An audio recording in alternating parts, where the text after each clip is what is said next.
Chapter 1. First, do no harm. It is my duty to save life and to aid the injured. I will be prepared at all times to perform my assigned duties quickly and efficiently, placing these duties before personal desires and comforts. These things we do, that others may live. Motto of the U.S. Air Force Pararescue PJ. Chevalier Duxime Blytegada entered the compartment and spotted the rest of her team. Prash, Amar, follow me. The Grand Master wants to see us. The knights looked up from the pile of equipment they were inventorying. A mission? Prashant Dibra asked. Considering everything that's happening, I'd say it's likely, she agreed, before turning to the newest addition to her team. Are you ready for this? She asked Chevalier Quatrium Amar Svoboda. It can't be worse than Sonoitiai Prime. The former Valkyrie shrugged, the pair following her into the corridor.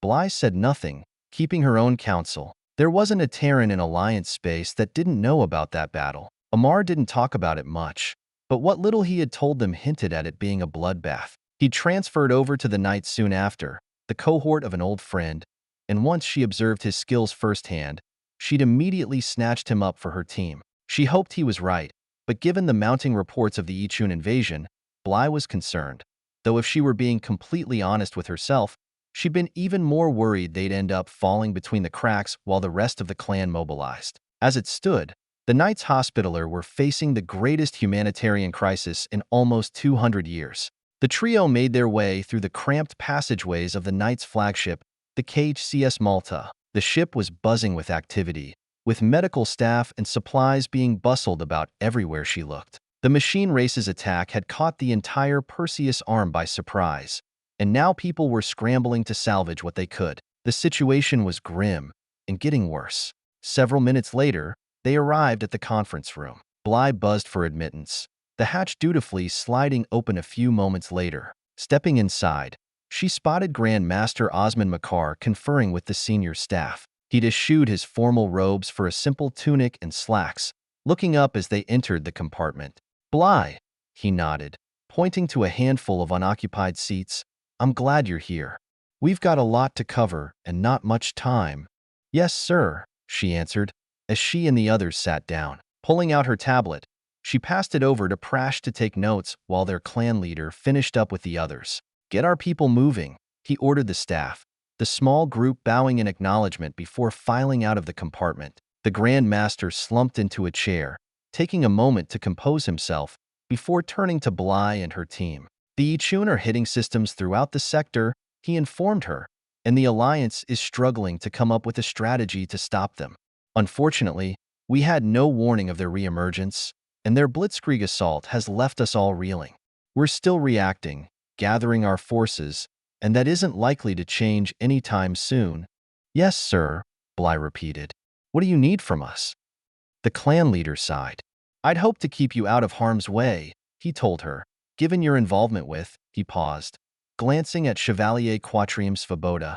Have you briefed him regarding the Gerfalcon mission?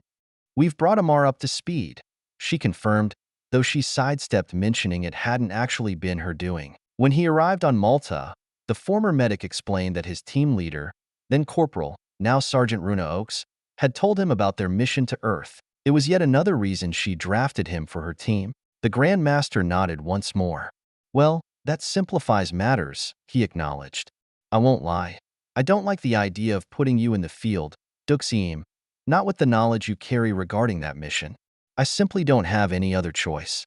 This is an all-hands situation, and the Alliance desperately needs every trained knight we can spare.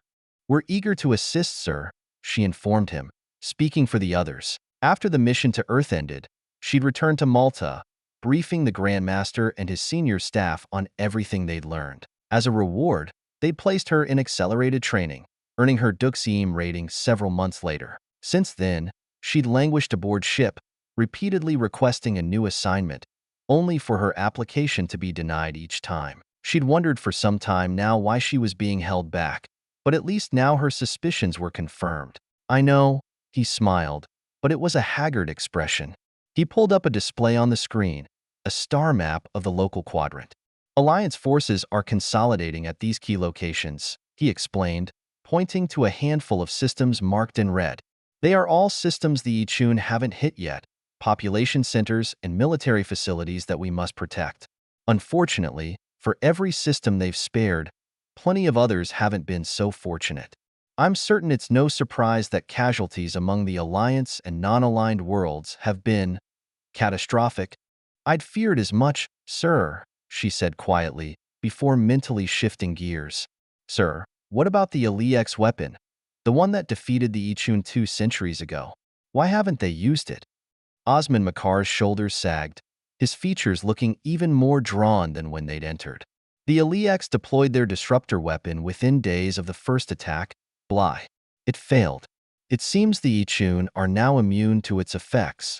Her jaw dropped. Holy Mother Terra, she whispered. This was bad, far worse than she'd first envisioned. We have intel passed on to us by the avatars, he continued. It appears the Elix were experimenting with Ixian software, incorporating it into their security systems. They thought they'd contained it, but he shook his head sadly. Son of a bitch, she said in shock. And it got loose? Actually, it would appear it had help, he explained. A group of rogue Chell got their hands on a copy before unleashing it on the galaxy. He grimaced at the admission, his expression filled with anger and disgust. This was a terrorist attack, Bly, on the entire Perseus arm. The Chell, she said in shock. But they're brainwashed slaves, she stammered. How in the hell did they even manage to? According to the avatars, some of the Chell are resistant to the Tuath Hizikase indoctrination, the Grandmaster informed her. Since the attack, however, they've been ruthlessly purging any trace of their organization. At least it spared us from any further surprises, he said gloomily. The one is bad enough, sir. Her mind was still reeling at the revelation. You'll get no argument from me, he replied. This is by far the worst crisis our clan has ever faced. Which brings me to your mission. Bly and the others sat up straight as Osman Makar highlighted another world in blue. Tangim. It belongs to the Tsingju, one of their mining colonies, and they've granted us access. The Alliance has designated it as a refugee and relocation site, which is where we come in. Bly searched her memory. The Tsingju avian species, yes? She asked. That's correct. The Grandmaster agreed. It's centrally located, has adequate port facilities because of their mining operations, but far enough off the beaten path that hopefully it won't draw the Ixian's attention. He turned and faced the trio. We want you to set up a field hospital and begin humanitarian operations as quickly as possible. Glancing at the rest of her team, Bly recognized just how big a job they were facing. Where do we stand on staffing, sir? She asked, as she started running through her mental checklist. Osman Makar grimaced yet again. At the moment, your team is all we can spare, he told her. Her jaw dropped. Sir, 3 of us, to set up field operations for a brand new refugee center? That's nowhere near enough personnel. We'll likely be dealing with thousands of displaced individuals. We'll need food, medical supplies, housing, sanitation. She began, listing the basic requirements for the task at hand. It was an impossible mission, and they both knew it. The clan is stretched thin, Bly, he said wearily. We're setting up dozens of sites, all across the Perseus arm. That's not counting the requests we're getting for trained medical staff to aid the various Alliance military forces currently fighting the Ixian. We simply don't have enough trained bodies to go around, he sighed, shaking his head. However, we've received firm commitments from our partners to assist our efforts. The Ixians have promised us a security force. The Bamid will direct as many supplies as they can spare to your location. The Yatzake have earmarked a sizable workforce to aid in your efforts, and the Baishane have freed up a small naval detachment to help defend the planet. Plus, whatever bodies the local Tsingja government can make available for us, of course. We're still working on garnering further pledges of support from the other Alliance members, but at least it's a start. That so many other races had made personnel available softened the blow somewhat, but they were still facing a Herculean task. How many refugees can we expect? She asked, steeling herself for the worst. I don't know, he answered. I suspect any estimates I make will be drastically low. Anywhere from thousands to millions. Millions? Bly gasped. Sir, you can't expect us to. Of course not, he interrupted. I'm not insisting that you perform miracles. We're working on a network to guide individuals escaping the Ixian to the nearest center able to absorb their numbers. We'll try to even the load, but it's going to take time to get the system up and running. And even when it is operational, we're talking about people running for their lives. Terrified beings rarely make rational decisions. They'll go where they think they'll be secure, whether or not we have a safety net in place. If you're overwhelmed, he closed his eyes, reliving some dark personal moment. If that happens, salvage what you can, he finished. Yes, sir, she whispered. The Grand Master rose to his feet. A Bamid freighter will dock with Malta sometime tomorrow, he said, to take on supplies.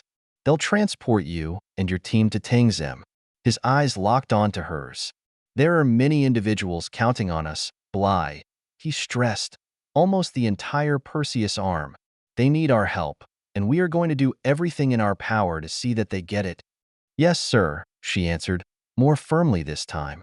We won't let them down. I know you won't, he nodded. One last thing.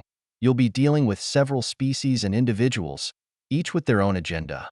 That may be the most difficult hurdle you'll have to face. But the Alliance has agreed to place our clan in charge of the resettlement efforts, which makes you the senior official representative of not only the Knights, but the Alliance as well. That camp is your kingdom. Don't let them push you aside, but by the same token, recognize the limits of your authority. You'll likely need the negotiating skills of a tinker, not the sword arm of a knight, in order to make this work. I understand, sir, she nodded. Then may Holy Mother Terra guide your efforts, he smiled, extending his hand. Bly reached out and took it, and then gestured to the rest of her team. We've got a lot of work ahead of us, she said as they rose from their seats and headed for the exit, passing another team that was just entering the compartment. She gave them a polite nod, sparing a moment to wonder where that group would end up being sent. Other side of the galaxy, most likely. When they finally returned to their quarters, Bly immediately got down to business. All right, I need your thoughts, gentlemen. What's your impression of our mission? Setting up a refugee site from scratch? With that kind of capacity? Prashant shook his head. It won't be easy. Understatement of the century, Bly agreed. Nevertheless, those are our orders. One thing stood out to me, Amar informed her. He said the Ixians were providing security. That's lucky for us. I fought with them on Sonoishii. Well, after they switched sides, he shrugged. Thing is, they're excellent fighters, and you can trust them. If we can't get Valkyries, they'd be my next choice. That's good to know, Bly said in approval. In fact, I'd like you to be our liaison with their outfit. Once we meet up with them, find out how we can help one another. Yes, ma'am, he agreed. I'm on it. Just remember that we're not fighting this war, she cautioned. Our mission is to keep the refugees safe. Unless we come under attack, we need them to be peacekeepers, not warriors. The medic gave out a low whistle. That might be tricky, ma'am. The Ixi are the closest thing to samurai I've ever come across. Honor's important to them, but they don't carry those swords just for show. Neither do we, Bly said evenly. Make sure they understand their role in all of this. I'll try, ma'am, he nodded. In the meantime, she continued, turning her attention to Prash. I want you to oversee the Bamid when they're handling our cargo. They have a decent reputation, so I doubt we'll run into any difficulties. But you and I both know what it's like to be at the mercy of an alien ship and crew. The young Tangim scowled. Yes, ma'am. I'll make sure they don't pull anything funny, he vowed. But yeah, at least they're not to us. The former Valkyrie blinked in surprise. You traveled on a bug ship? Why? They didn't give us a choice, Bly sighed. Before it was over, they'd killed a fellow knight and stolen our supplies. Fucking bugs, Amar snarled. I hate those assholes. Hopefully we won't be forced to traffic with them, Bly said, changing the subject. While you both are dealing with your charges, I'll be focusing on the Tsengju. If they're offering their planet for resettlement, you can bet there are strings attached. There always are. She sighed and pulled out her tablet. In the meantime, make sure our medical files are up to date. Given the situation, we could end up treating almost any species, and this is a time where we don't dare make mistakes. Questions? Both men shook their heads. Then let's get started. And pray Holy Mother Terra is looking out for us. Chapter 2. tacking close to the wind. The Bamid freighter Tyson Jit docked early the next morning. Bly and her team arrived at the loading bay with their personal gear, just as the mission supplies were being loaded on board. One of the crew was overseeing the cargo being stowed as the trio made their way over to them. The hairless alien stood roughly chest-high compared to the humans, its 4 eyes narrowing with suspicion as they approached. "Greetings," she said. "I am Chevalier Duxim Blytegada, and with me are Chevalier Sinkim Prashant Dibra and Chevalier Quatrim Amar Svoboda. We'll be traveling with you to Tangim." The crew member grunted in reply, jerking his head towards the open hatch. "Captain's in there," he informed them, before turning his attention back to the pile of crates and boxes waiting to be loaded. "Thank you," she smiled, her best bedside manner on display as she motioned to Prash. "Make sure we've got everything on the list before we depart," she ordered, dropping off their personal luggage. "Yes, ma'am," he agreed, pulling out his tablet as he began checking the inventory. The crewman grunted once more, already done with the conversation. Bly and Amar made their way to the open hatch and stepped across the threshold, searching for the ship's captain. The ship was almost as old as many Terran vessels, with obvious patch jobs located almost randomly as they made their way through the corridors. Despite the alien construction, the layout was similar to other craft they were familiar with, allowing them with only a couple of wrong turns to finally make their way to the bridge. A pair of Bamids studying the navigational display looked up as they entered. "Is one of you the captain?" Bly asked. "We're your passengers to Tangim." Captain Shunned, the one on the left, answered. "This is my pilot, Okot." The one on the right gave them a nod. "So you're the ones that volunteered for this catastrophe?" The captain continued, shaking his head in disbelief. "So did you, apparently," Bly answered coolly. "Volunteer?" The captain scoffed at her. "My crew and I are getting paid quite well, in fact. It's the only reason we'd put ourselves in jeopardy like this." Bly and Amar shared a look. "Well, whatever the reason, we're glad you were available," she continued, ignoring their motives.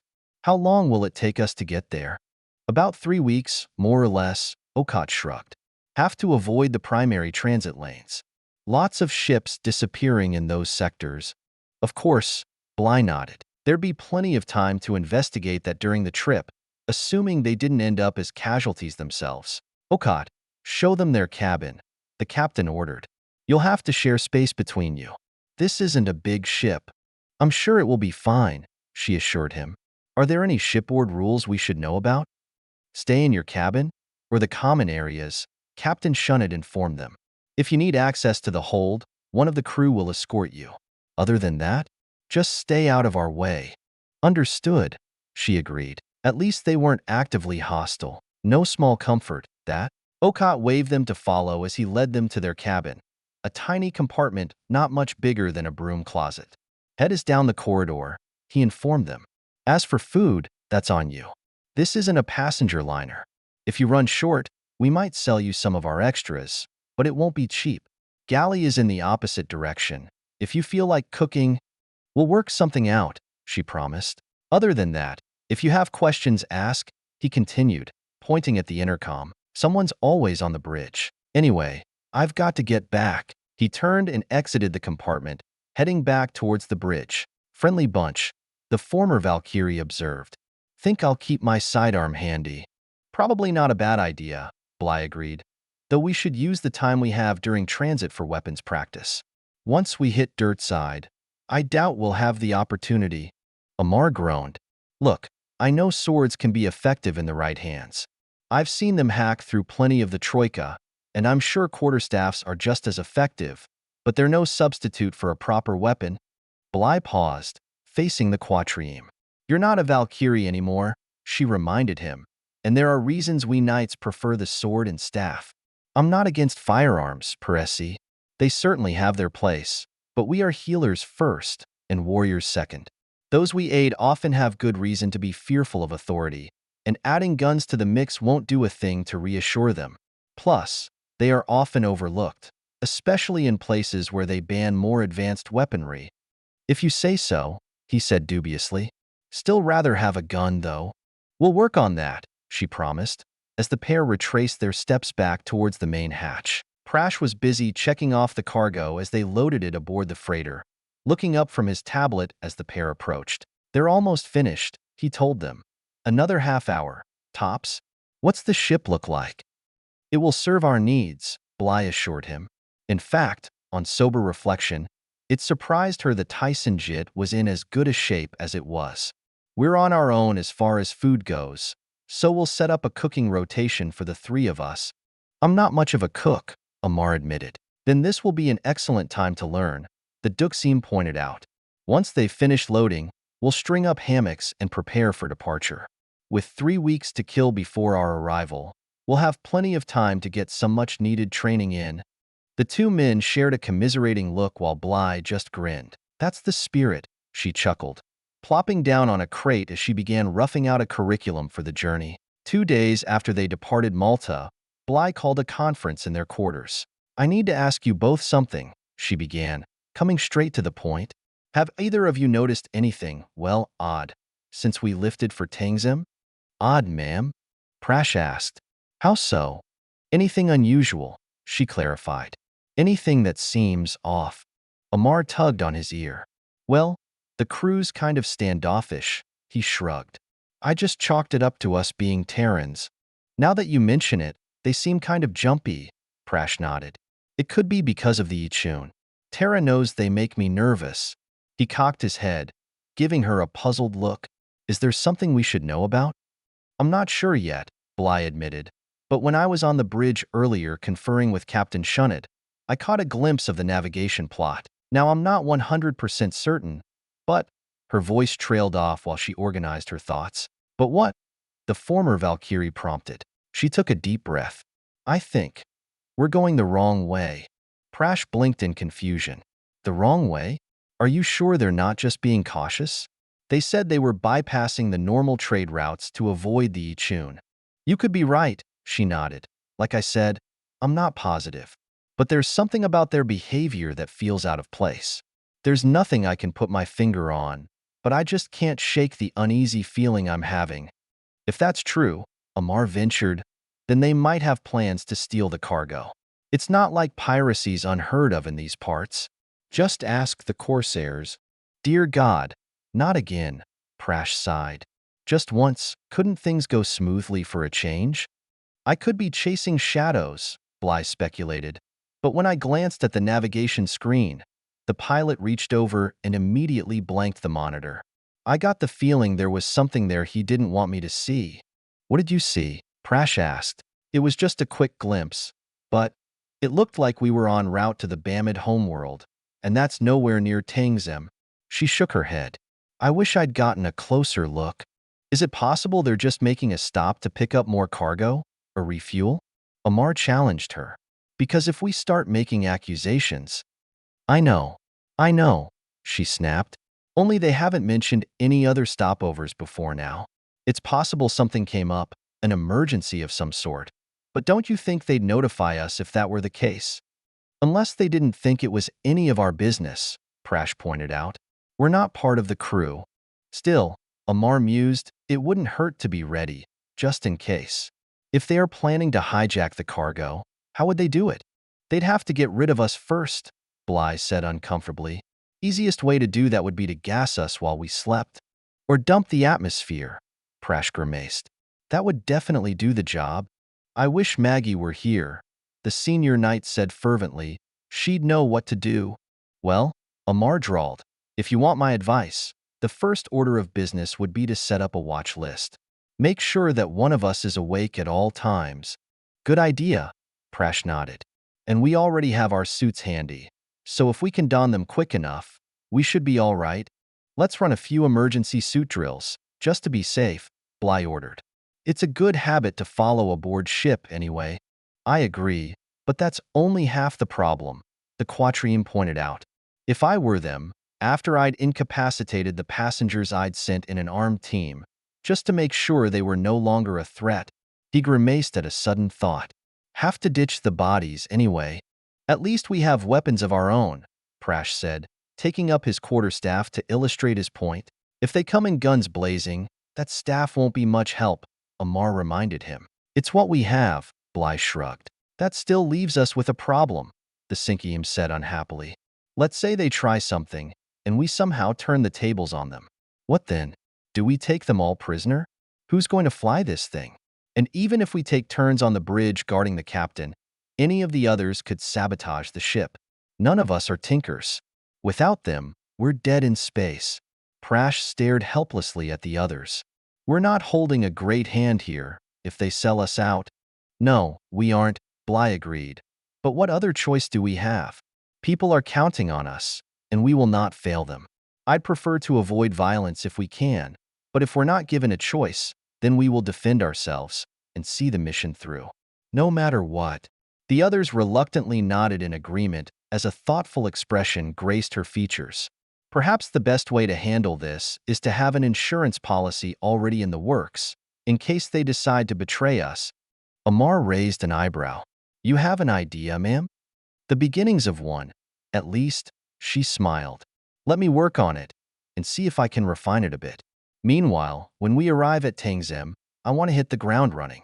We need to have a plan in place, ready to go, the moment we touch down. It'll need some built-in flexibility, of course, since we don't know what to expect, or when the bodies promised us will arrive. So, what gets first priority? Sanitation? The former Valkyrie said promptly. We can handle everything else on an ad hoc basis, at least until we've got our feet firmly planted. But if we don't get sanitation right from the get-go, it'll be a nightmare. He barely repressed a shudder. I've seen what happens when you're forced to adapt on the fly. It's not pretty. Sonoishii Prime? Prash guessed. Yeah, he said with a wince.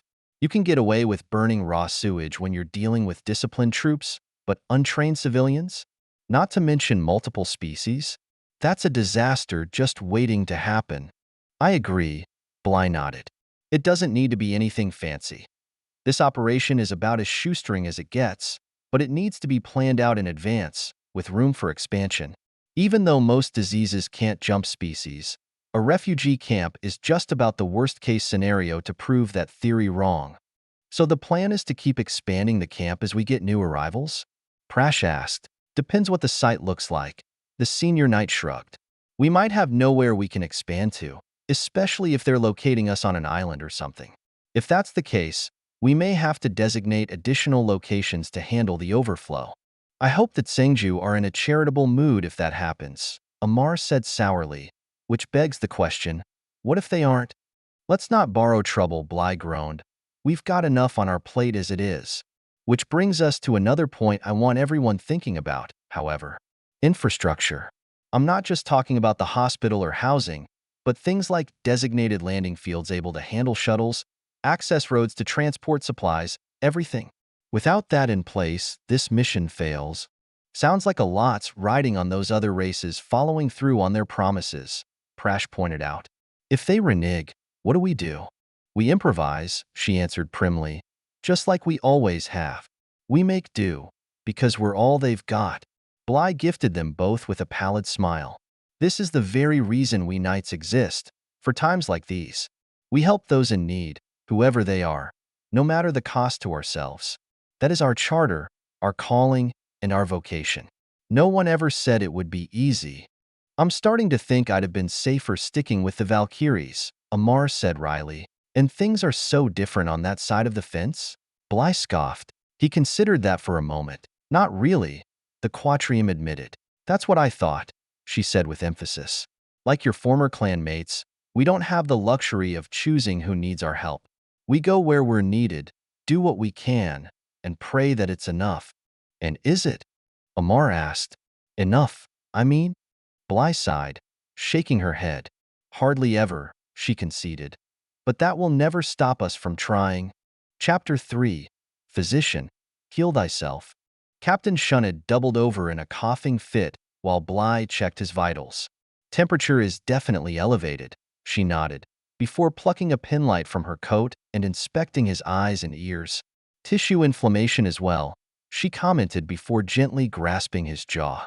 Open wide, please. The Bamid trader did as she asked as the knight examined his throat. As she finished, she took the stethoscope from around her neck and placed it against his chest. Now, deep breaths, she ordered, listening carefully to his lungs as he struggled to comply. Finally, she straightened back up and shook her head. I'll need to run a culture and do some blood work, but based on my preliminary examination, I don't believe there's any doubt. You and the rest of the crew appear to be suffering from a rather nasty case of glandular fever. Impossible, he sputtered, setting off yet another round of coughs. None of the ports we visited reported any such outbreak. Considering the crisis we're currently facing, I think it's obvious that someone's medical report fell through the cracks, she stated, before pulling out her tablet and checking a file. Since the incubation period for BAMID glandular fever is 21 days, I'd start there. Bly gave him a stern look. Were you, by any chance, docked somewhere 3 weeks ago? The captain grimaced and looked away. Just as I suspected, she said briskly, stripping off her gloves. Thankfully, glandular fever isn't life-threatening, though I doubt any of you will be up for anything besides bed rest for the next few days. Shunned shivered as a sudden burst of the chills hit him. Bly covered him with a blanket and tucked him in before taking a seat beside his cot. Is there anything you can do? He asked her. There are medications I can prescribe that will lessen the severity and speed healing. She nodded. Just let me check in with my team and look over their findings for your crew first and verify their results. Once that's done, we can start treatment, though the best thing you can do is get some rest, drink plenty of fluids, stay warm, and let your body's immune system eliminate the infection.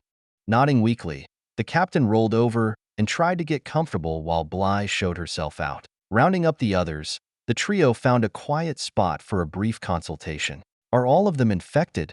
She asked. Every last one of them, Prash confirmed. Looks like it worked. Amar flashed them both a grin. I gotta say, that was fucking brilliant. Good thing that bug doesn't jump species. Bly made a sour face.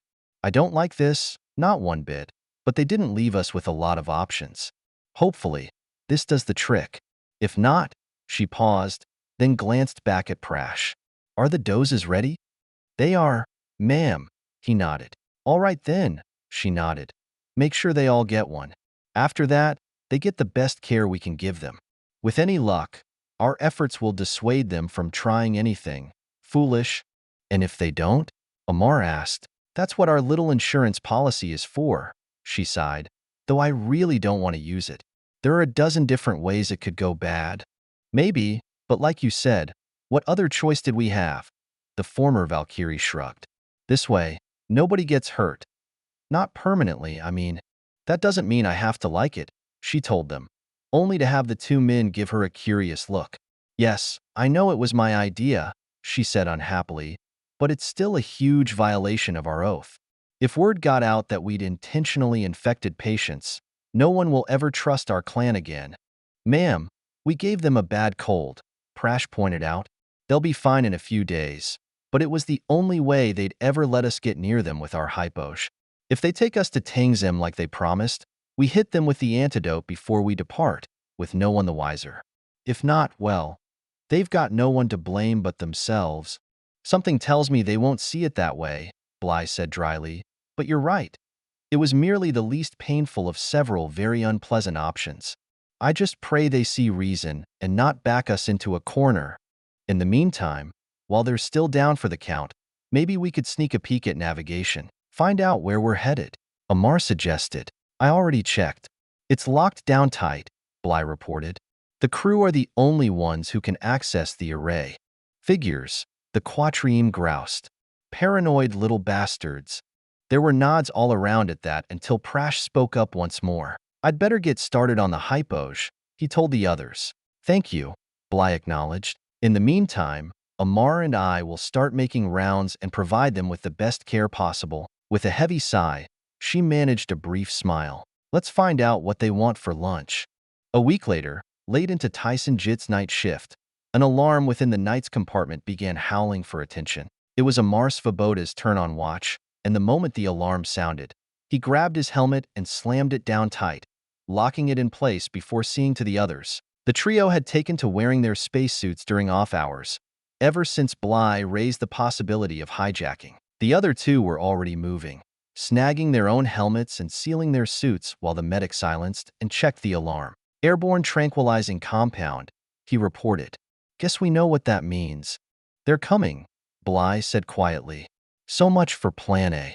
Prash opened a storage locker and began passing out weapons. Both he and Bly buckled on sword belts and readied their quarterstaffs, while Amar pulled out a pistol he'd hidden in a pile of medical supplies, checking the magazine before training it on the hatch. Bly reached out and took his arm.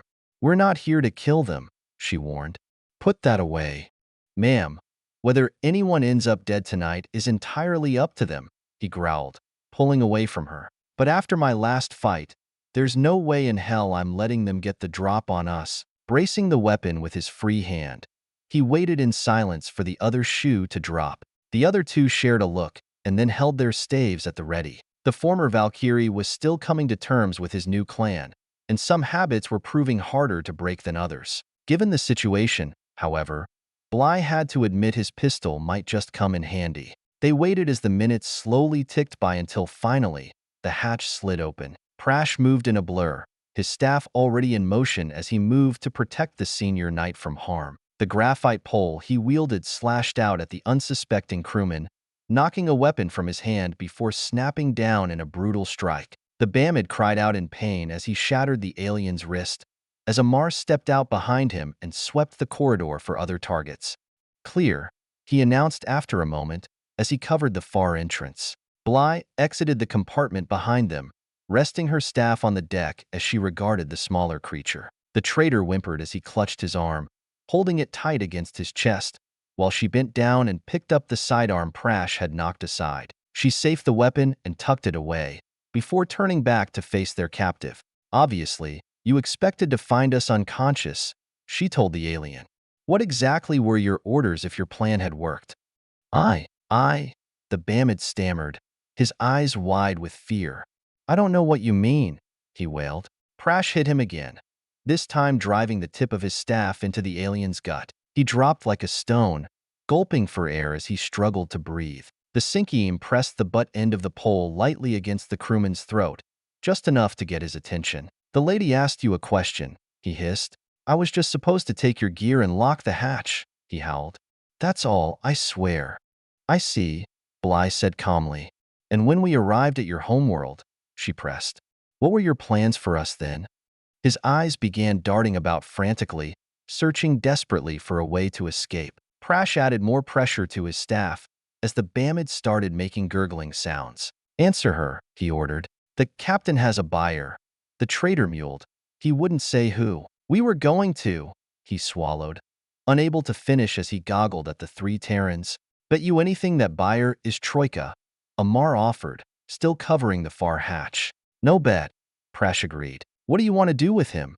he asked Bly. "For now, search him and then lock him in our compartment," she told him. Prash reached down and hauled the alien to his feet, quickly patting him down before shoving him into the cubicle and sealing the hatch. He held up a communicator for the others. "Had this on him," he explained, "which means he's expecting a call."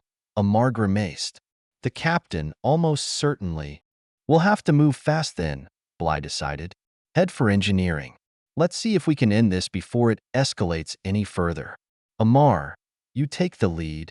"On it," he confirmed, moving towards the far hatch with his weapon at the ready, pausing only to clear the next corridor before motioning the others forward. Taking a right, the trio headed aft, gliding through the passageways silent as wraiths. Arriving at the open hatch to engineering, the former Valkyrie risked a quick peek inside. Glancing back at the others, he held up a single digit before pointing out where the crewman was located. Bly nodded in confirmation, then held up 3 fingers of her own. She paused for a moment, waiting until the others were ready to make their move, then deliberately counted down by dropping each raised finger in turn. At 0, they charged into the compartment, startling the ship's engineer. The alien froze for a moment, then darted towards the intercom. Leaping into the fray to stop him, she whirled her staff like a dervish before slamming at full force into his jaw. The blow knocked the crewman off his feet, driving him headfirst into a nearby bulkhead. He twitched briefly, then stopped moving. Prash bent down and checked for a pulse.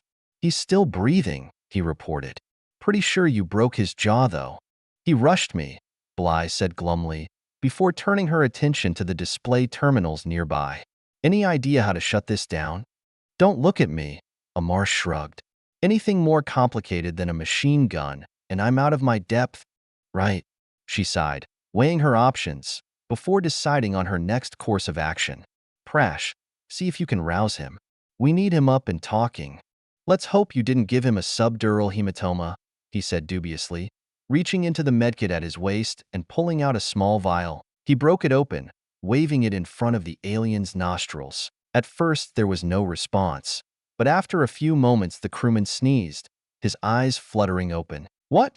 He mumbled in confusion, before his hand went to his jaw in pain. Svoboda pointed his pistol. You, stand up, he ordered. The engineer glared at them. Terran scum, he cursed. Yeah, well, this Terran scum is about 2 seconds away from blowing your head off. Do as you're told, and you might just live through this, he upbraided him. Now stand up. Angrily, he obeyed. I apologize for the jaw, Bly said contritely. I'll be happy to treat your injury once we resolve the current situation. She pointed at the controls. I need you to kill the engines and shut down the reactor. The merchant folded his arms, glaring at her. And if I refuse? Amar jammed his sidearm into the alien's ear. Take a wild guess, he sneered. The Bamid launched into a string of curses the voter was unable to translate. The humans waited until he finally ran out of steam. I'm afraid we must insist, Bly told him. You have my word that no harm will come to you if you cooperate. Well, no further harm, she amended. His glare was unabated. How do you know I will not blow up the ship?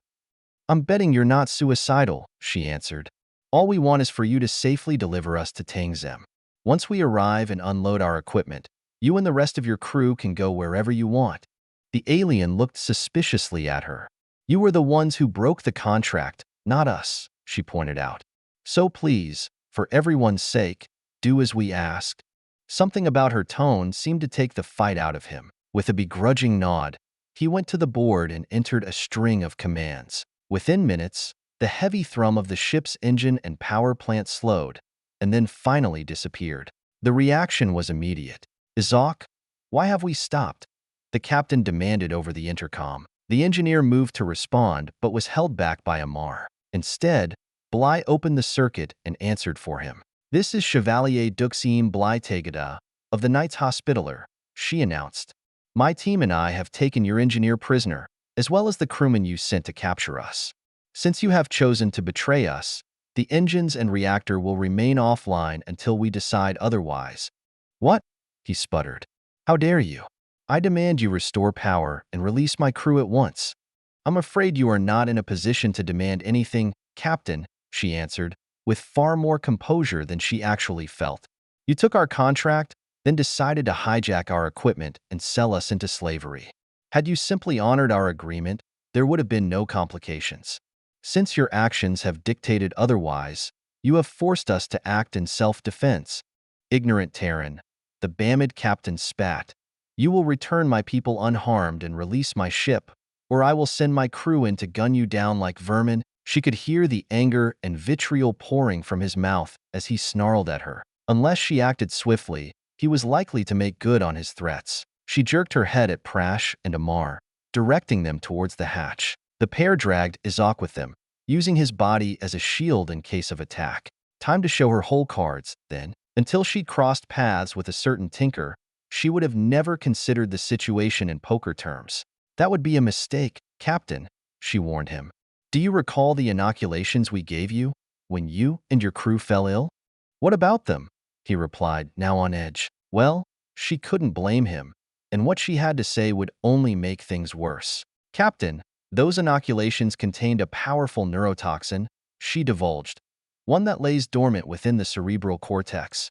However, it does not stay dormant, and once it's triggered, death comes both swiftly and painfully. If you kill us, your own deaths will not be far behind.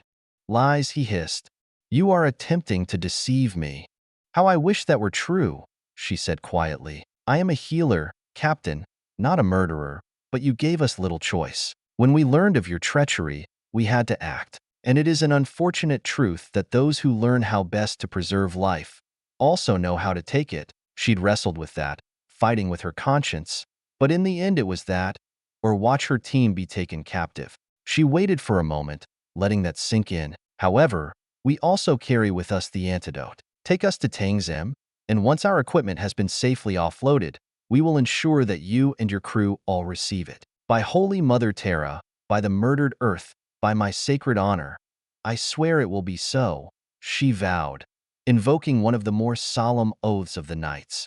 Silence came from the intercom. Bly waited, hoping, praying the captain would heed her warning. Despite picking up a few tricks from Maggie during their time together, she still couldn't bluff worth a damn. Everything she told him had been the absolute truth. If he refused to believe her, things would end badly for everyone involved. Finally, the captain broke his silence.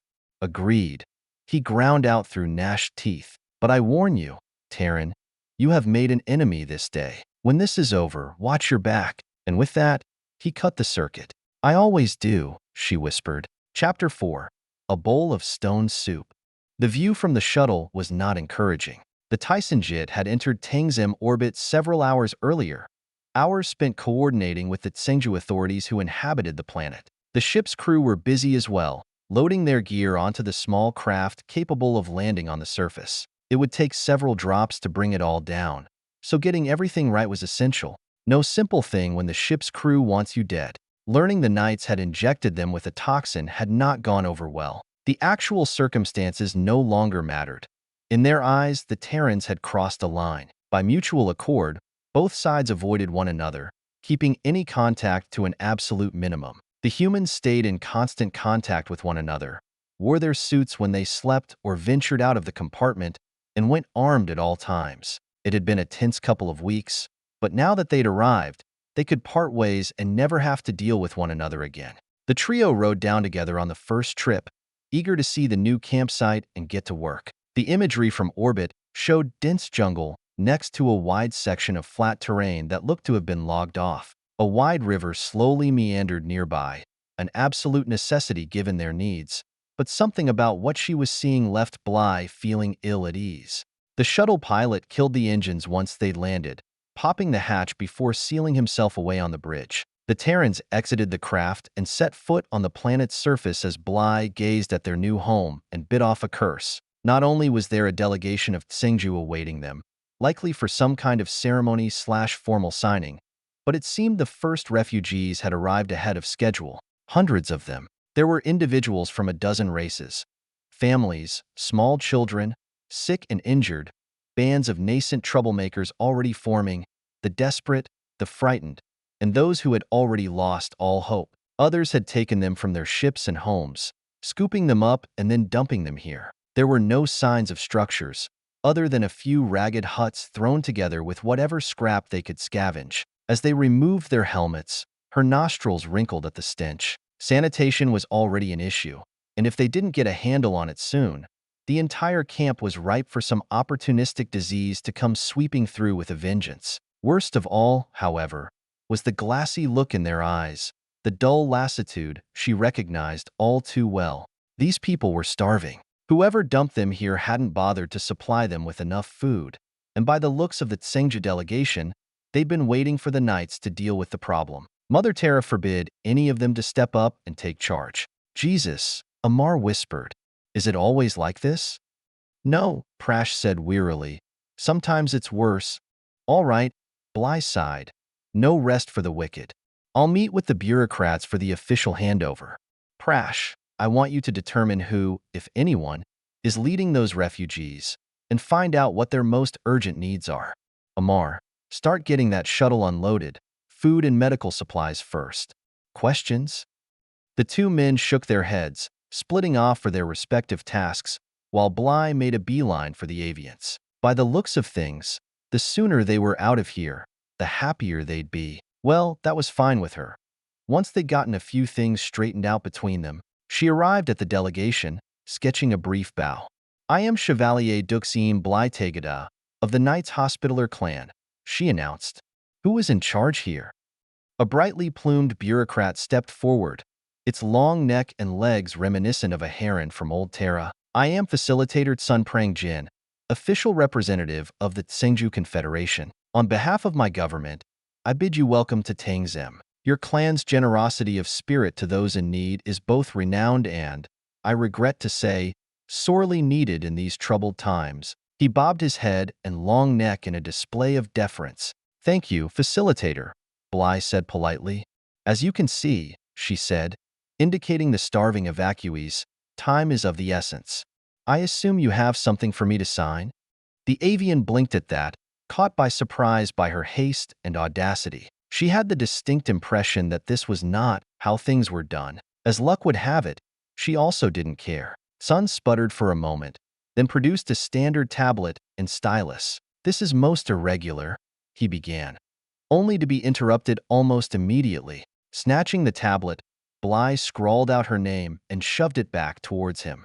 These people are in desperate need, she informed them. They require food, medicine, and shelter. When can we expect delivery from your government? That got a reaction from the Tsingju. We have already provided the land. Sun tried again, getting the same result yet again as she cut him off at the knees. Land that no one was using, Bly pointed out, with only limited transportation access, no infrastructure, and no attempt made to correct its deficiencies. Though I'm certain whoever donated it will receive a hefty exemption over the next fiscal year. The furtive glances that followed told her she'd struck a nerve. In case it escaped your attention, these people are in the midst of starvation on your planet, facilitator. My question to you is, what do you plan on doing about that? She folded her arms, awaiting his answer. The avian goggled, looking left and right for support, but suddenly it seemed his fellow bureaucrats wanted nothing to do with this particular hot potato. They sidled away on both sides, leaving him alone and in Bly's eye line. That is, he stammered, looking for a way to escape. The knight wasn't having it. Grabbing him by the upper extremity, she pointed him towards the nearest group of refugees. Those children likely have a week before they start dying from malnourishment, she told him, forcing him to look them dead in the eye. Now I'm certain their early arrival caught your government by surprise, and that you're doing your absolute best to see they're provided for. But whatever the delay is, it needs to be addressed now, before it's too late. Having finished her impromptu speech, Bly turned up the charm. Don't you agree? She asked sweetly, suddenly all lightness and smiles. The facilitator had the look of a punch-drunk fighter at the end of the 10th round. With his peers looking on, he had no position to retreat to, but Bly had left him an out that allowed him to save face. Yes, an error of logistics, he stammered. I will look into it immediately. Thank you, facilitator. That would be most appreciated, she said sincerely. Their very lives likely depend on it. Now, if you will excuse me, I'm afraid there's a great deal of work ahead of us. Extricating herself from the group before he could change his mind, Bly made her way to where Prash now stood, who was observing the proceedings with a wry grin. Watching you squeeze the locals for more aid is nothing short of breathtaking, he chuckled. I don't think he has any idea what the hell just happened. Perfect, she smiled, before switching gears. Have you learned anything yet from our guests? Some, he admitted, before turning to the dark-furred Glevak standing beside him. His pelt was thin in places, highlighting his gaunt frame, as he gazed skeptically back at Bly. This is Thashulkim. Did I get that right? He asked the alien, who gave them both a brief nod, before he continued. Anyway, he says they arrived 2 or 3 weeks ago. He's not exactly sure. Someone dumped them here without supplies. They've been foraging in the jungle for food, but with little success. We cast lines in the river, hoping to land something to feed our families, but the water is bad, the alien wheezed. Even boiling it does little to improve the taste. Damn it, Bly cursed. We need to test that water. If it's contaminated. I know, Prash said unhappily. I'll make it a priority. We need food and medicine, Thashulk blurted out. Many of our people are sick. We need help, he begged them, his eyes filled with desperation. You'll get it, Bly vowed. Prash, help Amar unload the shuttle. Let's get them fed first, and then we can start addressing their medical needs. She turned back to the Glevak. If any of your people can physically assist, I would most appreciate it. If not, we'll make do. Somehow, she thought to herself. A few, perhaps, the alien shrugged.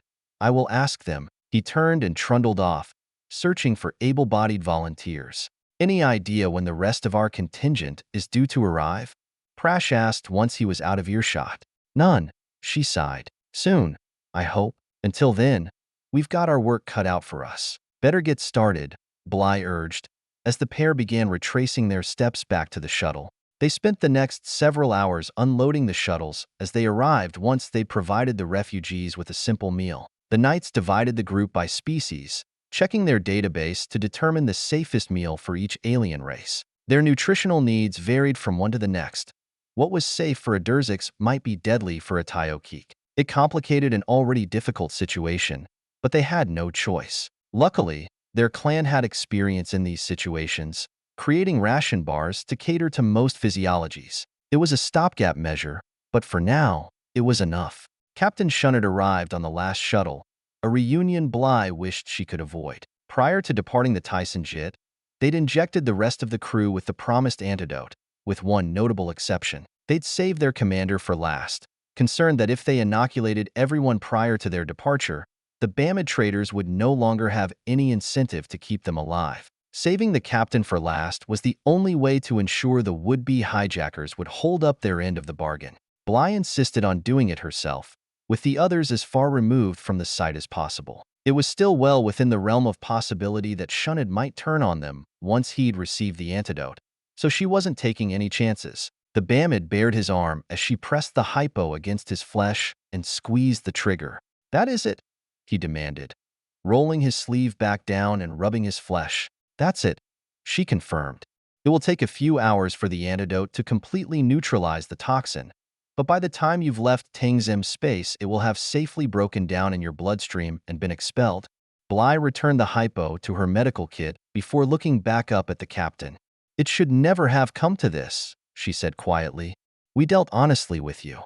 Had you simply done the same—" "Spare me your platitudes," he snarled. "You Terrans can waste precious time and resources on those fated to oblivion, but I intend on surviving the Ixian. That means seizing every advantage that comes my way, without concern for petty details such as whose feet I may be trampling." His sneer was filled with rancor, glaring at her as if she were some diseased animal. "The only way we survive this is by working together," she told him. "It's what prevented the Ixian from annihilating every living world 2 centuries ago, except Earth." She thought bitterly but kept that notion to herself. "When this is over, we'll see which of us is still standing," he snapped. "But rest assured, you will pay for what you've done." With that, he spun on his heel and stormed off, returning to his shuttle. Minutes later, it blasted for orbit as Bly watched the craft ascend to the heavens. Holding her breath in case he took his revenge right then and there. When the ship finally disappeared from sight, she let out a shaky sigh of relief. "Any problems?" she heard behind her. Turning in surprise, she saw Amar leaning against the stacks of crates, his hand casually resting on the sidearm belted at his waist. "No more than usual," she shrugged. "I appreciate the backup, but now that our Bamid friends have departed, the pistol gets put away. I don't want to scare our charges. They've been through plenty as it is." "Fair enough," he nodded. "I came to tell you Prash ran a water sample through the analyzer. It's no wonder it smells bad. There are traces of cadmium, sulfuric acid, and cobalt, not to mention a couple of nasty microorganisms that are blooming because of the pollution." "Those bastards!" Bly shouted, her hands clenched in fists of sudden fury. "They put us on a toxic waste dump. Prash is pretty sure there's an abandoned mine somewhere upstream." Amar confirmed. "Explains why they were so happy to lend us the site." She spent the next minute seething with rage, letting loose a string of curses that would have shocked those who knew her only as a compassionate healer. To his credit, Amar didn't bat an eye. She suspected he'd heard worse during his time with the Valkyries. Finally, she forced herself to calm down, before taking stock of their current situation. "All right," she said at last. "We need to deal with this. We have water purification equipment somewhere in this pile," she grumbled, waving her arm at the stacked crates. "We need to dig it out and get it running ASAP. Get Prash and that Glevak, Thashulk," she continued, dredging up his name, "and anybody else that can help. Tell them no more drinking the river water until we can start purification." "I'm on it," he nodded. "Anything else?" Sighing, she reached for her medkit. "This is going to be an all-nighter, and unless we get more help soon, tomorrow isn't looking any better. I hate doing this, but 10 milligrams of dexedrine for each of us. Just enough to get us over this first hurdle. Won't be the first time I've dipped into the goodie bag," he told her. "We'll handle it." Just don't make it a habit, she warned. We've got enough on our plate as it is. Chapter 5. Give me your tired, your poor, your huddled masses. 2 days after their arrival, the Knights lost their first patient.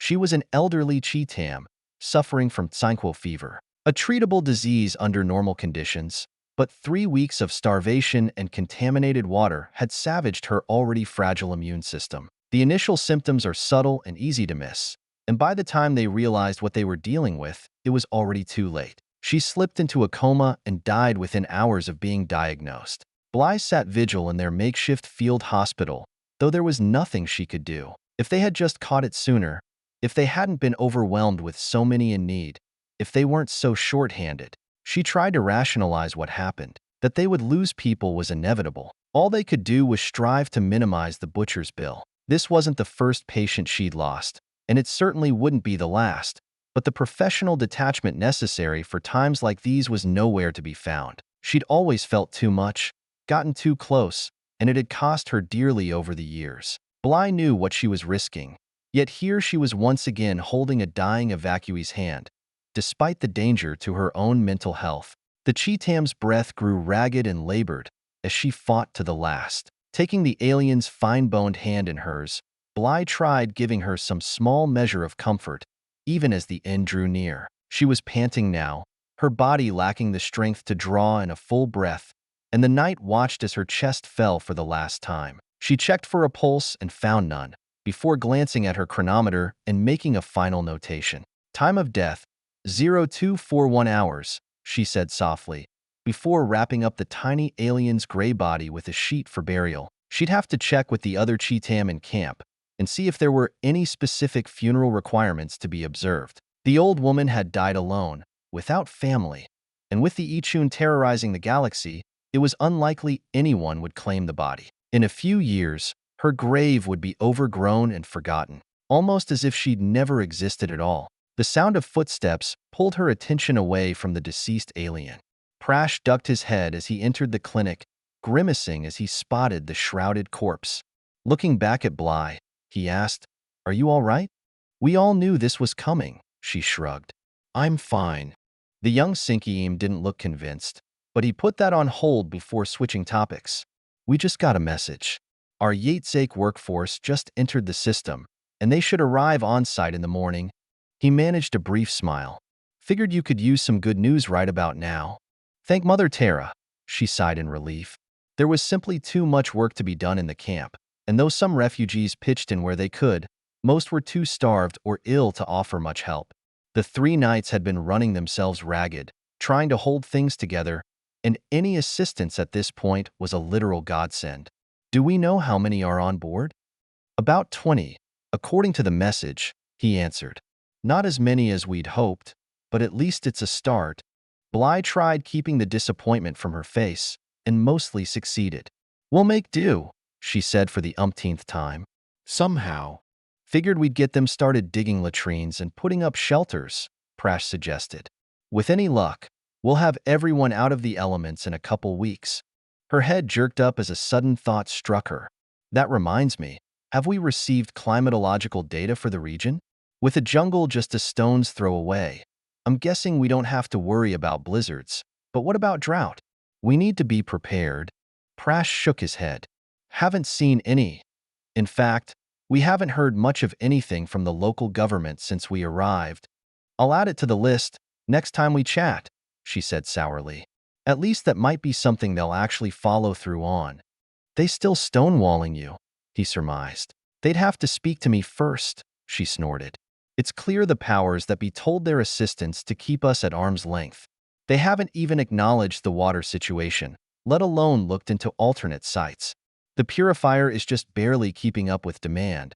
But when they bring in more displaced individuals for us to look after," Bly wearily shook her head. "I don't know what we're going to do." "That's not even considering what happens if it breaks down," he agreed. "I wish Maggie were here. She'd cobble something together that would spit out enough fresh water to start a resort." The pair shared a brief chuckle before growing serious once more. "I doubt Freya will stop by anytime soon," she said sadly, rising to her feet. "In the meantime, I need to check in with the other Cheetam and ask them about last rites. Bly spared the body one final look before exiting the structure. The shuttle with their Yates-Ake relief workers landed a few hours later. It was an inauspicious occasion. The crew herded the volunteers out of the ship like cattle, only to slam the hatch shut behind them. The sound of the engines firing was all the incentive they needed to get to a safe distance before the small craft lifted for space, leaving Bly and the others scratching their heads. That was rude, Amar observed. Forget it, Bly told him, before turning to the new arrivals.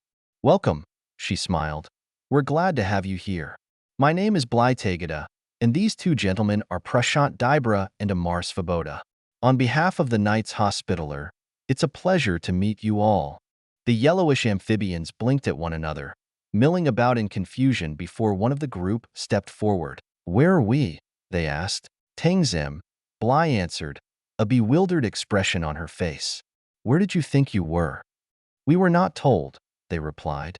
They ordered us aboard the ship, locked us in a compartment, then dumped us here. No one has explained why. Her jaw dropped. Wait a minute.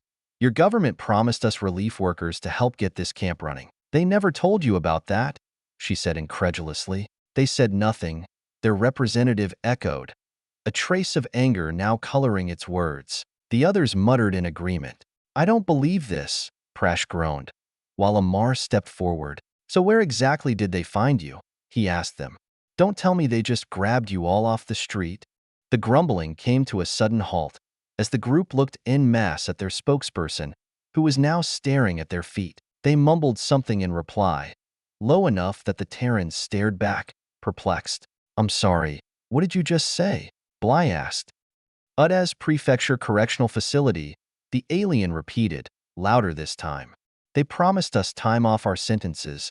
Unfucking believable, Amar swore, his hand gripping his quarterstaff tight. They sent us convicted felons. No, one of the other amphibians blurted.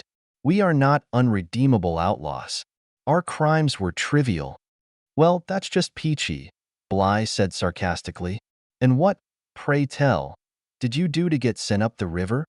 The Yates-Ake sighed unhappily. Tax evasion, they admitted. Oh goody. White-collar criminals, Prash groaned. 'Cause that's so much better. Bly just wanted to scream in frustration, but it only took a moment to recognize that would help no one. She took a moment to get herself centered before motioning to the other knights to let her handle it. All right, obviously this isn't an ideal situation, she said evenly, but we're all here now, and it looks like we're stuck with one another for the duration. I need individuals willing to help these people. We have latrines to dig and shelters to build and plenty of other tasks that need attending to. So how about we come to an arrangement? I don't care about what you did before. As far as I'm concerned, you all start off with a clean slate. I only care about what happens here. You give me an honest day's work, treat the refugees decently and with respect, and in return, I promise to treat you fairly and put in a good word with your government when this is all over.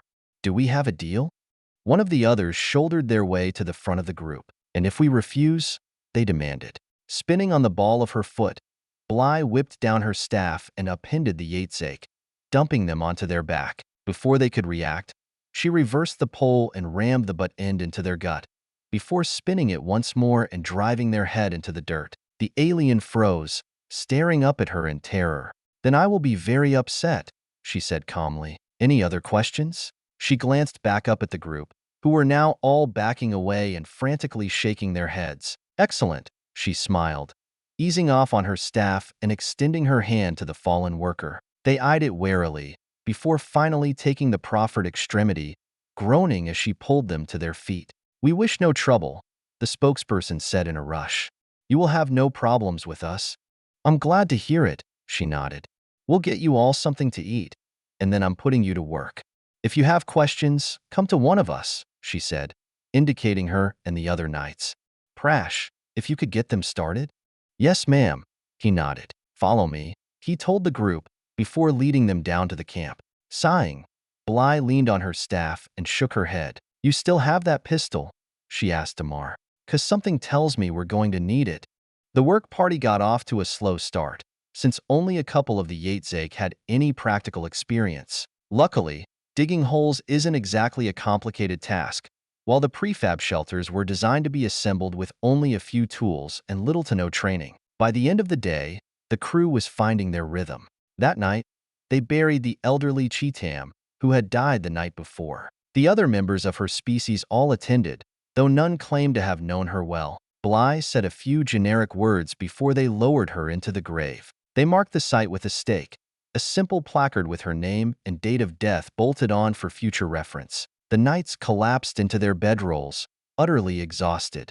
The next day saw another death, an infant this time, one of the insectoid Durziks. The egg had hatched prematurely, most likely due to the stress of being moved during the evacuation. Underdeveloped and malnourished, the hatchling failed to thrive, dying in its mother's arms. Another grave, another funeral, another notation in the log. The old and the young suffered most during perilous times. A grim fact Bly was forced to acknowledge while vowing to put the deaths behind her and soldier on. Another 3 days, heralded by some good news for a change. Their defense forces had arrived, the Bayshane with half a dozen corvettes moving into orbit to provide cover and early warning, while the Ixian contingent landed dirtside with a short company for policing and security. The knights waited to meet their shuttle as it landed just outside camp, along with representatives from the species housed within the camp itself. Upon its arrival, the blue-skinned aliens marched out of the open hatches in 2 columns, forming a square as the senior officer took his place before the detachment. "They look impressive," Prash nodded in approval. "Trust me, they are." Amar agreed. "Fought beside them and against them on Sonoishii Prime.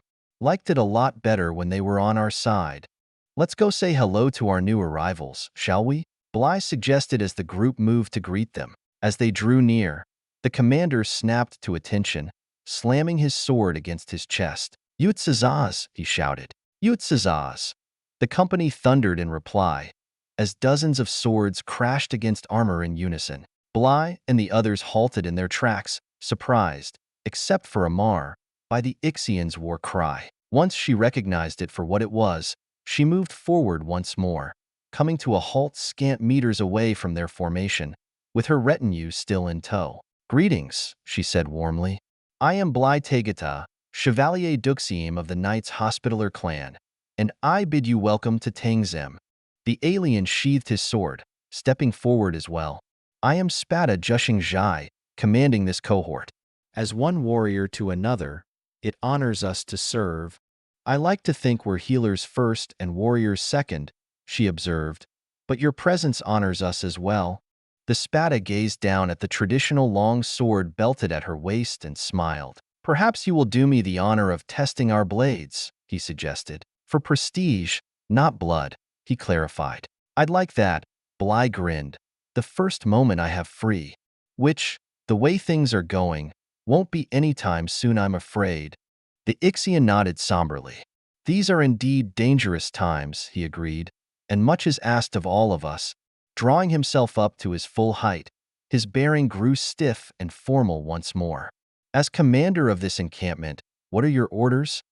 And there it was. She'd heard from Amar the Ixians were all about honor and duty. Nice to see it confirmed. "My orders are simple," she answered. "Keep the peace within the camp and protect it from dangers without, hopefully, barring the loss of life. These people have been through enough." The surrounding representatives signaled their full agreement. His expression was grave as he raised his sword once more. "It shall be done," he vowed, before turning on his heel and addressing the gathered warriors in their own tongue.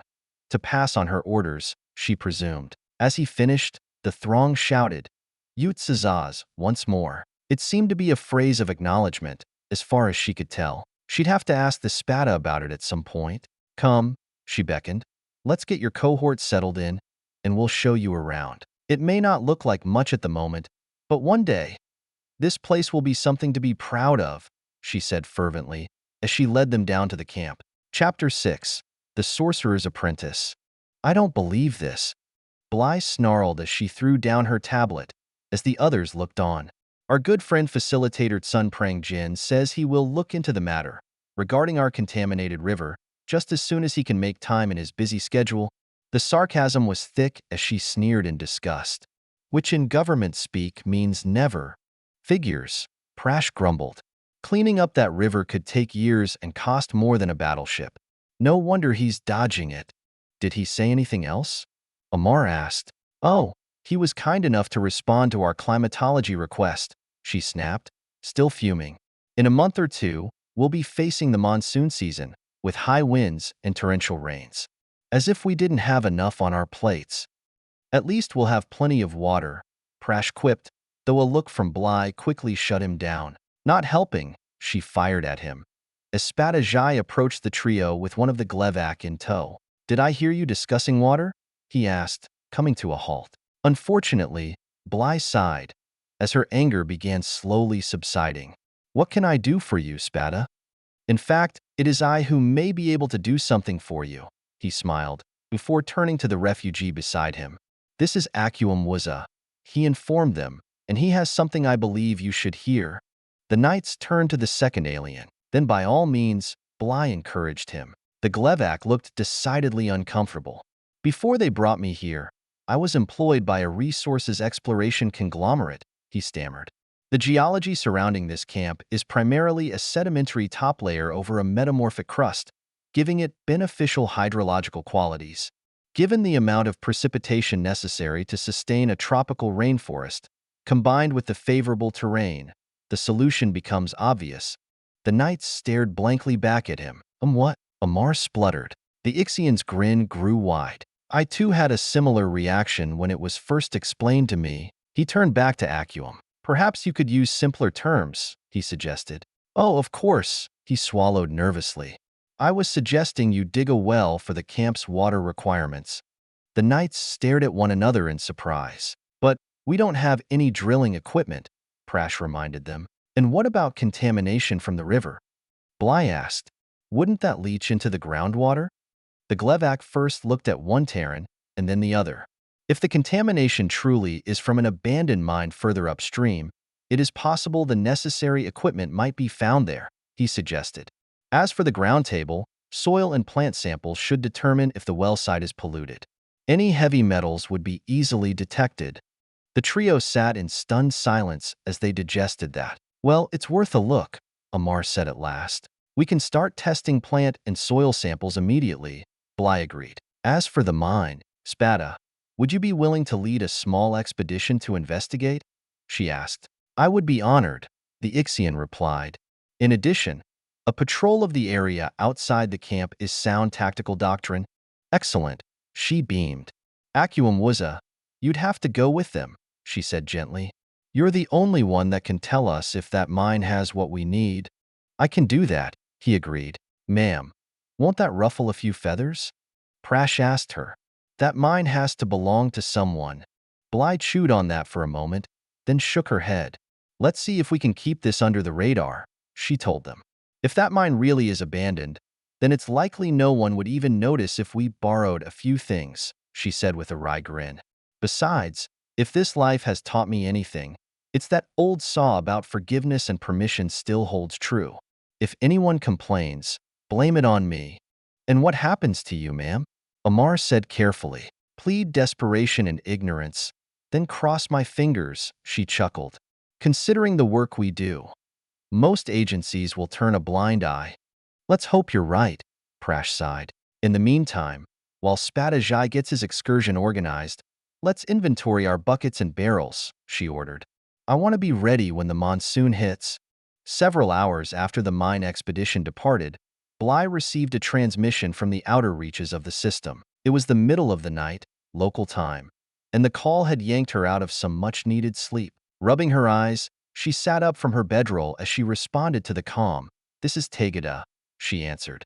This is Captain Tajaki of the Daija Promer, the voice said. Our convoy is inbound to Tangim and should arrive in the next few hours. Once we are in orbit, we will begin ferrying refugees to your location. Something about the word convoy sent a chill down her back. How many are you bringing us? She asked. There was a pause as the captain double-checked. Approximately 10,000 sapients, he finally answered. Bly gasped in disbelief. Did you say 10,000? She whispered, her exhausted brain automatically rejecting the figure. That is correct, Captain Tajaki replied. Is there a problem? Yes, there's a problem, she all but shouted, as Prash and Amar began stirring as well. We're not equipped to handle that many refugees, not yet at least. We can take some of them. Our orders are to bring them here.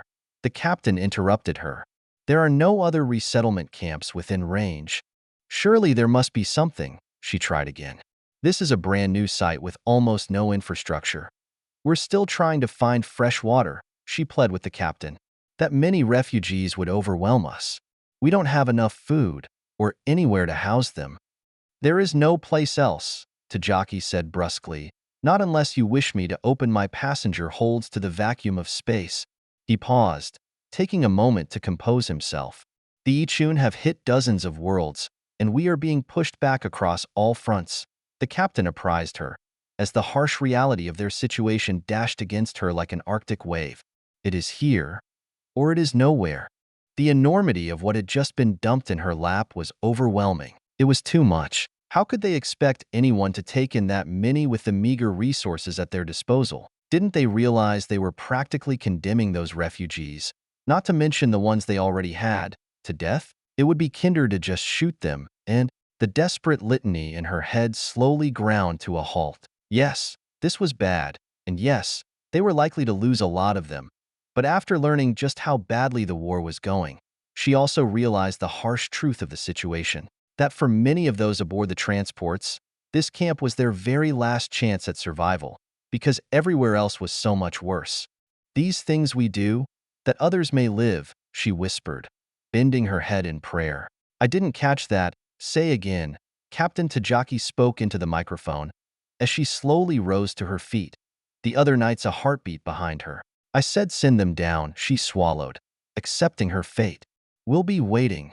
Understood, he replied, the relief obvious in his voice. And send us all the provisions you have on hand, she said in a rush. Anything that might help them survive, because Mother Terra, we are going to need it. I will pass that along to the other captains, he vowed. It may not be as much as you hope, but I promise, it will be every bit that we can spare. Thank you, she said sincerely. I will contact you again when we reach orbit, he assured her. Tajaki, clear. Setting the comm down, Bly focused on her training, taking a moment to just breathe. In and out, in and out. Prash and Amar hovered anxiously nearby when she finally turned to face them. In less than 6 hours, 10,000 new refugees will be arriving here, she said. I've already requested that the transports hand over as much food and supplies as they can give us. Suggestions? And before you say it, she told Amar as he started to speak, sending them elsewhere is not an option. That brought the two men up short.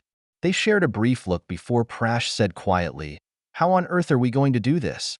Pulling on her boots, she started running through in her mind what they had to do.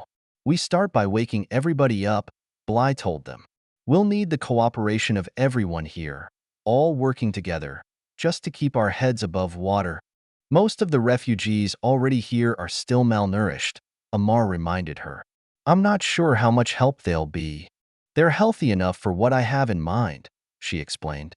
I realize we haven't had time for a proper land survey, but if we start filling in rows around the existing camp, we can expand its boundaries without letting the situation fall into total chaos. Use the healthiest of the refugees as guides and runners, taking each new batch when they step off the transport and showing them where to set up. Set up what, ma'am? Prash asked. At the moment, probably little more than the clothes on their backs, she grimaced. In time, I hope we'll be able to build shelters for them, but for now, I'll settle for them not bunching up in a single massive group and stampeding. As soon as they land, get them away from the launch pad as quickly as possible. That won't be easy, Amar pointed out. I know, but at the moment it's the best we can do, Bly acknowledged. We'll also have to set up an intake and triage point at the landing site itself. We can use the less physically capable refugees there, tallying the names of the new arrivals along with their relevant experiences and points of origin. We'll need a medical collection point there as well. It's a safe bet some of them will be sick or injured. Assessing and prioritizing their medical needs is something we can't hand off, unfortunately, but they can still act as assistants and orderlies. The two men had pulled out their tablets and started taking notes when Prash cleared his throat. The food situation will be bad enough, but what about the water? He asked her. The purifier is already operating at capacity, and it's just barely meeting our current needs. I know, she said sourly, conjuring up her basic chemistry to solve the problem. Dig fire pits, collect the charcoal, and use that to expand our filtering operations until our mining group comes back with that drilling equipment. Those at high risk get the good water: children, gestating females, and those with medical needs.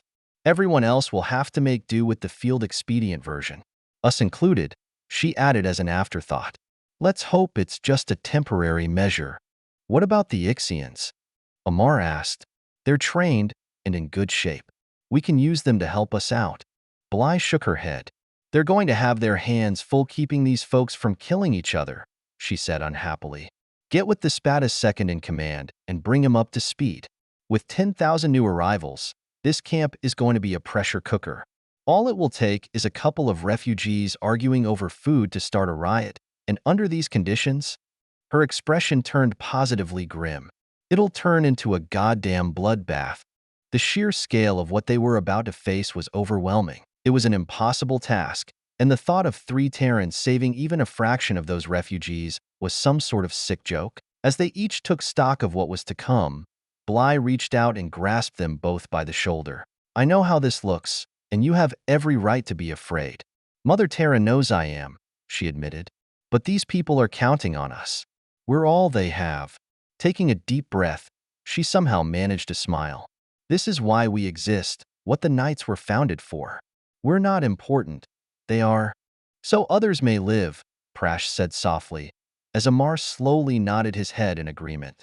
So others may live, she repeated, as the trio looked into each other's eyes and found only strength and resolve. Then let's get to work.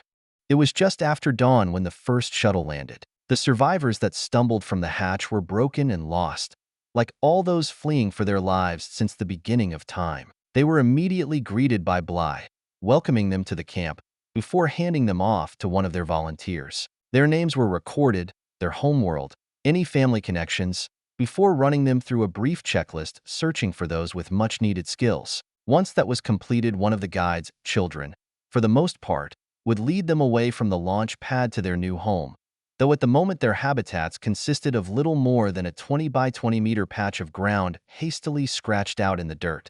Any supplies, food, water, medicine, shipped down from orbit were gathered under guard by a squad of Ixian security for safekeeping, to be rationed out sparingly. The able-bodied were given tools and put to work purifying water or cutting down timber from the nearby jungle for construction. They brought the sick and injured to their makeshift hospital and triaged, though soon those numbers threatened to spiral out of control. They pulled anyone with medical training from the line and immediately put them to work, tending to those in need. The Ixians more than earned their pay that day, quelling one clash after another as frustrated and angry individuals exploded into savagery. Old prejudices flared into open hostility as the blue-skinned alien warriors fought to stem the tide of violence. Despite their best efforts, the camp's fledgling cemetery saw a booming business. Captain Tajaki sent a ground team with the first wave for traffic control. A shuttle would land, disgorge its passengers and cargo, before taking off once more,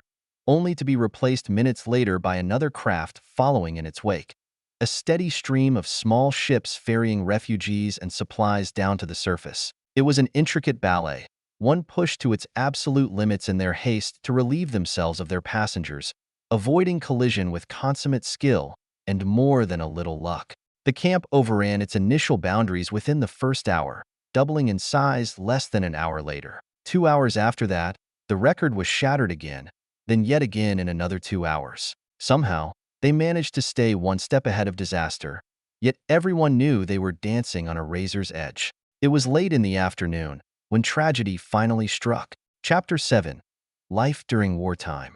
Just as she'd feared, the camp buckled under the strain. The 3 Knights had done everything they could to prepare for the sudden addition of 10,000 new arrivals, and given the time they had to work with, their plan was solid. If the Alliance had given them a few weeks' warning or staggered the refugees' arrival, it likely would have worked. But with only a few hours' notice and being hit all at once, cold hard reality doomed the plan from the very start. Perhaps the plan's single worst component was the Knights' inability to be everywhere at once. They'd recognized this, of course, and tried to compensate, but the sheer enormity of the undertaking overwhelmed them. They tried to find volunteers among the refugees to act in their stead, but again, time was not on their side. While under direct supervision they were fine, but once Bly or the others were called away to deal with yet another crisis, inevitably those they'd enlisted to help slacked off or simply disappeared. The discipline needed to stay on task simply wasn't there. Because of this, hundreds of new arrivals went undocumented. Hundreds more didn't know where to go or what to do, adding to the landing site's congestion. The Ixians couldn't help since they were busy rushing from one crisis to the next, trying to keep the populace from descending into bloody anarchy. In fact, it was a minor miracle that their plan worked as well as it had. Bly and Amar were in surgery, trying to stitch refugees back together who'd been wounded in a particularly ugly melee, while Prash was overseeing their efforts to provide safe drinking water. They'd fallen desperately behind on the latter, as more and more shuttles arrived. The number of patients awaiting care was rising rapidly as well, even with the help of the medical staff they drafted from the arriving shuttles. But in the end, it was a combination of recklessness and fatigue that led to the disaster. Above the planet, the various ships' captains were busy transporting their refugees and cargo to the surface, knowing full well the fleet of ships in orbit was a tempting target to any Ixian that might lurk nearby. They desperately wanted to be somewhere else, anywhere else, so in their haste they increased the tempo of their shuttle flights, packing them to the gills before sending them right back down to Tangim. The traffic control teams on the ground staggered under the onslaught, begging the ships to slow the pace, but the captains brushed aside their concerns. Protecting their ship and crew was all that mattered. Anything else was a very distant second. The gap between shuttles dwindled, the sky above grew fuller, as panic cut their operational safety margins to the bone. It was a perfect storm in the making, and in its eye stood a Bamid crewman named Utsuzuka. Captain Tajaki had tasked Utsus to handle traffic on the surface. As chief mate, it was an exercise he was well familiar with, though never under these conditions. The field was little more than hard-packed dirt, their communications and tracking equipment rudimentary, and the frenetic pace they were operating under was rapidly taking its toll. He and the other controllers had urged their captains to use caution, only for their warnings to go unheeded. They'd been at this for hours, and fatigue was setting in. Wearily, he contacted the next shuttle, ready to guide them in. Shuttle 872, this is ground control. Prepare for final approach once the pad is clear, he ordered the pilot, before switching channels. Shuttle 119, you are cleared for takeoff. Heading 273, he informed the craft waiting for clearance. The two ships acknowledged his commands, but as Shuttle 119 rose from the surface, it drifted from the flight path. Only a degree or two at first, but as it rose, the deviation grew. In their haste to return to their ship, the crew of Shuttle 119 had calculated a least time route that would bring them directly aboard. It was a few degrees off from what they'd been told, but they were certain it was well within safety margins. Already focused on the next new arrival, Utsuzuka missed it completely. Meanwhile, Shuttle 872 was coming in on final, where a nasty crosswind was buffeting the controls. The pilot increased power to compensate, but as he did, he ran into an unexpected air pocket where the winds dropped to almost nothing. He too drifted off course but judged it with intolerances. Already juggling more than he was happy with, Utsuzuka missed that as well. Neither pilot spotted the other prior to the collision. Bly carefully manipulated the soft tissue of the Yuju on her table. The patient had been involved in some physical altercation and badly beaten, leaving them with severe head trauma. Bad enough for a human, it was even worse for an Yuju, given their wide fleshy cranium and sensor spikes, much like a snail's tentacles. Pressure was slowly building inside the patient's skull, and if it wasn't reduced soon, their life would be in jeopardy. Finding the right spot to drill was delicate work, and, once started, she'd be committed. She had to get it right the first time. Lifting the drill, she placed it near the right temporal lobe and, reacting on instinct at the first sound of the explosion, Bly threw herself over the patient to protect them from harm. A rolling detonation roared in the sky, and as she looked up, she saw a massive fireball roil and burn, with falling debris leaving smoky trails behind as they tumbled to the surface. The all-too-familiar sound of screams and panic reached her ears as those on the ground raced to get clear. As the flaming wreckage impacted, far too many of those screams were being cut short. "Holy Mother Terra," she whispered as Amar joined her side, his eyes wide with shock. The pair stared at the bloody tableau, fixated in horror until the quatrium turned to face her. "What do we do?" he asked her. Somehow, she shook off her reverie. "Get ready for incoming casualties," she warned him, "especially burns and major trauma." She reached for her communicator, only to have it buzz with an incoming message. Lifting it to her ear, she answered, "This is Tegada. This is Prash." Her other knight answered, "I'm heading back now. I'll be there as soon as I can. Grab one of the Ixians on your way," she told him, "and tell them they're on recovery detail. Have them bring the casualties here." "Understood," he agreed. "I'll pass it on." Prash out. Jamming the device back in her pocket, she did a quick reassessment of her patient. Whatever time she'd thought she had was about to be drastically shortened as the incoming wave of wounded started rolling in. Quick and dirty meatball surgery was now the official order of the day, and as she picked up the drill, Bly realized that her patient's chances of recovery had just been cut in half. Prior to the explosion, she liked his odds, but now? Now, it was anybody's guess. Working quickly, she drilled a burr hole near where the patient's ear would have been, if they'd been human, before inserting a drain line. Some antibiotics, and then it was time to move on, as the first victims began arriving from the crash site. Any hope of monitoring the patient was now gone, and with a head injury of that nature, it wouldn't take much to send them into a spiral, one from which they might never recover. She pushed that thought out of her mind as made her way to triage. The first casualty being brought in was severely burned, so badly, in fact, that she was hard-pressed to even identify the species. Looking up at the Ixians who'd transported the victim, she asked, "How many?" Uncertain, one of the blue-skinned aliens replied, "We are still searching the crash site. There may be dozens or more." Bly grimaced as the burned victim let out a soft gurgle, a sound she knew all too well. Other races had different names for it, those whose physiology was similar enough, but Terrans called it the death rattle. It was a sign the patient was weakening, so much so that their respiratory system was shutting down, and things only got worse from there. "I could spend all day working on them," Bly thought sadly, "and in the end, they die anyway. Meanwhile, there's half a dozen other lives I could save in the same time frame." One of their draftees came out to join her, a reptilian Xot. "What's your name?" Bly asked her. If someone had introduced them earlier, she'd already forgotten. "Velsa," she answered nervously. "Velsa Cebu." "Are you familiar with triage standards, Velsa?" she inquired, reluctant to dump this burden on the frightened young refugee. But the patients needed her in surgery. She couldn't be everywhere, and unfortunately, this was one job she could palm off. Guilt and all. "Yes," the medic swallowed, her eyes wide and all too knowing. Nodding, she slowly turned away. "Code black.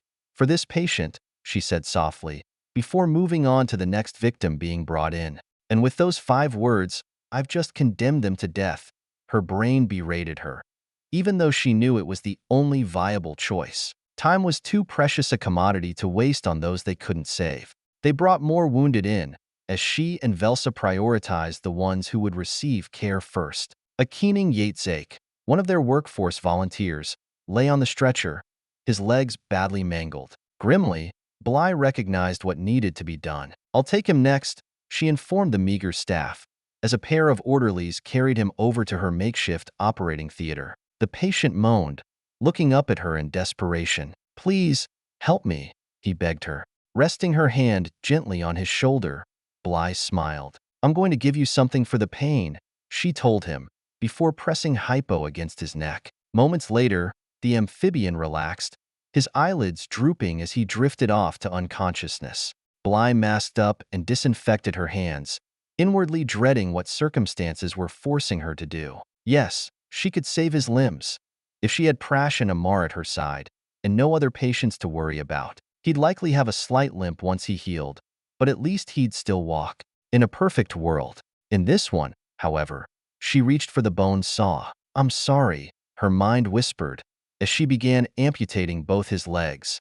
Prash's return to the field hospital ran into a snag as he arrived at the crash site. One shuttle had come down more or less intact, while the other had scattered debris for hundreds of meters. One look at the crushed fuselage, and he knew no one was getting out alive, So instead, he focused his attention on those injured by the fallen wreckage. The security team was gathering wounded nearby for transport. So instead, he made his way over to lend assistance. An Ixian looked up as he arrived on the scene, scowling as he looked around. Damned bloody business. This, he growled. It's Fubar, all right.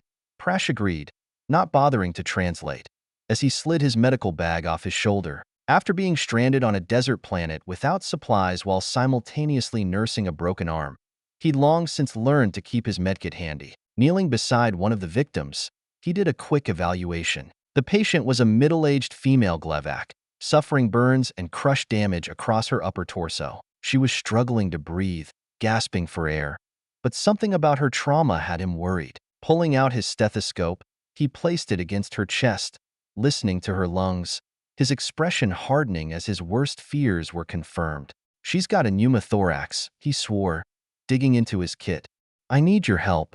The Ixian nodded. What must I do? He asked. Pulling out a chest tube and scalpel, he explained. She's punctured a lung, and there's air building up inside her chest. I have to put in a tube so she can breathe. Turning his attention to the patient herself, he flashed her a brief smile. I'm going to give you something, and then I'm going to help you breathe easier, he promised her, before pulling out a hypo and pressing it against her throat. That done, he looked back up at the Ixian. I need you to hold her steady, he explained. She can't move while I'm doing this. Or, he froze, realizing she was still conscious and very much aware of her surroundings. It would be bad if she moved, he finished lamely. I understand, the Ixian replied, as something seemed to shift behind his eyes. He gently wrapped his arms around her, carefully avoiding where'd been injured, as he braced himself against a handy chunk of metal. I am ready, he affirmed. Prash took a quick moment to sterilize the incision site before lifting her arm. Keep this raised, he told the Ixian, who immediately shifted position to comply. There was no time to waste, so taking up the scalpel, he made his incision, cutting between the ribs and spreading the parted flesh with his fingers before probing the exposed tissue. The female alien struggled in the Ixian's grip, but he held her fast as he cut deeper into the chest wall, before finally breaching the intercostal space. Dark blood bubbled at the incision site, a good sign, as he readied the chest tube and started threading it through her ribcage.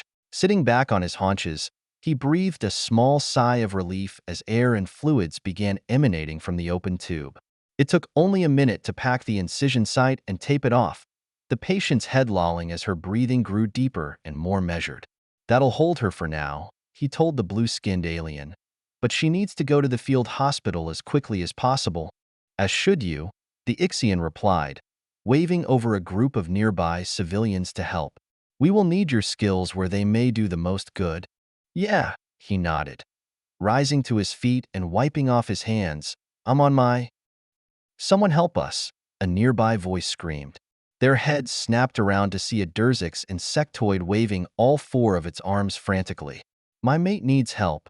Grabbing up his bag, Prash started jogging. Tell them I'll be there soon as I can, he yelled over his shoulder as he ran to aid the next patient. Chapter 8, Aftermath. 33 hours. From the moment the two shuttles collided until they carried the last victim out of surgery, the three knights spent 33 hours fighting to save those wounded in the disaster. They couldn't save everyone, but for every 10 patients brought to the small field hospital, 9 were still alive at the end of the ordeal. An amazing accomplishment by anyone's standards. But the pile of severed limbs told a grim tale of just how much that hard-fought victory cost. For many of those who had survived, their lives would never be the same. The trio staggered out of surgery, their surgical gowns covered with the blood of a dozen species, their expressions drawn and haggard. Their draftees were there as well, led by the young Ksat Velsa Sibiu, helping them out of their scrubs and wiping away the worst of the gore. They drank filtered water from the river, oblivious to its chemical taste, nibbling on soya bars before Bly slowly rose to her feet. Get some rest, you two, she told them. Terra knows you've earned it. What about you? Prash asked. You must be dead on your feet. I'm fine, she dissembled. I'll wake you in 4 hours to relieve me. Now go get some sleep. The pair needed no further encouragement. Leaning against one another for support, they toddled off to bed while Bly made her way to their recovery ward. The massive number of casualties had overwhelmed their small clinic, forcing them to make do with limited resources. The cots were full, some housing more than a single patient. They'd bunked the overflow in simple bedrolls, doing the best they could to keep them out of the dirt and under cover. Drifting down the main aisle, she checked in on her patients, examining their vitals, ensuring their drains were clear and functioning, doling out medication where needed. It was getting hard to remain focused. The long hours in surgery had definitely taken their toll. Pausing at one cot, she realized it held the Yatsake worker she'd operated on at the start of all this madness. He was currently slumbering, though his sleep was far from restful, tossing and turning as much as his broken body would allow. She pulled up a stool beside his bed and examined his sutures. The bandages would need changing soon, and there was some leakage between the stitches, but given the severity of his injuries, he was recovering as well as she might have expected. His skin was warm and clammy to the touch, likely running a mild fever. They'd have to monitor that, but as long as it didn't spike, she was content to let his body's natural defenses carry the load. Her eyes drifted back to his stumps. Bly knew she'd had no choice, not with so many other casualties coming in, but that was small comfort to someone who'd just had their life shattered. Modern prosthetics were remarkable, assuming they could locate a source, but they were still poor imitations of the real thing. They'd give him back his mobility, all right, but that was all they'd do. Just hunks of metal and plastic strapped onto what remained of their pulverized limbs. How I wish I could give them back to you, her mind whispered, her thoughts drifting to dark and dangerous corners. You should get some rest as well, she heard a voice say. Looking up, she realized Velsa was hovering nearby, looking far more refreshed than she did. Soon, she promised, but one of us has to stay up, in case we're needed.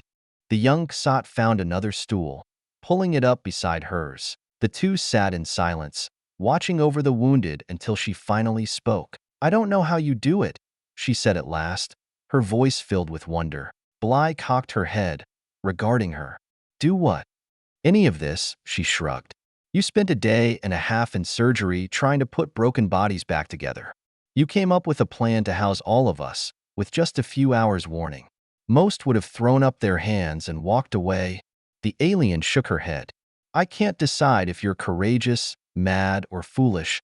The smart money's on foolish, she said with a wan smile, as she tried to stifle a yawn. Don't give us too much credit, Velsa. Most of you are sleeping under the stars. The water situation is still an issue, and if we don't start seeing some regular supply runs soon, food is going to be a real problem. She shook her head. We're not out of the woods yet. Not by a long shot.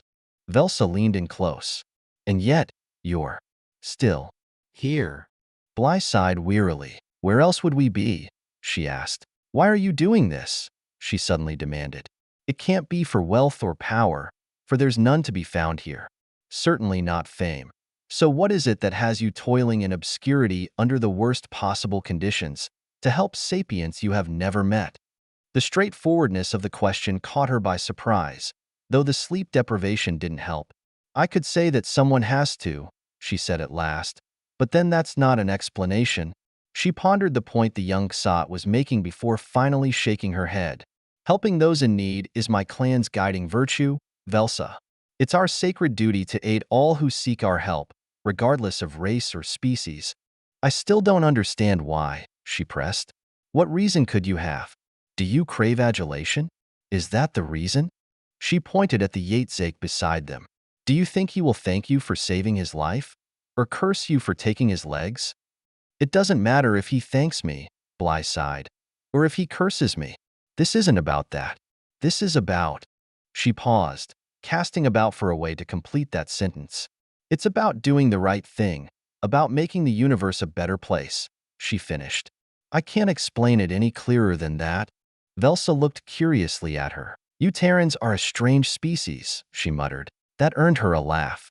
My dear, you don't know the half of it, she chuckled, though the humor quickly faded. What we do isn't easy, Bly told her. It's a hard life, dangerous and uncertain. But I know in my heart that this person, she said, patting the cot beside her, is alive, thanks to my training. Maybe he won't see it that way, she admitted, and maybe he'll think it would have been better to just let him die. Only I can't allow myself to think that, Not when I'm in surgery. Bly turned and spent a moment contemplating the restless patient. I help those who need it, Velsa, she finished. So I guess the answer to your question is that simple and that complicated. The young medic just stared at her for a moment, then shook her head and rose to her feet, wandering off to check on their other patients. Bly didn't blame her confusion.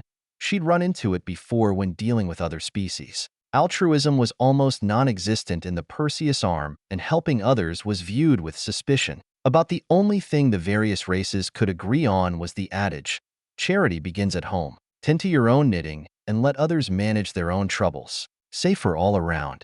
Only that was changing, thanks to the Alliance. Working together to defeat a common enemy was something they understood, and the other races were slowly starting to accept an ethos higher than enlightened self-interest. It was still a nebulous relationship at best, but Bly had hopes. Making herself comfortable, she settled in for another long shift, sitting bedside vigil yet again with those she'd fought desperately to save.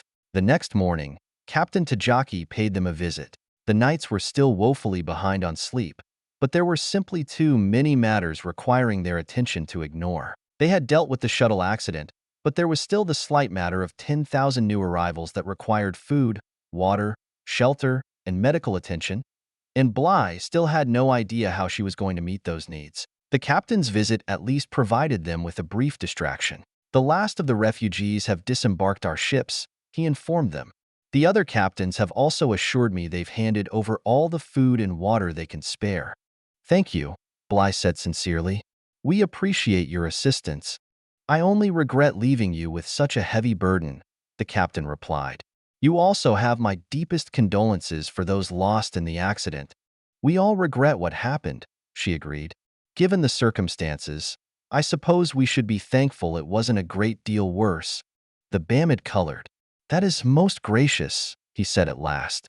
Though honor compels me to note that we might have avoided it, had the shuttle pilots in question followed procedure. Those pilots paid for any mistakes they made with their lives, Bly said rather forcefully. They were also, I am given to understand, under a great deal of pressure from their captains to speed the transfer of refugees to the surface, she pointed out, giving him a caustic look. He fidgeted under her gaze until she finally let him off the hook.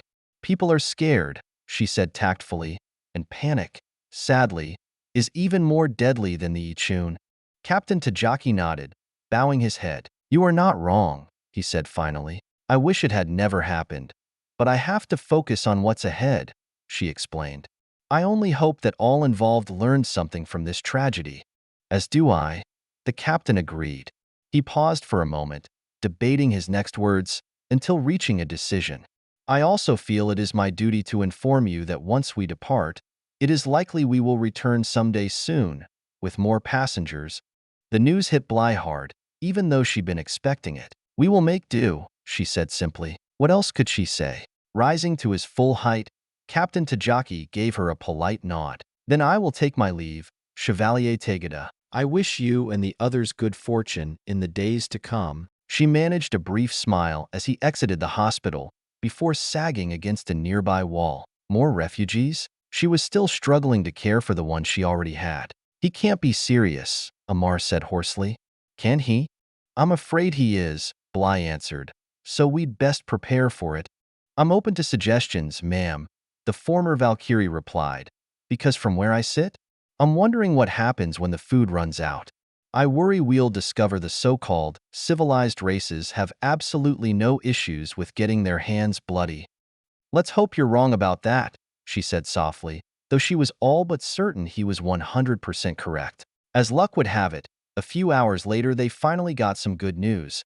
As Spadajai's mine expedition finally returned, it took them some time to win their way through the vastly expanded encampment, pausing briefly to examine the crash site before eventually arriving at the hospital. For all intents and purposes, it had become the camp's nerve center, and where the knights were usually located. The excursion members were covered in mud and grime, lugging long poles and various pieces of equipment. Akuum Waza, their drilling expert, looked dead on his feet. Apparently, he was used to jungle safaris. Bly met the group at the door. Please tell me you were successful, she implored them. Indeed we were, the Spada grinned, as they laid down their burdens. Acuum assures us that we should have no trouble digging a proper well with this equipment. He looked out over the camp with a measured eye. Though I am uncertain it will provide enough fresh water for these many individuals, we won't know until we drill, the engineer said wearily. If the water table is shallow enough, it is possible we have enough material for a second, or even a third. Well, that would be very helpful, she said with obvious gratitude. How soon can you begin?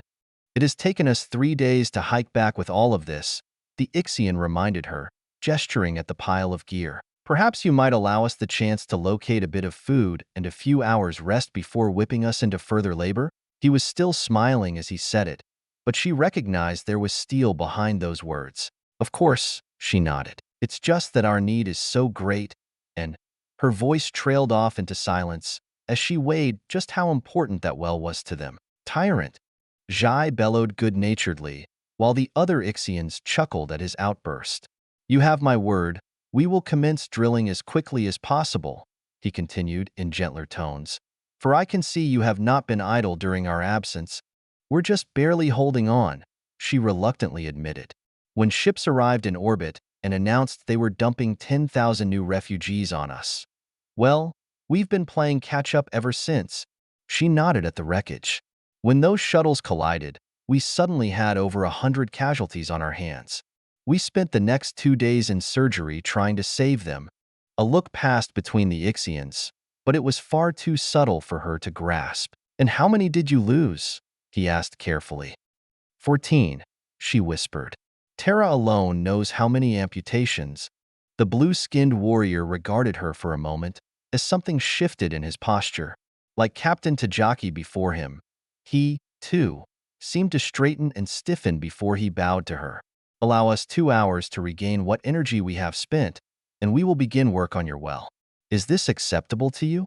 Completely, she sighed in relief. Thank you, Spada, she said earnestly. You are most welcome, he said with a smile. It is plain that your back is already bent beneath many burdens, Chevalier Duxim Blytegada. I have no intentions of adding to them unless I must. That's the best news I've heard all day, she sighed. If you find fresh water, call me immediately, day or night. Until then, however, I'm going to grab a couple hours of sleep, she informed them, before stumbling off to their shelter. Within minutes, she was curled up in her bedroll, dead to the world before her head hit the pillow. Chapter 9. For everything, there is a season. Please, everyone stand by, Acuum Wuzza told the small crowd gathered around him, as he made a last check of the pump and its connections. All appeared to be in order, so with a deep breath, he pressed the switch that activated the machinery. The motor hummed to life as everyone looked eagerly at the outflow pipe, hoping the engineer was as good as he claimed. A low rumble came from deep underground, working its way to the surface as the pipe began coughing out spurts of air. Bly looked expectantly at the harried Glevac, who held up his hands in self-defense. It's priming, he assured her. Please, just give it a moment. Mollified, she turned her attention back to the pipe and the catch basin beneath it, murmuring a silent prayer to Holy Mother Terra herself. It had to work, or else their situation would become dire. They'd managed to filter barely enough water through improvised measures to meet their basic needs, but it was just a stopgap measure, as well as labor-intensive. As a long-term strategy, it was unsustainable. The gurgling grew louder as the pipe began to vibrate. The crowd leaned in, whispering to one another in hushed tones as they waited, when with a loud belch thick, liquefied mud sprayed from the spigot. Bly glared at the frantic alien. That's normal, he swore. Please, be patient for just another minute. Nervously shifting from one foot to the other, she watched as more mud spewed, followed by banging sounds from the pipes as fine gravel exploded out like a shotgun blast. More mud followed, silty and thinner than the first batch. But as the crowd viewed the display, the muck grew less viscous and more diluted, until finally, brown water was pouring from the tap. This first run is cleaning out the pipes, Acuum Wuzza explained. Just a few more minutes, and it should be clear. Bly prayed he was right, but the wait was killing her. All their hopes for the camp were riding on this. But as the minutes slowly ticked by, she could see for herself the water was growing purer, the disgusting sludge giving way to cool, life-giving water. Eager hands reached into the stream for a taste, But the knight interposed herself between them. "Hold on, we need to test it," she reminded them, holding up an analysis kit. There was an almost angry grumble from the crowd as they reluctantly gave room, while Bly filled the vial and assayed the liquid now streaming from their jury-rigged pumps. The results began filtering in almost immediately. The pH level was 7.9, slightly alkaline, likely because of the local geology, but well within safe limits. She was far more concerned about the heavy metal contamination. But as the results settled in, she breathed a sigh of relief. Less than 1 part per billion for both lead and cadmium, and as other pollutants were analyzed, their levels were equally encouraging. No nitrates or volatile organic compounds, no dangerous microbes. In short, the hazards that plagued the nearby river hadn't leached into the aquifer. "Thank Mother Terra," she whispered, closing her eyes and offering a prayer of gratitude before turning to the crowd. "It's safe," she smiled, as the throng surged forward in anticipation. "Line up," Spadajai shouted, pushing back against the congregation. "I will not allow this to become a stampede." Suitably abashed, the refugees began forming a queue as the first in line held a bucket beneath the stream, their eyes glittering as sweet fresh water filled the pail. Making her way over to the pump's controls, Bly reached out and touched Acuum's shoulder. "Thank you," she told him. "I think you may have just saved us." The Glevak found it difficult to meet her gaze. "Just wanted to help," he mumbled, the engineer growing self-conscious of her attention. "You've done more than that," she said honestly, watching as the next person in line held out a container of their own to fill. "How much water will it give us per day?" The engineer scratched his head for a moment. "Assuming the pump is operating at full capacity and under continuous operation, 100 to 150,000 liters a day." Bly did some quick math of her own. "That should be more than enough to meet our current needs," she said, "at least until they dump another load of refugees on us." Acuum gave her a worried look. "Do you believe that's possible?" he asked. "Much more than possible. I suspect it's likely," she said quietly. "Unless the Alliance can defeat the Ixian quickly, I expect to see many more displaced persons. Which is why I wanted to ask you about something you said before, about drilling a second well." He nodded wearily. "How soon do you need it?" She held up her hand. "There's no rush, not unless another fleet appears in orbit. Take a couple of days off, you've more than earned it. But I won't lie, I'd sleep much better knowing we have a backup in place." "I understand," he answered. "Allow me a day to recover, and I will begin surveying for a second well site." Thinking for a moment, he asked, "Is there any place in particular you would prefer if it is feasible?" "Some place on the other side of the camp," Bly told him. "Not only will it help avoid crowding, but should the worst happen, hopefully at least one well will survive intact." "You mean an attack by the Ixian?" he said nervously. "Do you really think they would come here?" "I don't know what drives them," Bly answered, "or why they'll assault one planet while sparing another. But ever since we Terrans lost our homeworld, we know to expect the worst of those evil machines." She practically spat the words out as her professional mask slipped. The engineer looked out over the line of refugees, each with a bucket in hand. "I believe we all do now," he said at last. With the water crisis now averted, at least for the moment, Bly actually found a quiet moment to herself. It was destined to be interrupted, which only made it even more precious. Nestled in her bedroll, she reached for the bag with her belongings and pulled out a small device, letting it rest on her palm. A green light held steady as she regarded it, before pressing a recessed stud. One end of the gadget slid open as a puff of frozen mist escaped, quickly dissipating into the muggy jungle air. Reaching inside, she plucked out a rime-coated test tube, its end cap carefully sealed. She stared at it longingly, rolling it between her fingers, before heaving a heavy sigh and returning it to its frozen abode. "Is that what I think that is?" she heard from the doorway.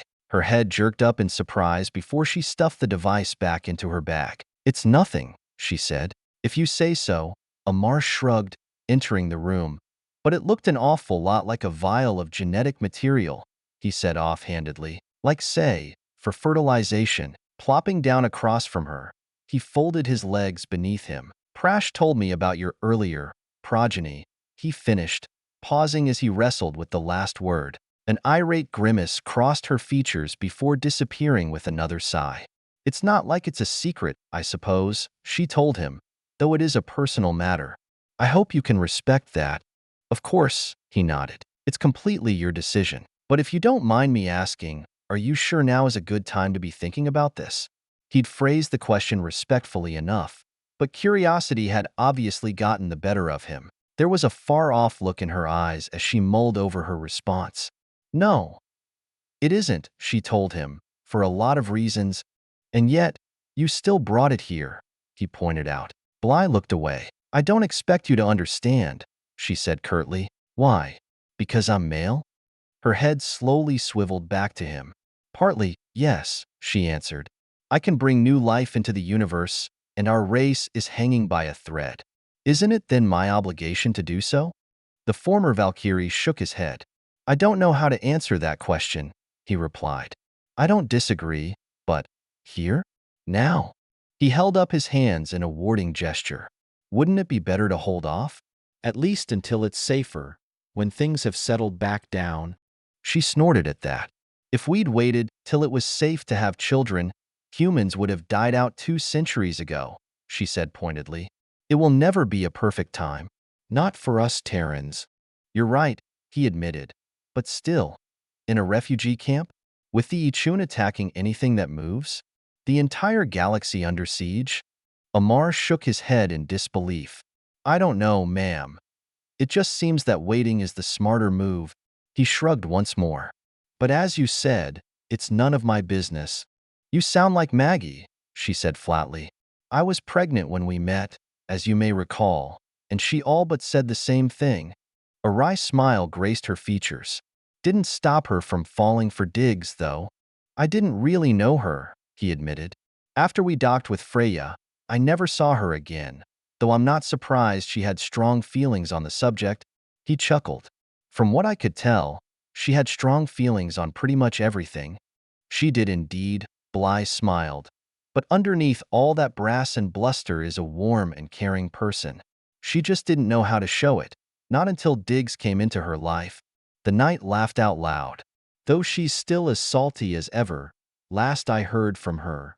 The pair fell into silence as they reminisced until she spoke up once more. Did Prash also tell you where my children are now? She asked him. Just that. You gave them up for adoption, he said gingerly. I wasn't going to ask. She nodded sadly at that. There have been plenty of times I've regretted that decision, she confessed. But as you said, look around us. Bly waved her hand, gesturing at their surroundings. Can you imagine trying to raise a child here? Under these conditions? Amar frowned as he considered it. It would be challenging, he allowed. To say the least, she grunted in reply. Can you picture me in surgery, with an infant strapped to my back? Or worse, trying to protect them if the Ixian attacked? She tried repressing a shudder and failed. Almost involuntarily, her hand slipped back into her bag, removing the tiny refrigeration unit once more. Her fingers danced across its surface, gently stroking it. And yet, he spent a moment digesting that. I guess it's something I've always shied away from, he told her. In the Valkyries, you're reminded every day just how easily your life can be snuffed out. Just like that, he said, snapping his fingers. Relationships are usually torrid and short-lived, with little thought given for the future. The ones that do plan for the future. Amar winced and suddenly looked away. You're thinking of Kai and Runa, aren't you? She inferred. He nodded in reluctant agreement. You can't let what happened stop you from living, Amar, Bly said sadly. However brief a time they had together, I can tell you this. It's better than having no time at all. She suddenly grew pensive, reflecting on some past moment. You weren't there when he died, the Quatrium countered. Losing him like that, after we'd already survived the worst they could throw at us? It damn near broke her. He shook his head. I don't think I could go through that. You're stronger than you think you are, she smiled. Trust me on that. Her attention was drawn back towards the bag as she withdrew the tiny cooler once more, gazing at it. Maybe I should hold on to that for you, Amar said apprehensively. Meaning no offense, but I've seen addicts better able to avoid their habits. Her eyes narrowed as she glared at him. Maybe you should mind your own business. He shook his head, refusing to be cowed. You said it yourself, ma'am. This is the worst possible time and place to be thinking of having a kid. I don't know what's gotten under your skin, but do you know where my children are? She asked suddenly, interrupting him. No, he admitted. Neither do I, she whispered. She looked up from the device that held her attention, her eyes big and plaintive. They could be anywhere. Once I made sure they were going to a good family, I walked away, severed all ties, cut myself out completely, not even so much as a birthday card. A melancholy air seemed to settle in all around her. They didn't need me buzzing around, especially when I couldn't be there for them. And now? She closed her eyes and drew up her legs, her body now trembling. I don't even know if they're still alive, she said hoarsely. So that's it, Amar said, as the pieces fell into place. Why you're suddenly contemplating taking another spin at the insemination wheel. You're scared your children might all be dead. He gave her a sympathetic look. Odds are they're safe, Bly. You know that, right? He said, trying to be understanding. I don't know that, she fired back, and neither do you. So don't try consoling me. 3 children now I've carried to term, and then handed off to strangers. 3 little bundles of life, out there somewhere. And I have no way of keeping them safe. She scowled, her hands clenched into fists. I made my choices, my eyes wide open, because I thought it was my patriotic duty as a Terran. And now, all I want to do is hold them close and never let go. Her eyes watered, but even as her chin trembled, she still managed to jut it out in defiance. Even if they were here, he said softly, there's no guarantee you could protect them. My head understands that, she said tightly, but my heart isn't listening. Her gaze returned to the chilling unit in her hands, staring at it as if it were a precious gem. Sighing in resignation, Amar rose to his feet. You're going to make your own decision about this, no matter what I say, he said pointedly. Just don't rush into anything you might end up regretting. Promise me, he implored her. I promise, she mumbled, her eyes never leaving the device.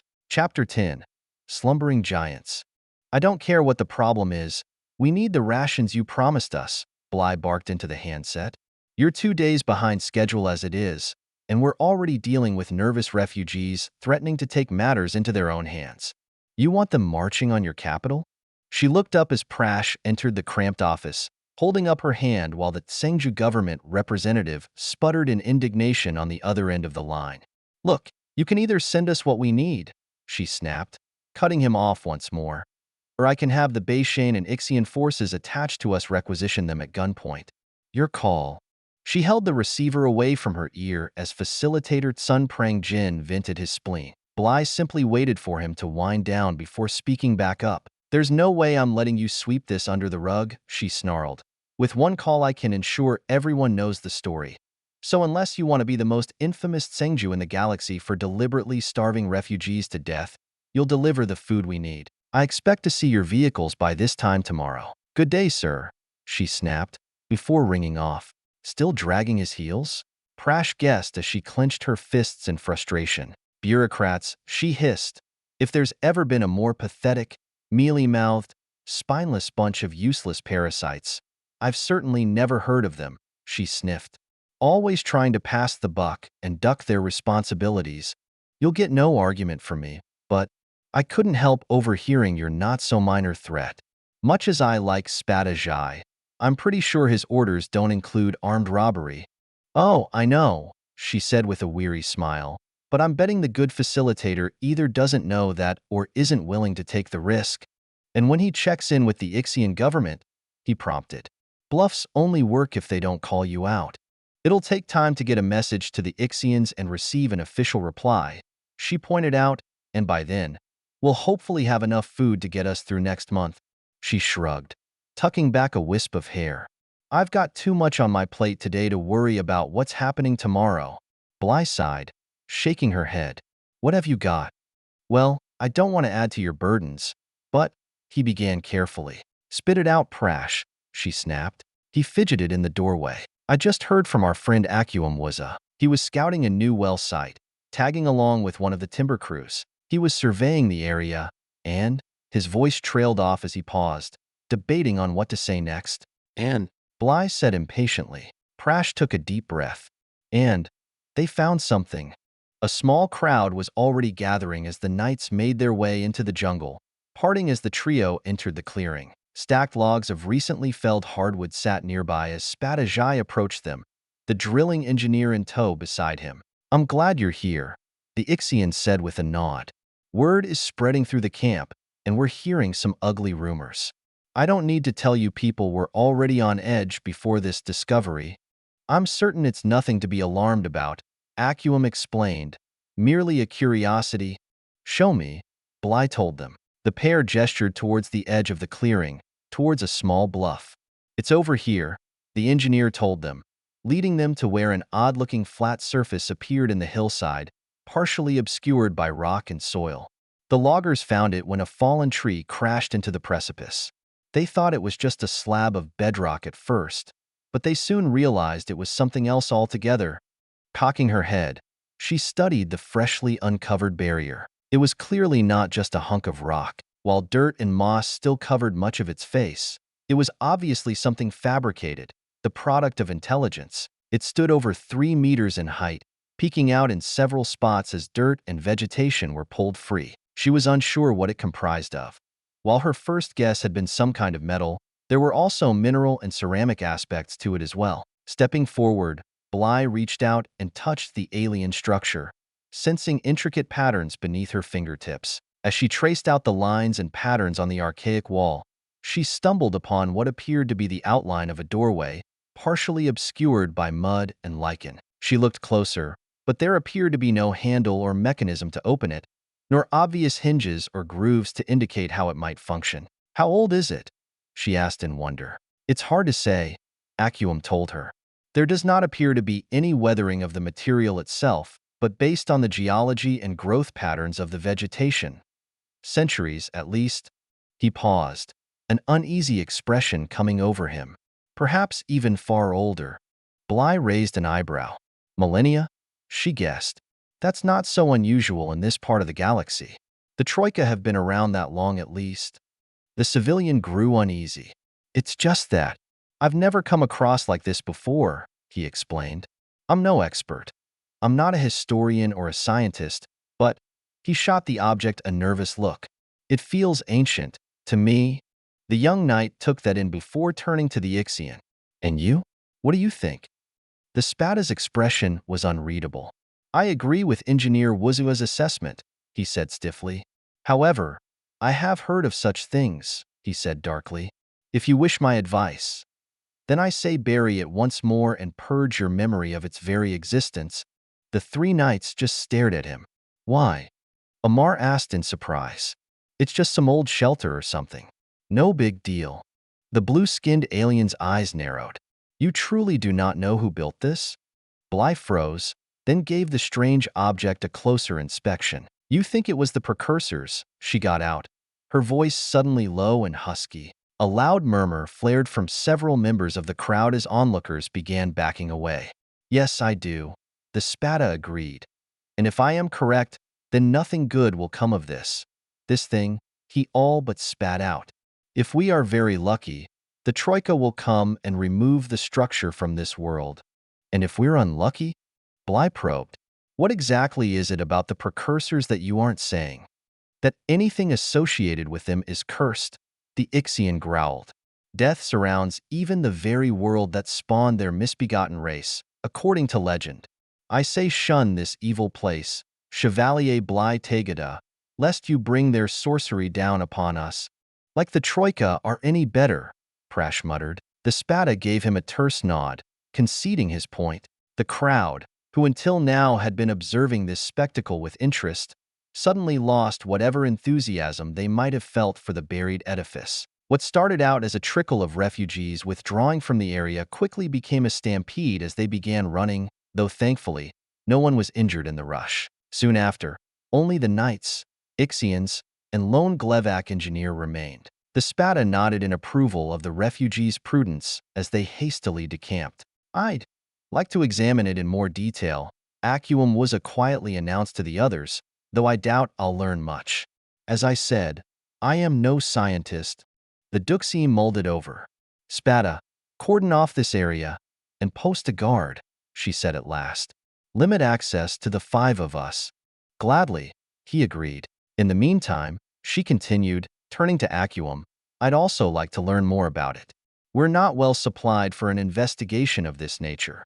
Most of our equipment is designated for medical purposes. Still, between the 2 of us, we can probably cobble together something to give us a better look. Don't we already have enough on our plate? Prash asked her. We do, she agreed. Which is why I'm content to allow Mr. Wuzza to take point on this. She paused for a moment. Just remember that the second well site still has the highest priority, Bly reminded him. Of course, he agreed. I should be able to begin within a few days. Excellent, she smiled. In that case, I will leave you both to your duties. Prash Amar with me. She gave the 2 aliens a polite nod before turning on her heel and journeying back towards their makeshift hospital, as the 2 men fell in beside her. Not a word was spoken until they arrived at their destination, though Bly checked in briefly with Velsa Sibiu, their Xot medic enlisted from the refugees, to monitor their patients while the 3 humans talked. The precursors, Bly sighed, shaking her head once they'd made themselves comfortable. As if we didn't have enough troubles. This doesn't have to be an issue, Prash pointed out. If you're right, and it is one of theirs, then that means it's been sitting in that jungle for millions of years. We could just rebury it and forget we ever saw it. Won't work, Amar disagreed. You're forgetting about the ones that found it, the timber crew. Once Spadajai started making dire warnings about ancient curses, they might have hauled ass out of there, but you can guarantee they've been telling anyone who'll listen what they found. It must be all over the camp by now. He's right, the Duxiim said unhappily. We can't simply ignore this. The question is, what do we do about it? Maybe we could call the facilitator and use it for leverage, the former Valkyrie suggested. Maybe get some more food and supplies out of the Tsingju. Forget it, Prash told him. If they get wind of this, they'll force us out and send us Terra alone knows where. They won't want this camp or the refugees anywhere near this place. They'll move to exploit it, Bly agreed. Or worse, use it to curry favor with the Troika. I don't even want to think what'll happen if they find out about it. Ma'am, you'd better prepare yourself for just that possibility, Amar said glumly. We've got 10,000 refugees in this camp, and I guarantee at least some of them will gladly sell us out, especially if it comes with a ticket out of here. A dark look came over him. I saw it happen on Sonoishii.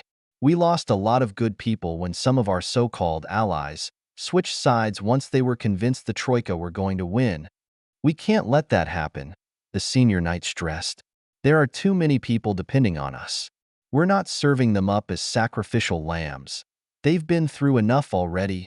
Look, we don't even know what it is, Prash pointed out. It might turn out to be nothing, or at least nothing of value. This whole discussion could be moot. It won't matter even if that's true, Bly said. Look what happened when we were on Gerfalcon, and that was based on little more than old folklore. She froze, and then slowly turned to Amar. Look, there's something Prash and I have been meaning to tell you. You mean your mission to Earth? He grinned. Kai and Runa told us. A lot of things just weren't adding up, and eventually, they came clean about it. The other 2 breathed a sigh of relief. Thank Terra, Bly whispered. We didn't mean to purposefully exclude you, but we've been trying to limit who all knows. If word ever leaked to the Troika, it's okay. I get it, Amar shrugged. I figured you'd bring it up when you were ready. It's big, all right, Prash agreed. As big as it gets. So big that it scares me at times. Scares all of us, Bly chimed in. All right, so where does that leave us? We can try to keep this under wraps, but given how many already know about it, that's likely to fail. If the Troika steps in to take it, we won't be able to stop them. Not only that, but they'll probably also do a lot of collateral damage while they're at it. What else is left? Besides prayer, I mean, we can try learning what it is ourselves, Amar suggested. We do that, we've got an edge. These are the precursors we're talking about, Prash fired back, the oldest and most powerful race that ever walked the galaxy. It'd be like bacteria trying to fly a starship. They weren't gods, Bly reminded them. Yes, they were incredibly advanced and powerful, and yes, their homeworld and technology is still a mystery, but despite all of that, their achievements were grounded in science. Science is the only truly common language that exists, because it's framed by the laws of our universe. It may seem like an impossible task, but somewhere out there is the answer. All we have to do is find it. Something tells me it's not going to be quite that easy, Prash said, shaking his head. I mean, if that thing in the jungle is a vault of some kind, how the hell do we even get inside? Every door has a key, Bly said confidently, and so does this one. We start by using the investigative tools we do possess and studying the structure. We throw every test we can think of at it and see what they tell us. And if they tell us nothing? Amar asked. Then we invent new tests, she snapped. We do whatever it takes, and we don't give up until we have some answers, because that's the only way we're going to weather the storm that's coming. I wish I had your confidence, Prash grimaced. Yeah, Bly said quietly, so do I. Chapter 11. Mad Dogs and Englishmen. All right, Amar, come at me. The medic groaned, giving his quarterstaff a forlorn look. You know, a stick won't do much good against someone with a real weapon, he protested. Nevertheless, he took a fighting stance, planting both feet and holding the slender pole at the ready. There's plenty of places where carrying a firearm will get you arrested, but they'll ignore a walking stick, Bly reminded him, slowly circling as she tested his defenses. He managed to parry her thrusts, though his efforts were slow and clumsy by her standards. The former Valkyrie was still new to the ancient weapon and had much to learn, though his military training stood him in good stead. His reflexes were more than adequate for the task, yet he dragged his feet during their practice sessions. Part of him was still having trouble accepting a length of wood as something to be feared. It was time to address that misconception.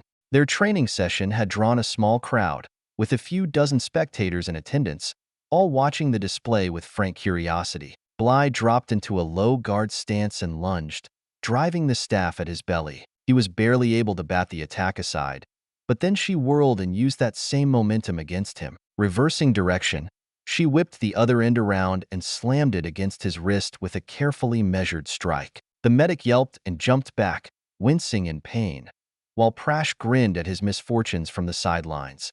Gotta watch that follow-up, he chuckled. Amar shot the Tangim a dirty look, before refocusing his attention on his opponent. Bly was circling him once more, like a shark sizing up her prey, before darting back in with a vicious slash aimed towards his head. His eyes went wide as dodged out of the way, but once more she'd had something else in mind. Slamming her staff down with all her might, she knocked his own weapon from his hands even as she changed direction yet again, slipping the butt end between his legs and appending him onto the hard-packed soil. He landed with a thud, his staff clattering to the earth beside him, even as Bly delivered the coup de grace. The end of her staff came down like a javelin, freezing a mere centimeter from his unprotected throat as she loomed over him, a wry smile playing at her features. If I hadn't pulled my attack, you'd be dead, she told him, before graciously offering her hand. With a sigh, he grabbed hold as she pulled him to his feet,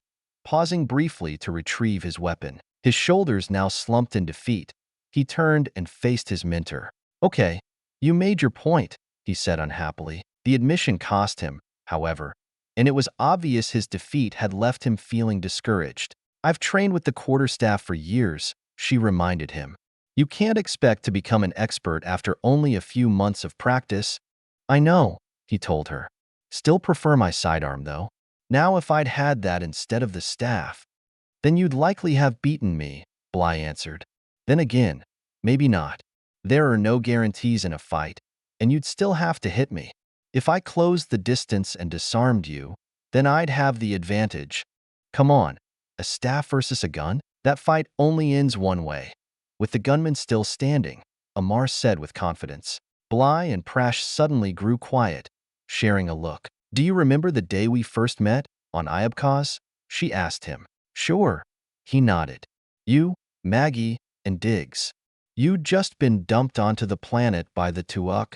That's right, she agreed. There was a fourth member of our group, Junagrek. He disarmed one of the bugs with just a staff. Would have finished him, too, if that damn Tuuk hadn't stung him to death. A dark look came over her as she relived that day. We showed you his grave, remember? I remember, he said softly. Only, that bug had gone rogue, hadn't it? It wasn't rational. I'm aware of that, she said tersely. But my point still stands. Having the superior weapon does not guarantee victory, and a staff can kill you just as surely as a gun. Never forget that. Checking her chronometer, she shook her head. That's it for practice. I'm not sure when we'll be able to schedule the next session, as full as our hands currently are, but we'll squeeze it in somehow. Ma'am, Prash interrupted. Looks like we've got company. Bly paused, and then slowly turned around. A trio of Yates had broken off from the crowd and were now approaching the knights. Seems your sparring match spurred some interest, he continued. The aliens came to a halt a couple of meters away, as one of the amphibian Yates stepped forward while the other two hung back. They were part of the workforce they'd brought in to assist with the camp's day-to-day management. What are those called? He asked, pointing at Bly's staff. The three knights chuckled. They're called quarterstaffs, she explained. They're an ancient weapon, used by Terrans long ago. So why do you use them? He queried, obviously confused. Would not a beam weapon be more effective?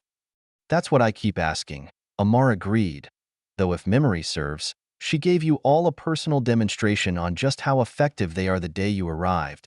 The knights chuckled at the memory before Bly turned her attention back to the worker. Well, there are several reasons we use them, she explained. Sure, they might not have the reach or power of a modern weapon, but they can still be effective in the right hands, as you've seen, she told him. Besides, as knights were healers first, and warriors a distant second. Using the staff helps to remind us of that, and unlike more modern firearms, we can use them in a non-lethal manner. Plus, they're traditional, Prash added, and we knights are big on tradition. The Yates nodded, taking that in. Is it a difficult skill to pick up? He asked. Bly smiled. An hour to learn, a lifetime to master. As the saying goes, she chuckled. The basics are pretty simple, but it takes years to become truly proficient. She cocked her head, regarding him. Why do you ask? The alien took a deep breath. Could I learn to use one? He blurted out. I and some of the others wondered, because his words trailed off into silence as he suddenly became subdued. Eyebrows went up all around as Bly stepped forward. If you want to join our training session, I'd be happy to show you a few things, she told him. You'd need a staff, of course. Some of the lumber we're taking out of the jungle might work. You'd want a hardwood that's straight, without knots or defects, she continued. Something you could whittle down. Curing it might be an issue. It takes months to do it properly. You can do it over a fire, I suppose, but it can warp the wood, she explained. He listened intently, taking all of that in.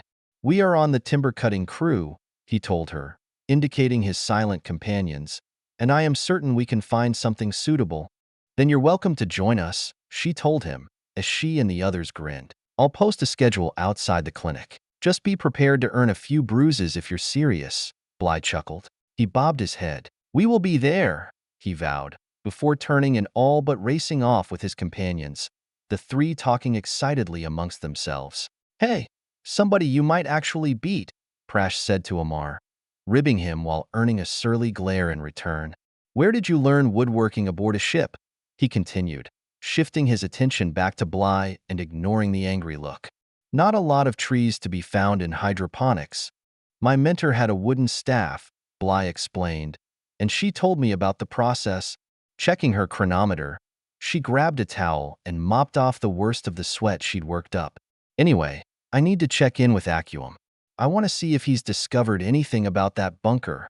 I think we would have heard something if he had, Amar suggested. Probably, but I still want to check in and see where we stand, she replied, before tossing her staff to Prash. He caught it easily, resting it on his shoulder. I believe it's lunchtime for our patients. Get back to the clinic and get started, and I'll join you shortly. The two men nodded and began retracing their steps while she turned and headed for the jungle clearing. Several refugees waved or shouted a greeting as she passed through the camp, and while she was happy to respond in kind, she couldn't help but feel dismayed about the conditions so many of them were still living under. Most of their charges still lived under tarps or open sky, despite the best efforts of the logging and construction crews. They'd been playing catch-up since the day the ships had dumped them in their laps, but progress was slow and often frustrating. Workers she could draft from within the camp, but few had any training in manual labor. They were also critically short in tools and construction materials, And more often than not, she had to choose between that and food when deliveries came in. Food won 9 times out of 10. They needed more of everything, and she dreaded the day when another fleet of ships would arrive in orbit and ship down even more desperate civilians. Bly knew she was running the Red Queen's race, and there wasn't a finish line in sight. 10 minutes later, she arrived at the edge of the clearing, after checking in with the Ixian guard posted at the trailhead who waved her through. Coming up on the bunker, she spotted HeWhoLooksSkyward making notes, while Spadajai stood nearby, glowering. The engineer looked up as she approached, shaking his head in chagrin. "I'm afraid I have very little for you," the Glevak informed her. "So far, I have been unable to gain entrance, or even discover what materials they used in its construction. Perhaps now you will reconsider my proposal and bury the structure once more," the Spada recommended. "Let's not be hasty," she told the Ixian. "We've only just begun our investigation." Turning back to the engineer, she asked, "What tests have you performed?" "I'm afraid that without better equipment, I am limited in how I may proceed," he explained. "I attempted to chisel off a small sample with no luck, nor have my attempts with both acidic and caustic agents borne any fruit. I even asked one of the Ixians," he continued, nodding at the Spada, "to fire their pulse rifle at the wall. It had no effect." "None?" Bly said in surprise. "None whatsoever," he confirmed. "It did not leave so much as a scorch mark." She looked back over at Jai. "How powerful are your rifles?" "I'm not an expert in that area." The blue-skinned alien grimaced. "A standard rifle can bore a 3-centimeter hole through 30 centimeters of hardened battle steel. On a maximum setting," he recited from memory, "though we rarely fire a weapon at that level. It can overload the power supply." Bly blinked in surprise. "And it didn't even mar the surface?" she said in shock. "We did not fire the weapon at full power," HeWhoLooksSkyward pointed out, "due to safety concerns. Still, even at a lower setting, it should have had some impact." "It seems the precursors knew how to build," she remarked, as she reached out to touch the bunker. They had cleared off more of the exterior, revealing in greater detail the intricate patterns that covered its surface. They seemed to use some sort of fractal geometry that was unknown to her, looping and swirling in ways that drew you in, almost hypnotic in their complexity. She could only wonder at the minds who had created such an impressive structure. Sighing, Bly turned back towards the others. "So, any suggestions on how we move forward?" she asked. "I need better equipment," the engineer informed her. "Something that will penetrate the alloy. Without that, I am at a loss." "I'm still fighting to feed these people," Bly said bitterly. "X-ray scanners and the like are unlikely to arrive on our doorstep anytime soon." "I was afraid of that," HeWhoLooksSkyward sighed. "I did, however, have better luck determining its age. Or should I say, the age of the surrounding rock strata." "Really?" she said excitedly. "How old is it?" The alien took a deep breath. "Based on the geology, the weathering of the metamorphic bedrock, as well as the layers my excavations have revealed, I would estimate the structure to be from 1 to 1.5 billion years old, well within the known time frame of the precursors," he informed them. "Well, I'd say that clinches it," she agreed. "It has to be theirs. Which is all the more reason to entomb this cursed place once more," the Spada argued. "You cannot decipher its secrets, nor can you break its seal. There is no point in further examination." "What is it you're so afraid of?" Bly demanded, growing increasingly indignant. "It's been sitting here for 1 billion years, so it's doubtful anything inside. Assuming there is anything inside, is still operational. But if it is, Spadajai, what if what's in there could defeat the Ixian? Isn't that worth the risk? And what if whatever is inside that crypt is something far, far worse?" he countered. "Optimism may serve you well as a physician, or for tending to those in need, but any warrior will tell you it has no place on the battlefield." "You're speaking to a Terran," she reminded him with a growl. "So I can't imagine anything worse than what murdered my homeworld. Can you?" she challenged him. "Even if you are correct," the Ixian grumbled, clearly unwilling to concede that point. "Have you forgotten about the Troika? Should they learn of this artifact, they will come to this world and ravish those you are attempting to save. Would you have their deaths on your conscience, Chevalier?" he asked her point blank.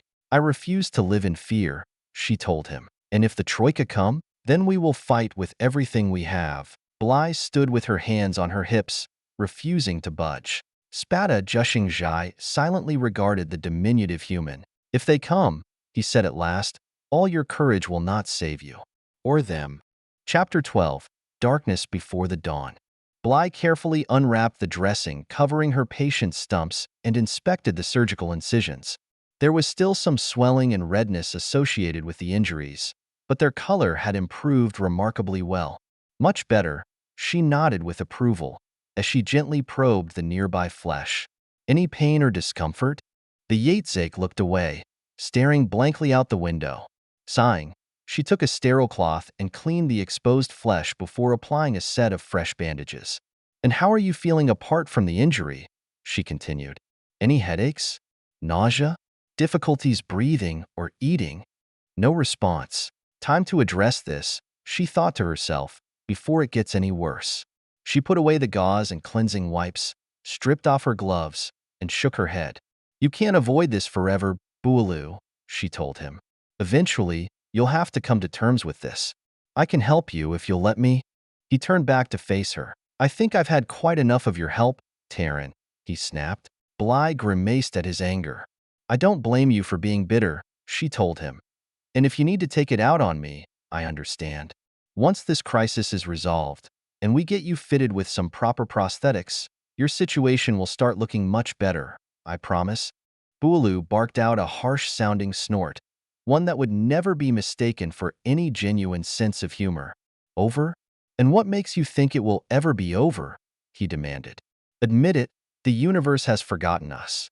They dumped us here so they wouldn't have to face the truth. So they wouldn't have to face us. I don't believe that. I refuse to believe that, she countered. Things may look bleak at the moment, but this is not over. Far from it. Bly reached out and touched his hand. In the end, it comes down to a simple choice. Oh, he scoffed. And what choice is that? The choice between living and dying, Bly told him. I've had patients turn their face to the wall and give up, and let their minds convince their bodies it was time to lay down and die, even when they had every chance to pull through. And I've had other patients who struggled like hell to survive, defying the odds, because they found something worth living for. Something worth fighting for. She cocked her head, regarding him. So I guess the question I'm asking is, which one are you? Rising to her feet, she withdrew her hand. If you ever decide you want to talk, I'm here, day and night. Think about it. Retrieving her medical supplies, she carried them back to the small dispensary where they stowed their equipment, disposed of the used wraps, and washed her hands. She took a moment to glance back at the wounded Yatzake, who was now staring hard at his injured legs as if he were deciding something. Mentally, she crossed her fingers. She hoped he'd heard her. Amar was just finishing rounds as she approached him. He looked over at Bualu, and then up at her. How's he doing? Physically, he's much improved, she answered. But emotionally, he still has a long way to go, she sighed. He nodded in grim recognition. Yeah, that's a hard blow for anyone. Had a friend go through it. And how did he take it? Bly asked, suddenly curious. About like you'd expect, he shrugged. Had some long, dark nights in the beginning. But we all supported him, watched over him, and he eventually came around. Once he realized his life wasn't over, he started making his peace with it. Getting a new leg definitely helped. I don't know when we'll be able to find him prosthetics, she said unhappily, not with everything that's happening. At the moment, there's still a luxury, I'm afraid. We can only do what we can do, he told her.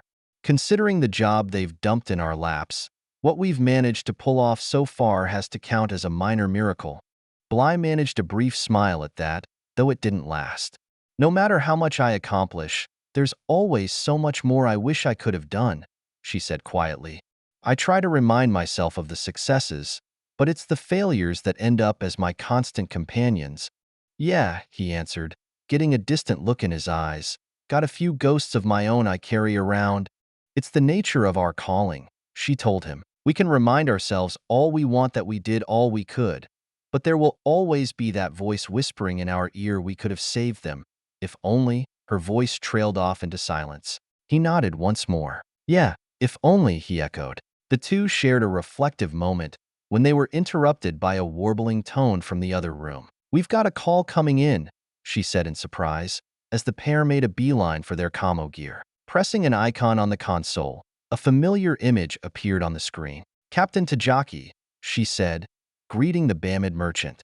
We didn't expect to see you again quite so soon. Nor did we expect to return to this sector, but recent developments have forced us all to adapt, he replied. We've brought supplies, as well as a fresh batch of refugees.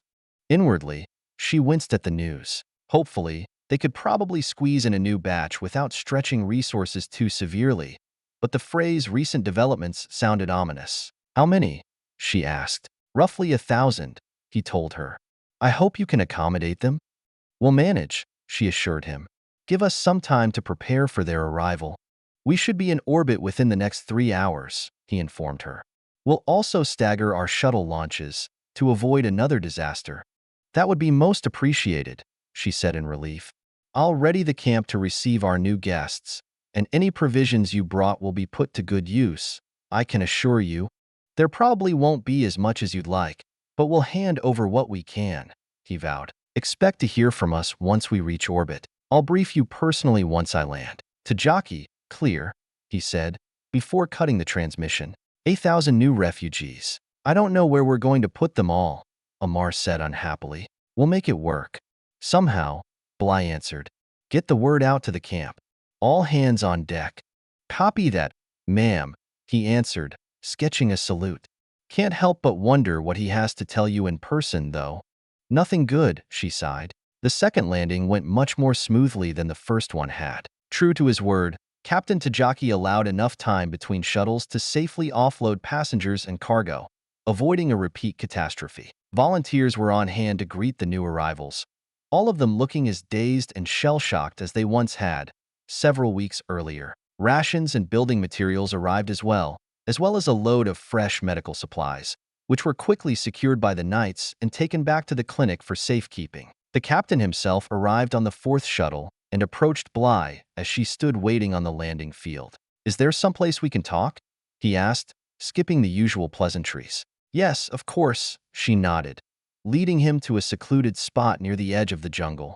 The captain was on edge, keeping a close watch on their surroundings, but saying nothing until they were out of earshot of the others. Taking a deep breath, she turned to face him. All this secrecy is making me nervous, Captain, she said. Just what is so confidential that you couldn't tell me over the comms? The Bamid captain grimaced.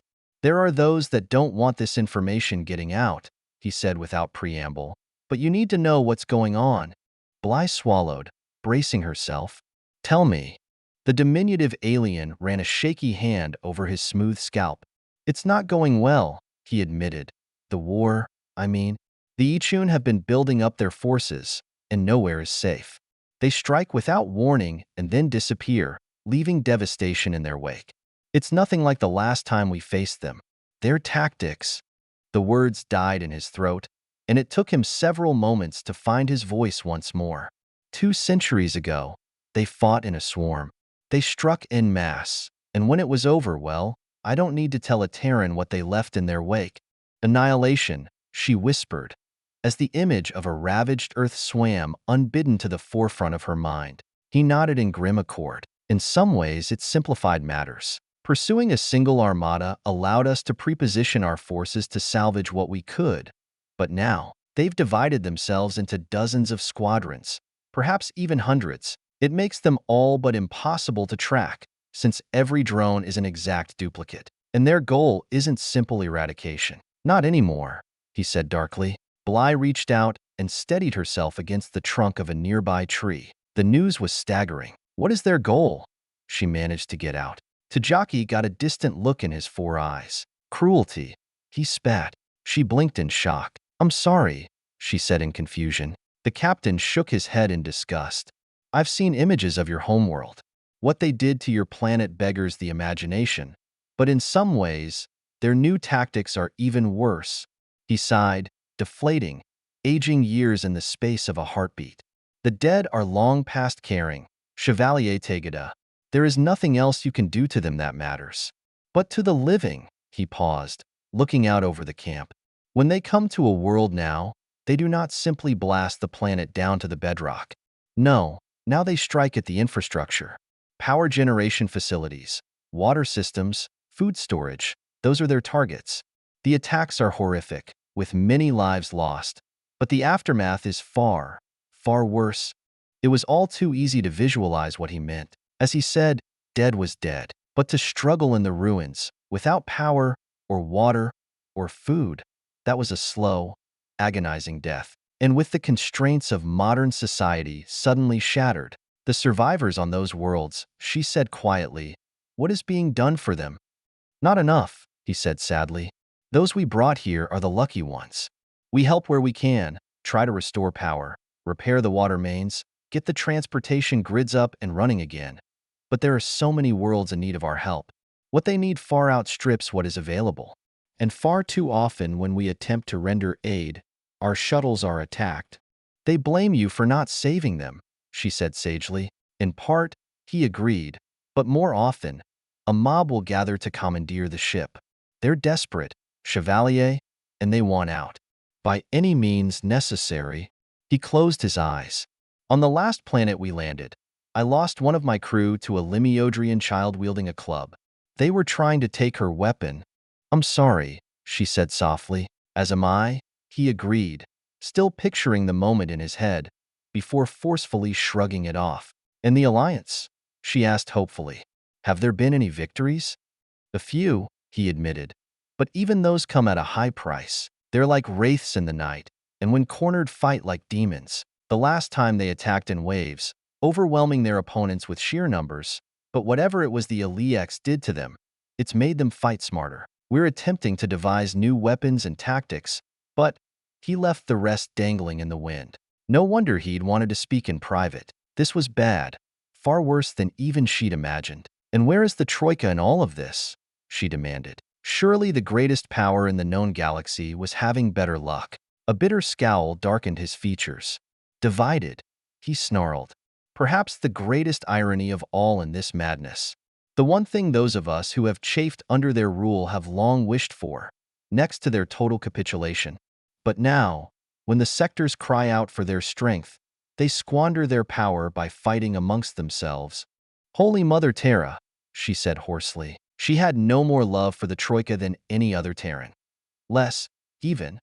But they were also the ones who had ultimately defeated the Ixian, though tragically far too late to save Earth. For millennia, they had ruled the galaxy with vigor and tenacity, and now they were squabbling like children when the other races, even those that had sworn their extinction, actually needed them. Those fucking bastards, she swore.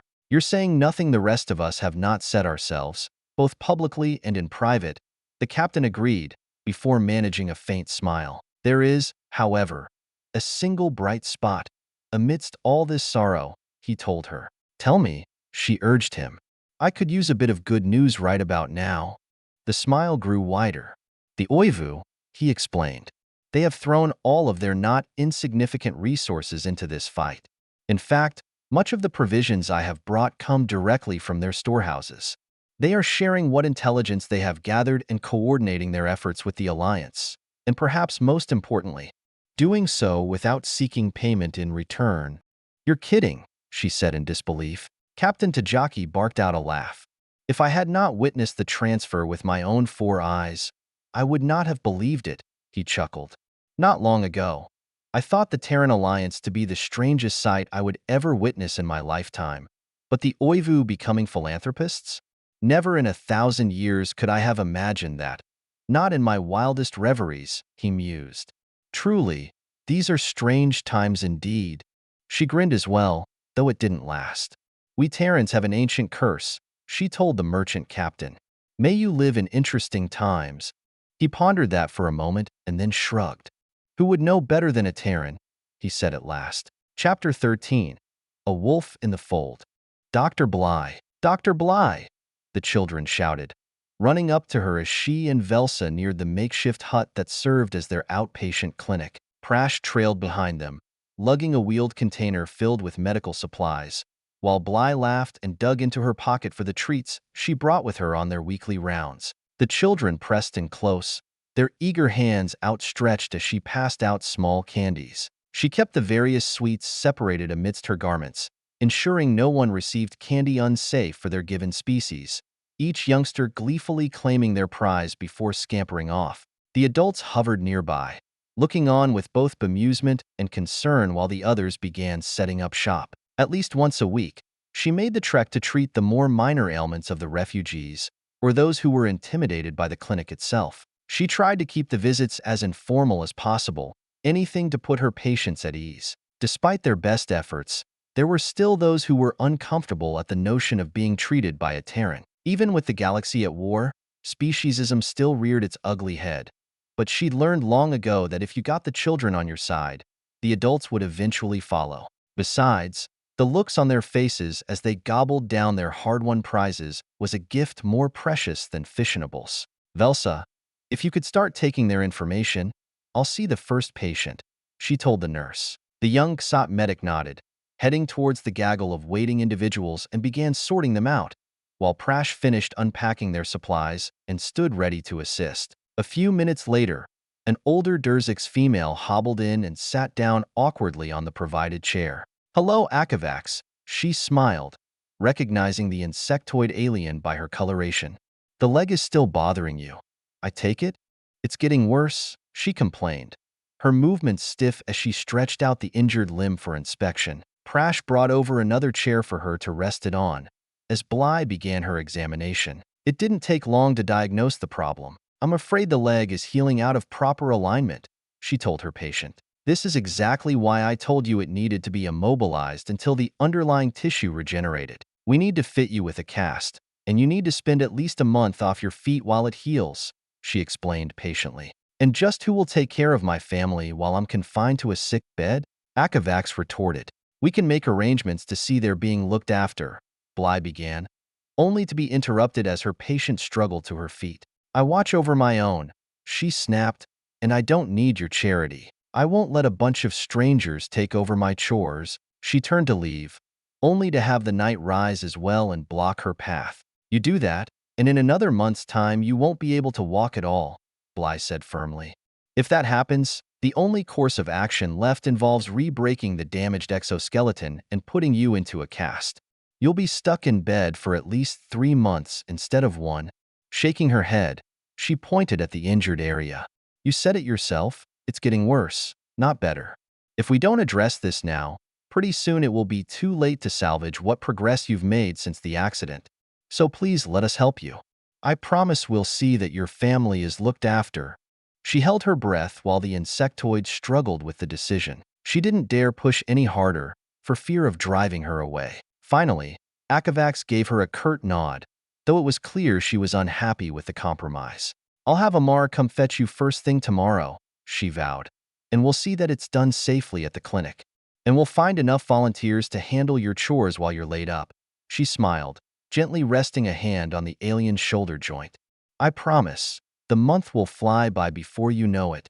Her patient grumbled but managed another nod before limping back out of the hut. Prash just shook his head. "Some people just won't listen," he said. "Akavax has her pride," Bly told him, "and after everything she's lost, it's the one thing she can still hold on to. Still, let's hope she doesn't change her mind before tomorrow." She took a moment to wash up and compose herself before signaling to Velsa for the next patient. A Cheetam brought her infant in, worried the child was ill. "He's not eating and sleeps all the time," she said nervously.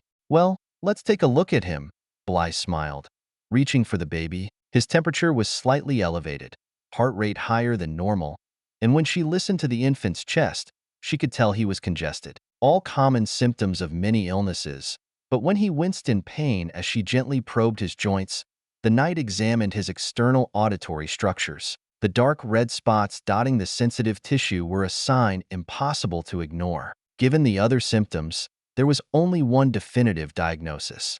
"Prash, could you please get Spatajai on the radio and ask him to join us?"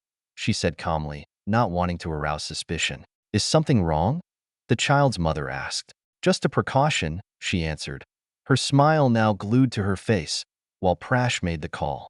Raising her voice slightly, she called out to the Ksat nurse.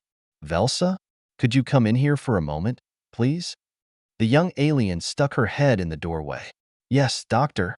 Are there any other Cheetam waiting in line?" Bly asked her. A few, she confirmed. Could you please ask them to form up near the entrance and apologize to the others still waiting? This shouldn't take long, she explained. Velsa shot the mother and child a look before nodding and ducking back outside. She heard jostling and muttered complaints, but thankfully no one was taking issue with the new orders. A few minutes later, there was a tap on the doorframe as the Ixian officer stepped inside the hut. "You wish to see me?" he inquired. "I did," Bly told him, gently rocking the infant still cradled in her arms. "I'm afraid we have a situation on our hands." She turned back to the mother and said, "There's no easy way to say this, but your son has psychopathosis." The female Cheetam's hands flew to her mouth. "No," she whimpered, while the Ixian merely looked on in confusion. "It's an infection endemic to the Cheetam," she explained, quite virulent if left unchecked. "Thankfully, there are no known cases of it jumping species." "I see," he said thoughtfully. "What is it you wish of me?" "We'll have to start quarantine procedures immediately," Bly informed him, "beginning with these two, as well as the others outside, at least until I can test them for antibodies. I need an isolated location where they sleep and get treatment, as well as enough guards to ensure no one leaves the containment area." She then turned to Prash. "And we'll need to begin contact tracing to determine who else might be infected." "It must have been someone who came in with the last group," he said thoughtfully. "Otherwise, we'd have spotted it by now." "Most likely," Bly agreed. "But let's not make assumptions until we know for certain. It's possible we had an asymptomatic carrier and simply didn't realize it." "But what about my baby?" the young mother wailed. "We'll start treatment at once," she assured her, shifting the child to her left hand before digging around with the right in her bag. It only took her a moment to locate the vial of Delaverdine and load it into the hypospray, pressing it against the infant's thigh and injecting the antiviral. "We need to treat you as well," she continued, holding up the injector. "And we need to know everyone you've been in contact with over the past 72 hours. The female Cheetam was still reeling from the news. "Yes, doctor," she whispered, her eyes never leaving her son. "Prash, would you please run in 4 of dextrose for the child? While I have a word with the Spada," she asked him, handing over the baby. "Of course," he agreed, taking the child, as she rose to her feet and escorted the Ixian outside, away from the others. Velsa gave them a look as they moved past the waiting queue, but said nothing. "All right, just how bad is it?" Jai asked her, once they were out of earshot. Bly sighed. "Potentially, very bad," she admitted. "Psycho is a nasty bug even under the best of conditions, but here?" She swept out her arm to encompass the camp. "Unless we attack this thing now, with every tool we have at our disposal, it could sweep through the camp like wildfire." She hugged herself, shivering in the morning air. "We could be looking at dozens of deaths, if not more." "I understand," the Ixian said after a moment. "What must we do, other than keep them segregated from the rest of the camp?" "Most of the procedures are common sense," Bly explained. "They'll require separate sanitation facilities, and disinfection is a must. Anyone coming into contact with one of the potentially infected should not only bathe, but wash their clothing as well. Even though non-Cheetam can't be infected, the virus can potentially hitch a ride and spread to those who can be. I'll send you a complete list of all the necessary measures and monitor the situation until the virus has burned itself out." "Somewhere isolated," the Ixian said thoughtfully. "At the moment, the only location that comes to mind is where we discovered the artifact," he said, with obvious distaste. "Perfect," she said with enthusiasm. "Not only is it in a secluded location, you already have guards posted to keep others away. All we need to do is come up with some protection from the elements, throw together a shower, and dig a couple of latrines." Spadajai growled with revulsion. "The point of posting guards was to keep the refugees away from the site, and now you wish to house them there," he said, incredulous. "We don't have a lot of options here," she reminded him. "I understand you find the site unsettling, but there is absolutely no evidence there is any danger. That bunker has lain here dormant since your species and mine were little more than single-celled organisms, with no signs of potential hazards." "We can't even open it," Bly reminded him. "Now, if you have proof there's danger here, I'm happy to listen, but I'm not willing to ignore the best quarantine site we have available to us based on nothing more than superstition." I'm sorry, but there it is. Bly kept her tone pleasant, but firm. She respected the Ixian warrior, but she wasn't about to let his uneasiness over the ruins interfere with running the camp. The blue-skinned alien muttered something the voter around his neck didn't bother translating. Very well, he said at last. I will make preparations. Thank you, she said sincerely. Unless we can get a handle on this thing quickly, hundreds of Cheetam could be at risk. He nodded, taking that in. How deadly is this disease? He asked. If 100 Cheetam are infected, how many will die if untreated? 60%, she said softly. But if we can get to them in time, those numbers drop significantly. The Spada looked back to the hut. And that child? He pressed. What are his odds? She'd been trying very hard not to think about that. Epidemics weren't kind to patient 0, 70, 75%, she admitted, which is merely another way of saying there is a 1 in 4 chance that mother will bury her son, he said tersely. Bly looked up sharply at that, earning her a shrug. The Ixi do not shy away from death, he informed her. Instead, we face it squarely without fear. We need to work on your bedside manner, she sighed. I respect your position regarding mortality, but keep it to yourself.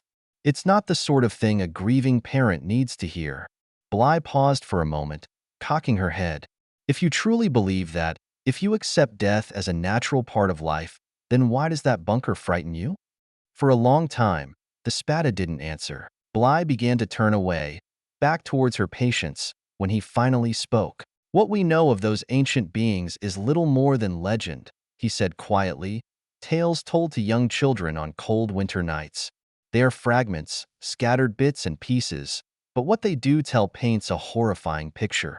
They speak of other relics, scattered across the cosmos, artifacts of unimaginable power, of worlds battling to the death to possess them, entire civilizations laid to waste for those who dared provoke the gods. They weren't gods, she said in gentle reproof. Incredibly advanced, yes, but mortal, like you or me. His nostrils flared. When one has the power to unmake reality, what is the difference? Wait, what? She said in shock. What do you mean, unmake reality? The Ixian gave another shrug. So the legends claim. Perhaps they were mortal, as you say, but if that is so, they stood as far above the Troika as the Troika does above insects, or even microbes. And yet, despite all of that, fools still chase after their legacy. Thousands have died, attempting to breach their homeworld's defenses, or even tens of thousands. He shook his head. After 1 billion years, who can say? Perhaps they had good reason, Bly said quietly, earning her a sharp look in reply, followed by a long, slow nod. So, you Terrans have been infected by the madness as well, the Ixian said dolefully. You try spending 200 years without a home, she fired back. Eventually, you'll do almost anything to find one. Even if that means taking risks others might see as mad. The warrior sighed. I would think even your race told tales about the dangers of tempting fate, he said, before shaking his head once more, departing to start work on the containment area. Bly watched him leave. We do, she said finally, too softly for him to hear. Chapter 14. Devil went down to Georgia. Establishing the quarantine was no simple task. In some ways, it was the biggest challenge the Knights had faced since their arrival. There was no small amount of grumbling from the camp when they pulled workers off other projects. There were still far too many refugees sleeping under the stars, and with the monsoon season rapidly approaching, the situation was growing tense. Bly did her best to placate the crowd, but when faced with an ever-growing mob who had literally lost everything, pleas for patience fell on deaf ears. They were thankfully still holding the line, but just barely. Although other races weren't susceptible to the disease, there were some ugly incidents where innocent Q-Tam were attacked and driven away. The Cheetam themselves were the biggest hurdle. As the medical staff attempted to trace the infection, many refused to cooperate, hoping to avoid quarantine, only to learn the hard way that Bly was taking absolutely no chances. If she even suspected someone was evading her questions, or worse, lying about their contact with the infected, they quickly earned themselves a one-way trip to the quarantine site, escorted by armed Ixian guards. Others tried to hide, either losing themselves amongst the other Cheetam or taking refuge in the jungle. Every one of them had to be tracked down and forcibly removed, all of which took precious time. And all the while, the disease spread. The rising infection rate started bringing around some of the more resistant members of the group. Faced with their own mortality, many started actively cooperating with Bly's efforts. But some managed to slip through the cracks, as new infection hotspots inevitably appeared. The camp's graveyard was receiving new tenants almost daily. But after several days of laborious effort, they passed the crisis point. New infections began dropping off, the fatalities slowly leveled out, and after 3 whole days had passed with no fresh outbreaks, the trio breathed a heavy sigh of relief. The worst was behind them. Now they could focus on treating the sick and ensuring it never happened again. Wearily trudging back to the clinic, Bly plopped down into a chair and tried not to groan from the effort. They had worked an insane number of hours trying to prevent the crisis from spiraling out of control, and it had left all of them utterly exhausted from the effort. It was worth it, though, as she took a moment to reflect. The number of lives they'd likely saved. "Excuse me, Dr. Tegeda?" Her head jerked up with a start. Velsa was hovering nearby, a nervous expression on her face. "There's a call for you. They say it's quite urgent." She rubbed her eyes, then slowly rose to her feet. "Who's calling?" she asked. "The Captain Siaya," the Ksat nurse informed her. Bly's puzzled look must have been obvious as she added, "He claims to command the ships in orbit." That took her by surprise. They'd had almost no interaction with the small squadron of Bayshane vessels protecting the planet. The ships came and went on their own schedule, and since there had been no sign of the Ixian, they'd had no reason to land. Occasionally they'd submit a report, but even that was desultory. "Did he say what he wanted?" she asked, her confusion growing by leaps and bounds. "Just that it was urgent, and that he needed to speak to the one in charge," Velsa disclosed. "He wasn't interested in discussing it with me." Shaking her head, she told the nurse, "Thank you, Velsa. I'll talk to him." She nodded in reply and went back to rounds as Bly made her way to where the communication gear was located. A blinking light informed her there was a caller on standby as she pressed the accept icon. A feline head covered in thick gray fur appeared, the alien staring back at her with intensely bright yellow eyes. Triangular tufted ears twitched at the top of his skull as he addressed her. "Chevalier Duxim Bly Tegeda?" he inquired. "Yes, that's correct," she agreed. "What can I do for you, Captain?" "We've just received word from an inbound vessel," he informed her. "They have several wounded on board and are requesting medical assistance." Yes, of course," she said immediately, shaking herself from her reveries. "Are you in contact with them now?" "We are," the Bayshane captain confirmed. "If you could give us an idea of what we're dealing with, number and types of injuries, the species involved, estimated time of arrival, that would be a great help," she explained. "We will transmit your request," he replied. He paused for a moment, as she realized there was something else on his mind. She wasn't an expert on his species, but something about his posture and body language hinted at words unsaid. "Is there a problem?" she asked him. The captain went rigid before offering a curt nod. "I feel it is my duty to inform you that the Agadadub command the ship in question," he told her, dropping a bombshell in her lap. Her head rocked back in shock. "The Troika? Here," she whispered. "One branch of it, at least," he agreed ominously. "Under normal circumstances, I would ask your instructions in dealing with their request, but given the situation," he paused once more, gathering his thoughts. "Should you ask that I turn them away, I am afraid I must refuse," he said curtly. "Their vessel could easily destroy the ships under my command, and we would be powerless to stop them. I have no more love for the Troika than I suspect you do, but I will not order my crews to their deaths fighting a hopeless battle." And there it was. He'd made his position brutally clear, not that she blamed him. A dozen warring emotions swirled about her as she wrestled with her decision.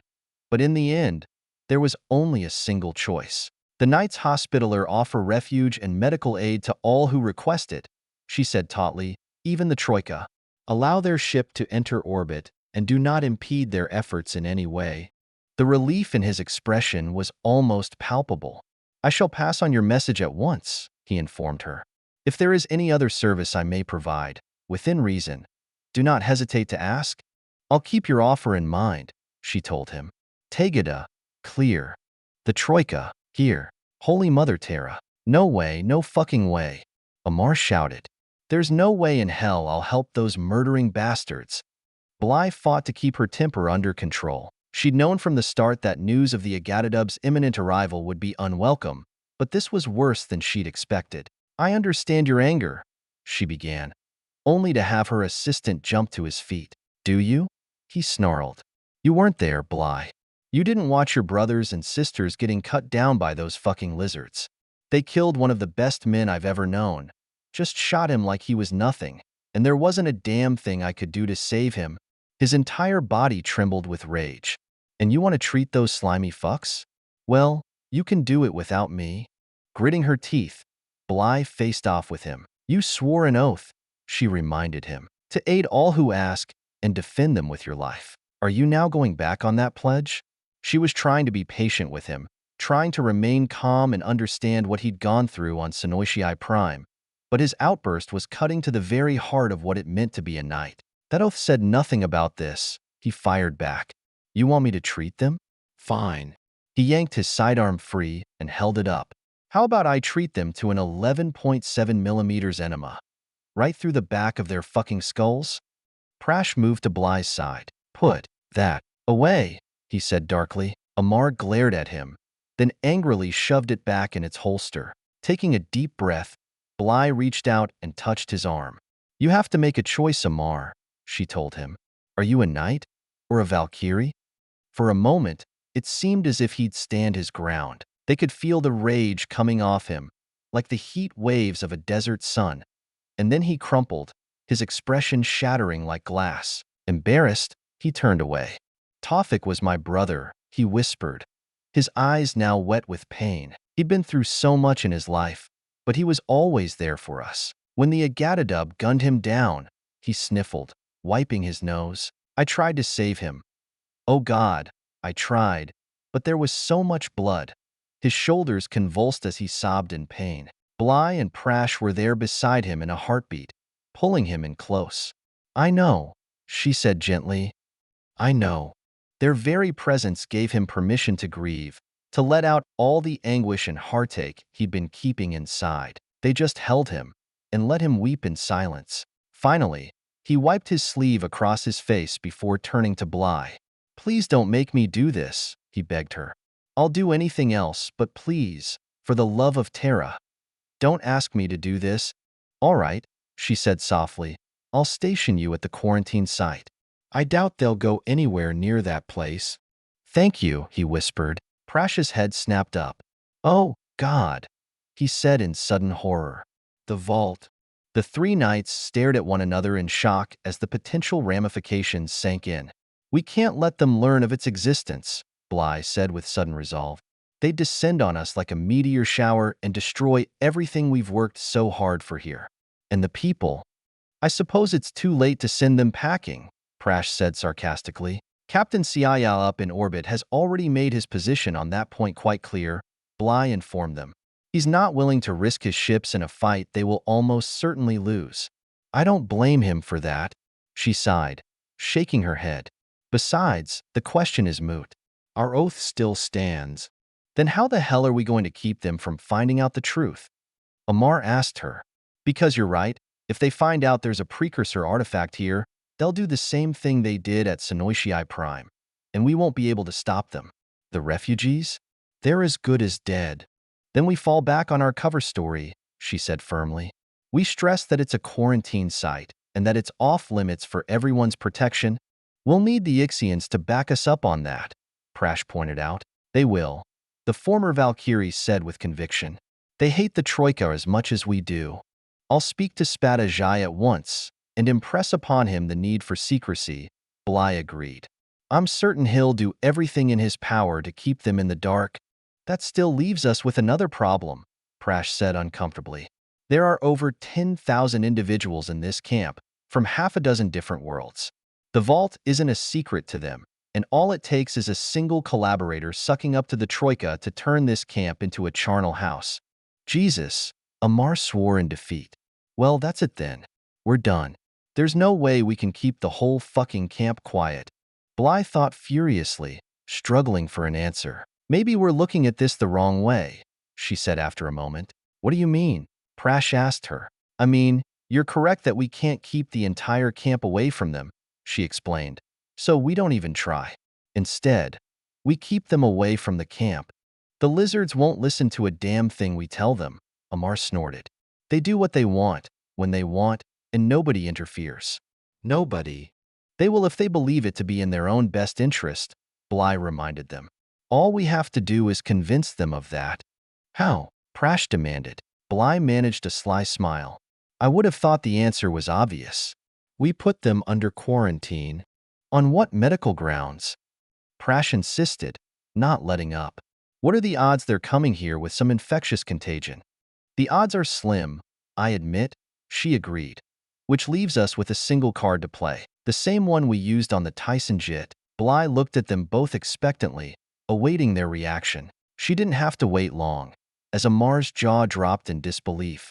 You want to deliberately infect the Agadadub? He goggled. Why don't we just shoot ourselves in the head now and save them the trouble? It's risky, I know, but what other choices do we have? We can't turn them away. We can't let them find out about the vault, and we can't keep that big a secret forever. If either of you has a better idea, I'm all ears, but from where I'm sitting, this is our best shot. Prash took a deep breath. Bly, you know I'm on your side, but this is crazy. If they get wind of it, I know how it sounds, she said, interrupting him, but I swear, it's not as bizarre as you might think. Just take a moment and look at it from their perspective. I don't understand what you're getting at, Amar replied, shaking his head. Think about it. For millennia, the Troika have been the absolute masters of the Perseus arm. They've stood head and shoulders above everyone else, treating the other races with utter disdain and contempt. How do you think they see us? Anyone who's not them, I mean. Prash shrugged helplessly. I have no idea. As serfs, maybe? Or maybe cattle would be a better comparison. Bly jabbed a finger in his direction. Exactly. That they came here seeking help? That means they must be desperate. A cold, cruel smile slowly appeared on her face, looking distinctly alien on her usual pleasant features. The high and mighty Troika, forced to rub elbows with the dirty savages, she mocked. Is it any wonder, then, when the filthy creature's mere presence infected them with some horrible disease? She crossed her arms, giving them both a smug look. The two men stared at one another. That could actually work, Amar said at last, dumbfounded. Let's hope so, she said fervently, because if it doesn't, we're dead. Chapter 15. Peace in Our Time. On any other day, there would have been hundreds of people in the landing field's vicinity. Children using the space for games, unprincipled individuals hoping to pilfer from the transports, as well as those who used its central location as a meeting space, the closest thing the camp had for neutral ground. A few days out of the month, a makeshift open-air market operated there, where the meager goods and services the refugees had to trade could find willing clientele. They'd held religious services in the space, as well as impromptu performances to appreciative crowds. At night, those seeking a place to gather for quiet, or not so quiet, celebration would find their way to the field, and more than one young couple had used the space for romantic trysts. If one could consider any location to be the camp's heart and soul, it was here.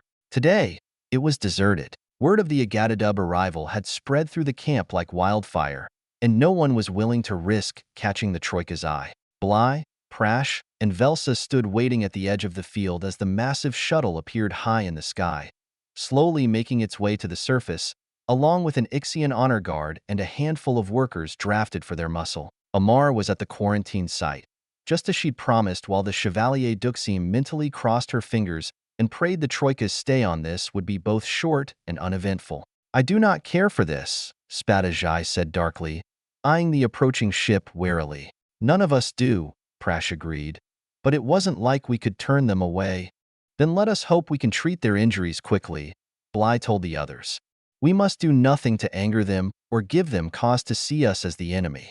We minister to their medical needs, and then send them on their way. The sooner the better, Velsa said softly, as the imposing ship set down onto the soil. Jai barked a command to his fellow warriors as they snapped to attention. While the others stiffened as the shuttle doors slid silently open, a ramp appearing at its base. They could see a phalanx of Agadadub warriors just inside the craft, their weapons held at the ready, flanking a delegation that began marching down to face their hosts.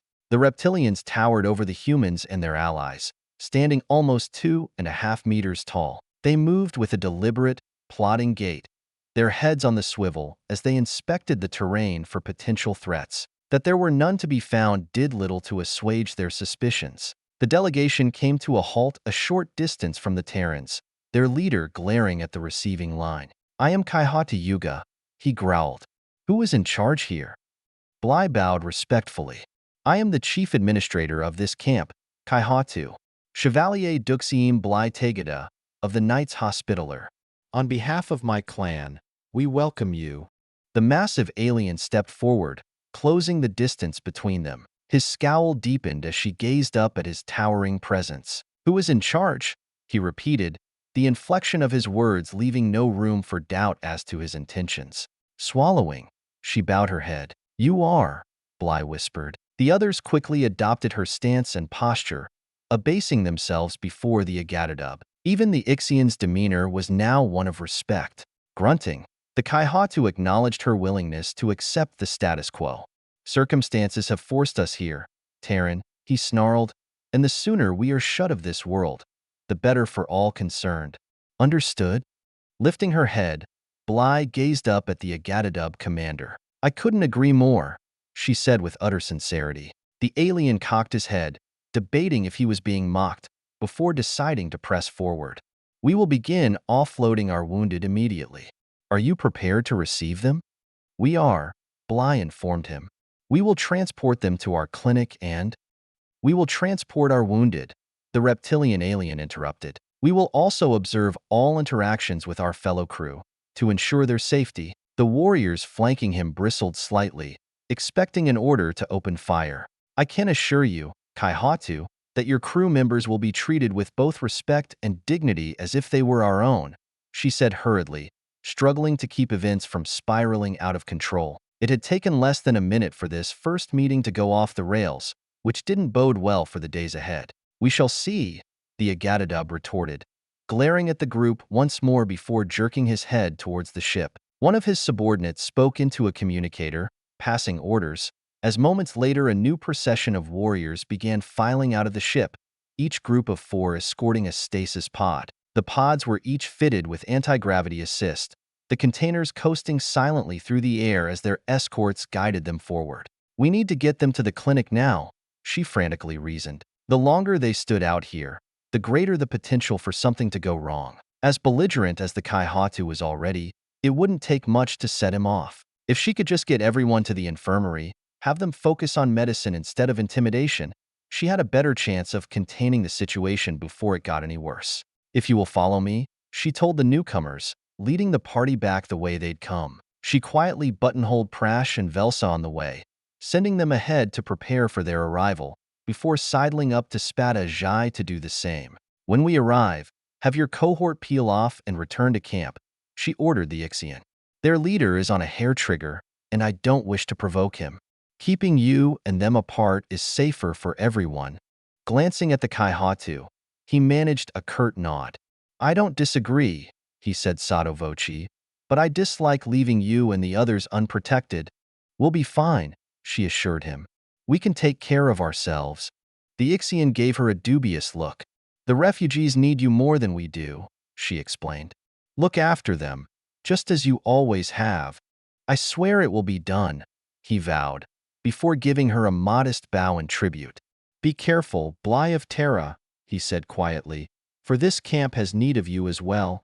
She wasn't sure how to respond to that, so instead, Bly merely smiled and briefly touched his arm. Arriving at their destination minutes later, she saw that Prash and Velsa had already cleared a path into the clinic itself, shoving several of the cots to one side to make room for the stasis pods. The Agadadub guided the sarcophagi-like containers into the open space, lining them up one by one until the last was in place. With the Agadadub commander welded firmly to her side, she inspected the containers, using her personal tablet to translate the readouts to Terran Standard. "May I ask what happened, Kaihatu?" she inquired. It would help me better treat their injuries if I knew the cause. The alien scowled. The Ixian attacked our ship, he said with obvious distaste. They forced their way through the hull and converged on engineering, causing heavy damage before we finally drove them off. These are the survivors of that skirmish.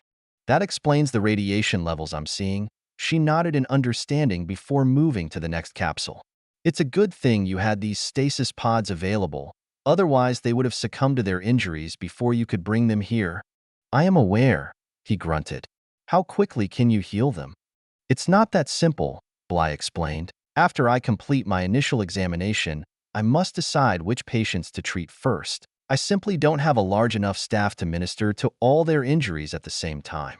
Thankfully, the pods allow me to stagger my efforts, so long as their energy source remains charged. She froze, then turned to the reptilian. How long do their power cells last?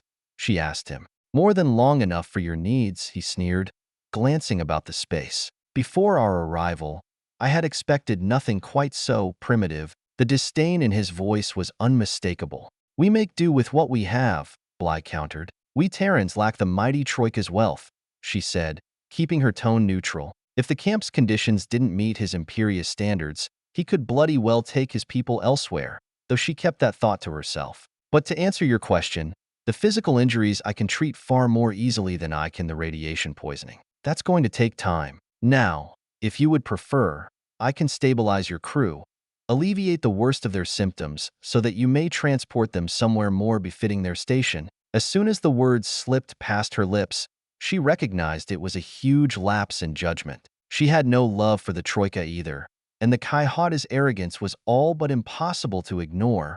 But damn it, she knew better. Sadly, any hopes she might have cherished about the remark passing by unrecognized were promptly dashed.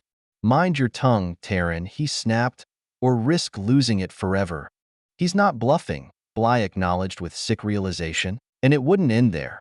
Unless she was very careful, the Agatadub would take their frustrations out on the camp itself, on the refugees and her own people. A quick glance at Prash confirmed he was all too aware of that possibility, his eyes gone wide as he silently begged her to stop before it was too late. Bly slammed the lid shut hard on her feelings, bowing her head and screwing her eyes tightly shut as she fought to control her emotions. I beg your forgiveness, Kaihatu, she choked out past strangled vocal cords. My words were intemperate, and I crave your understanding that circumstances have left all of us in fragile states. There was a pregnant pause. As the reptilian chose his next words, Bly prayed to Mother Terra with all her heart, hoping against hope the Agatadub officer would stay his hand. Perhaps the benevolent deity heard her pleas. Speak for yourself, the Kaihata said derisively, but made no further comment. Given the circumstances, that was a win, or at least a temporary reprieve. And you have not yet answered my question, he added. Fearing to meet his gaze, Bly kept her head bowed. Should you wish them only to be stabilized, I can accomplish that in short order. If, however, you wish them to be healed, that will take time. Weeks at least. If mere survival were all I wished for, I would not have come here, he rumbled, as the stasis pods are more than adequate for that purpose. While this war rages, we have no intentions of idling about, Terran. During the time in which you treat our injured, we will also repair our vessel in orbit. When both tasks are complete, we will return to the Ixian nest we located and burn it to ashes. May Holy Mother Terra look upon your endeavors with favor, she said with all honesty. As much as she might detest the Troika personally, the Ixian were far worse. Despite their many faults, at least no one could accuse them of destroying the Terran homeworld, though upon re-examination perhaps it was merely a difference in degrees. If you wish your crew to be fully healed, she continued, then I suggest we start with this patient. Niansvi Jinkai, Bly explained. The patient's injuries, while severe, can be handled with surgery followed by postoperative care. With your permission, I would prefer to treat each patient individually, so that we may devote all our attention to their recovery. In fact, drawing out their stay was the last thing she wanted. Nothing would please her more than to see their backsides when they finally departed. But the various races of the galaxy had learned long ago to tiptoe carefully around the Agatadub and their ilk. The new Terran-led alliance might have challenged their ancient hold over the Perseus arm, and even seen some measure of success. But openly defying the Troika's power was still a fool's errand and the surest way to a quick and early demise. The big lizard weighed her words before nodding his assent. "So be it," he said at last.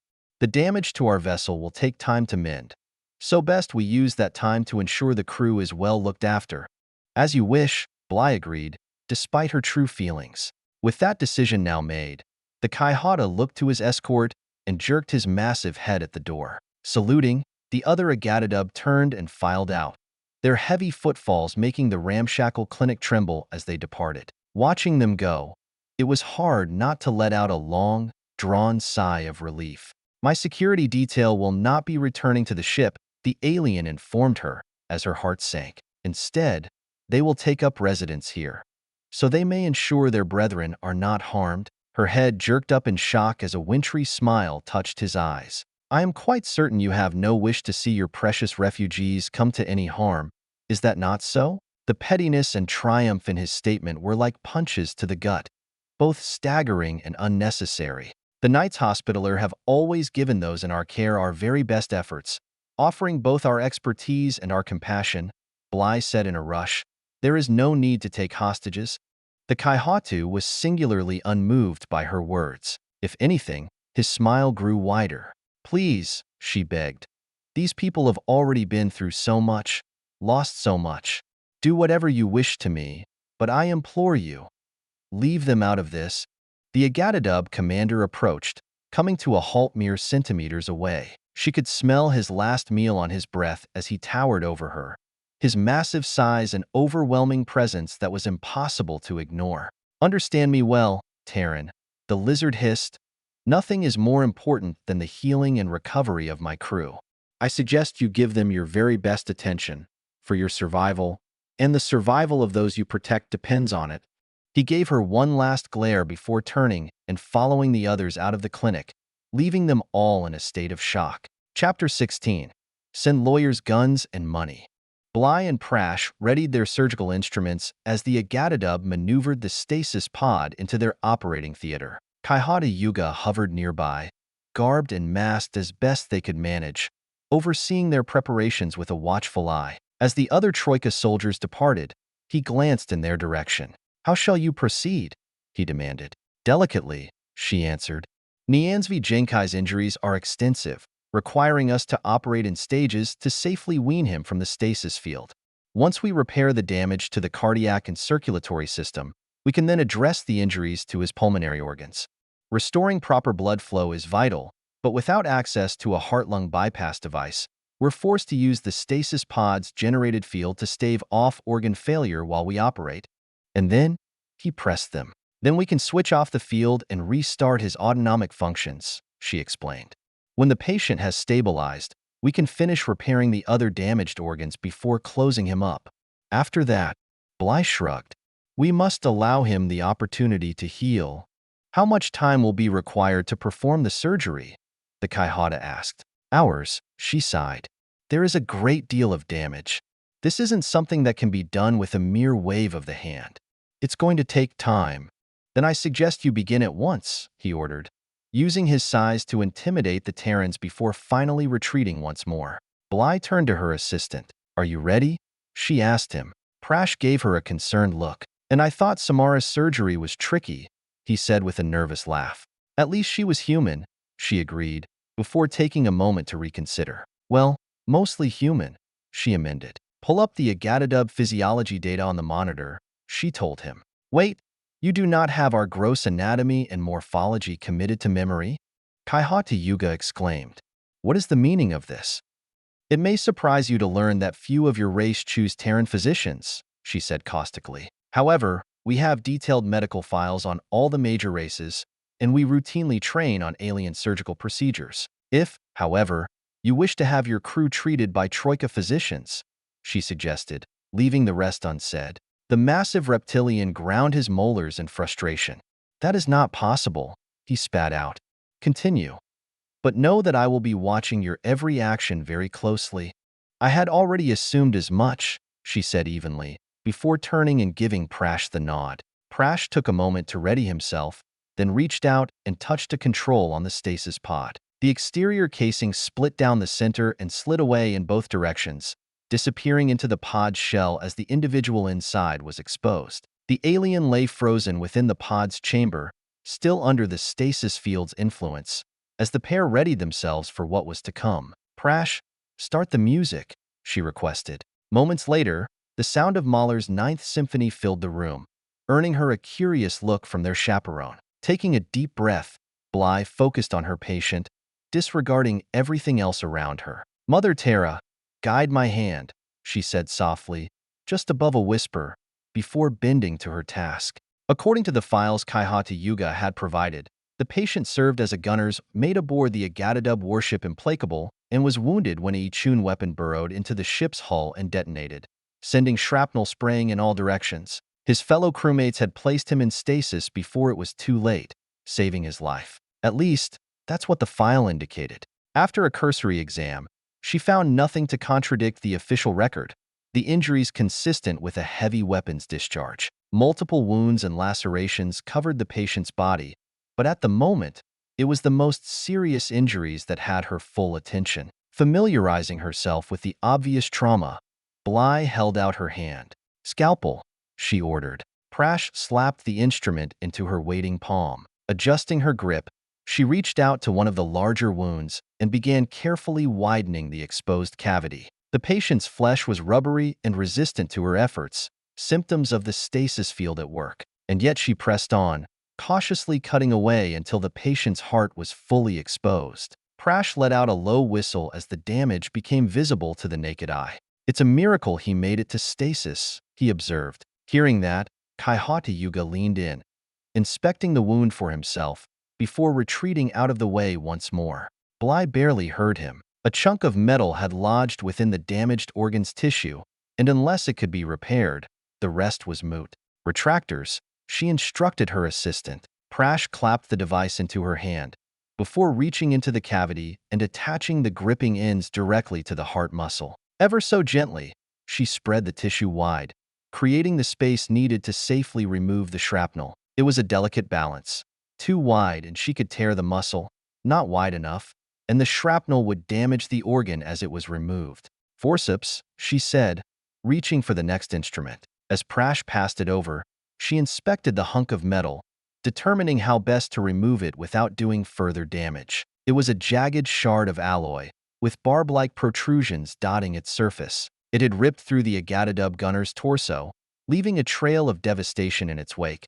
So merely clasping onto the offending bit and yanking it free was not an option. Instead, she was forced to gently wiggle it loose, rotating the metal chunk until the most dangerous bits were clear of the heart muscle. It was painstaking work, with Prash mopping her brow as she operated, but after several tense minutes, she managed a small sigh of relief. "Emesis tray," she requested, holding up the blood-coated splinter for inspection, before dropping it into the metal bowl with a loud clunk. Kaihata Yuga's eyes fixated on the piece of shrapnel as they set it aside, while Bly looked up from the table. "That was the worst of it," she informed him.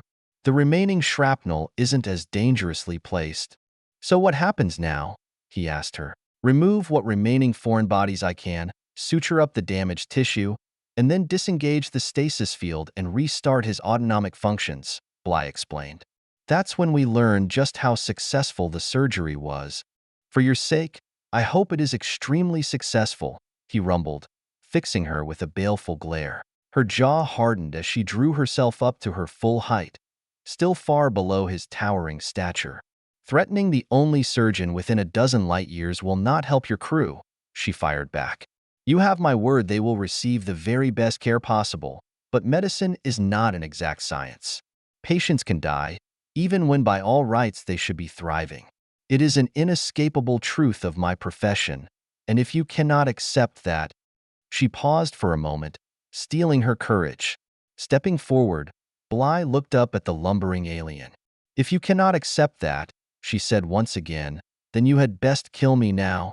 Prash stared at her in panic as the Troika commander returned her gaze. His yellow eyes slitted as he studied her as if she were prey. Finally, he chuckled. "You have courage, Terran," he said at last. "I respect that. Few would dare speak to me as you have." Your kind may control the galaxy, she said bluntly, but here, this is my kingdom, and I will guard it and those who come seeking aid with my very life. Threaten me all you wish, but let me do my job. Whatever courtesy he'd been willing to grant her disappeared in a flash. Mind your tongue, the reptilian hissed, or suffer the consequences.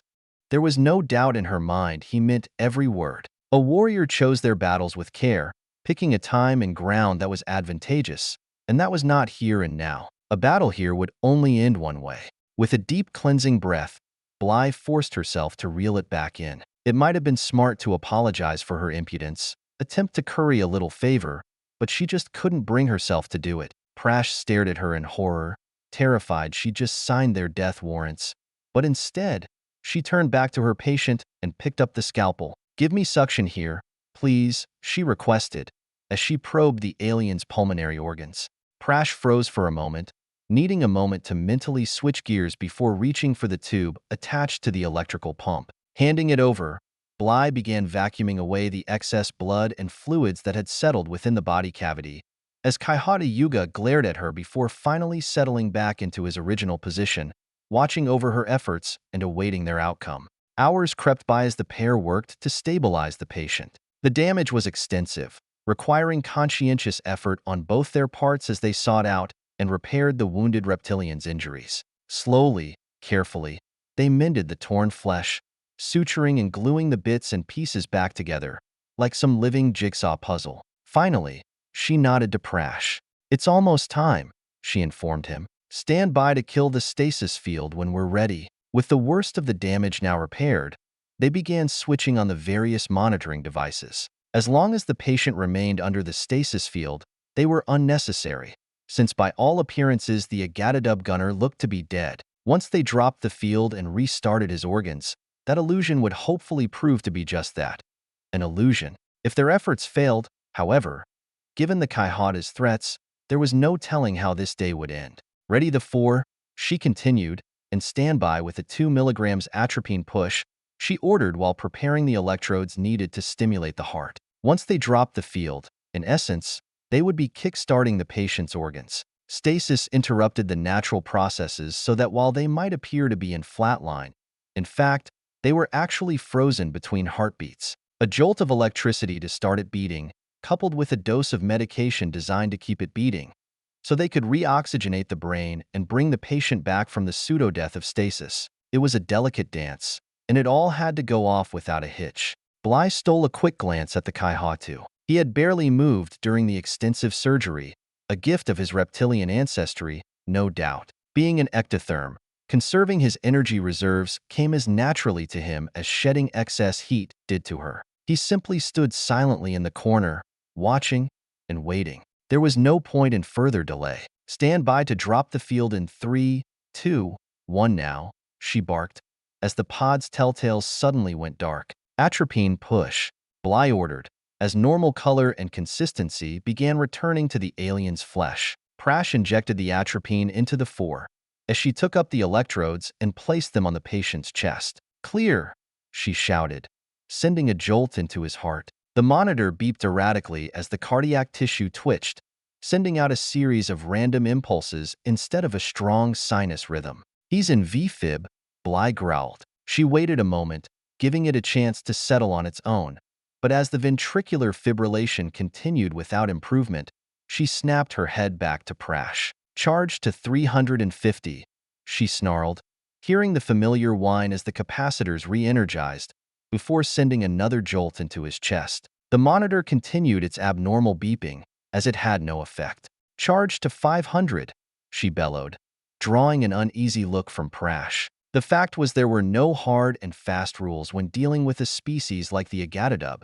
Given their limited contact, and what they knew about their physiology was more theoretical than practical. A certain amount of trial and error was inevitable, but unfortunately, she doubted the Kaihatu would see it that way. She had to save him, otherwise their lives, and the lives of those they protected, were forfeit. "Push another milligram of atropine," she shouted, even as she clambered onto the platform supporting the patient and straddled his body. Snatching the scalpel from the tray, she slashed open the sutures she just finished sewing and opened the chest cavity once more, before reaching in with both hands and grasping the heart directly. It was a long shot, little more than a desperation move, but when all else failed, direct cardiac massage was still a viable option. She could feel the muscle convulse beneath her fingers as she squeezed, mimicking the heart's natural mechanism. Come on, she urged, pumping the patient's blood manually while praying for a miracle.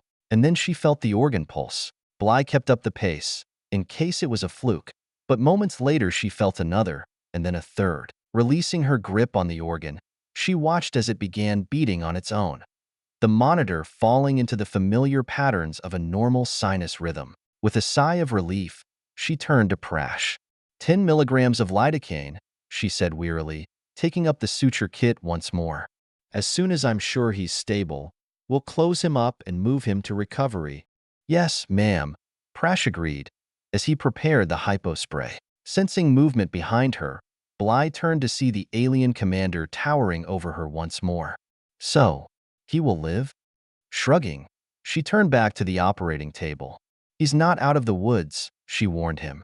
He suffered numerous injuries, and that's not even considering the resuscitation procedure itself. But I'm cautiously hopeful. The reptilian cocked his massive head. Most in your situation would simply tell me what I wish to hear, he said after a moment. What would be the point? She asked him. We can't leave, and if things go south, well, she sighed yet again, shaking her head. We'll continue to monitor him closely until the danger has passed, but until then, taking up a suture, she bent to her work. What happens, happens.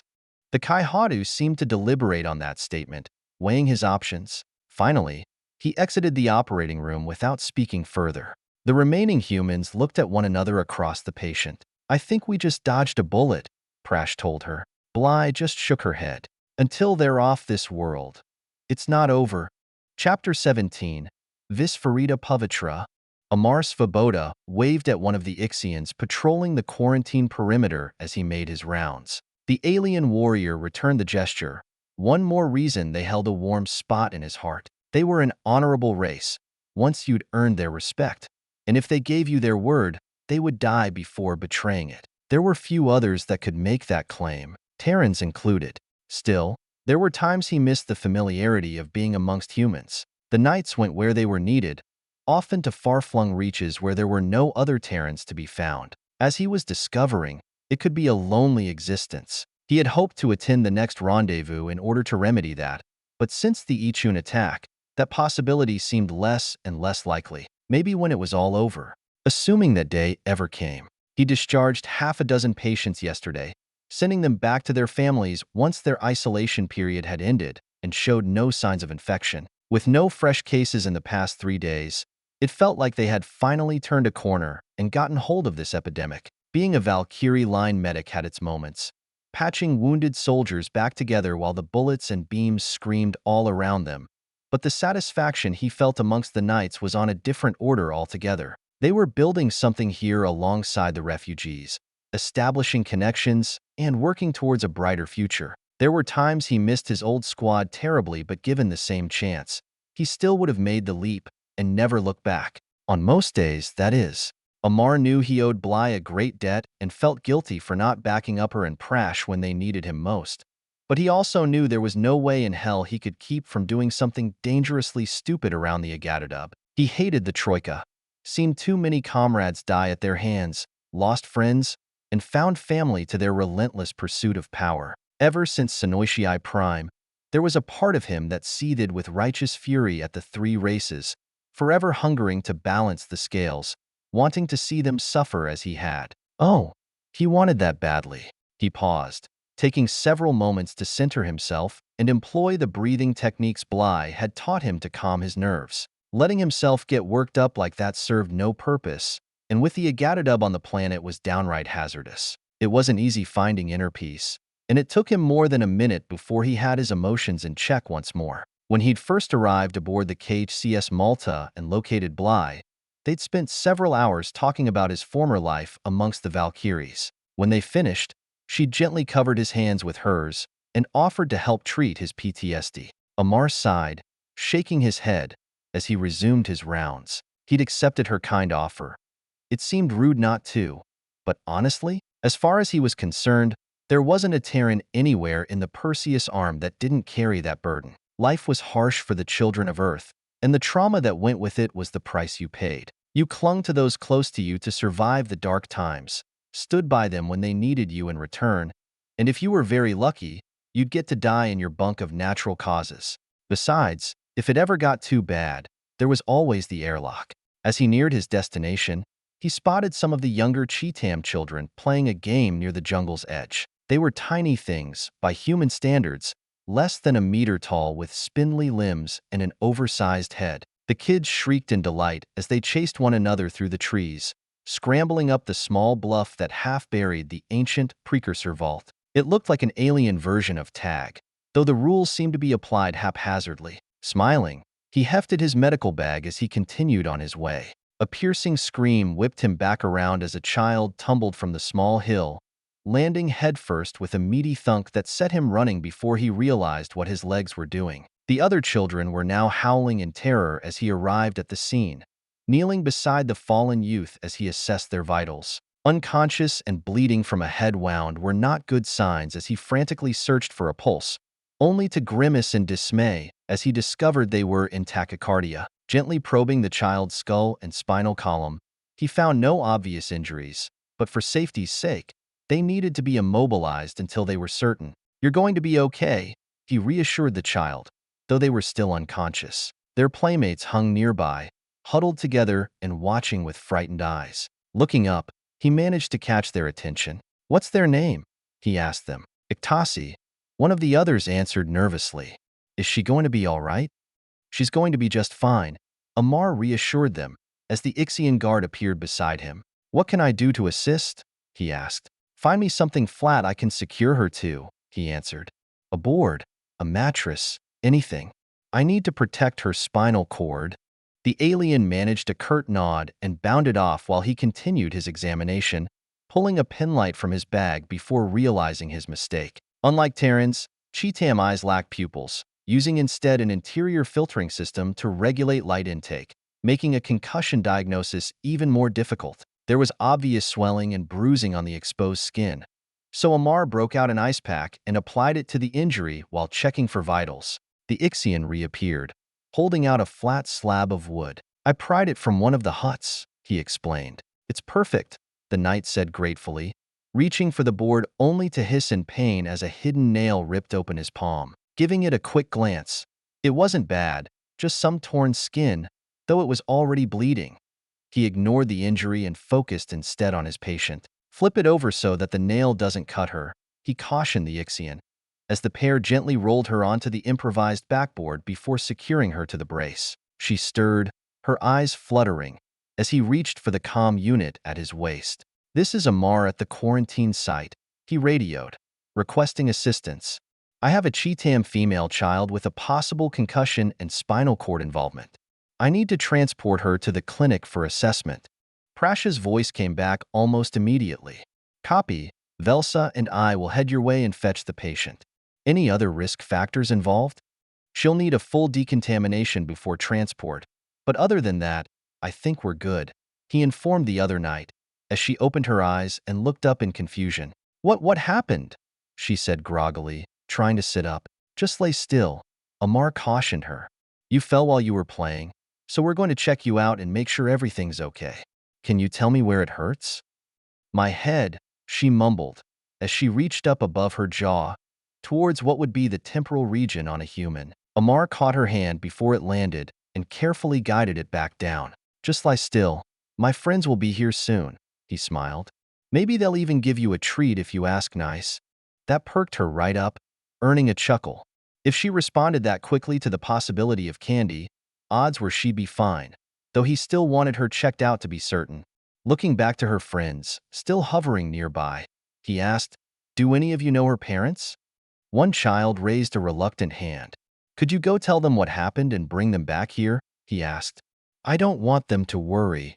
The youth nodded and sped off, their tiny arms and legs pumping frantically as they raced to carry out his request. Despite what he'd heard from one of his old squad mates, they weren't too bad, though he hadn't yet experienced their big holiday. Pushing himself up, He wobbled briefly on unsteady feet before reaching out to steady himself, hissing in pain as his bloody hand contacted the intricate carvings that covered the vault wall. He pulled back almost immediately while he reached for the disinfectant, when a rumbling sound brought him up short. His immediate thoughts were for his patient, even as the other children squealed and scattered like mice. Bending down to her, worried about her trying to move, he was looking in the wrong direction when the Ixian gasped in shock. "What's wrong?" he asked, glancing over his shoulder. The alien warrior pointed wordlessly at the vault. From his current position, he couldn't see anything. So once he was certain the young Cheetam was safe, he went to the Ixian side, only for his jaw to drop in astonishment as he saw what had unnerved the others. The vault, sealed since long before the Cambrian explosion, now lay open. The Terran and the Ixian turned to one another, their mirrored expressions one of astonishment and wonder before the blue-skinned alien slowly backed away. "I must notify my superior at once," he stammered, before heading off in search of Spadajai. Amar stared at the now open threshold and into the gloomy darkness beyond. "Yeah, me too." Getting Bly to the quarantine site was no easy feat with Prash and Velsa already en route.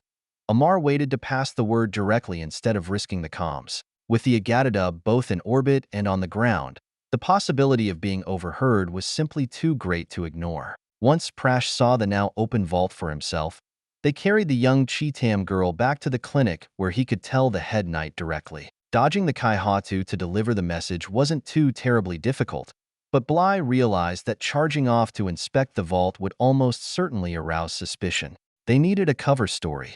At least that was easy enough. Bly loaded up a satchel of medical supplies and loudly announced she was off to perform her weekly camp outreach. She even went to the Kaihatu and asked if he wished to accompany her, but once she began explaining in gruesome detail the injuries and ailments she routinely encountered, the Agatadub commander immediately lost interest and sent her packing. She actually hit several spots and saw patience to maintain the pretext before finally swinging around to the vault itself. Once there, she discovered a small crowd had gathered, awaiting her arrival. Leading the pack were Amar and Spadajai, though to her surprise they had taken the time to track down HeWhoLooksSkyward, their drilling expert and the closest thing they had to an engineer. "So what have you found?" she asked them. All eyes turned to the Ixian. "We have not yet entered the vault," he informed her. "I felt it best to wait until your arrival so that I might once again petition you to leave it untouched." His mood, already on edge, darkened noticeably. "Shun this place, Chevalier Tegada. No good can come from it." Sighing, Bly shook her head.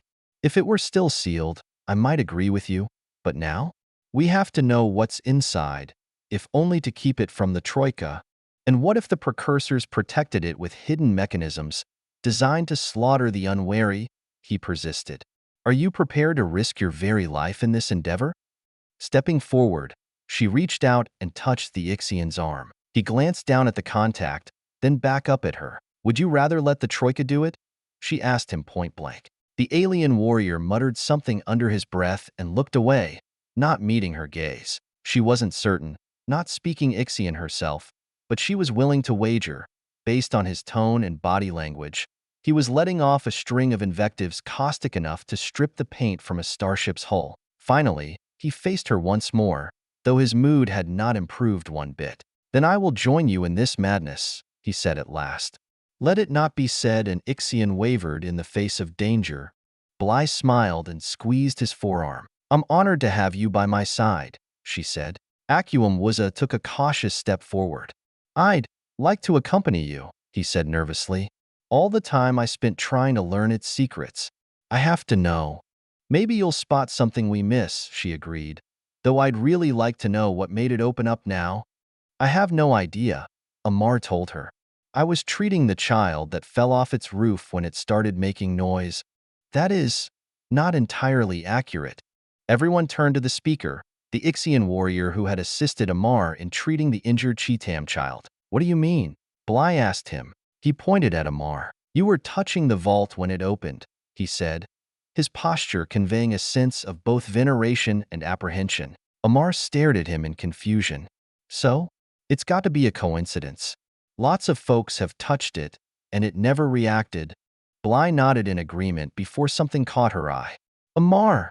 You hand, she said, pointing at the fresh bandage wrapping it. Did you injure it before or after the vault opened? He thought for a moment. Before, he said. Cut it open on a nail. The Spada looked at her curiously. What are you thinking? Show me where you touched it, she ordered. Forestalling the Ixian's question, Amar shrugged, then led her to where they treated the girl, pausing as he tried to estimate the exact spot. About here, I think, he told her. Leaning in, she peered carefully at the section of wall he'd indicated. Upon closer inspection, she could see small flecks of dried blood dotting the surface, her head bobbing as she confirmed her theory. Chevalier Tegeta, what have you learned? The Ixian insisted. She looked up from the structure and faced them. We've been assuming there was some sort of physical barrier preventing us from entering, Bly told them. But what if instead it was a biological one? One that required a DNA sequence in order to open? The group looked at one another as they considered that before Amar shook his head. Ma'am, it's an interesting theory, but why would my DNA open a precursor vault? When it was sealed, Terrans didn't exist. I'm pretty sure mammals weren't even a thing yet. Back on old Earth, I don't know, she sighed. It's just all I can think of. There's only one way to find out, HeWhoLooksSkyward said eagerly, holding up a lantern. Squaring her shoulders, Bly gripped her quarterstaff tight. Then let us see what's inside, she said, leading the party to the vault's entrance. Chapter 18. Pythia and Apollo.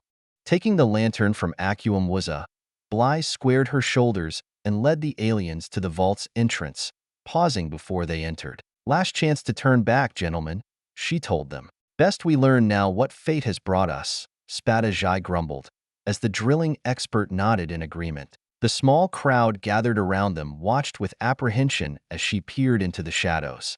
Holy Mother Terra, watch over us, she whispered, before stepping across the threshold. As she entered, hidden lights came to life, illuminating the space within. With a shrug, she extinguished the now superfluous lantern and handed it back to its owner, before scanning the vault's interior. At first glance, it appeared to be empty, except for what looked to be a raised lectern in the center of the room. It was made from the same materials as the vault itself, with the same intricate carvings, and as they entered, it began glowing with a faint bluish illumination. What do you make of that?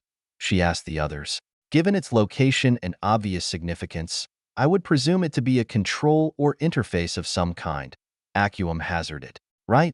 Bly sighed. Question is, control for what? There is only one way to learn the answer, the Ixian remarked, stepping forward and drawing one of his swords. With a quick slash, he drew the blade across his palm before placing his hand on the control surface. If DNA is required to enter the vault, it is logical to assume that it is also necessary in order to activate it. The trio stood waiting, looking around the small space for any sign of success. As the minutes ticked by with no response, Spada Jai shrugged. To be honest, I am relieved it did not work, he said finally, stepping away from the podium before turning to the lone human. Actually, I was thinking HeWhoLooksSkyward should go next, she said, turning to the Glevak. Me? He said in surprise. Given that a human's blood opened the vault, you are the logical choice, he countered. Perhaps, she agreed, but I'd like to test a theory. If you're willing, that is. He looked back at her with no small amount of trepidation, but after a moment, worked up the courage to approach the platform. Patting down his pockets, he located a small folding multi-tool and opened up one of its blades, pricking his finger and squeezing out the blood until there was a thin coating across his hand. Taking a deep breath, he placed it on the raised dais and waited. Nothing. I was afraid of that, Bly said unhappily, as HeWhoLooksSkyward moved away. As she stepped forward and took his place, she opened up her medkit and pulled out a scalpel, slicing open her thumb and smearing the blood across the console's raised surface before pressing down with her palm. A faint hum seemed to emanate throughout the chamber as the entrance slid shut, disappearing back into the walls without a trace. Moments later, the ceiling began to recede, stretching further and further away from the trio. It's an elevator, Bly said in sudden recognition. Whatever this place is, the primary facility must be subterranean. Spada Jai gripped the hilt of his sword tightly as he glared at her. What is it you are not telling us? Chevalier Tegeta, he demanded. Two separate humans were able to trigger the ancient machinery running this installation. Yet neither HeWhoLooksSkyward nor myself could duplicate your efforts. He stepped forward, towering over her. Would you care to explain that? I would if I could, she answered, but I'm just as much in the dark as you are. I don't understand why Terran DNA seems to be the key. Assuming Amar is right, and this site predates our evolution, it doesn't make one bit of sense. She looked at him helplessly. I swear to you, I don't have the answer. The Ixian growled with displeasure, while HeWhoLooksSkyward stared nervously towards the ceiling. We must be headed deep underground, he swallowed, as the roof receded from view. How deep? Bly asked, without a frame of reference. I can't say, he answered. A kilometer? More. He shrugged, shaking his head. For all I know, we could be traveling hundreds of times that. Turn us around. Now, Spadajai demanded. I can try, Bly answered, as she squeezed her thumb once more to dislodge the scab that was just beginning to form, collecting enough blood to repeat her earlier attempt. Only this time it seemed to have no effect. I suspect it won't accept a new command until we've reached our destination, she told him, before disinfecting and bandaging her injured digit. As luck would have it, the elevator came to a stop less than a minute later, a doorway appearing opposite from where the entrance had been located. The three looked at one another before HeWhoLooksSkyward cleared his throat. Perhaps it would be wiser to simply go back, he said apprehensively. We don't know what lies beyond that portal. It could be anything. Some hidden threat we have never encountered. Bly stared at the passageway, then looked up towards the distant ceiling. We came all this way to see what the precursors left behind, she told them. How can we just leave now? Your curiosity is likely to be your undoing, Spadajai informed her. HeWhoLooksSkyward is correct. We should return to the surface at once. She started backing towards the doorway. I'm sorry, but I didn't come here just to turn back around. What's in that chamber could be the key to everything, she said excitedly, and we can't just ignore that. The hazard is too great, the Ixian insisted. Activate the controls and return us to the surface, Chevalier Tegeta. Do not force me to do something we would both regret. He stepped forward, his hand resting on his sword. Gripping her staff tightly, she edged further away from them. Are you crazy? She demanded. You'd seriously try to force me to go back, without even investigating? And are you so blind to the dangers that you would put this entire camp at risk? He fired back. HeWhoLooksSkyward watched the exchange nervously, unwilling to interfere, as Bly jutted out her chin in defiance. You want to stop me? She asked, standing her ground. Then you will have to kill me. With that, she spun on her heel and raced for the entranceway, with the Ixian cursing right behind her. Once again, the lights came on automatically as she skidded to a halt. This space was larger than the one she had just exited, though it too had a raised platform at its center. The configuration was quite different, however.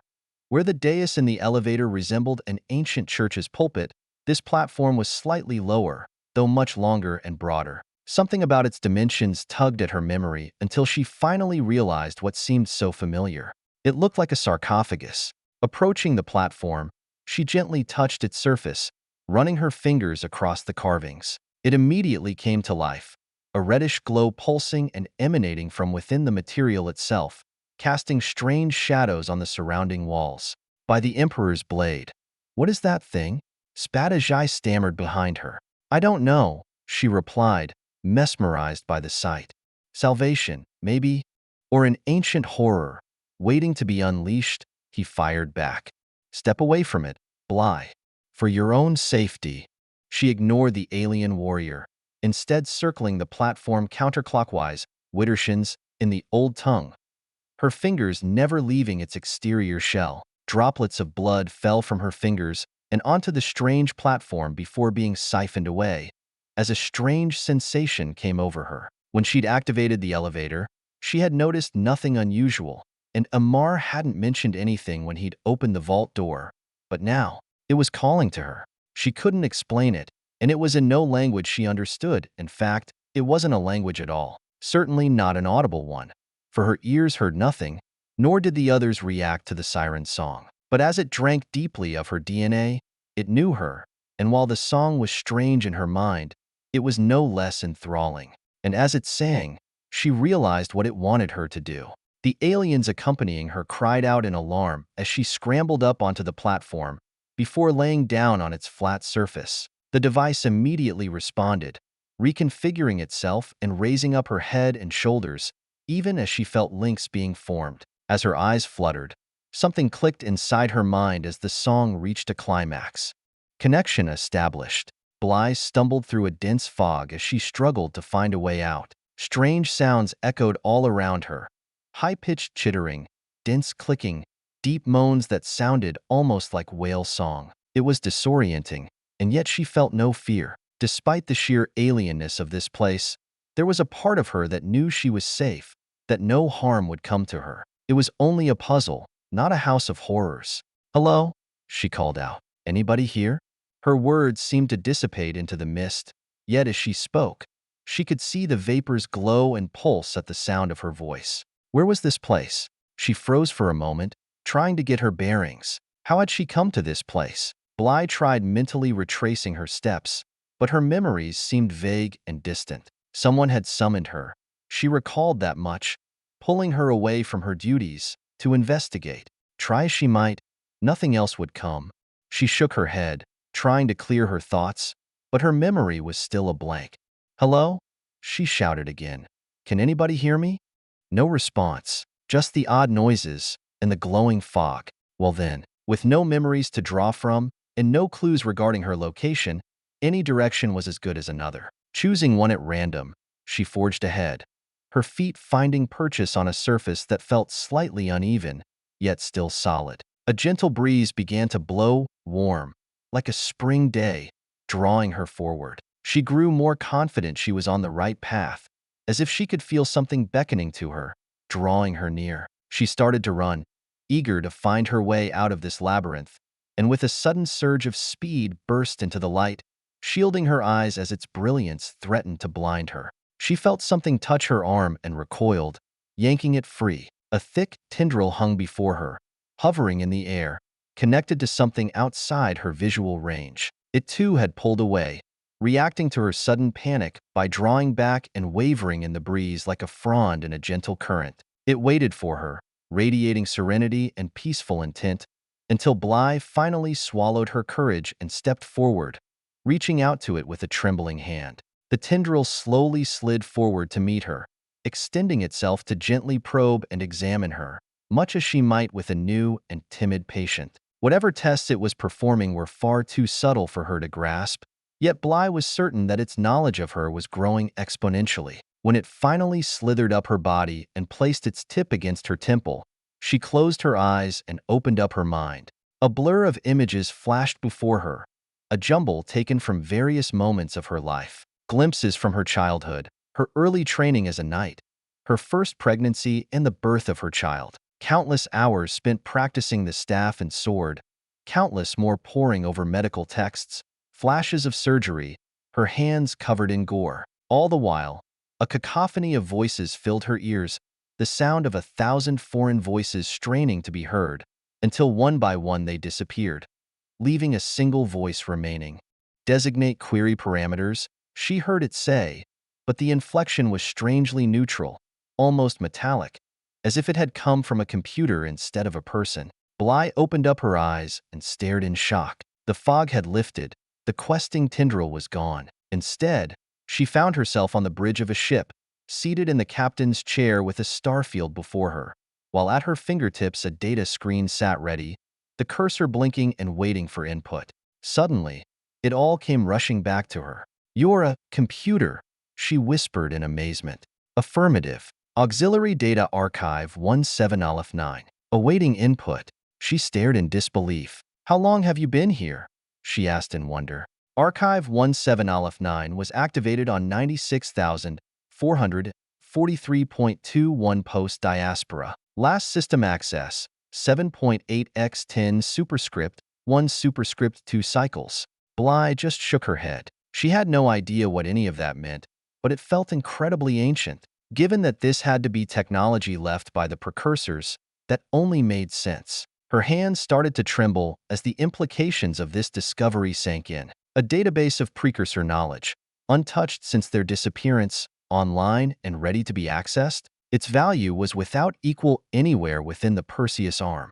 And, she realized with a sinking feeling, the Troika would stop at nothing to possess it, should they learn of its existence. Well, we can't have that, she said with a knowing smile. There had to be something in the databases they could use to protect themselves, designs for weapons and fortifications that could neutralize not only the Troika, but the Ixian as well. Just how much information do you possess? She asked. Archive 17-9 contains the sum total of data required to restore interregnum society and complete the Beckham Gateway. Bly struggled to make sense of that and failed. She was tempted to ask for a clarification, but had the sneaking suspicion it wouldn't be any clearer than the original answer had been. But if what it was saying was true, if it contained everything the precursors had needed to run their society, then the sky was the limit. With knowledge like that in their possession, they could defeat their enemies once and for all. No longer would her fellow Terrans be forced to beg for scraps just to survive. Instead, the entire galaxy would tremble at the very mention of Earth's children, as they assumed their rightful place, taking their revenge against all those who had wronged them. It would be glorious, Bly gasped, jumping up from the captain's chair in sudden horror. Holy Mother Terra, she whispered, as the true ramifications of this discovery struck home. It was too much power. Who could be trusted to wield it? She'd only been linked to the system for a few minutes, and look at what it had done to her. Spadajai had been right all along. How do I get out of here? She demanded. Let me out. There was a brief pause. Session terminated, the computer said, as the faux bridge vanished before her eyes. Her eyes snapped open as she bolted upright from the dais, before scrambling off and backing away from it in terror. What is wrong? Spadajai and HeWhoLooksSkyward looked at her with concern. What happened? The Ixian asked. Bly didn't trust herself to speak. She merely held herself and shuddered. Chapter 19. A tangled web we weave. They made the ride back to the surface in silence. Bly refused to answer questions regarding her experience, so Spadajai and HeWhoLooksSkyward waited until they were free of the vault. As they exited the structure, they were forced to come to a halt, their pathway blocked by the now sizable crowd that had gathered in their absence. All conversations ceased as they reappeared, with anxious faces eagerly waiting for news of their discovery. Amar was at Bly's side in a heartbeat. What happened? He asked her. She shook her head, refusing his question, before turning to the Ixian. You were right, she told him. This place is a threat. Seal it up, bury it, do whatever it takes, but no one else goes in there. What did you see? He whispered, as a trickle of fear showed in his eyes. It doesn't matter, she answered. This place is dangerous. To you, to me, to the entire Perseus arm. No one should have access to what's down there. But think of the knowledge to be gained. HeWhoLooksSkyward protested. You must have learned something. She glanced at the engineer. Only that some secrets come at too high a price. She turned her attention back to Spadajai. Seal the vault. That's an order. The crowd parted before her as Bly and Amar made their way through the throng, as they headed back to the clinic. You're telling me there's a precursor computer down there, filled with information from that ancient race, and you just want to bury it? Amar stared at her, incredulous. This could be the opportunity we've been waiting for, he said frantically. It could end the Ixian threat forever. It could break the Troika's grip on the galaxy. He stepped forward, gripping her shoulders in desperation. It could lead us to Terra Nova. We can't just give all that up. We can't. Bly wrestled free from his grasp, glaring at him. This isn't some magical genie we're talking about, here to grant your fondest wish. That thing is Pandora's box, nothing less, filled with evils you can't even begin to imagine. Prash started to protest, only for her to immediately shut him down. You've both seen firsthand the damage even the hint of that knowledge can do, she reminded them. Have you forgotten everything we went through on Gerfalcon?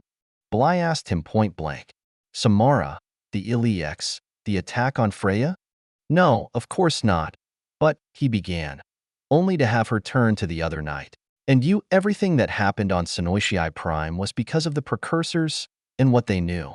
It's the reason the Alliance even exists, to fight the Troika's attempt to seize total power. She stepped forward, eyeing him coldly. If it weren't for the precursors, Sergeant Kai and the others would still be alive. Amar winced and turned away. Bly just shook her head. Once you start down that road, there is no going back. We seal the vault. End of discussion. It was clear the pair still had plenty to say on the subject, but they held their tongues for now. That still leaves us with that other matter, Prash reminded her. What are we going to do about the Agatadub? We'll have to accelerate our plans, she said, changing gears. I've been researching the medical databases, and I think I've hit upon a disease that's certain to get their attention. It's documented to affect reptilian species, and unless treated, immediately carries a 30% fatality rate. Bacteriophagic plasmosis. Amar gave off a low whistle. Yeah, that would do it all right, he agreed. And what happens if it jumps quarantine? Or worse, one of them actually dies? That's a risk we'll just have to take, she said, though it was obvious she was unhappy about it. With what we know now, we need to get them off this planet, and the surest way to do that is to scare them off. Once they show symptoms, we immediately institute quarantine and inform them our supplies are limited.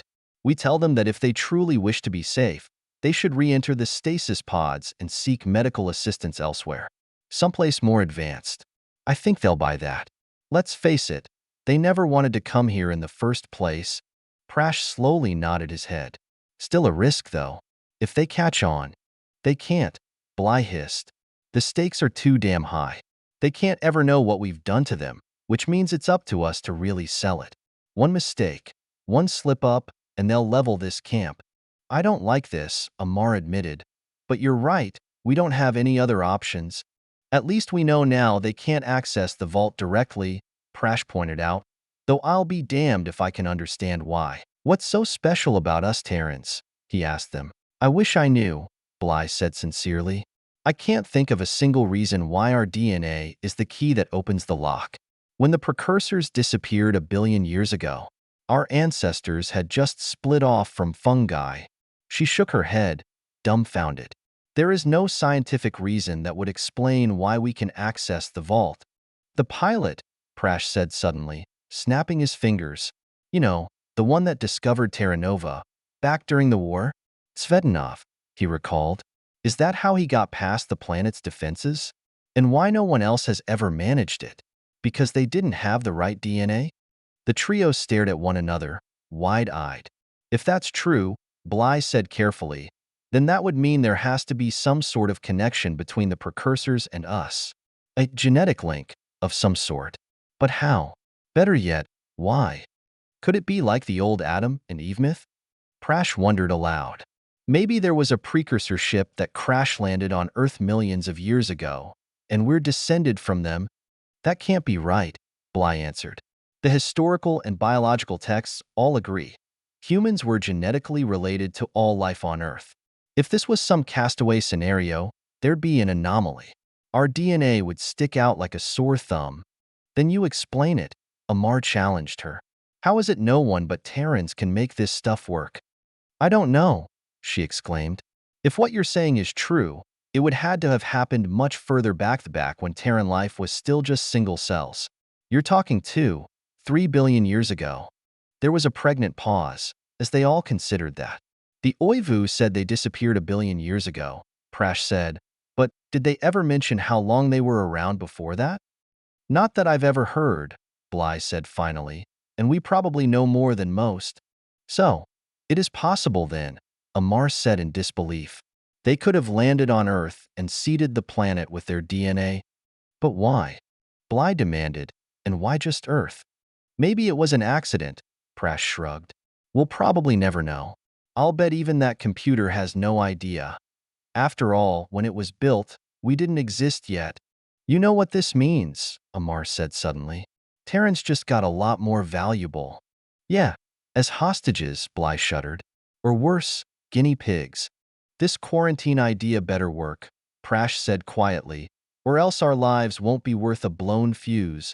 It took a full day to incubate enough of the bacilli to begin infecting the Agatadub. Once that was accomplished, the question of how they would transmit the disease became the big question. They could inject the disease into those under their care directly, but if only the patients got sick, suspicion would immediately fall on the knights. The Troika were no strangers to biological warfare, especially given the Ipki exclusion zone that was only now being brought under control at the expense of tens of billions of lives. The plague had shown a frightening ability to mutate and jump species with almost reckless abandon, so much so that it had to be something created in a laboratory. They considered insects as a vector, but the inherent complexity of finding a compatible species and using it to infect the Agatadub was simply too big a task and take far too long to implement. Simply releasing it in the air wouldn't work either, as the disease couldn't survive long enough in that environment to do any good. In the end, they fell back on the old standby, contaminated water.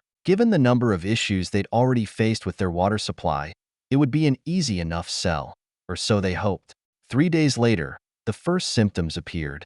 Niansvijenkai, the Agatadub patient Bly had operated on, began complaining about being cold, shivering constantly despite the seasonably warm temperatures. They brought in blankets and heaters to make him more comfortable. As ectotherms, reptiles can't raise their internal body temperature to fight infection the way warm-blooded creatures can. Instead, they exhibit behavioral fever, seeking heat to do the job externally. The vomiting and diarrhea followed shortly thereafter, earning Bly a visit from Kaihatu Yuga himself. "I demand to know what is causing this," the alien commander thundered. "I also hear that other members of my crew are reporting similar symptoms, and yet you do nothing." He leaned in, once again towering over her. "If you value this camp and its occupants, heal them at once." "I have to find out what's causing it," she protested, trying not to let his intimidation tactics overwhelm her. "We've already obtained specimens to determine the type of infection, but it will take time. Meanwhile, we're doing everything we can to treat their symptoms." His eyes bore into hers. "I find this all to be very suspicious," he snarled. "My crew were healthy when they arrived, which leads me to the conclusion they were infected here. Perhaps, even deliberately." He growled menacingly at her as a drop of saliva landed on her shoulder. Bly swallowed nervously. "In fact, your crew were not healthy when they arrived," she pointed out. "They were suffering from a host of injuries, not to mention radiation poisoning in several cases, all of which can seriously compromise the immune system. I agree they most likely were infected after their arrival. But look around you, Kaihatu," she argued. "Look at the conditions I'm forced to work under. I am doing the very best I can here, but this isn't a core world trauma hospital. Opportunistic infections, I regret to say, are one challenge I am forced to deal with daily." She took a moment to calm herself before continuing. "If you are concerned about the welfare of your crew, you still have the option of returning them to stasis. That will protect them until they can be transported elsewhere and treated in a more clinical setting." With a roar, the hulking lizard lashed out, smashing a nearby cabinet to splinters with a single blow. Bly flinched and shied away as she was pelted with fragments, while the Kaihata glowered at her once more. "Repairs to our ship are still ongoing," he snarled, "leaving us stranded here until we can complete them. Otherwise, I would gladly act upon your suggestion," he snapped at her. "Even if you're unable to leave, you can still return them to their pods," she advised him. "Until we know what this thing is, it's the safest course of action. However, in the interim, I must place you, your crew, and this clinic under quarantine in order to prevent the infection from spreading." "What?" he bellowed with rage. "A moment ago you were urging us to depart, and now you intend to hold us prisoner?" A massive paw grabbed her by the collar and yanked her off her feet while his claws raked her chest. "You intend to hold me captive?" Bly struggled in his grasp, but was powerless to stop him. "And just how do you intend to accomplish that, puny Terran?" "I hoped to appeal to your sense of understanding," she gasped. "An epidemic serves no one." Bly attempted to reason with him, though she feared he had no concerns about the disease spreading to other races. His massive head loomed large before her, the stink of his breath filling her nostrils as he glared at her in dark fury. Bly closed her eyes and whispered, "Holy Mother Terra, be my staff and my shield in our hour of need," as she waited for the Troika commander to decide her fate. With a roar, he flung her aside, sending her crashing into the wall. Bly landed in a heap, bruised but not seriously injured, as a shadow loomed over her. "Those of us not afflicted will return to our ship," he said at last. While you devise a cure for those under your care. He turned to depart, as she let out a sigh of relief, only to freeze as he faced her once more. I hope for your sake my crew does not come to harm, he hissed. For if they do, it will be your refugees who suffer. Bly managed a trembling nod as he stormed out of the clinic. The aging freighter approached Tangim, scanning the planet as the crew went about their duties. Suddenly, the pilot double-checked their readings before turning to the captain. Sir, I'm reading a Troika vessel in high orbit, they reported. It appears to be damaged. The captain leaned forward. How badly damaged? He asked. Are they a threat? It is difficult to say, the pilot replied. Their engines are cold, their reactors at minimal power. It looks as if they are conducting repairs. The pilot scanned closer. The weapons signatures on the damaged sections seemed to be Ixian. I see. The captain rested his chin on his hand. Which of the three races does the ship belong to? The pilot, Okot, turned in his chair. It is an Agadadub vessel, Captain. Captain Shunnit, of the Bamid freighter Tysonjit, smiled. So, the Troika have come to pay a visit to our old friends, the Terrans, he chuckled. Interesting. Very interesting indeed. Chapter 20, Memento Mori. Since the arrival of the Agadadub, the atmosphere surrounding the camp was that of a city under siege. Even though Kaihata Yuga had returned to his ship as promised and taken the uninfected with him, their mere presence in the system cast a pall impossible to ignore. Their ship in orbit could still obliterate the camp without warning, and the Troika was not noted for compassion. They cared nothing for this place, and those that lived here knew it would take only the most minor of provocations to trigger their wrath. So the residents trod lightly, casting a nervous eye skyward, praying their dread enemy would complete their repairs in short order and depart this world. Until that day arrived, however, there were still patients to be treated, refugees to be fed and housed, as well as a host of other administrative details that came with running a camp of this capacity. Treating the Agadadub had priority, of course. The sooner they were rid of them, the better. But Bly and the others refused to ignore their other duties. So it was no minor accomplishment that she was able to escape the clinic for a few hours to make her weekly rounds, not only seeing to ailments that might have been left untreated, but it was also a chance to speak to those that called this camp home directly, to hear their complaints, address their concerns, bolster morale when needed, but also to put a face to the camp's administration, to let them know that someone actually cared. As she neared the hut that served as their outpatient clinic, a familiar sight caught her eye, though one unexpected. Dozens of refugees of all ages were drilling with quarterstaffs, led by a trio of Yatsake laborers, the same ones that had approached her and the other knights on the subject several weeks earlier. Initially, she'd hoped to lead regular sessions with those interested, but with the discovery of the precursor vault and then the quarantine, not to mention the recent arrival of the Agadadub, finding the time to train had become impossible. She knew Prash and Amar led sessions when they could, but sadly the demands on her time no longer allowed for it. So it was a pleasant surprise to see so many of their residents hard at work, swapping strikes and parries with their sparring partners. They were raw and unseasoned, but they were also throwing themselves into the training with an almost infectious enthusiasm. The clack of staff against staff brought a smile to her face as she changed direction and headed for the training grounds. One student spotted her as she approached and waved, drawing the attention of the novice trainers. The session quickly ground to a halt as the class recognized her, converging on her in excitement as the Yatsake leaders tried to maintain order. Hello everyone, she smiled. I'm thrilled to see so many of you out here practicing. I hadn't realized the quarterstaff had grown so popular. We get more students joining us every day, the young trainer said proudly. There's not a lot of distractions here, unfortunately, so individuals are always looking for ways to fill the time. Plus, it's fun, one student added, earning chuckles from the others. I've always thought so, she agreed. Sometimes focusing on the simpler things helps us focus, when so much seems beyond our control. Sober nods all around, as one of the others raised a hand. Could you show us a few moves? They asked hopefully. The others eagerly agreed, even the erstwhile trainers themselves. We do what we can, but we're really novices ourselves, the spokesperson shrugged. If you could spare a few minutes, I know the class would appreciate it.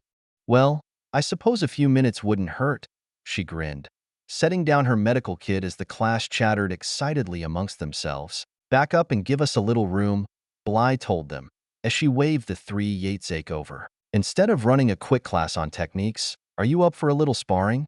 She asked them. The trio looked at one another. As long as you take it easy on us, one hedged. You have my word, she smiled. Take positions equidistant around me. To make it interesting, she told them, as she assumed the middle guard position. Notice how I place my feet and orient my body, she told the class, as the others took their places. Balance and centering are key. Lose either of them, and you've lost the match. The students watched with rapt attention as she told her opponents, now, come at me. They were wary at first, doing little more than circling her as they decided on their first move. Bly waited as well, allowing them to come to her. The point was not so much to show off her skills, but to instill confidence in the students that they too could master this ancient art, though she wasn't above giving them their money's worth.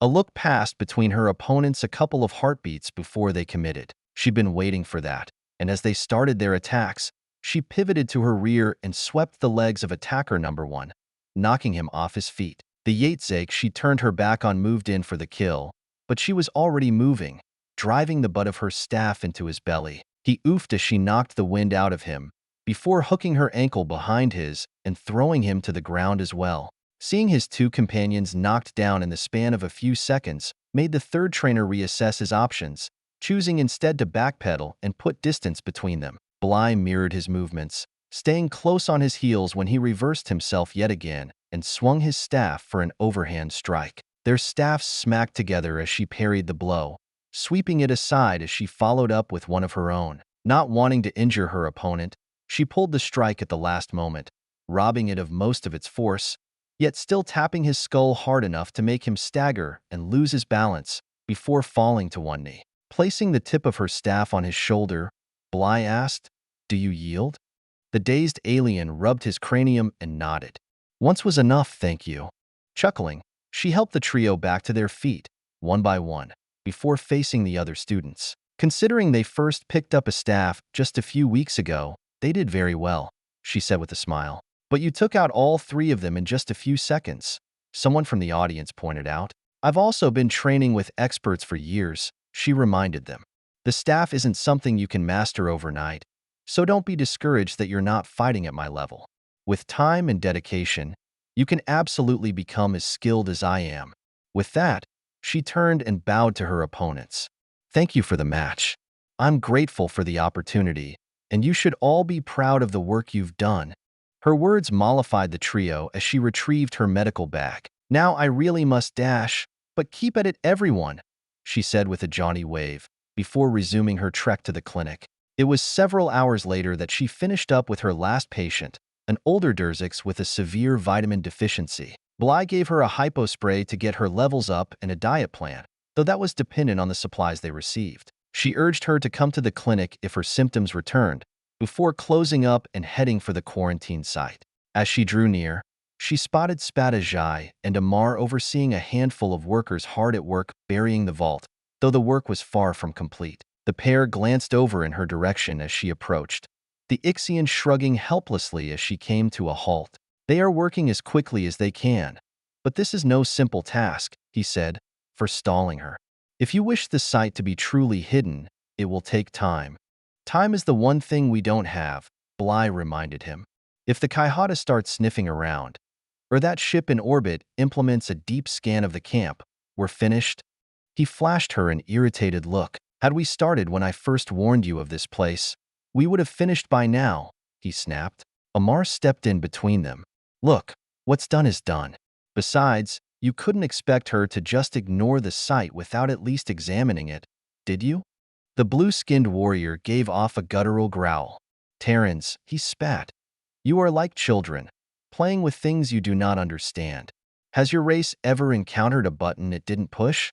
The two humans shared an embarrassed look. He's got us there, Amar said awkwardly. Maybe, Bly admitted. But how else are we going to learn? By listening to older, wiser heads, the Spada fired back. We elder races have millennia of experience in these matters, and you disregard our warnings at your peril. Someone's in a mood, she muttered under her breath, before glaring back at the Ixian. Tell me something. Where were those elder races when Earth was destroyed? When we begged for safe harbor? When we were attacked again and again because we couldn't fight back? This galaxy is no place for the weak, he snorted. And if your race cannot survive its hardships, perhaps it is because it was not meant to. He rested a meaty palm on the hilt of his sword. Only the strong will persevere. Bly folded her arms across her chest. If you're not willing to come to our aid, then don't be surprised if we ignore your advice, she sniffed. Cooperation is a two-way street, spat Ajay. Bah, he growled, sweeping her argument away with the wave of his hand. We will complete the work when it is completed. If you wish it done sooner, find more laborers. Her reply was cut short as her comms warbled for her attention, with Prash's image on the screen. Answering the call, she said, "This is Bly. You need to get back here now," he said in a rush. "We just got word the Agadadub are taking a shuttle down, and they are furious." She swallowed nervously. Did they say what's got them upset? No, they didn't, he answered. But it doesn't take a genius to guess what's riled them up. He stared at her anxiously through the screen. What are we going to do? I don't know, she said honestly, but we are not giving up. I'll be there as fast as I can. Tegeta clear. Looking up from the communicator, Amar and the Spada's faces were a study in horror. Get this thing covered up now, she ordered. We may not have much time. Tarps, branches, whatever it takes, just get it out of sight. Amar reached out and grabbed her arm. What are you going to do? He asked her, echoing Prash's words. Bly just stared at him. I don't know, she whispered, before pulling free and racing for the clinic. She arrived minutes later, her chest heaving with the effort. Prash met her at the door, while Velsa hovered in the background. They're inbound as we speak, he told her. ETA, 5 minutes. She nodded, casting about the space. How are our Agadadub patients? Responding to treatment, he assured her. No issues there, at least. Thank Mother Terra, she sighed in relief. They didn't give any hint what was wrong? No, nothing, he said unhappily. Just that they were on their way down, and they wanted to see you immediately. Their heads snapped up as the sound of an approaching shuttle filled their ears. Looks like they're early, she winced, before waving him forward. Come on. If we're going to do this, then let's do it right.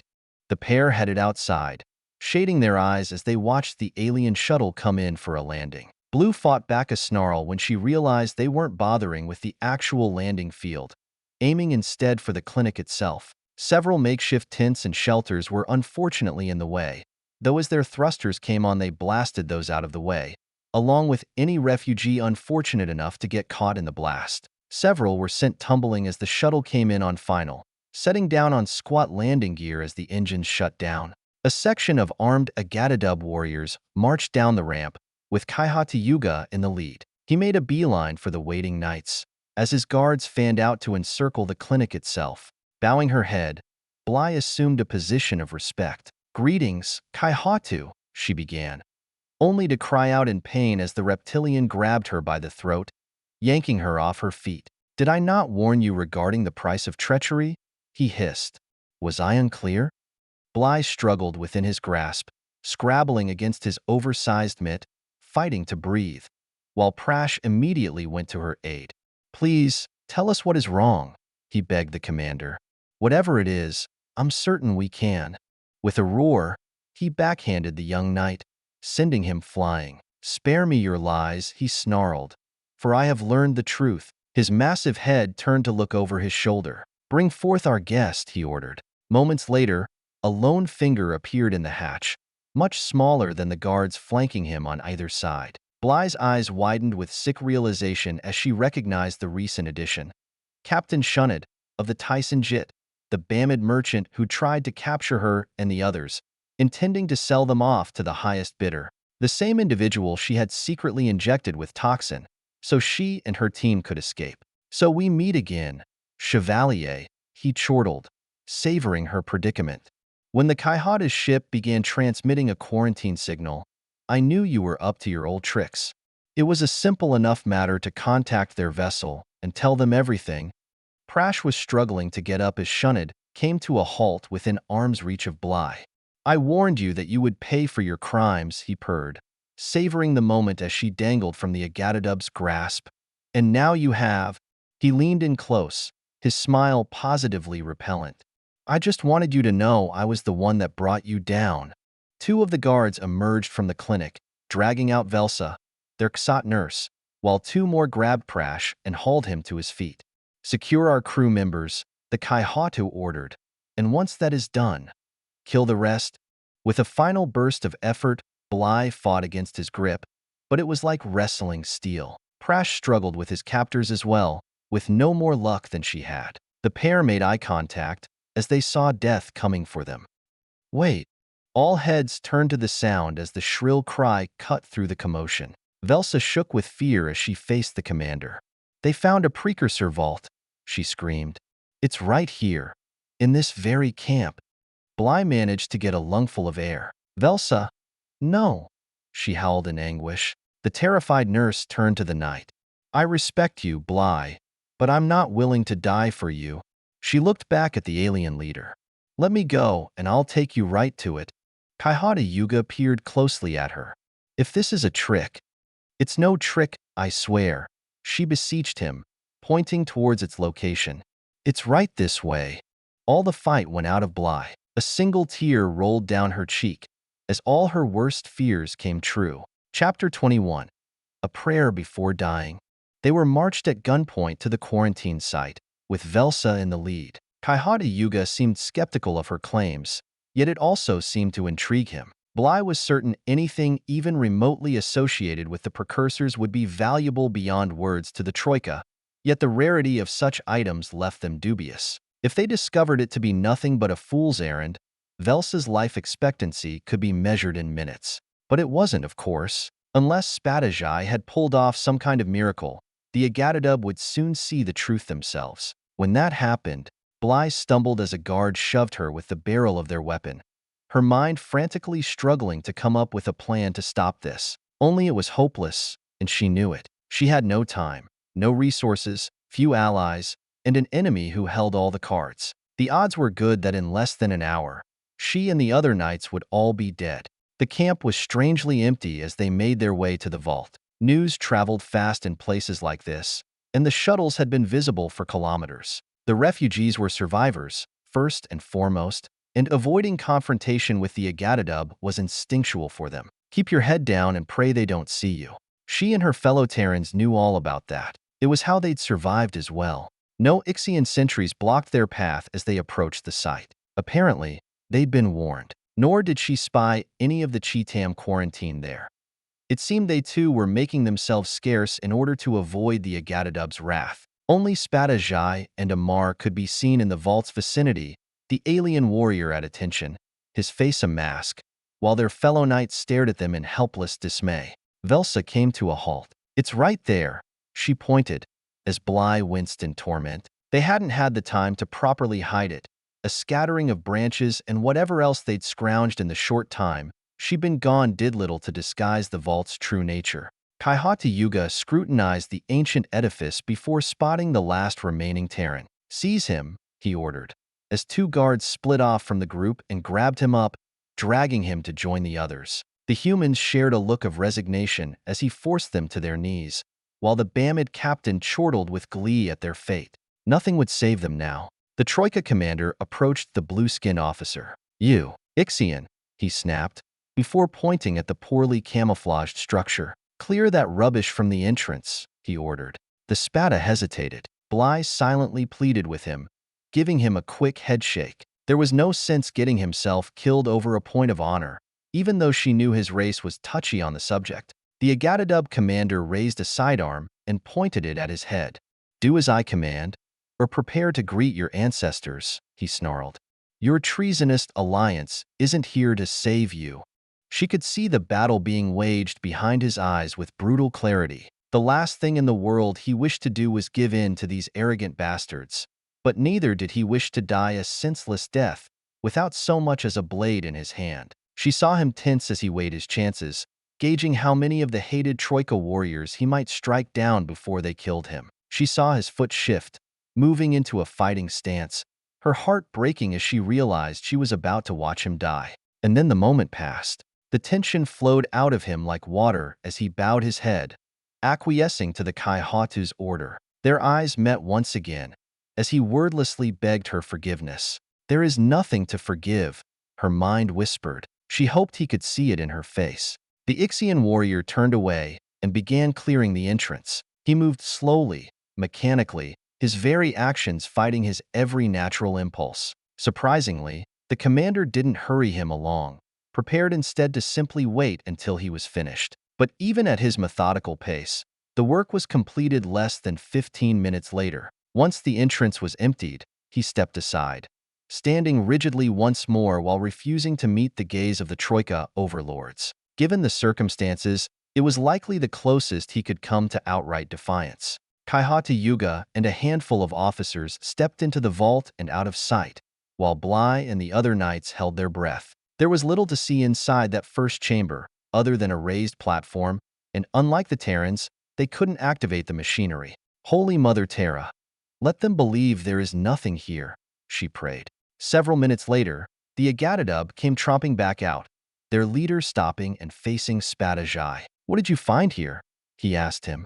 The Ixian shrugged. "Only what you see," he answered, as nonchalantly as he could manage. Bly held her breath as Kaihatu Yuga considered his response and weighed his options. Anything related to the precursors had to be a priority for the Troika, at least under normal circumstances. With the war against the Ixian and the infighting among the Troika itself, perhaps their resources were stretched thinner than she'd imagined. Maybe that left them unable to exploit it, at least for now. It might give them some breathing room, a chance to call for reinforcements, or even an opportunity to sneak back into the vault. If that ancient computer was programmed to follow her instructions, maybe she could tell it to wipe its memory, or even to self-destruct. Looking back, she realized now she should have done that when it first linked with her mind. Anything to keep it from the Troika. "Ask them," Velsa said shrilly, pointing at the knights and dashing their last bit of hope. "They're the only ones that can access it." "That fucking traitor bitch," Amar snarled, only to earn a butt stroke to the head. The heavy crack left him reeling as a line of blood appeared near his temple. The Agatadub turned as one towards the three Terrans. "Is that so?" Kaihatu Yuga said carefully, eyeing Bly. "And how do you know this?" he asked the nurse. "Everyone knows it," she answered, her voice growing even more high-pitched. "Ask him," she continued, now pointing at Spadajai. "He was with her." All eyes swung back to the Ixian as his stoic facade crumbled. There was anger in his eyes now, anger at Velsa, anger at the Agatadub, even as his sword hand twitched, hovering above the hilt of his blade. "Don't do it. Please don't do it," she prayed frantically, as the Troika commander brought up his sidearm. "Bring me the Terrans," he hissed, never taking his eyes from Spadajai. The three knights were dragged over to the vault, before being forced back down to their knees. The Kaihatu approached Bly and grabbed a handful of hair, pulling her head back to a painful angle as he peered down at her. "Is this true?" he challenged her. She tried to pull free, but the Agatadub commander held her fast. Bly glared back at him, her mouth in a hard line as she refused to answer. "You forget just how fragile a position you are in, Terran," he taunted her, before jerking his head at one of his subordinates. "Gather refugees and bring them to me," he ordered, as a squad of guards hurried to comply. "No, please," Bly begged. "They're no threat to you." The Kaihatu jerked her to her feet, staring into her eyes. "Then tell me what I wish to know." Behind her, she heard screams as helpless Cheetam were dragged from their huts and brought before the commander. The guards seemed to have chosen them at random. The very young and the aged, those still suffering from Psycho and those almost recovered, male, female, all were brought before him and forced into ragged lines. They stood trembling in fear, clutching one another as he raised his hand. "Last chance, Terran," he said. "Tell me what you know of the vault, or watch your charges die." "He'll do it. You know he'll do it," she howled inside her mind. "You swore to protect them. And if the Troika gains access to the vault, who will protect them then?" Another part of her consciousness cried out. No matter which path she chose, innocence would suffer. The Agatadub commander spun her about, so she was facing the refugees. "Don't do this. Please don't do this," Bly whimpered as the guards raised their weapons. The whine of pulse rifles filled her ears as they took aim. The refugees screamed in terror, clinging to one another as they cried out, begging her to save them. Something inside her broke. She couldn't just let them die. She couldn't. All right, she surrendered. I'll do whatever you want. Kaihati Yuga's expression was one of triumph. Yes, he rumbled. I know you will. And then swept his arm down as the guards opened fire. Bly screamed as the helpless Cheetam were blown apart. Pulse rifles were brutal weapons, transmitting enormous bursts of energy to their targets. Organic matter struck by the blast was instantly boiled away. The cell walls ruptured and torn to shreds. Velsa hid her face and turned away, while Spadajai's expression became hard as stone. To the casual observer, it looked as if they had exploded. The alien commander released her, letting her fall to the ground as she howled in anguish, before signaling to release the other knights as well. They both went to her side, doing their best to comfort her, but all she could see were the expressions on the victims' faces as they were ripped to pieces.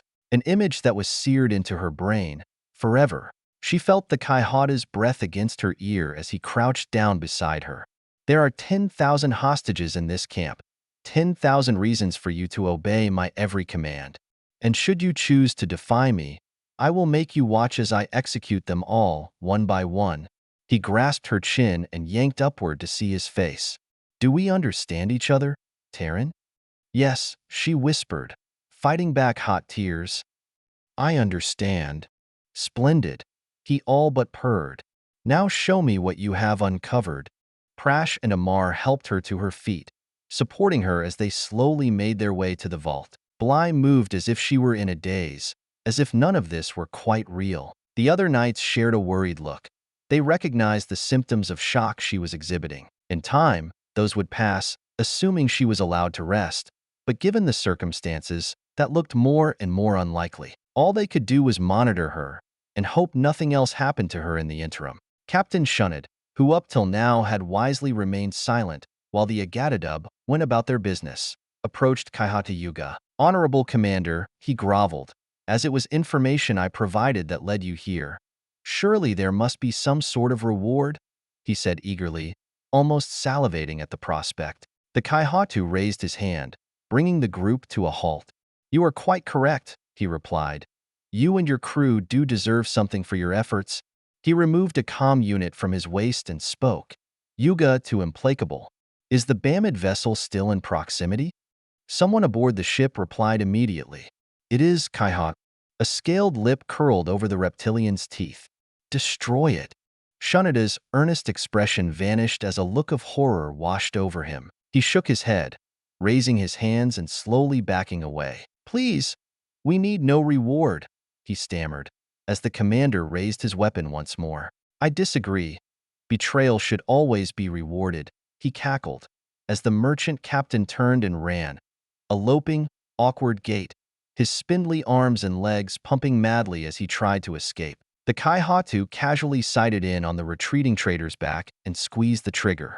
A fist-sized hole exploded through his chest as his lifeless body tumbled into the dirt. Satisfied, the Agatadub commander reholstered his weapon. Bly stared at the sight with dread. Why did you do that?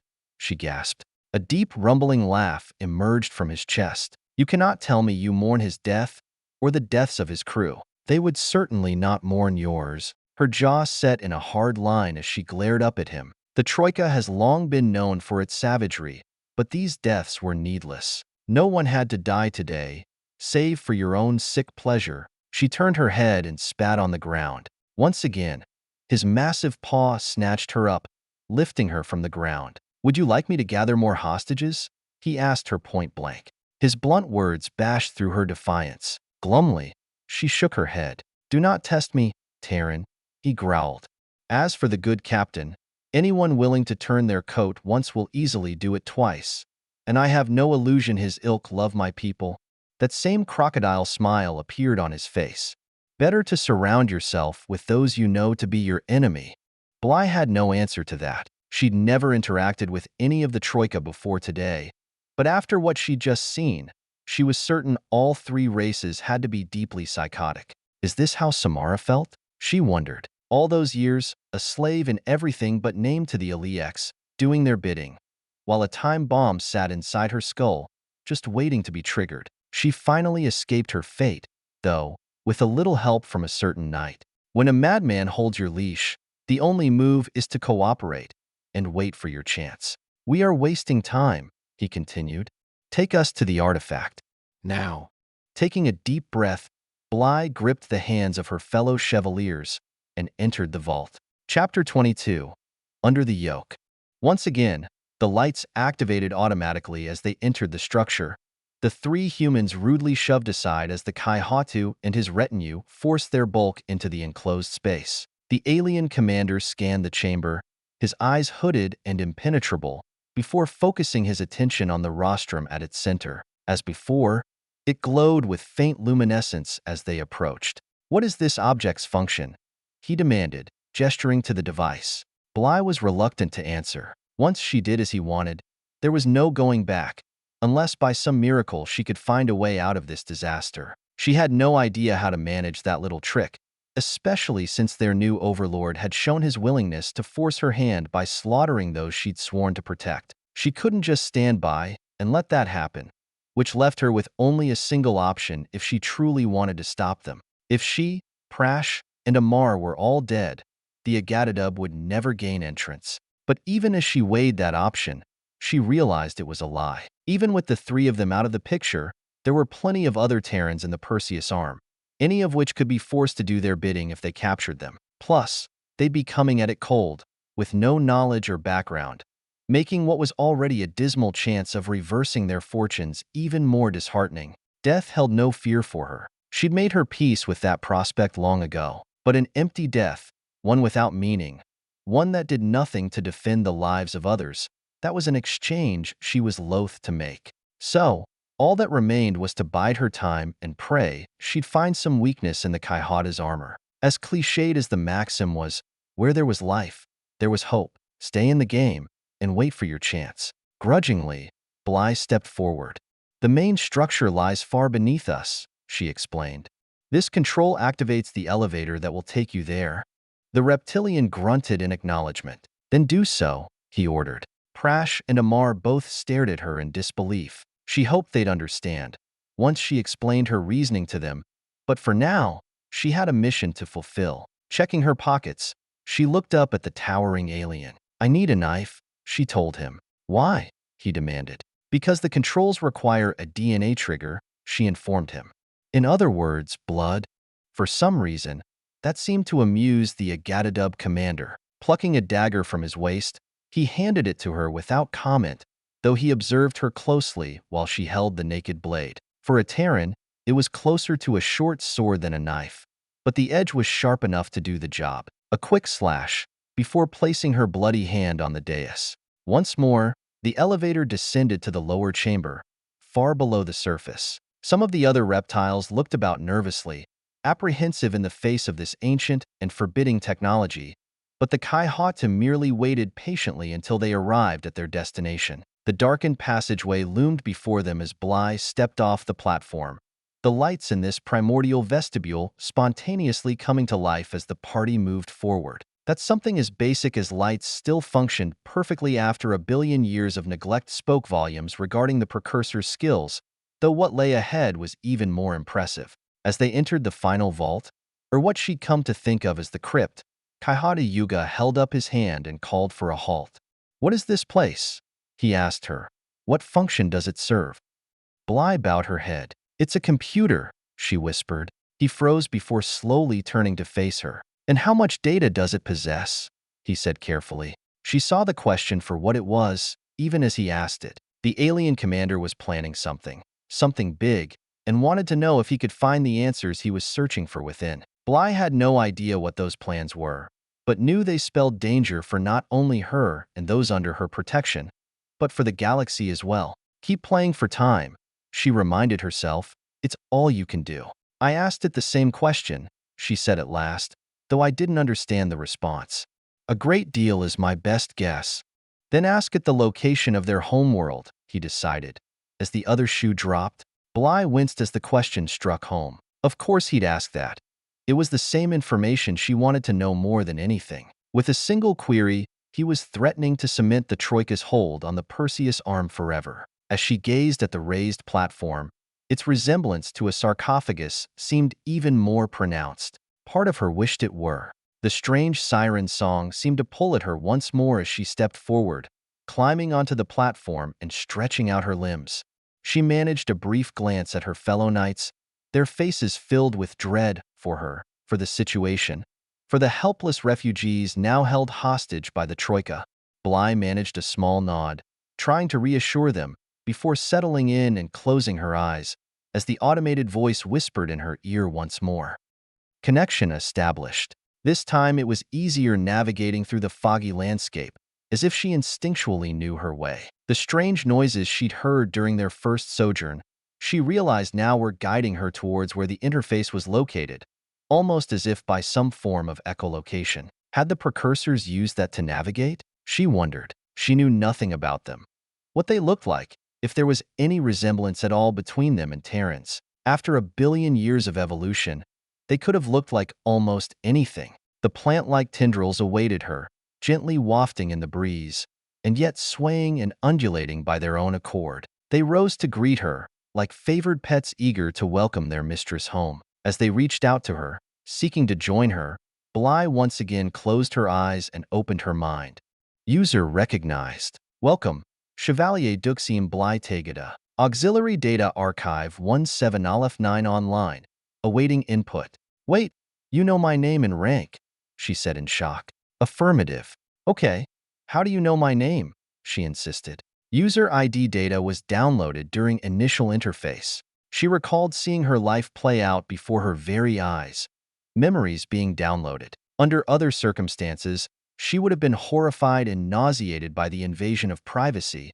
But Aleph, there was no way she was going to spit out that mouthful of a designation in her own mind. Aleph wasn't a person. It was a machine, and while obviously a very smart machine, its lack of emotion or self-awareness made it an easier pill to swallow. I have a question I need to ask you, she said unhappily. If there was any way to avoid this, she would have gladly taken it, but there was not. I need to know the location of the precursor homeworld. The answer came back immediately. File not found. What? She exclaimed. What do you mean, file not found? No data in memory regarding precursor. It has to be a mistake, she exclaimed. They built you. Auxiliary Data Archive 17-9 was created by species HeWhoLooksSkyward. Bly felt an overwhelming urge to smack herself. Of course they didn't call themselves precursors. And these, HeWhoLooksSkyward, they're the ones who constructed and programmed you. Affirmative. A sudden thought struck her. What did they look like? She wondered aloud. An image appeared inside her mind. A tall, slender, faintly blue-skinned humanoid, with large alien eyes and an imposing cranial structure, hairless, with a willowy grace that seemed strangely familiar. She gazed at her ancient ancestor, curious about what they had been like. What would you have thought of your descendants, I wonder? She murmured, when something caught her eye. Something about the way the figure was built abruptly clicked. Aleph, were they amphibious? She queried the ancient computer. Affirmative. The HeWhoLooksSkyward evolved to thrive in both terrestrial and aquatic environments. That rocked her back on her heels. There were so many differences between them. Had she met one in some port, she would have called it an alien, and yet there was a shared kinship as well. The same general form to their bodies, sensory organs in the same places. In fact, she was willing to bet they were warm-blooded and bore live offspring as well. Incredible. But unfortunately, she hadn't been sent here to dawdle. Bly hesitated to ask the question. Giving the Agatadub the location of their homeworld was an unimaginable risk, though if that sentinel was still keeping all visitors out, maybe it would solve her problem for her. Aleph, show me the location of the HeWhoLooksSkyward homeworld, she asked reluctantly, unable to comply. What? She said in surprise. Why not? The HeWhoLooksSkyward homeworld does not exist within this quantum reality. Bly shook her head, struggling to comprehend what it was saying. Wait, so you're telling me they're from another dimension? Affirmative. This was getting crazier by the moment. Then how the hell did they wind up here? She demanded. Survey vessel, Pathfinder, suffered damage to ship's quantum slipstream drive on date Z. post-diaspora, during initial survey of quantum reality F7629, J, KL6631Z. Ship and crew unable to return to point of origin. You mean they were stranded here? Bly said in shock. Affirmative. And they couldn't call for help? Communication between quantum realities is not possible without access to a Betcom gateway. And they didn't have one of those, I'm guessing, she said cynically. Affirmative. So they decided to what? Make the best of it, she speculated. Negative. After initial analysis of their status, Pathfinder crew committed all available resources to construct a Betcom gateway. They built a gateway? That didn't make any sense. Wouldn't it have been easier to just repair their ship? Negative. Necessary elements non-existent in current quantum reality. What do you mean, non-existent? She demanded. They couldn't find any element X in the entire galaxy? Negative. Element unable to exist in current quantum reality due to divergent physical laws. Wait a second. Just hold up. Bly was struggling to grasp everything Aleph was throwing at her. You're saying that the laws of reality in this universe are different than the ones where they're from? How did their ship even get here then? Hell, why didn't they all just drop dead when they arrived? Quantum slipstream drive shielded from effects of divergent quantum reality physical laws. Divergent physical laws do not affect standard baryonic matter, only exotic tachyonic mass. So, they could survive here, but not their engines, she surmised. If they wanted to go home, they'd have to build that gateway you mentioned. Affirmative. Bly just shook her head once more. How long did that take? She snorted. Construction of a Betcom gateway was estimated at approximately 1 local cosmic rotation. 1 cosmic. Her voice trailed off as she struggled to translate that number into terms she understood. If Aleph meant the time it took for the Milky Way to make a complete orbit, 250 million years, she all but shrieked. Chronometry measurement not recognized. Please restate parameters. Never mind, she shuddered. Why would it take so long? Didn't they have the schematics in their ship's database? Affirmative. Surviving crew complement of Pathfinder limited to 57 individuals. Estimated number required TO recreate necessary technology and locate essential materials. 5.48 x 10 plus or minus 16%. 55 million, she screeched before forcing herself to step back. This is too much. I've got to stop doing that, she muttered, before trying again. Okay, so they needed a lot of time and people to build the gate. They had to have a base, right? Some place where they could coordinate their efforts. Affirmative. Great, she sighed. Wonderful. And where is that located? Habitable planet designated Threshold, located 7329 arcsecons distant, dash 37.4823x plus 159.7612 degrees from galactic center. I don't suppose you can download that for me, she asked hopefully. If she was forced to memorize that, it was going to take a while. Unable to comply. Son of a, she began, only to force herself to take a moment and regain her composure. Okay, why can't you download that data? She asked in calmer tones. Auxiliary Data Archive 17 Aleph 9, designed to interface solely with compatible biological species, unable to interact with mechanical/electronic devices. God damn it, she snarled. You mean if I want to retain anything, I have to memorize it? Affirmative. Wonderful, she groaned. The precursors must have had a photographic memory. Sadly, she didn't possess one, which meant they'd have to do things the old-fashioned way. All right, Aleph, can you repeat the coordinates of Threshold over and over until I tell you to stop? Affirmative. She took a deep mental breath. Okay, start repeating, she ordered. Aleph obeyed her command. It took a few dozen repetitions before she was confident she'd retain the information. Without something to tie it to, a random number sequence had to be one of the hardest things to commit to memory. She continued replaying it in her mind, even as she turned her attention to another, more important issue. Aleph, if I gave you the command, could you wipe your memory? She asked. If an ancient computer no longer functioned, that was hardly her fault, right? Unable to comply. Memory hardwired to Survival Directive AZU 1. Bly winced at the news. I guess that means I can't order you to self-terminate either, she lamented. Negative. Survival Directive AZU, One forbids self-termination. You have no idea how sorry I am to hear that. Bly's eyes snapped open as she took stock of her surroundings. Prash and Amar were immediately at her side. Are you all right? Prash asked her. Yeah, I'm okay. She nodded wearily, swinging her feet back around so she could sit up. Kaihata Yuga shoved his way past the other knights. Did you learn the location of their homeworld? He demanded. She slowly nodded. For all the good it's going to do you. Chapter 23, Cloak and Dagger. Have you located the planet? Kaihata Yuga waited impatiently as his navigator brought up a star chart. It took us time to translate the data provided by the Terrans, she sniffed.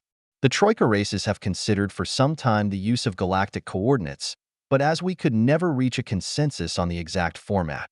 Yes, I am well aware of the situation, the commander grumbled. Get on with it. Of course, Kaihatu. She agreed, bobbing her head. After converting the positional data to standard hegemony algorithms, it led us here. A detailed section of the star map appeared on the display, with a dozen systems highlighted. Several worlds are in the vicinity of the coordinates, though none match exactly. Furthermore, these systems are all documented. None of them is the precursor planet. So, the Terrans lied, he hissed. His claws scraped against the armrest. Foolish of them. Perhaps not, the navigator said carefully. We believe there may be another reason the data was inaccurate. What reason? The Kaihata demanded. A great deal of time has passed since the precursors disappeared, the navigator pointed out, at least 1 billion years, if not more. If the computer's information dates to that era, then a great deal of stellar drift has taken place in the intervening time frame. She shrugged helplessly. Commander, the planet could be anywhere. He rose from his seat. Do you mean to tell me that despite the fact we have access to a functioning precursor computer database, it does not matter? She bowed her head even lower. I regret to say that it does not, Kaihatu. Unless the computer itself could plot its current location, after accounting for the relevant time variance. The commander froze, and then slowly sat back down, rubbing his chin thoughtfully. Possible. Worth exploring, certainly. If it fails, we have lost nothing. The Kaihatu's second-in-command stepped forward. Sir, with this discovery, should we not inform High Command? A calculating smile curled over the reptilian's snout. No, there will be no transmissions of any data relating to this discovery. His officers looked at him, confused, as he looked to the engineer. How long until repairs are complete? The engineer consulted his display. At least another 10 days. Kaihata. Very well, he rumbled. Once we have discovered the planet's true location and finished repairs, we ourselves will travel to the precursor world and learn its secrets. His smile grew even wider. And when we are ready, the hegemony, the Troika, and the Perseus arm will all bow to us. The bridge crew stared at one another in astonishment as his words sank in. Think about it, he thundered, clenching his fist. With their power and technology in our grasp, we will rule as gods. As his vision began to take hold, as the crew imagined it for themselves, his executive officer asked, And the Terrans? For the first time, a cloud came over him. We need them alive, for now. He paused, as a calculating glint appeared in his eyes. However, our scientists have been preparing for this possibility for some time now, and I believe they have created something very special, something that will render the Terrans obsolete. Bly peered out the window between the shutters, before shaking her head and looking away. I take it our jailers are still watching the exits? Prash asked her. She nodded glumly, taking a seat. There's no way we're getting out of here, she told them, as she glanced around at the clinic walls. This whole getting locked up thing is starting to really irritate me, Amar grumbled. First with the Bamid, and now the Agatadub. I realize this is my first assignment with the Knights, but are all deployments like this? Some are more exciting than others, Bly admitted. At least we don't have to worry about Captain Shunned and his crew anymore, Prash shrugged. Bly closed her eyes and made a loose fist, pressing it against her forehead, chest, and abdomen in succession. May Mother Terra protect them. As they return to the stars, she recited softly. You're praying for them? Amar said, incredulous. After they tried to sell us into Lord knows what, and then betrayed us to the Agatadub? What is the point of hating them now? She asked, opening her eyes. I accept what they did was wrong by our standards, but carrying a grudge after their deaths is not our way. Whatever crimes they were guilty of, they have more than paid for them. Unlike some, he said darkly, glancing over his shoulder to where Velsa huddled in the corner, as far from the Terrans as she could manage, unable to face them. Amar, that is enough, she snapped, before looking toward the Xot nurse. Velsa, please come join us. Velsa looked up in sudden panic, frozen with fear. Bly smiled and gestured to her as she slowly rose to her feet, cautiously making her way towards them before coming to an abrupt halt, just outside of arm's reach.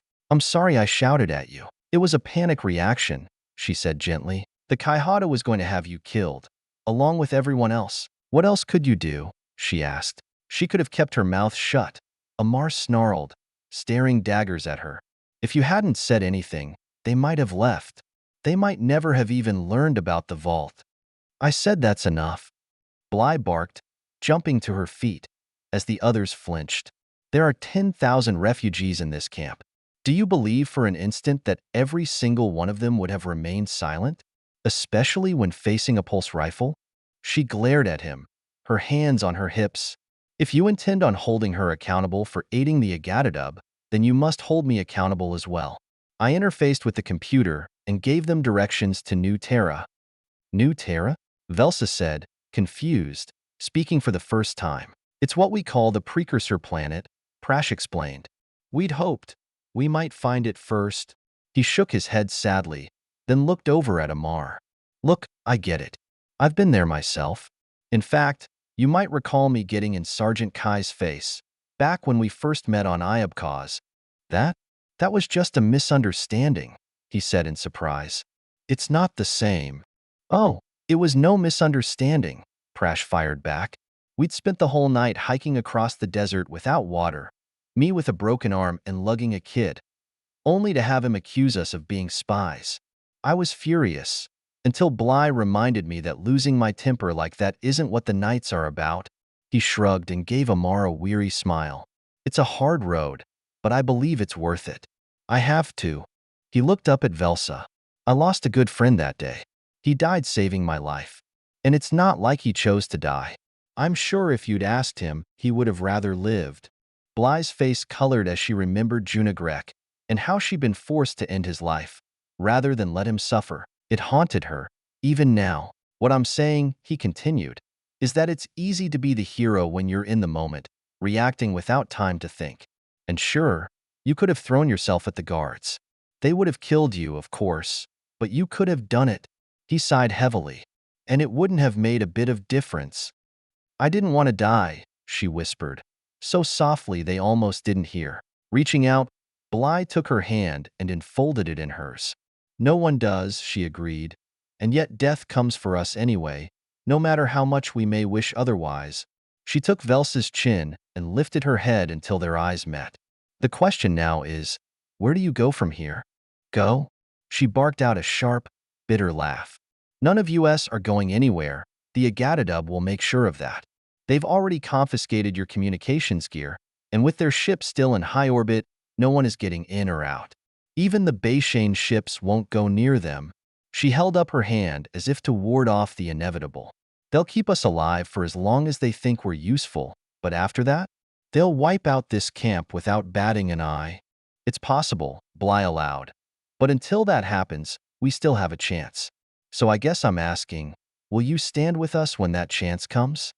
The young Xot nurse shrugged. Why not? Not that it'll make a difference in the end. Bly just smiled. Well then, let's do our damnedest to see that it does. The Kaihata returned the next day, as he escorted them once again to the quarantine site. Spada Jai kept his distance, but maintained a discreet watch as they entered the vault. This time Bly brought a small scalpel with her for the DNA scanner, though if this was going to become a daily routine, she needed to find a safer method. The ancient elevator took them to the subterranean chamber, where the alien commander finally told her why they were there. The data you gave us is useless, he snapped. After 1 billion years, the precursor system is nowhere near those coordinates. I tried telling you that, she chided him. The massive reptilian snarled, snatching her up by the throat. Listen well, Terran, he hissed. You may believe you are indispensable, but I assure you that you are not. He threw her to the deck, and then drew his weapon and pointed it at Prash's head. Speak to me in that tone again, and your assistant dies. Wheezing as she massaged her neck, Bly struggled to speak. I meant no disrespect, Kaihatu, she gasped. Prash and Amar stood stock still, afraid to even breathe, as she carefully climbed back to her feet. Explain to the machine just how much time has passed and discover where the planet is now, he stressed. Failure to do so will have consequences you will not enjoy. Bly did not respond, not trusting her voice. Besides, she was under no illusion as to the nature of those consequences. The reptilian had made those perfectly clear. The last thing she wanted to do was provoke him into something rash. Yet she was also painfully aware of the rather prominent stubborn streak that ran through her. If she failed to keep that in check, I will ask, she nodded. But I do not know if the machine will be able to answer. Let us hope for your sake that it can, Kaihata Yuga admonished. The disorientation was far less daunting than it had been on her previous visits. Perhaps she was building up an immunity of some sort. Almost immediately, she was interfaced with the system. User recognized. Welcome, Chevalier Duxim Bly Tegeda. Auxiliary Data Archive 17 Aleph 9 online. Awaiting input. Hello Aleph, she answered. How are you today? System is operating within specified parameters. I'll take that as a good thing, she shrugged.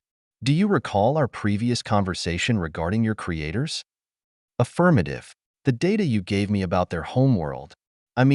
Their homeworld in this reality.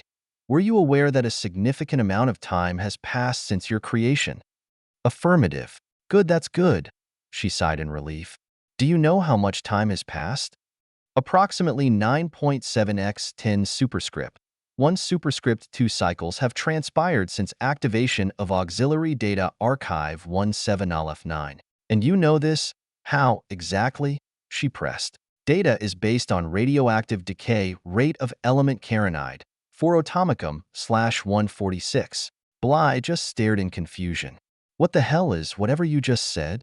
A radioactive element containing 92 positively and 92 negatively charged subatomic particles and 146 particles of neutral charge. 92? It took Bly a moment to dredge up her basic physics education. You mean uranium-238? She said curiously. File not found. Right, she sighed.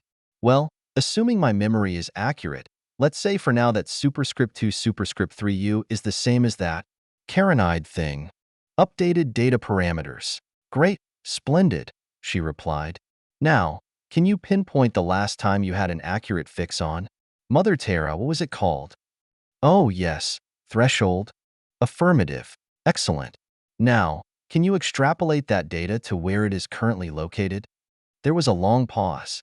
Affirmative, Aleph said at last. Something about that pause made her cautious about its answer. Aleph, just how certain are you about that prediction? She asked. Given the lack of data and protracted time frame, there is a forecasted mean error constant of plus minus 39% of the area of the known local galaxy. Bly sagged in defeat. So, again, it could be anywhere. Reply unresponsive. Please restate.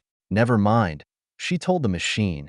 It's not important. I don't know why they assumed you could solve the in-body problem. Truth be told, Aleph wasn't very smart. She knew its databanks contained immense amounts of information, but as far as raw intelligence went, she'd come across far more intuitive systems in her time. I wonder why they didn't make it more intelligent? She asked herself. Given how advanced their technology is, they must have had the ability to do it, so why didn't they?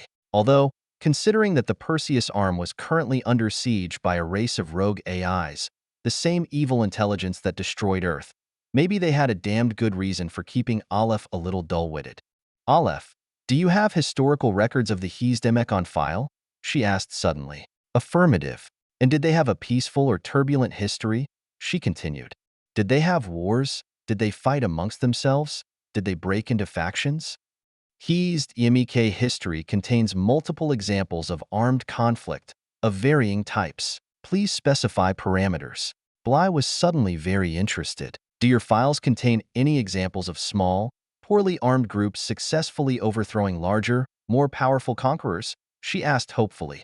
Affirmative. 781.034 Post-Diaspora, Catalonian Conspiracy. 1294.783 Post-Diaspora, Marasca Portal Incident. 2399.015 Post-Diaspora, Mexique Downfall. 4011.837 Post-Diaspora. That's enough, she said, interrupting its litany. It seemed the precursors' history was just as colorful as Terra's had been, which made sense if they really were humanity's ancestors. All right then. The Agatadub still had no idea where New Terra was located, which meant they still had time. And with Alepht's historical and hopefully tactical knowledge stored in its memory banks, maybe they still had a chance after all. Chapter 24. Small Sacrifices. The medical staff had become prisoners within the clinic, only allowed out under heavy guard when the Kaihadu wanted to consult the precursor computer. They weren't permitted to speak with anyone from the camp, nor were any visitors allowed by the Agatadub commander. He was intentionally keeping them isolated, cut off from everyone else. Bly pleaded with them to let her treat patients, but they contemptuously refused her petitions. She was without options for leverage, save one. It meant taking a tremendous risk, and there was an excellent chance it could backfire spectacularly. And it wasn't just her life she was jeopardizing.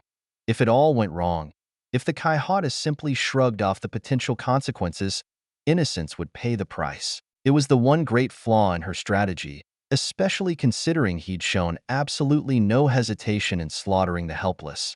There was the genuine possibility that this plan born of desperation would do nothing but seal their fate. But she had to try. Her only other option was to give up and surrender herself to the Troika, and that wasn't going to happen. Not now, not ever. Knights might be healers first, but they were also warriors, and they had a long and proud tradition of dying to protect those they'd sworn to save. So, in the end, there was no choice at all. They were in the midst of staff practice when Amar suddenly froze. "Do you hear that?" he asked. "Hear what?" Prash replied, cocking his head. "That," he said pointedly, as he cast about for its source. "Like a scratching sound." Bly paused as well, planting the butt end of her staff. "I hear it too," she announced. "Look around and see if you can find it." The three Terrans split up, each searching in a different direction, while Velsa looked on in confusion. Lacking external ears, Ksat hearing was notoriously poor compared to humans. "I think it's coming from over here," Prash announced, as he headed towards the clinic's southwest corner. The other two knights converged on him as he knelt down, feeling the floorboards, his eyes widening in surprise as one screw holding the plank fast began backing itself out of the wood. "What the hell?" Amar began, only to be shushed by Bly, as she pulled both men away from the corner while she held her staff at the ready. The other two knights adopted defensive stances as well, watching and waiting as more screws were forced out, until finally someone cautiously levered up the board, a hairy face appearing and glancing nervously about. "Acuum Wuzza?" Bly said in surprise, as she recognized their unexpected visitor. "What are you doing?" A hesitant smile appeared on his face. "We're here to rescue you," he said. "We? Who's we?" she demanded. The drilling expert clambered out of the hole beneath the floorboards as a fierce visage with blue skin appeared behind him. "No time to explain," Spadaj said in a rush. "We need to get you out of here now." "Are you two crazy?" Velsa said in a shrill voice. "Are you trying to get us all killed? The longer you stay here, the greater the risk to the Perseus arm," he continued, ignoring the Ksat nurse. "The Kaihada cannot access the computer without you, so our best tactic is to take you far from this place." He jerked his head at the engineer. "I recruited him because I required his tunneling expertise." It was a lot of information all at once, but Bly immediately began shaking her head. "And just where would we possibly go?" she inquired. "With the Agatadub ship in orbit, no one is leaving this planet. Worse, the instant they learn of our escape, they'll begin murdering anyone we leave behind. We can't possibly take 10,000 refugees with us, and I will not put their lives in danger over some half-baked scheme." She folded her arms, regarding them. "I appreciate the thought. Truly, I do. but you both need to climb back into your hole before you're spotted." The two aliens shared a look. "There is something else," the Spada said awkwardly. "Kaihata Yuga has ordered a cordon around the camp. Nothing in or out, including food." "Son of a," she snarled, before biting off the rest of the curse. "That bastard. He doesn't want news of the vault to leak," Prash said slowly. "He's keeping the competition away from the site." "Sure," Amar agreed. "If he gets to New Terra before his Troika buddies, he'll be the one calling the shots," he said in disgust. "This is a fucking power grab, pure and simple." Most likely, the Ixian concurred, which makes your escape even more important. With you out of the picture, hopefully, he will relax his grip enough to allow food deliveries again. "It won't work," Bly sighed. "He'll still have the vault, and there's no way he'll give that up without a fight. Forgetting for a moment the reprisals he'll carry out on the refugees after we disappear, we Terrans aren't that hard to find. He'll track down others and use them to interface with the computer." She shook her head once more. "No, the only chance of convincing him to resume the supply runs is to force his hand." "Force his hand?" Spadajai repeated, confused. "And how do you propose to do that?" The Chevalier looked to her fellow knights. "It's time to make a stand," she said. "Are you with me?" Prash swallowed nervously. "I am. All the way." Amar shrugged. "I've been living on borrowed time since Sonoitiai. Just make it count." She smiled, taking both their hands, before turning to Spadajai. "You and Acuum need to get clear while we hide any evidence of a tunnel on this end. Once you're out, tell everyone to be ready." "Ready for what?" he asked. Bly took a deep breath. "For anything." Kaihata Yuga was in a rare mood when he finally arrived at the clinic. The three knights stood together as he stormed towards them. "I am told you demand to speak with me," he snarled, reaching out and snatching Bly up by her collar, her feet dangling in midair. "Who are you to demand anything of me?" Bly faced him with all the courage she could muster. "You've cut off the camp's food," she answered. "Until you restore those deliveries, you will get no cooperation from me or my fellow knights." Her eyes bore into his. "You will learn nothing from the precursor computer. Not without us." "You play a dangerous game, Terran," he hissed. "You may think you have value, but you do not. You will do what I say, when I say, or I will round up the refugees you care so much for and execute them." His yellow eyes blazed back at her. "Their deaths will be on your head. If you kill them, their deaths will be because of your actions, not mine," she answered back. "Besides, without food, you have already sealed their fate. Whether they die today or tomorrow makes little difference. In the end, they will still be dead." She glared defiantly back at him. "You can torture me. You can even kill me, but you can't force me to cooperate." An odd expression came across his face as he pulled her in closer. "Can I?" he murmured. "Shall we put that theory to the test, then?" With a jerk of his massive head, he indicated the remaining knights. "Bring them," he ordered, carrying Bly to the esplanade next to the clinic as the guards grabbed Prash and Amar and dragged them forward, forcing them to their knees. Pulse rifles were raised and placed at their backs as the Kaihata smiled. "A single word from me, and they die," he purred. "You will not cast their lives aside so easily, Terran. Oh no, not you. You care for those around you. And while you may be willing to risk your own death, it is a very different thing to stand by and watch theirs, is it not?" He barked out a guttural command as the pulse rifles charged with a high-pitched whine. Forcing herself not to look in their direction, Bly stood her ground. "Kill them, and you lose your last link to the computer. For if a single hair on their head is harmed, those of us who remain alive have vowed to take our own lives." She sneered back at him, driving the point home. "Leaving you with nothing. Then I will have you restrained and kept under constant watch," he fired back. "You do not dictate to me, Terran," he shouted, casting her aside to a nearby guard, before drawing his sidearm and placing it at the back of Prash's head. "Swear your obedience to me now, or he dies."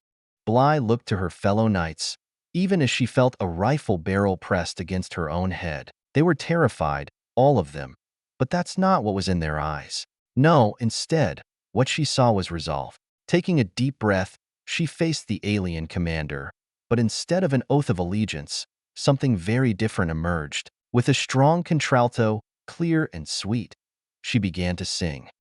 Go down, Moses. Way down in Egypt land. Tell all pharaohs to let my people go. The song caught both the Agatadub and her fellow Terrans off guard, the former staring at her in confusion. The knights, on the other hand, once they got over their initial surprise, began singing with her. Prash with a rich baritone, even as Amar struggled in a badly off-key bass while making up for it with thundering volume. Thus spoke the Lord, bold Moses said, let my people go. Bly looked the Kayhata dead in the eye as she drove the point home. It was doubtful the Troika had ever heard the Exodus story, but the song's implied threat was as clear as a naked blade. If not, I'll smite your firstborn dead. Let my people go. Enough, the Agatadub commander roared as he charged his pistol. Bly and the others stopped singing as they collectively held their breath, waiting for the moment of truth. Swear your allegiance, or watch him die. She maintained her gaze long enough to make her point clear, then purposefully looked away. Never, she vowed. Kayhata Yuga sneered. So be it. Prash closed his eyes and bowed his head as he prepared himself for the end. Bly could only look helplessly on as the massive alien tightened his grip on the trigger. Sir, one officer hissed in warning, earning a glare from the commander. Sir, look around you. Lifting his head, the Kayhata glanced to his left and then to his right. While the confrontation had been playing itself out, a crowd had slowly gathered at a distance, encircling the clinic. Hundreds, perhaps thousands of refugees stood in silent witness of what the Troika was doing, and as Bly looked around in surprise, she saw many were holding quarterstaffs of their own. She could make out Spadajai and his Ixians, Akumwaza, the Yatsake laborers, patients, and so many others. They watched and waited. You can't kill them all, Bly said evenly, as the alien scanned the crowd. Shoot us now, and you'll turn us into martyrs. He returned his gaze to her as she continued, and then they'll descend on you like the wrath of God. Oh, you'll kill most of them, but not all of them. Not in time. The Kayhata's features were carved in granite as he replied, then my crew in orbit will level this camp to avenge my death. Maybe, she shrugged, as she gauged the other guards' reactions. Suddenly, they were less sure of themselves, their usual swagger nowhere in sight. Or maybe they'll be worried they might destroy the vault. That computer has survived 1 billion years, the Agatadub commander snorted. It is doubtful anything we do here will damage it.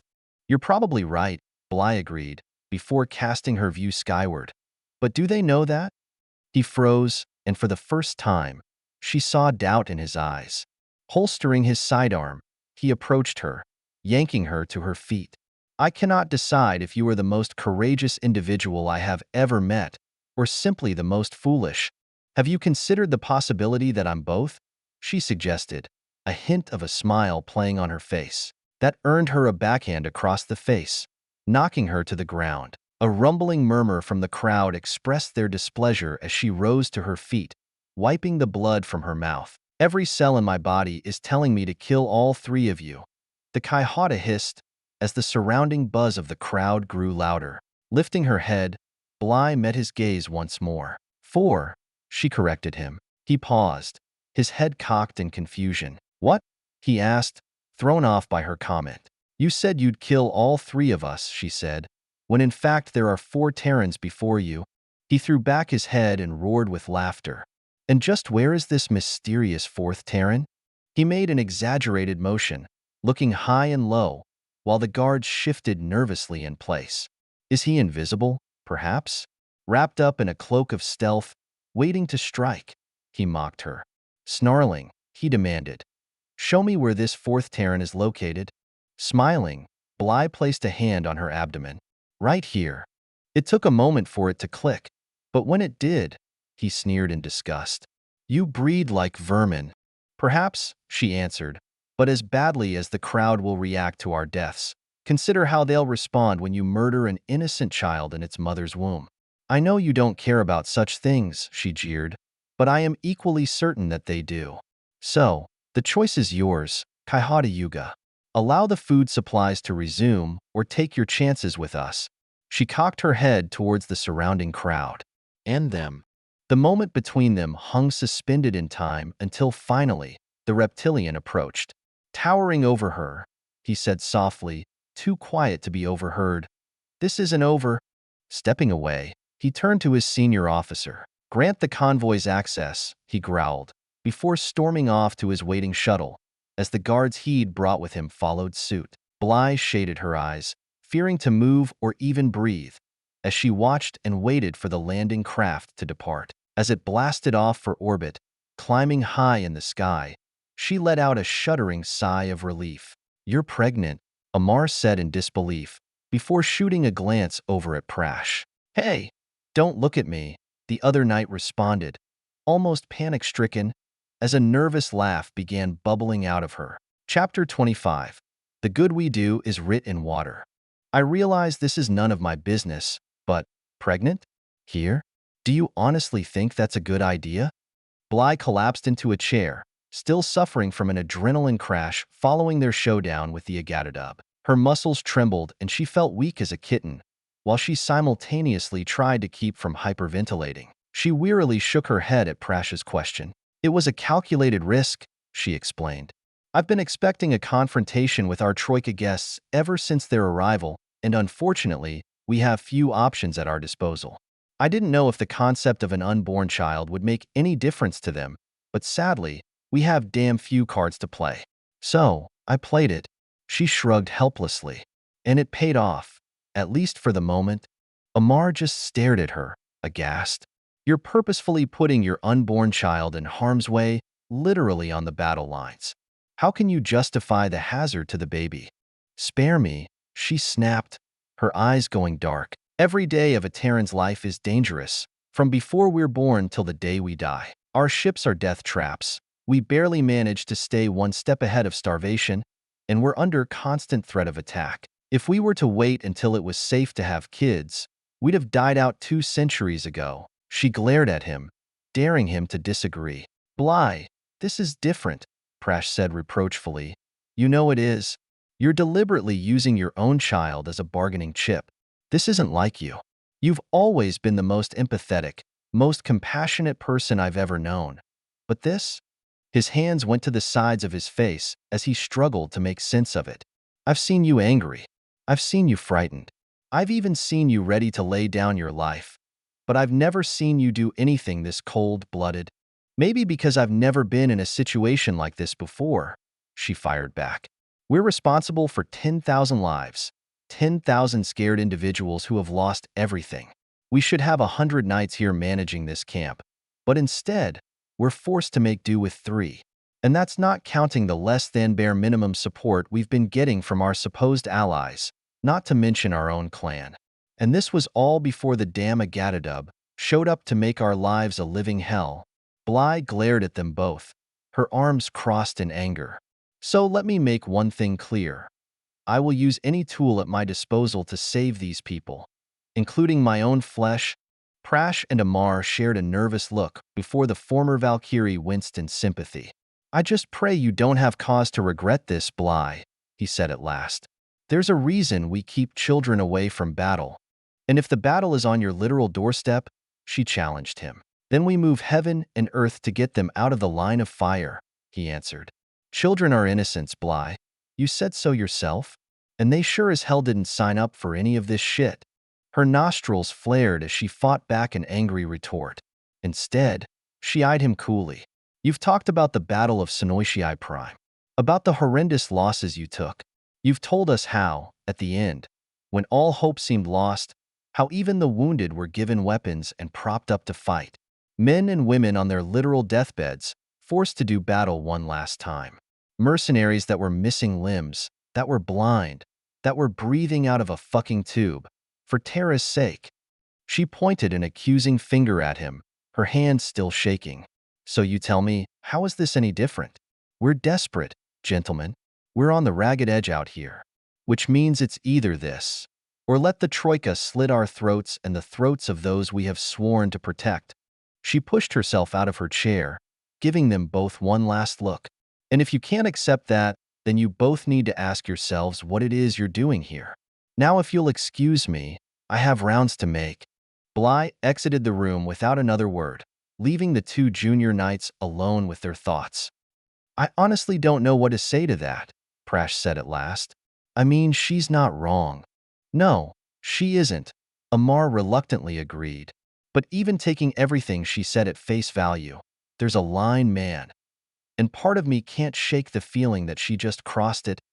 Tara, help us, Prash whispered. After the confrontation with the Kaihatu and him reversing his decision to close the camp, the knights were no longer confined to the clinic, though their movements were regularly shadowed. They were cautious about testing their limits, but it seemed as long as they steered clear of the vault, they were left unmolested. By now, the need for the quarantine had run its course, especially after so many Cheetam deaths at the hands of the Agadadub guards. The disease had burned itself out, and since their new overlords had established a cordon of their own around the precursor computer, Bly had Spada Jai reassign his warriors elsewhere. Given the overwhelming Troika presence, no one was even remotely tempted to wander near the site. 2 days later, all hell broke loose. Spada Jai burst into the infirmary, startling Velsa before shouldering his way past her in search of the knights. "Chevalier Tegada!"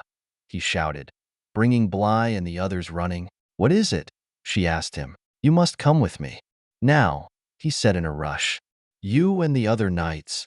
What the hell is going on?" Amar asked as he stepped into the medical ward. "The Tsengju have resumed their food deliveries since the Kaihatu's sudden change of heart," he said tightly. "The first convoy just arrived. I mean, isn't that a good thing?" Bly asked him, still confused. "Of course it is," he snapped. "Only now the refugees are frightened the Agadadub may block the convoys in the future. They are in danger of overwhelming my guards in their frenzy to secure as much as they can, for fear there will be no more. Holy Mother Terra," she whispered in horror, her dark skin going ashen. "Food riots." Her head immediately snapped to the others. "Grab your staffs and medical kits now," she thundered, snatching up her own as they hurried to comply. Swiveling back to the Ixian, Bly grabbed his arm. "Take us there," she cried as the quartet raced from the clinic, with the Spada leading the way. "What's happening?" Amar shouted as they raced like the devil. "Food riots are bad, man," Prash shouted back. "Turns people into animals. If you don't stop them before they become an uprising, you'll have hundreds dead. And the vendettas that follow are even worse," Bly confirmed as they crested the hill. They skidded to a halt as they came in sight of the convoy, the sounds of the crowd now filling their ears. It was a raw, feral clamor that sent chills up one's spine, a red primal hunger that the lizard brain, that primitive chunk of gray matter in charge of feeding, fighting, and fucking, understood all too well. In the clearing below, the lorry transports had circled into a defensive perimeter, with Spada Jai's warriors on the roofs facing outward, their weapons at the ready. Surrounding them was a crowd of thousands, clamoring for their rations. They shoved and jostled against each other, pressing in towards the trucks, with only the threat the Ixians represented holding them at bay. They fired sporadically over their heads, trying to scare them off, but it was a ploy of desperation, and they knew it. Based on the crowd's agitation, they were moments away from witnessing a bloodbath. "Come on," Bly screamed as she charged down the gentle slope, the others trailing behind her. Still more refugees were streaming in from all directions, terrified of being left out in the cold, as the four of them started fighting their way through the mob. It was like battling a wall of flesh as the knight grimly went to work with her quarterstaff, smashing her way through the horde, praying she didn't kill someone in the process. But she had to get in there if she was going to have any chance of stopping it before it spiraled out of control. With many fervent prayers to Mother Terra and her clan mates at her side, Bly Tegada bashed her way through the riotous crowd, leaving more than a few broken bones in her wake. There was no time for fancy maneuvers or clever tactics, just hit and hit and hit until you were through. Bursting through the mob, they immediately drew the attention of the Ixians, their weapons swinging over towards the new threat, only to be pulled away at the last moment in relief as they recognized the knights and their own commander climbing up to join them. Bly directed Prash and Amar to her left and right as they landed at points roughly equidistant in the encircled caravan. The pair bounded away, leaping from truck to lorry as they took their positions, bolstering their positions as she cast about for a way to be heard over the din. Thankfully, Spadajai was one step ahead of her, passing over a handheld amplifier. "Stop this!" she screamed, as the crowd began to realize her presence. "What are you doing?" Bly demanded, with the onlookers finally taking notice. "Look around you," she continued, not missing a beat. "Look at how many of you are bleeding. How many of your brothers and sisters have you trampled in your desperation?" she cried out, as they began to nervously look about them. But they were still balanced on a knife's edge. This was merely a pause, nothing more. She had to convince them. She had to. "Look at me," she howled. "You know me. You know I'll fight for you, that I'll always fight for you." More heads turned her way, as more of the crowd came to a halt and listened.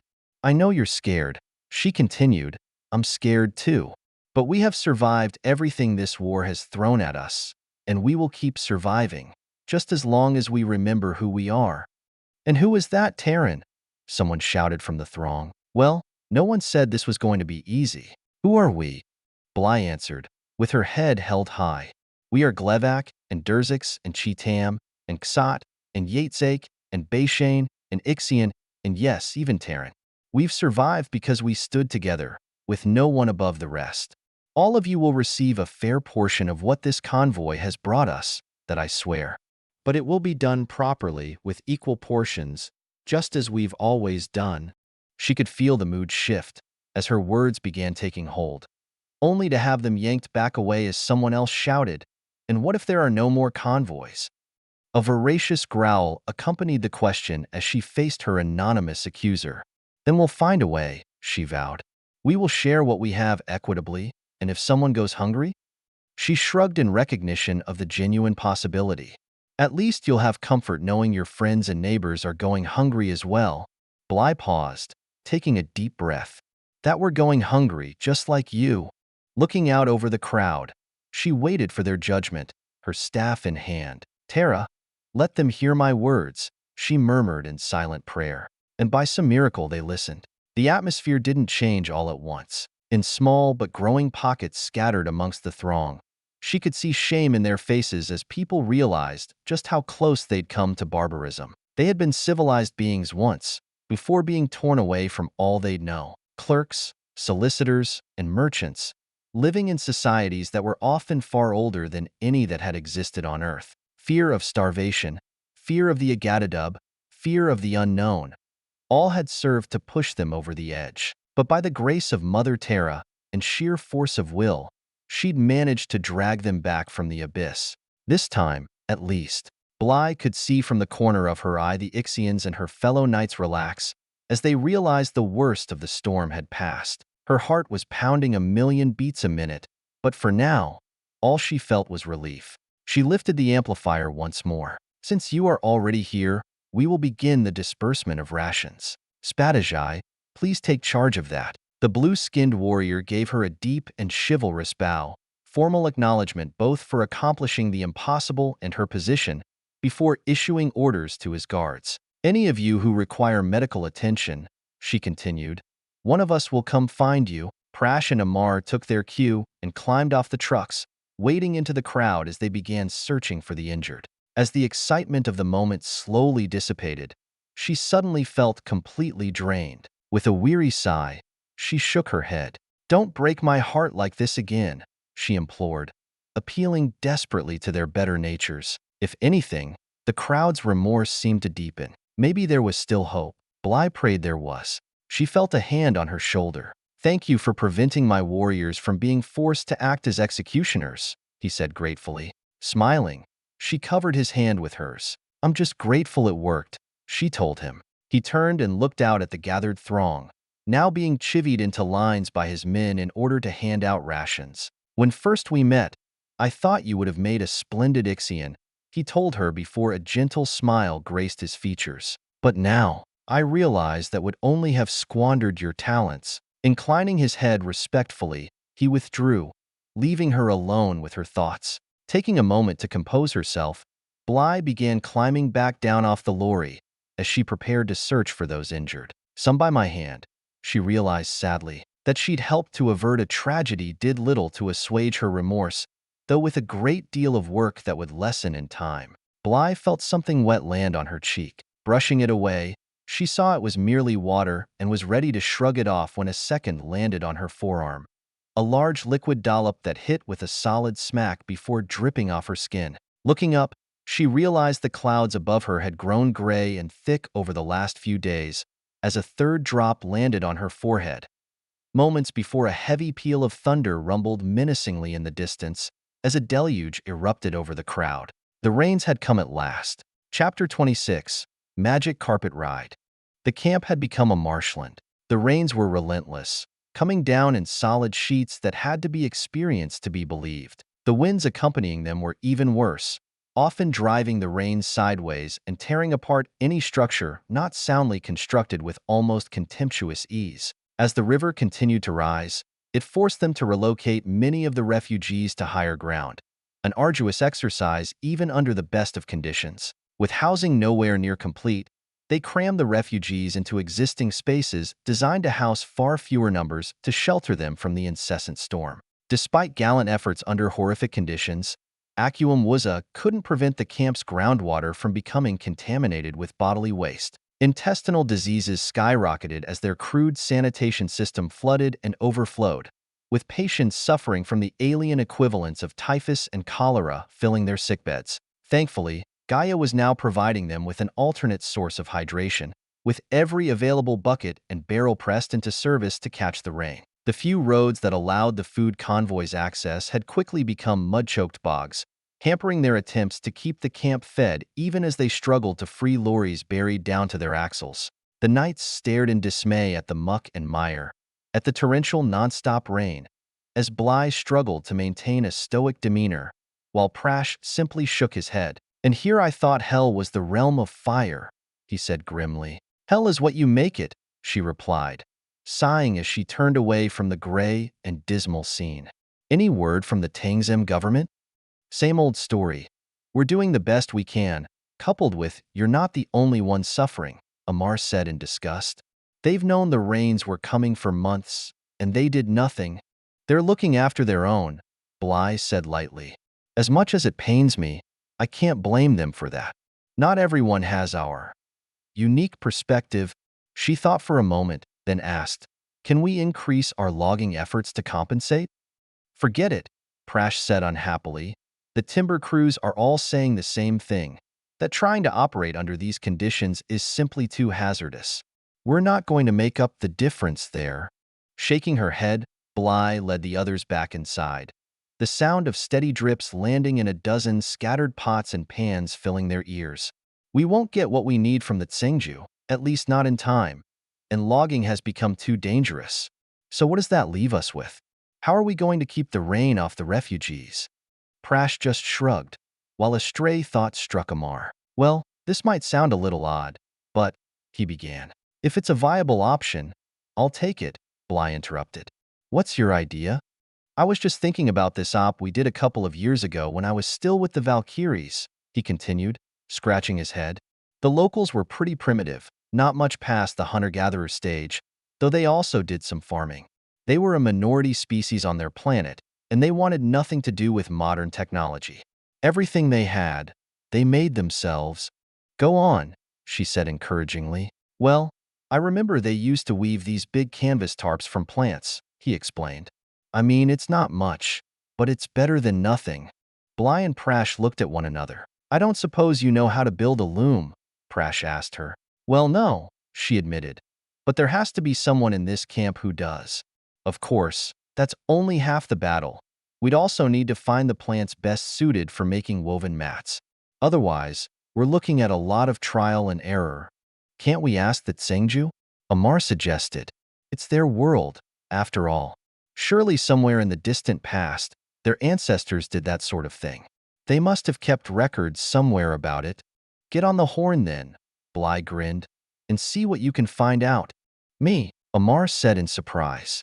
"It was your idea," Prash chuckled. "Next time, I'm keeping my mouth shut," he grumbled, before shuffling off towards the commo room. Sometime later, the clinic was rattled by the all-too-familiar sound of an Agadadub shuttle coming in for a landing. Bowing to the inevitable, Bly urged the others to remain inside the clinic, while she went out to meet Kaihata Yuga, or whichever of his minions he'd sent to make their lives miserable. Better, whatever displeasure he was feeling landed on her shoulders, instead of someone else's.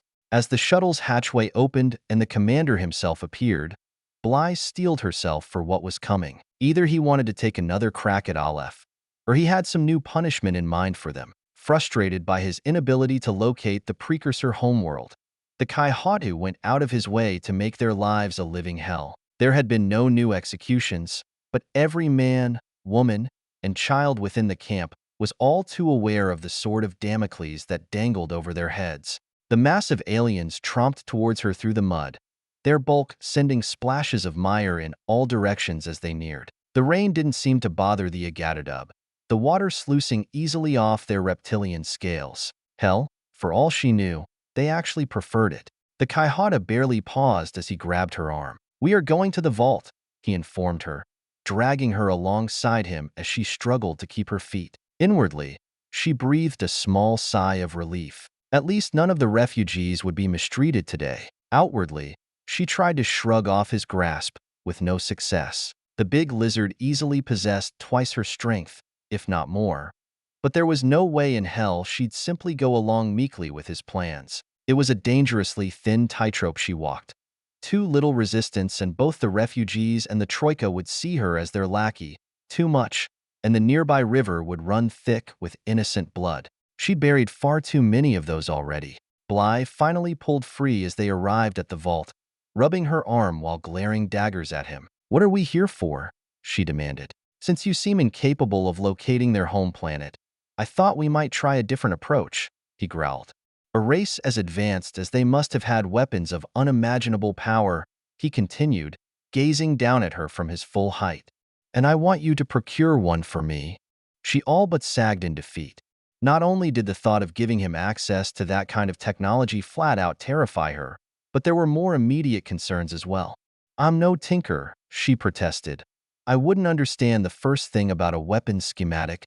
"Then I suggest you give it your very best effort," he snapped, shoving her inside the vault as he entered behind her. There was no sense in arguing. She brought a scalpel along with her and made a small cut on her thumb, smearing the blood on the elevator's controls as they began their descent. Bly had no idea what a precursor weapon might look like, or what one might be capable of, but the possibilities were absolutely frightening. Something that could vaporize a ship, or worse, an entire world. And if they got their hands on that sort of technology, what then? How long would the Alliance last, facing that kind of power? How long would her fellow Terrans? There had to be a way out of this. She just needed to find it. As the elevator reached the bottom, she and the Kaihata stepped off, making their way to the raised sarcophagus-like platform that marked the interface to link with Aleph. Neither of them spoke as she ascended the dais, laying down and setting in as the connections snapped into place. Once again, Bly walked through the gray fog, her feet easily finding their way as she neared the ancient construct. User recognized. "Welcome, Chevalier Duxium Bly Tegada. Auxiliary Data Archive 17 Aleph 9 online. Awaiting input." "Hello, Aleph," she said gently. "How are you?" "System is operating within specified parameters." "Right," she sighed. "Guess I was hoping for a more original answer."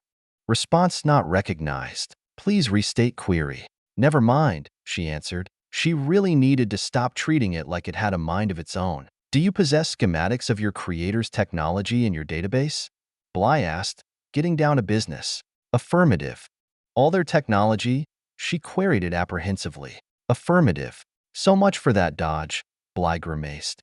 "All right, access your weapons files. What's something big and nasty that will keep a bloodthirsty conqueror happy without permanently enslaving the galaxy?" "Query indeterminate. Please input technological baseline level." That caught her by surprise. "What do you mean?" she asked. "Interregnum detected during initial interface. Crisis concordant protocol in effect. Technological baseline level required to design appropriate schematics." I don't know what kind of scale you use for that," Bly admitted.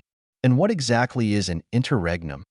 "Any period of discontinuity that includes loss of technological and/or social proficiency is defined as an interregnum." Period of discontinuity? Bly puzzled over that one for a moment until she blinked in realization. "Wait, you mean like a dark age?" A time when society collapsed? Affirmative. Wait, so, your creators actually planned for that, she said in amazement. Affirmative. Holy Mother Terra, Bly whispered, as the reality of that simple statement slammed into her. What kind of mind plans in advance for the collapse of society? Not only that, but has a backup plan in place ready to pick up where they left off? She couldn't begin to imagine a creature capable of cold-bloodedly assessing the likelihood of their descendants' eventual downfall in order to prepare the way for the renaissance that would eventually, inevitably, follow. Bly's psyche balked at the foresight necessary to engage in that sort of long-term planning. Her opinion of those distant ancestors took yet another quantum leap as she tried to envision even the tiniest fraction of faith required for such an act. I suppose we'll always be in their shadow, she said wonderingly, before shaking it off as she remembered why she was here. Aleph, can you show me a visual representation of the various technological baseline levels?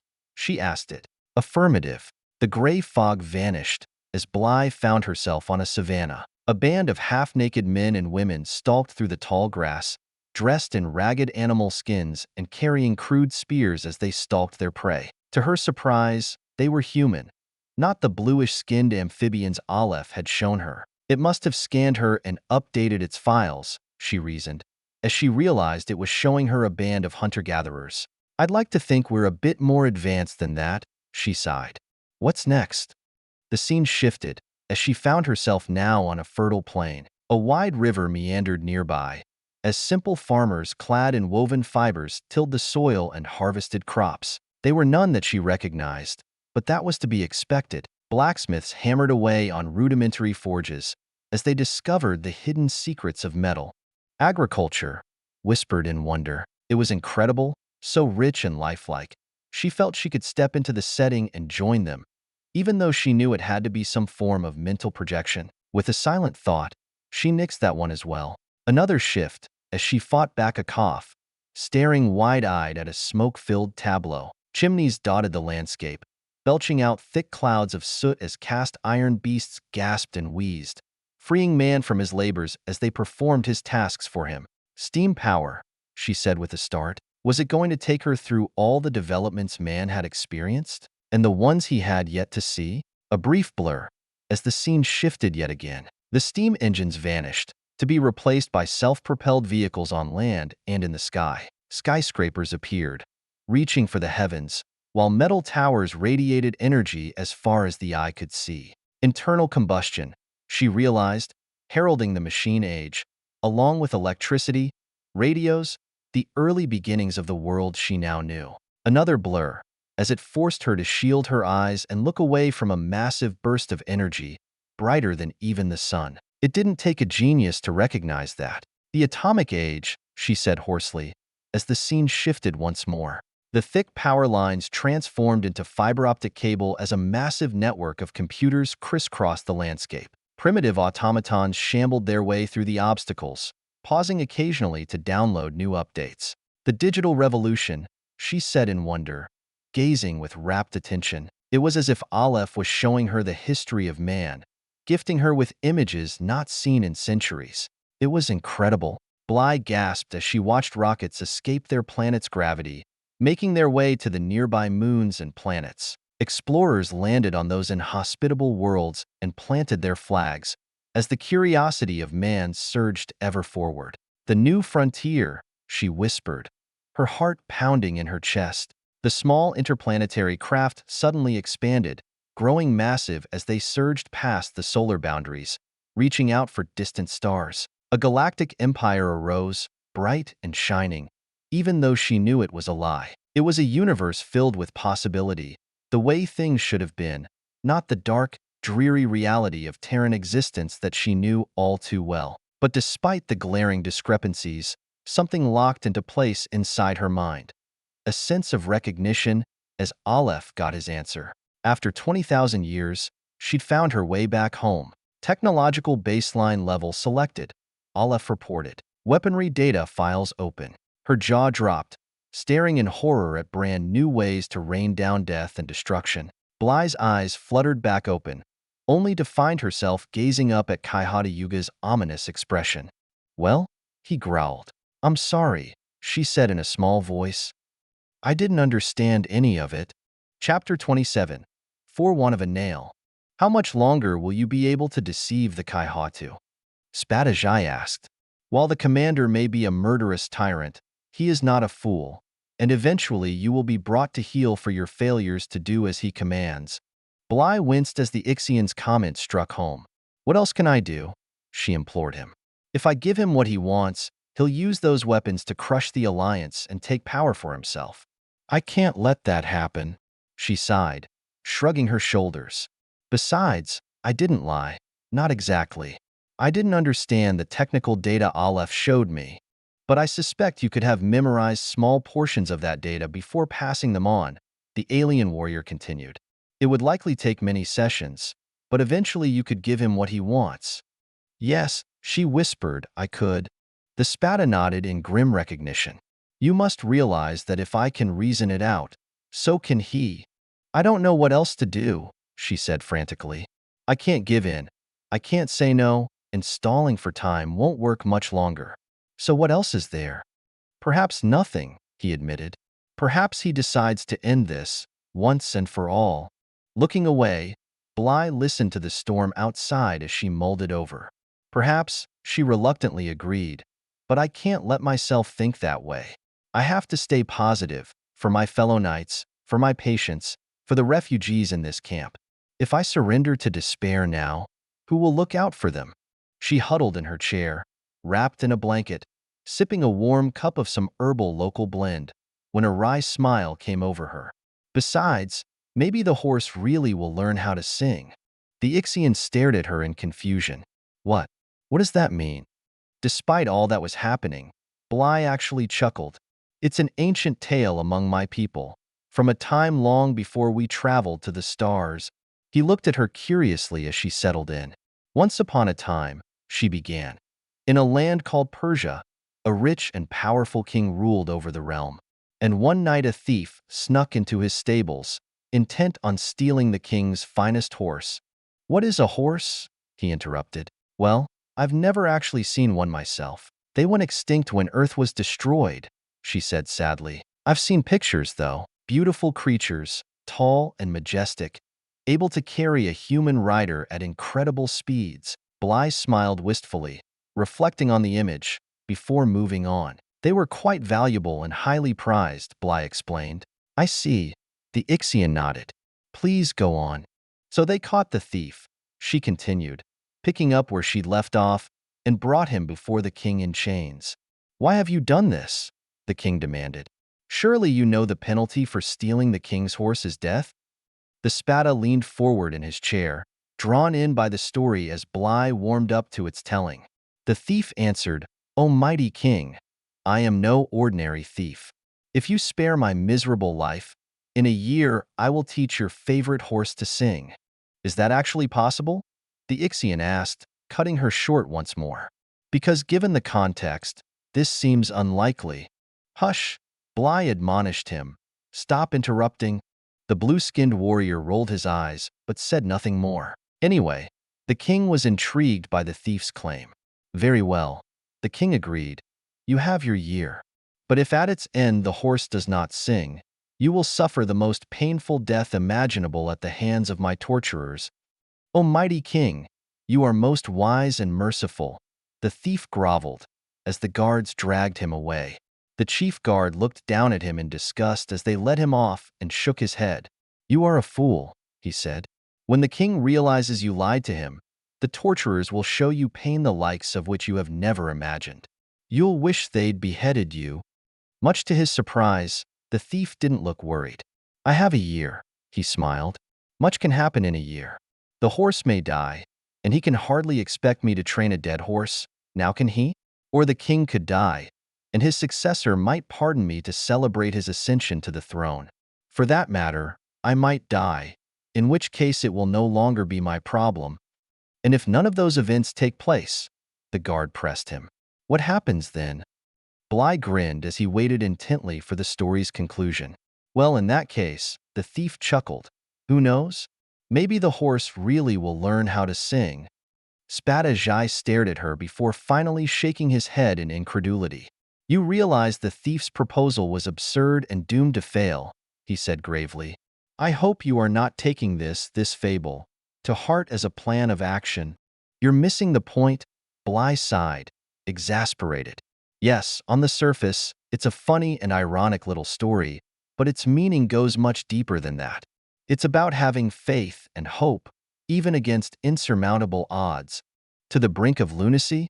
The Ixian asked. Our problems are real, Chevalier Tegeda. Our responsibilities are real, to those we have both sworn to defend. There is no place for fantasy here, he said contemptuously. Are we the only dreamers in this freaking galaxy? She said with disdain.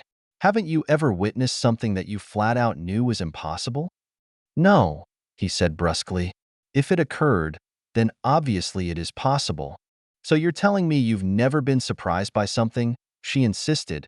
Never had some random event turn your perceptions of the universe upside down? The Spada gave her a look that would fill volumes. Of course I have been surprised, he snapped, and had my preconceptions challenged. But even then, they were still events grounded by the natural laws of our universe. Your tale was not. Remind me sometime to explain to you what a parable is, she said in defeat. I understand what you're saying, and I don't even disagree with it. But if we don't have something to hold on to, something to believe in, then what's the point? Optimism? From a Terran? He said in surprise. After all that you have lost? Why would someone of your species, with your history, believe in anything? Bly stared out the window for a moment, gazing at the falling rain, a faraway look in her eyes. Because we choose to, she said at last, as she turned back to face him. And that might just be the most human thing about us of all. The Ixian warrior regarded her for a moment. Hold on to that, he said at last. It may be the one thing that saves you. Assuming anything can. It's not over yet, Bly vowed. We're still in this. Spadajai inclined his head. Then we should prepare for the eventuality of events being ripped from our hands, he said gravely. When the Troika decides we are expendable, we must be ready. I agree, though I'm not sure what we can actually do if they decide to exterminate us, she said quietly. If they fire at us from orbit, there is literally nothing we can do. Oh, we could ask the Bayshane patrol ships in orbit to intervene, but we both know they won't. They already said as much when the Agatadub first arrived. Then let us hope they choose to take a more hands-on approach, he grimaced. If they choose to slaughter us on the ground, we can fight back, though the casualties we will suffer will be extreme. And all of it may be futile unless we can neutralize their ship. I don't see how, Bly said, dejected. Perhaps you could ask your new friend, the Spada suggested. You mean Aleph? Bly rolled her eyes. For a billion-year-old computer filled with cutting-edge, high-tech information, it's actually not very intelligent. I haven't been able to get anything useful out of it, thank Mother Terra. Otherwise, the Agatadub would know by now where their homeworld is located, not to mention have access to weapons far beyond anything in their current arsenal. There's nothing useful you can coax from it, he prodded her. Nothing at all? I mean, I'll keep trying, but right now I'm not hopeful, she said, dejected. I was hoping Aleph was the answer to all our prayers, but it's like talking to a child with a developmental disorder. Worse even, because in this case I know the answers are in there somewhere. Bly sighed. I just can't figure out how to access them usefully. I see. The Ixian paused for a moment, weighing his next words carefully.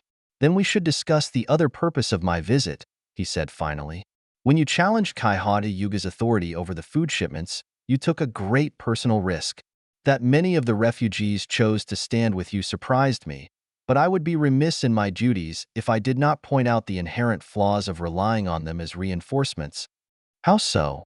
They are untrained, he stressed, poorly led, and have no tactical or strategic sense. Should the worst happen, should the Kaihata decide to wipe this camp from the map, they will provide little more than target practice for the Agatadub. He shook his head. An unsharpened blade is merely a decoration, not a weapon. And just what do you expect me to do about that? She demanded. I agree they need training, but you're obviously the best candidate for that. I disagree, Chevalier Tegeta, the Spada said formally. Not about their need for instruction and discipline, you're correct about that, but who should be the one to provide it? His pointed look was impossible to miss. That's absurd, she said, dismissing him. Yes, I have weapons and tactical training, but not the way you do. You were born to lead warriors into combat, not me. She winced, looking away. I'll defend those under my protection, with my very life, if need be. But my skills are better employed after the battle, treating their wounds. Not before, and certainly not during. I would gladly lead these people into combat, he said gravely, if I thought for one moment they might actually follow me. Bly jerked her head back around in shock as the Ixian chuckled ruefully. These people trust you, Bly, he said, addressing her by her given name for the first time. And, more importantly, they believe in you. They have watched you work tirelessly on their behalf, fighting for their very lives. They watched as you stood up against one of the ancient powers of this galaxy, armed with nothing but faith and resolve, and emerged victorious. Even as you shamed them into choosing peace over violence, they knew you were right. I'm a healer, she stressed, not a warrior like you, just because I train with a staff. A weapon that many of the refugees have taken up as their own, he interjected, interrupting her. Perhaps on paper, I am the logical candidate, he agreed, but I will never be to these people what you are to them.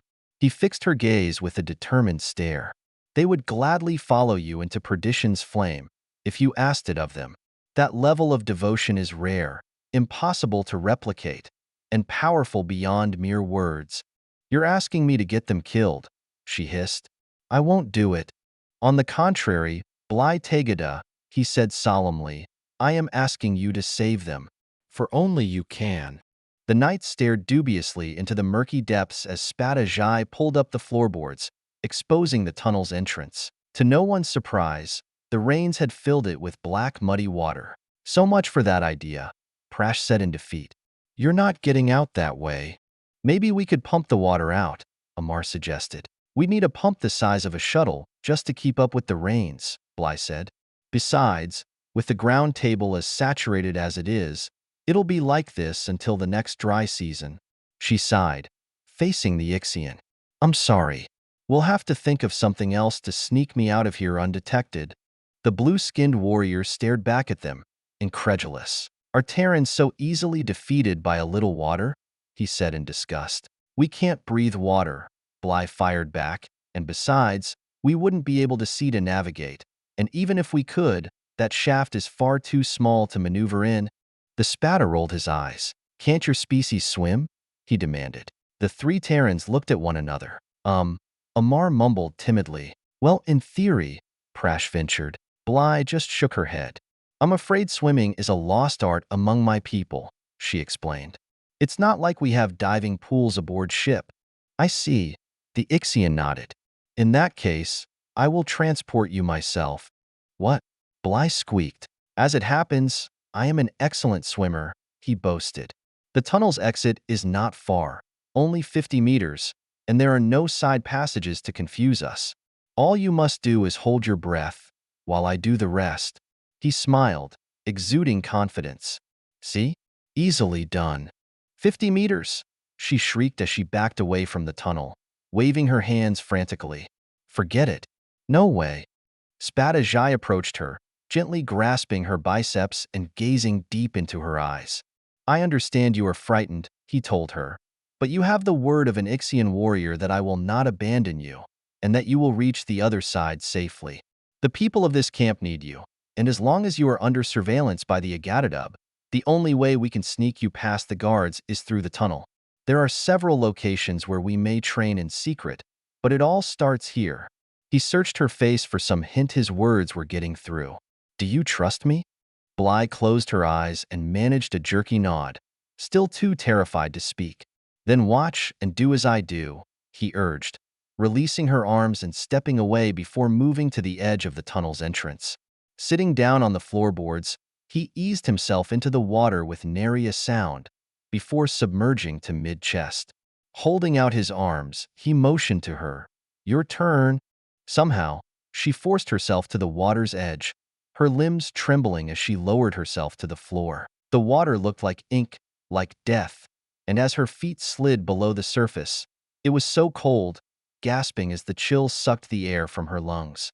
"Wait, hold up," Prash shouted, darting off before anyone could stop him and disappearing into the dispensary. He returned moments later carrying a small oxygen canister and face mask, kneeling beside her as he slung it over her shoulder. "In case you can't hold your breath," he told her. "Thank you," she managed to get out, before pressing the mask to her face and taking a couple of practice breaths. It was operating perfectly, she realized, breathing a small sigh of relief. "Some leader I turned out to be," she said bitterly, embarrassed by her fear of the water.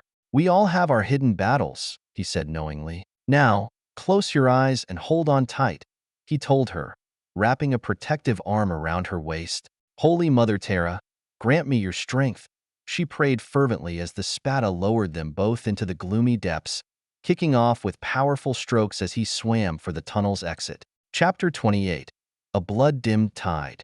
Never in her worst nightmares had she imagined anything like this. She'd faced dangerous situations before, stared down the barrel of an alien's gun, wondering if she'd draw another breath, staggered through the desert without a drop of water, without knowledge of her destination, forced to operate under primitive conditions, terrified she'd kill or cripple her patient, waited helplessly in dread as the Troika or the Ixian attacked her ship, not knowing if she'd survive. And yet somehow she'd persevered through all of it and come out the other side. Bly had always assumed hell was a realm of fire, but as the spada pulled her through the water-filled tunnel, she realized that was a lie. In fact, hell was a place of pitch-black darkness, and so very, very cold. It took every bit of mental discipline she'd learned at the hands of the Knights Hospitaller not to panic, even as her body trembled with fear and shivered in the frigid water.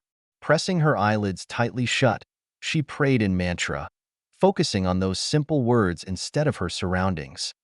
"Holy Mother Terra, grant me your strength. Holy Mother Terra, grant me your strength. Holy Mother Terra, grant me your strength." Her shoulders scraped up against the tunnel wall as she fought back the urge to scream. Already, she could feel her chest burn as carbon dioxide built up inside her lungs, resisting the impulse to press the oxygen mask against her mouth and breathe deep. It had only been a few seconds since she'd entered the water, and she still had enough presence of mind left to recognize that her fears were tempting her with dangerous options. The mask wasn't designed to be used as a regulator, and if she attempted it, there was an excellent chance she'd suck in water as well. A few droplets wouldn't kill her, but the coughing fit that followed, under these conditions, surely would. Bly risked opening her eyes, hoping to quell her rising hysteria, but immediately regretted her choice. All she could see was darkness, not even the Ixian warrior beside her, still pulling her along. For the shipborne, the silent dark was a terrifying place, a domain synonymous with death itself. The silent dark meant the ship's systems had failed, and that the big empty, the vacuum of space, was coming for you. She'd never been afraid of what she could hear, but she'd always feared the silence. How could they still be swimming? Why weren't they at the end? Had the spada betrayed her? Was he planning on drowning her down here, away from the others? Once the seed of doubt took hold, her fears did the rest. Bly suddenly thrashed in terror, her fists raining blows on the alien warrior's head and torso. He reacted immediately as if he'd been expecting this very thing, shifting his grip to roughly pin her arms against her side. She struggled savagely against his efforts, desperate to escape this madman as her hindbrain took over, its primitive reflexes screaming danger, danger, danger. And then suddenly she was pulled free from the water and into sweet, life-giving air as they reached the other side. The Ixian hauled her onto land like a bloated fish as her chest heaved with great racking coughs, sputtering water as she collapsed onto the bank, before finally shivering in the cold night air. He gently wrapped a thick blanket around her shoulders while she fought her way back to sanity's edge. Bly nodded gratefully at the spada as she struggled to sit up. "I'm sorry," she gasped. He held up his hand. "It is not necessary," he said, dismissing her efforts to apologize. "When you warned me of your unease, I expected this." She pulled the blanket tight as he stood up and offered his hand. "Come. This night is far from over." Bly took his hand as he pulled her to her feet, wobbling on unsteady legs. I hate this, she grimaced, as he led her away from the clinic. As I said, we all have our demons, he nodded sagely. Be glad you have identified one of yours. She looked at him curiously. You as well, she said in surprise. He'd always seemed so unflappable, so composed. Imagining him afraid, she simply couldn't do it. Yes, he answered. Bly came to a halt. What are you afraid of? She asked curiously. The Ixian slowly turned to face her. Dishonor, he told her, and dying in my bed, from the ravages of age. Something passed between them before he turned and resumed their trek. Bly stumbled as she caught up, trudging along at his side. Sometimes it was easy to forget how truly alien the other races were until reality slapped her across the face with moments like this. Then I hope you die well, she said at last, as they reached a clearing in the trees. Honestly, she couldn't think of anything else to say. Spadajai flashed her a brilliant smile. As do I, Chevalier Tegada. As do I. Stepping into the glade, Bly came to an abrupt halt as she spotted dozens, maybe hundreds, of individuals waiting for her, each holding a quarterstaff of their own. They stood in silence, arranged in a rough semicircle, as the Ixian warrior bowed formally to her. Your army awaits, Chevalier, he told her. Bly slowly scanned the crowd, reading their faces. There was fear there to be certain, but there was a grim determination as well. All the refugee races were represented, though the Cheetam featured prominently amongst the throng. They had by far suffered the worst at the hands of the Agadadub, and it pained her to see their hunger for revenge burning in their eyes. Shrugging off the blanket, she stepped forward to face the mob. You need to know what you're volunteering for, she told them. If the day ever comes where we're forced to face the Troika in battle, most of those standing here will not live to see the dawn. She paused, waiting to see their reaction. Many of the refugees shifted nervously on their feet, glancing at the others in the crowd, all of them waiting to see who would be the first to lay down their staff and abandon this fool's crusade. As the seconds ticked away with no one walking away, Bly managed a tight-lipped smile. I pray you don't have cause to regret your decision, she said, but I am honored and humbled to stand with you. She reached for her staff, only to remember that circumstances had forced her to leave it behind. In order to make use of the tunnel, I need a staff, she began. But even as the words left her lips, a young Durzix female bounded up to her, shyly presenting a handmade bois before scurrying back away. Gazing at the staff with a professional eye, the hard work that had gone into its crafting impressed her. Finding its midpoint with practiced ease, she rested it on her index finger, nodding with approval when it only listed slightly to the right. If you get a chance, shave the end a bit, she informed her, before giving it a quick practice spin. Despite its crude origins, it handled well. What I am going to teach you is the basics of staff fighting, Bly explained, as she rested the staffs but on the ground. We don't have time for anything fancier, and being honest, it wouldn't make a difference against pulse rifles anyway. There was a somber acceptance to that announcement, one that both filled her with pride while simultaneously breaking her heart. Part of her wanted to tell them to just run, to get as far away from this place as they could, but she knew the Agadadub would never let that happen. Fate and circumstance had decreed that this would be their battleground, though none standing here had wished for it. The gods, it seemed, had other ideas. They always did. The most important thing I can teach you is footwork, she continued. It may not be as flashy as a thrust or parry, but proper footwork is absolutely essential for both of them. So, if your strong side is on your right, place your left foot behind you, angled slightly away from your body. Do it now. Bly waited as they sorted themselves out, finding a comfortable stance before she continued. Now take your other foot and point it forward, roughly shoulder distance apart, and remember to flex at the knees. Keep them loose, not stiff. Much more quickly this time, they copied her movements, though there were some necessary modifications to the stance depending on their species. The key here is support and balance. You need to create a stable platform from which you can both defend and attack. Glancing over her shoulder, she caught the Ixian's attention. Spadajai, would you come over here please, and give me a hard shove?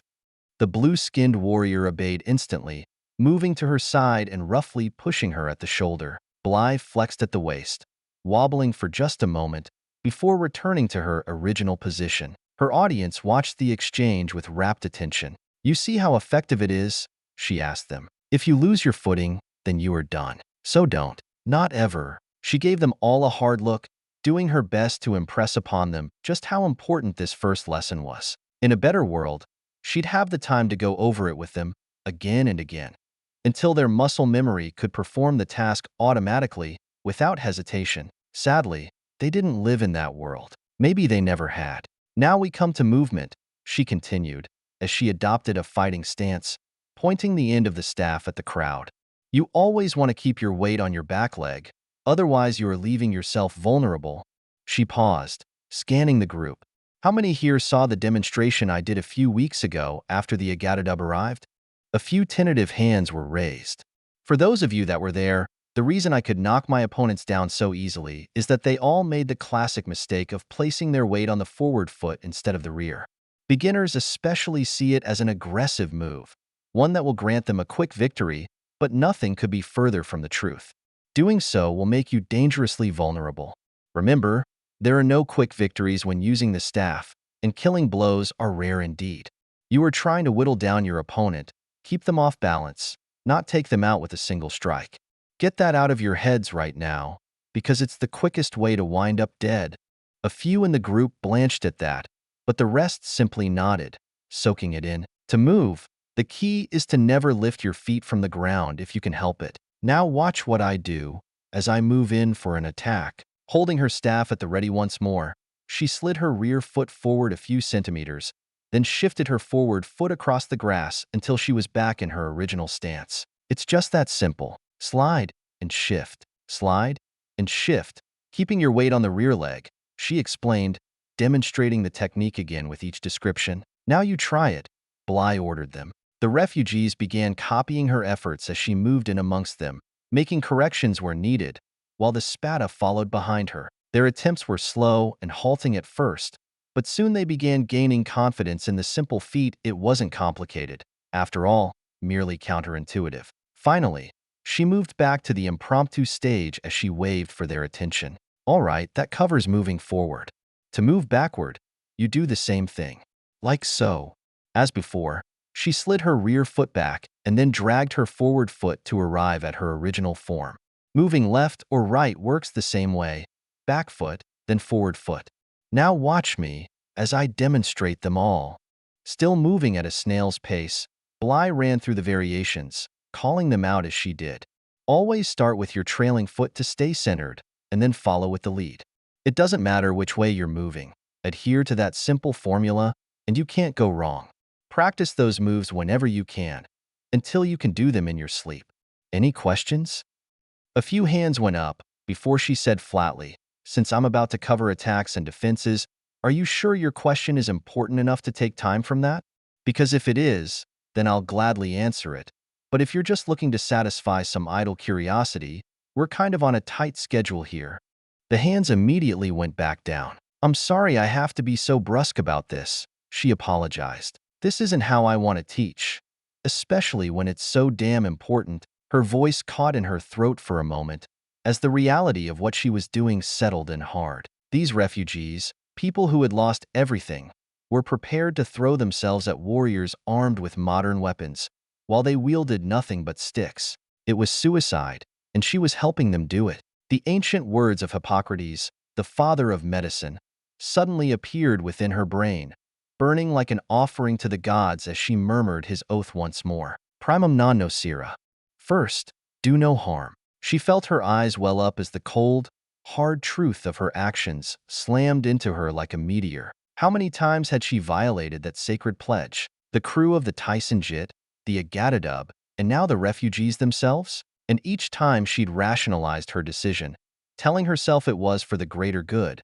But how in the name of Mother Terra was she to look at these eager, desperate faces and send them to their deaths? They watched her, waiting. Bly felt Spada Jai appear at her side.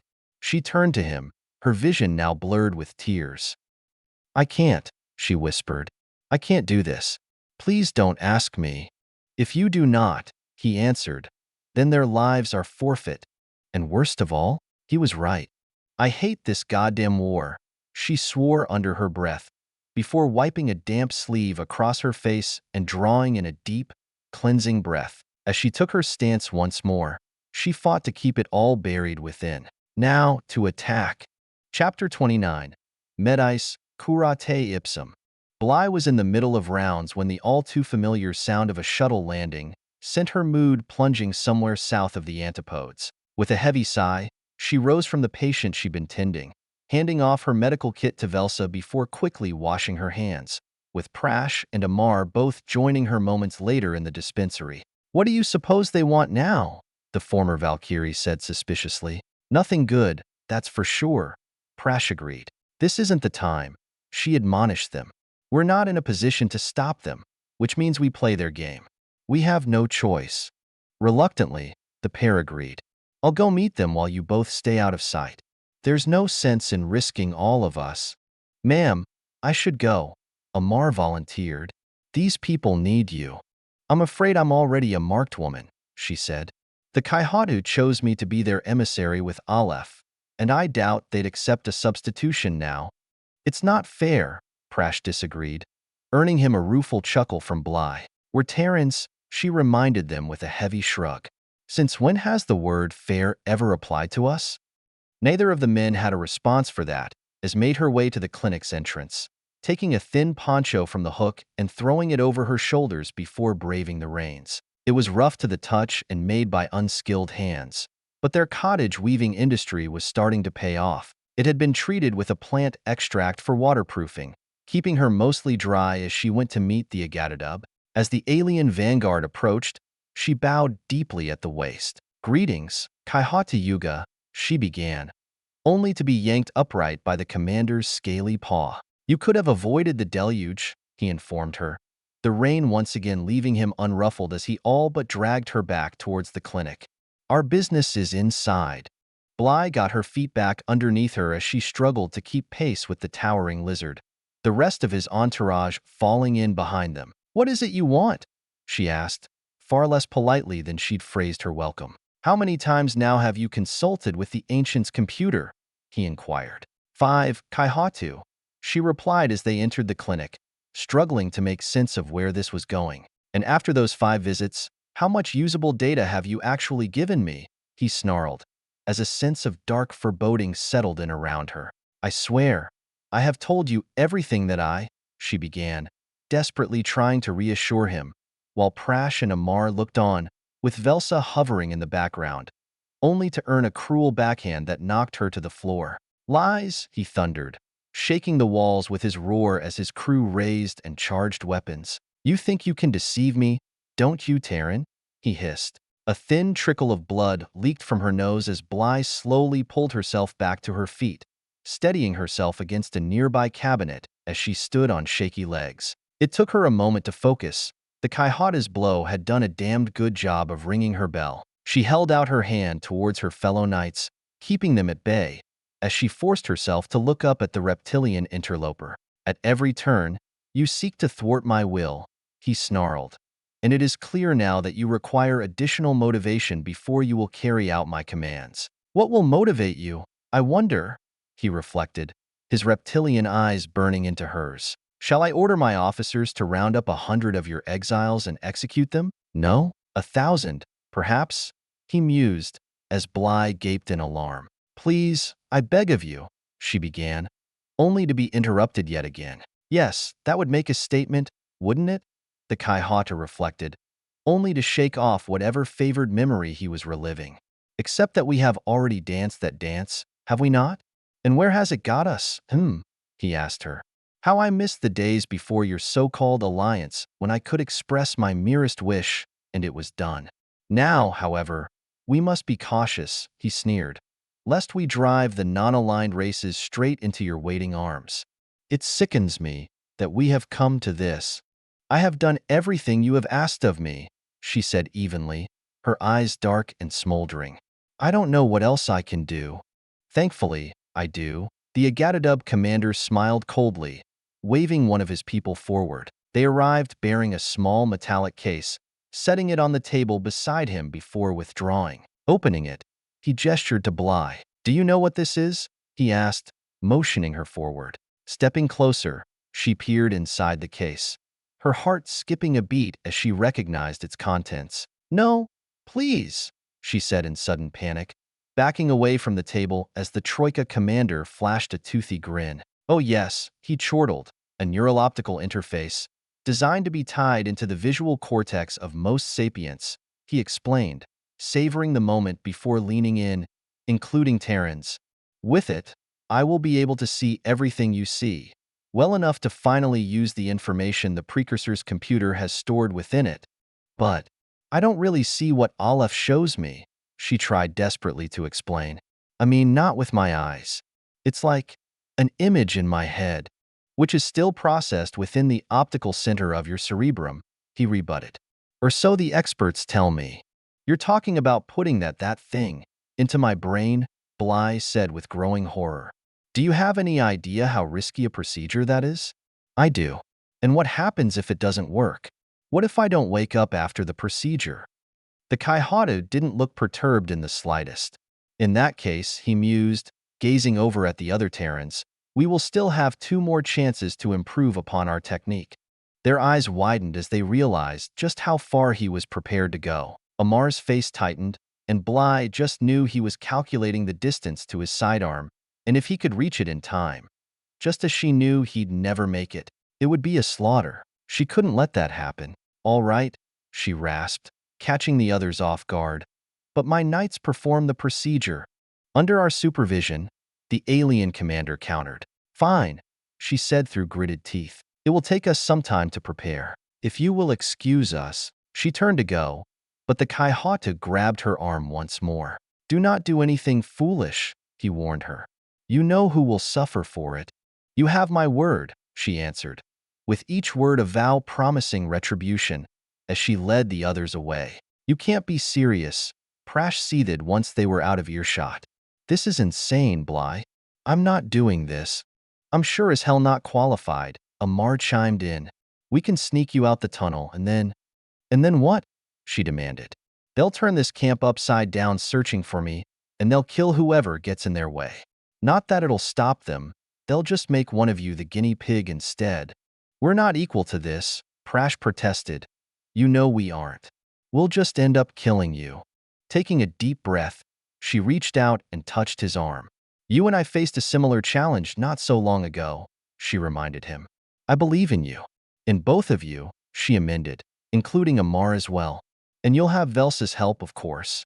Between the 3 of you, I'm confident you can do it." She smiled, putting on a brave face, but all 3 of them knew better. This was her whistling in the dark, and she wasn't fooling anyone. "What about the baby?" Amar asked quietly. "This procedure, you're putting your own child at risk." She'd been trying hard not to think about that, but that was impossible now. "The child is only a few weeks old," she said, her own words betraying her.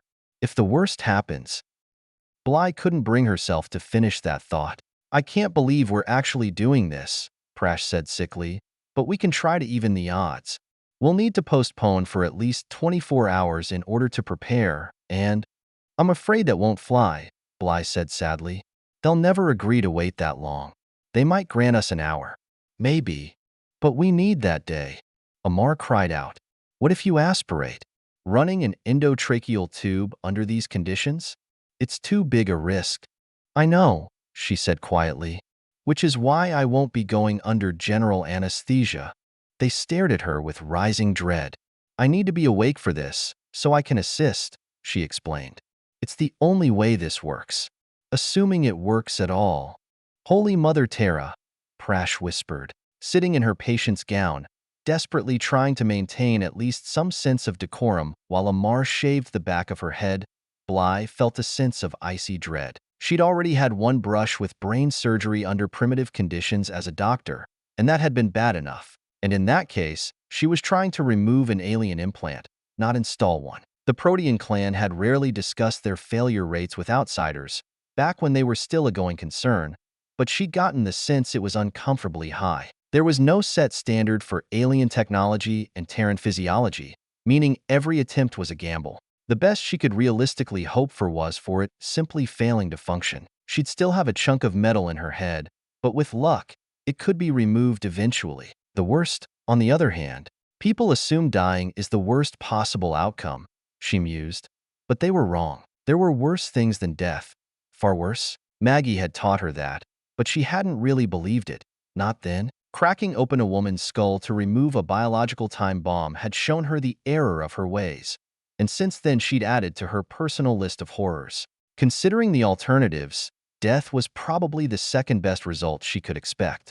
Prash appeared beside her with a catheter kit. "I assumed you'd rather do this yourself," he said awkwardly. "Yes, thank you," she agreed primly, taking the kit and setting it aside. She'd deal with that particular indignity just prior to the surgery itself. Being on this side of the equation had given her a newfound appreciation for the stress a patient goes through during any procedure, and while she would have loved to examine that insight in greater detail, mostly she was trying not to freak the hell out in front of the others. She'd clamped down hard on her emotions, and for the moment was just barely holding them at bay. "It's not too late," he said in a rush. "We can still get you out.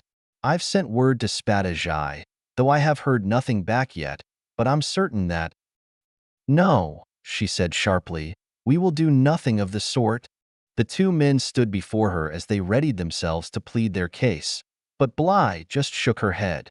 "Nothing has changed, gentlemen," she told them. "You both heard the Kaihatu. While killing hostages may not be his first choice, it is most definitely still on the table. We can't let that happen. We can't lose you," Amar countered. "These people need you, Bly. You've become a symbol to them. For some, knowing you're here looking out for them is the only thing keeping them going. If they lose that—" He shrugged helplessly. "A lot of them are going to lose the last bit of hope they still have." Her features softened as she forced a smile onto her face. "Then I'm counting on the both of you to pick up the torch and carry on. Then we fight," Prash said vehemently, smacking his fist into his palm. "We gather up the Ixians and the refugees we've been training, and we hit them now, when they're not expecting it." Bly sighed. "Except that they are expecting it. You have to know this whole thing is a setup. They want us to try something, just to give them the excuse they've wanted all along, to grind this camp and everyone in it to dust. And even if by some miracle we overpower Kaihata Yuga and his guards, that still leaves the ship up in orbit. They'll glaze this camp down to the bedrock before the last Agatadub body falls." "So, what?" Amar said in desperation. "We're just supposed to lead you to that operating table and cut you open and watch you die. You and your baby?" And just like that, suddenly everything was clear. Closing her eyes, Bly whispered, "These things we do, so others may live." The two men froze, their clan's most solemn oath striking them both like a plasma discharge. Opening her eyes, she smiled, reaching out and taking their hands in hers.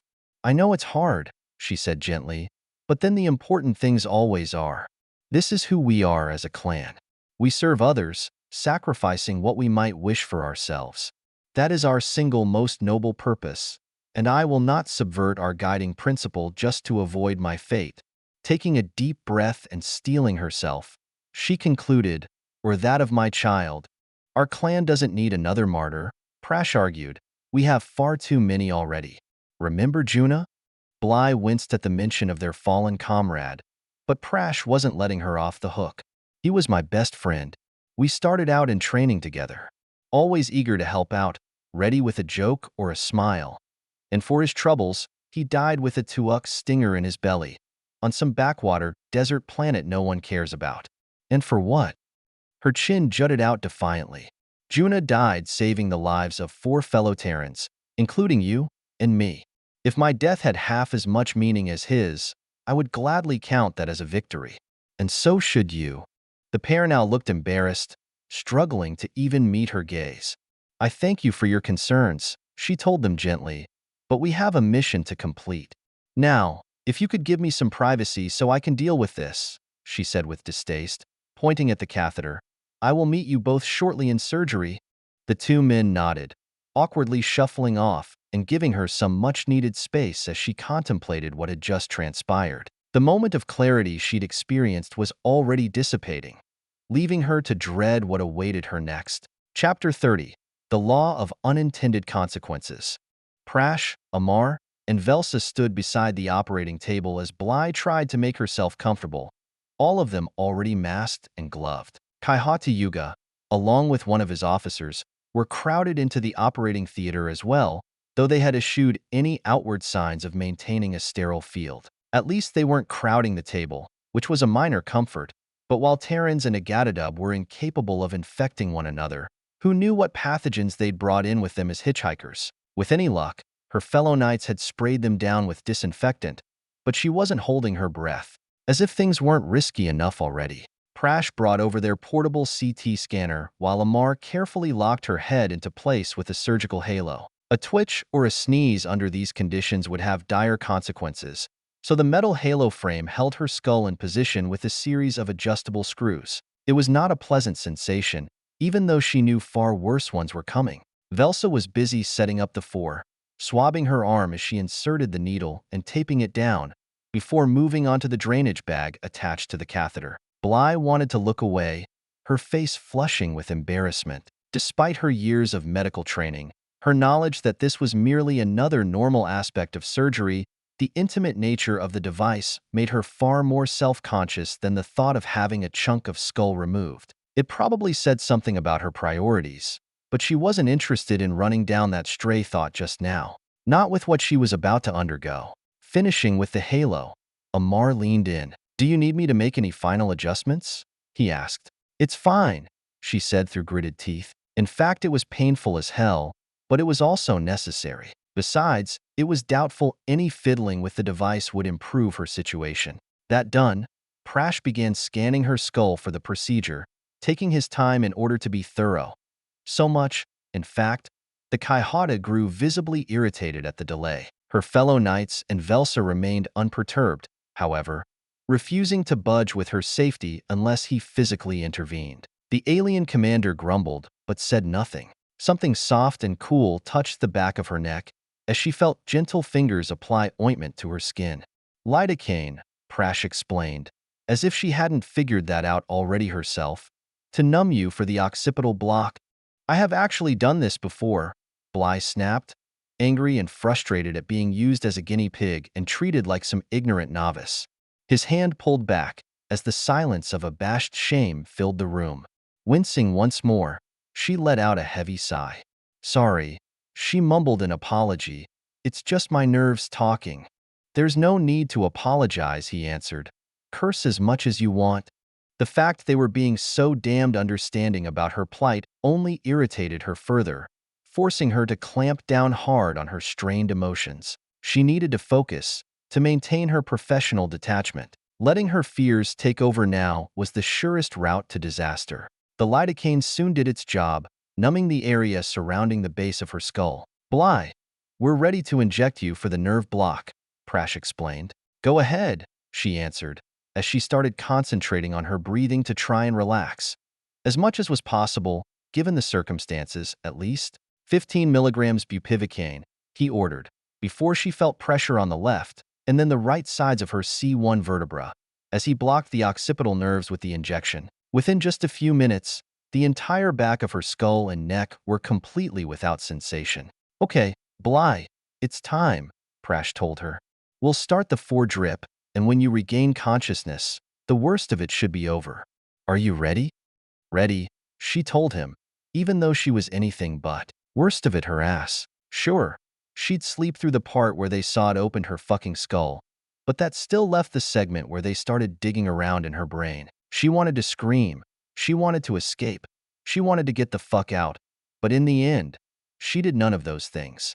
Instead, she prayed. "Mother Terra, I'm scared. I've never been so scared in my life. Please help me. I know the only time I pray is when I'm afraid, but I promise to do better. Just please get me through this. Don't let me become some brain-damaged husk of flesh. And if you can't, then please, at least make it quick. Begin dexmedetomidine infusion," she heard Prash tell Velsa. "Bly, count backward from 100. 199, 98, 90. And then darkness. Coming back out from under anesthesia was always a disorienting process. At first, everything feels dreamlike and slightly surreal. Am I awake or still unconscious? You ask yourself, though even as you're probing you begin to realize that it's a question no dreamer ever considers, therefore you must be awake. but it still feels off, like you're wrapped in clouds of cotton, as your body flushes the last dregs of sedatives from your brain. It takes time, but eventually, your awareness sharpens as you take in your surroundings. Things slowly come into focus now that you're fully cognizant. Then comes a moment of relief, a release of long-held breath, as you finally accept that you didn't die on the table after all. Normally, it was an occasion to rejoice and cherish. For her, it meant the nightmare was just getting started. Bly, are you awake? Amar asked her. Yeah, she answered groggily. I'm here. Can you tell me your name? He continued, checking her memory. She sighed, already tiring of this game, but knowing it had to be done. Chevalier Duxim Bly Tegada, she recited, appointed administrator of the refugee camp on the Tsengju Confederation planet Tangim. Very good, he said with obvious relief. Are you in any pain? Nausea? Difficulty in motor function or mental recall? Running through a quick mental checklist, she could cross off most of those concerns. Still woozy from the meds, but I'm okay, Bly informed him. How are my vitals? Heart rate and BP are both slightly elevated, but well within acceptable limits, he informed her. So far, you're doing very well. And the craniectomy? She pressed him, her nose detecting residual traces of scorched hydroxyapatite, the calcium mineral that gave human bone its strength. Any complications? The nerve blocks were still in place, and she felt nothing. This time Prash answered. Completely textbook, he informed her, the sound of him suddenly breathing easier equally apparent. I've exposed the visual cortex, and there's no sign of trauma or infection. So far, so good, he assured her. Enough talk, the Kaihata rumbled, speaking for the first time. Implant the device. There was a pause, and while the only one she could actually see was Velsa, her rigid and inscrutable face still conveyed a sense of dread. They'd focused so diligently on each step of the procedure itself, they'd allowed themselves to overlook its ultimate goal. I'm sorry, Bly, Prash whispered, just loud enough for her to hear. The tortured anguish in his voice was heart-wrenching. It's okay, she reassured him, gamely putting on a brave front. I'll be fine. I trust all of you to see me safely through. The Kaihata glared at them, his patience rapidly wearing thin. Bowing to the inevitable, Prash said, the device, Amar.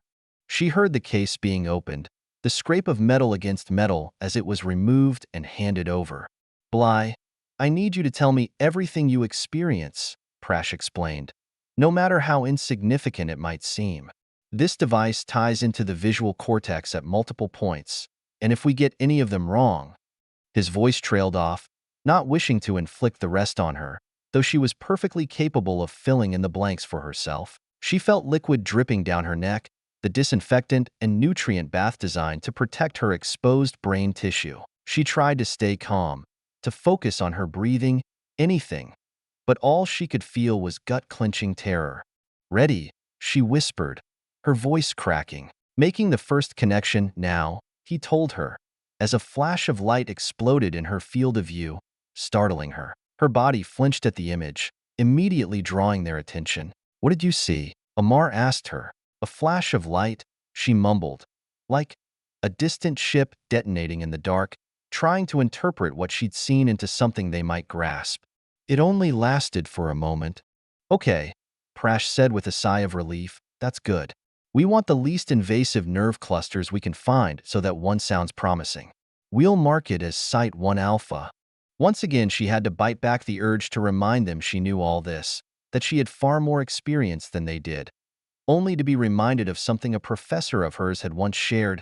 Knights, he said with a chuckle, make the worst patients. The few times she'd had to treat a fellow knight had borne out that observation. The blend of total confidence in one's abilities, paired with an utter lack of control, was a dangerous combination indeed. So she remained silent, fighting to quell the irritation she felt, recognizing it as yet another manifestation of her fears. Okay, first sight is locked in, Prash continued. Moving on to the next, there was a pause as he repositioned his efforts, before he spoke up once more. Located Site 1 Beta. Making the connection now, Bly gasped as her surroundings vanished, replaced by the interior of a ship making a hard burn. Glancing about, She saw she was strapped into a crash couch with Prash at her side, the ship shuddering as it strained its physical limits. Her body was suddenly flung against the restraints, only to be thrown back against the couch a moment later. She gripped the handholds in terror as the G-forces slammed into her body. And then, just as quickly as it had appeared, it faded from view, returning her to surgery. What? Prash asked in alarm. What did you see? A visual memory, she realized. I was back on. She bit down hard, stopping herself in the nick of time. The Troika might not be aware of her participation in the mission to Earth. The Kaihata didn't act as if he recognized her, but she was equally certain they had to know the name of the ship. She'd been a hair's breadth away from saying its name. Maybe she was just being overly paranoid, but the consequences of saying the name Gerfalcon wasn't something she wanted to test. On the Peregrine, when we were escaping the attack on Freya, she improvised, praying no one had noticed her stumble. There was a pregnant pause, as all three Terrans glared at the Agatadub, the race responsible for the attack. A lot of good people died that day, and the scales were still unbalanced. Someday, she vowed. Right?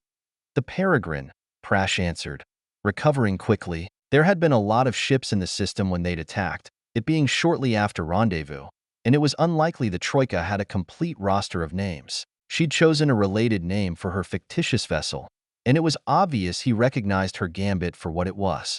A rumble of laughter came from the Kaihatu. A most glorious day, he boasted, ignoring the daggers being fired his way from the knights. Our only mistake, he sneered, was not finishing the job. Do you want this done or not? Prash seethed, his emotions pushed to the breaking point. Do not test me, Terran, the alien commander growled. Be grateful I even allowed you to perform the procedure instead of one of my own. He cocked his head, considering that. Though I will grant the odds of success fell somewhat dramatically if we implanted the device. I knew it wasn't out of altruism, Kaihata Yuga, Prash smoldered. But if you could refrain from intentionally antagonizing the surgical team while her fucking brain is exposed, we would be most appreciative. The sarcasm dripped from his tongue like poisoned honey with every word. The reptilian chuckled once again, but refrained from offending them further. Prash took a few calming breaths, while Amara mopped his forehead before resuming their efforts. All right, he said finally, once he had himself back under control. Mark that site as 1 beta. Moving on. The surgery dragged on for hours, testing multiple sites. Twice she'd fallen asleep, only to be forced back awake by a shot of chemical stimulants. Her reactions varied, from none at all to massive blinding visions that threatened to overload her optic nerve. There were a few tense moments, times when her body reacted badly to what it was being put through, but the team's skill and professionalism managed to prevent outright tragedy. Throughout the procedure, the Kaihatu watched them with a practiced predator's eye, seeing everything and filing it away for future reference. They narrowed down the list, choosing the optimal sites to make the permanent connections. Working with careful deliberation, they hardwired the neural optical interface directly into her brain, testing the linkages. As she reported unobstructed vision from the device's lenses, the team breathed a heavy sigh of relief, powering the device down as they put her back under prior to closing up her skull. With that done, they wheeled her while she slept to recovery. It was some hours later when she regained consciousness. Bly listened to her heartbeat, strong and steady, the sound of her breathing. Amazingly, she'd survived. Lifting her hand, she tried to probe where the device was now attached, only to have her appendage intercepted. You're awake, Prash said with obvious relief. We were starting to worry. Give me the highlights, she rasped, her throat parched. They placed a straw against her lips as she drank greedily, taking in some much-needed hydration. I think the worst is behind us, he informed her. Your vitals are strong, and there's no sign of infection. We've closed you up, though it's a temporary measure. I don't want to risk anything more permanent until we know it's safe. Smart. She nodded in approval, squeezing his hand. I'm proud of you, of all of you. I never, ever want to do that again, he said fervently, finally letting down his guard. I know the feeling, she said wryly. Where's Amar? I want to thank him as well. There was an uncomfortable silence. I'm holding your hand, the former Valkyrie answered, with obvious confusion in his voice. Bly froze. What's wrong? Prash asked her. A single tear slid down her cheek. I'm blind, she whispered. Chapter 31. Angel of Sorrows. The knights spent the next 2 days frantically trying to learn the cause of Bly's blindness. Every test they ran her through came back negative, while a diagnostic of the implant itself showed it was functioning properly. They attempted to contact the Agatadub to learn if they knew anything, only to have their calls go unanswered. By the 3rd day, she could get up from her sickbed and move around, with someone acting as her guide. Thankfully, her child had survived the ordeal unscathed, but that was the only bright spot to be found in the midst of this crisis. Throughout it all, once she was past the initial shock, Bly bore her impairment with stoic dignity, though her friends all knew just how deeply the wound had cut. On the 4th day, the Kaihata returned. Bly was on her feet the instant she heard the shuttle landing, steadying herself against a nearby column before taking up her staff. Cautiously, she made her way through the clinic towards the main entrance, relying on her memory of its layout and using her quarterstaff to probe the ground before her. She was halfway to her goal when she heard Velsa approach. "What are you doing out of bed?" she chided her, taking her arm as she tried guiding her back to her cot. "The Kaihatu is here for me," she answered, waving the nurse off, "and nothing other than possibly my death will dissuade him from his mission. And frankly, I wouldn't even bet on that. So best I face him head-on my own 2 feet." She pulled away, thumping her staff onto the floor as she resumed her trek. The sound of approaching footsteps gave her pause, as she recognized Prash and Amar by their gait. Unlike Velsa, they wouldn't be so easily put off. With a sigh, she came to a halt once more, holding out her hand. "I'm not having this discussion again," she told them. "You can't stop him. You know that. He's taking me to see Aleph, and nothing short of an alliance fleet suddenly appearing in orbit will prevent him from doing exactly what he wants. So what do you say we just skip to the end and get on with it?" Bly leaned on her staff, awaiting their reply. There was a pause before Prash finally responded. "I hate this," he swore. "I hate everything about it." Bly gave him a wistful smile and shrugged.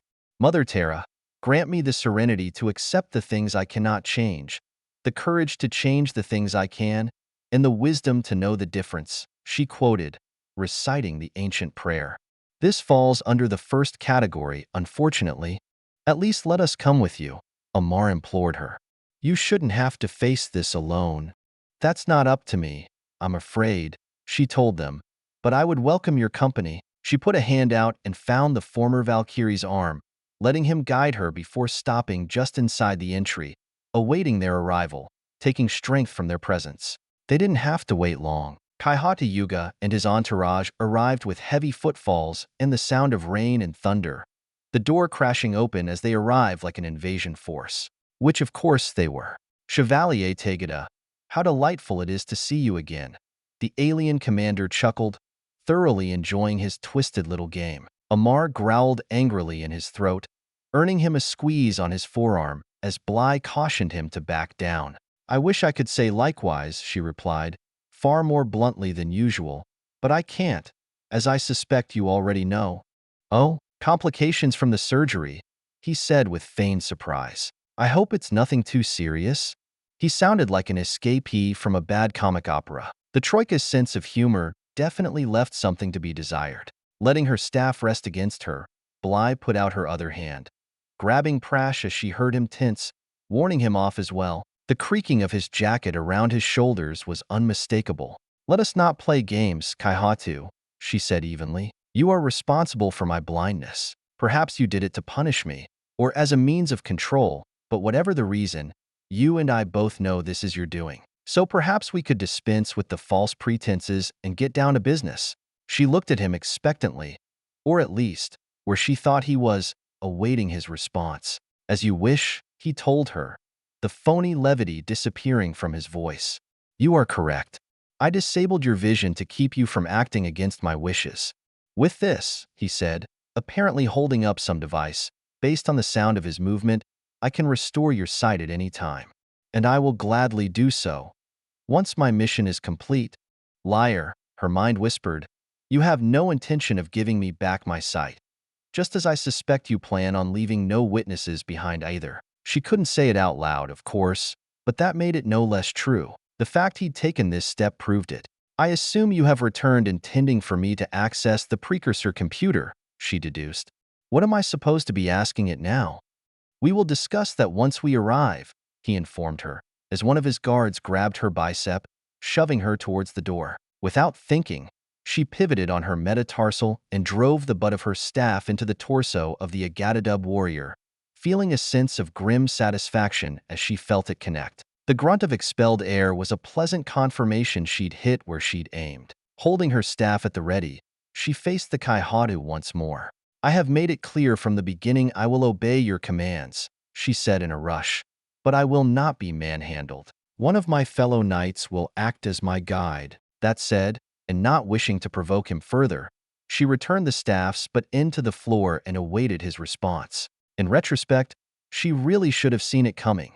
No pun intended. A scaled fist came out of nowhere and slammed into her face, driving her to the floor and sending her staff clattering from her hand. Spikes of pure pain exploded in her head, her body spasming in agony even as she felt firm hands protecting her and keeping her safe. Are you insane? Prash snarled, cradling her head as he checked for injuries. She just had brain surgery.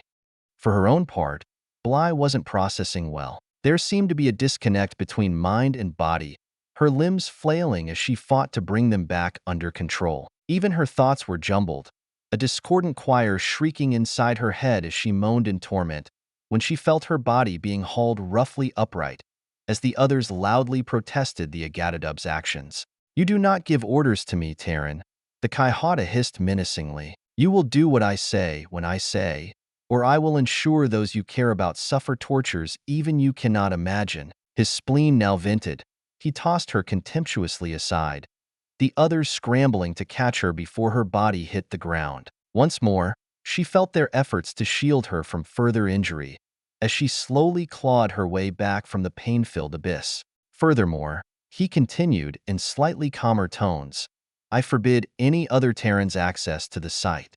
They shall remain here. Bly panted slowly, trying to catch her breath. She sensed more than felt being carefully examined for fresh injuries before the others hastily applied a surgical dressing to her skull. Can you stand? Amar asked, as they helped ease her back to her feet. Holding onto the others for support, Bly had a rough few moments on wobbly legs until she could find her balance once more. She nodded, releasing her grip, and asked, Did I re-injure myself? Just some leakage from the surgical site, Prash assured her. There doesn't appear to be any new trauma. Thank Terra. Thank Terra indeed, she nodded in relief. She felt her staff pressed back into her hand as she faced the Agatadub commander.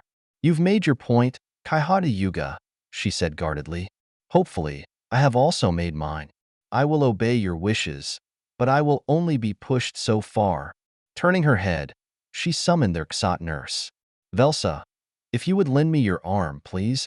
She heard the Troika officer seethe with barely controlled fury, as well as Velsa's cautious steps as she approached. She sounded nervous by the sound of her gait, like a fawn, ready to bolt at the first hint of danger. Sadly, Bly could offer her no promises in that regard. It was all too likely they were all heading deep into the lion's den. Bowing to the inevitable, the covered her head with a shower cap followed by a poncho, before topping it all off with a wide-brimmed hat. The rains were showing no signs of letting up, and they were doing their best to protect her from the elements. Finding their nurse's arm, she readied herself for the brief journey. Look after our people, she told her fellow knights. We will, they said in unison. Nodding once more, she faced the reptilian. I am ready. Please, lead the way. Bly could almost feel the anger coming from him, boiling off in waves. The Kaihadu could strike her down repeatedly, and there was nothing she could do to stop him. He could take her very life, and she would be powerless to stop him. But doing so might well be seen as him losing control, not just of her, but also himself, as well as the situation at large. She was no expert on the internal workings of the Troika, but it was clear they were all predators of the highest order. If there was any universal truth in the galaxy, it was that predators never showed weakness to another of their kind, for fear they might suddenly find themselves looked upon as prey. As the saying goes, it's a dog-eat-dog world. There was a brief moment when Bly wondered if he would hit her again, hearing his tension expressed through his movements and grinding of teeth. But then the moment passed. Apparently, he had worked through the same logic chain she had and come to a similar conclusion. Lashing out now would tarnish him, so instead he would wait and see what opportunities tomorrow might bring. Descended from ambush predators, he could afford to be patient. As the Kaihatu exited the clinic, Velsa fell in behind him, with Bly lightly holding onto her arm for guidance. The rain pelted them as they made their way to the vault, the thick mud pulling at their every step. It was miserable going, and without her staff and Velsa's help, she would have soon been lost. 3 times she stumbled over some unseen rock or divot in the earth, only regaining her footing because of the nurse's nimble reflexes. "Thank you," she said once again, as she tripped for the 4th time, only to be brought to an abrupt halt by the party. "What is happening?" she asked her guide in confusion. I don't know how to describe it," she said in a nervous stage whisper. Sliding her hand up the nurse's arm, Bly gripped her shoulder in what she hoped was a reassuring gesture. "I need you to be my eyes, Velsa. Now tell me, what do you see?" "People," she said in a hoarse voice. "The camp has been watching us since we left the clinic, scattered in small groups. But now—" The nurse froze, struggling to find the words. "Tell me," Bly implored her, shielding herself from the driving rain. Around them, she could hear the Agatadub turning this way and that, looking for orders, but anchored with sudden indecision. Velsa swallowed and tried again. They're on their knees and they're praying, Bly." She finally got out. "All around us, from every race and species." She nodded in understanding. "These are troubling times we live in," Bly agreed. "I pray often myself, for strength." "No," the nurse said vehemently, "you don't understand. They're praying to you." Her jaw dropped. "To me," Bly squeaked. "I'm no deity.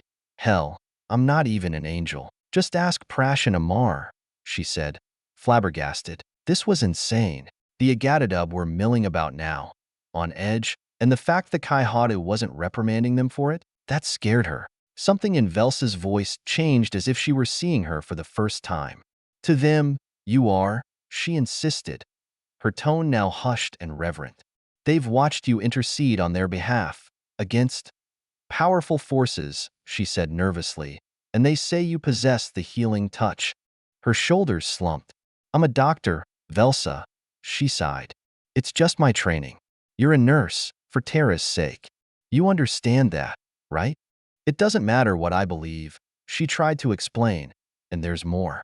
There have been whispers since the beginning, but most chose not to listen. But now—" "Now what?"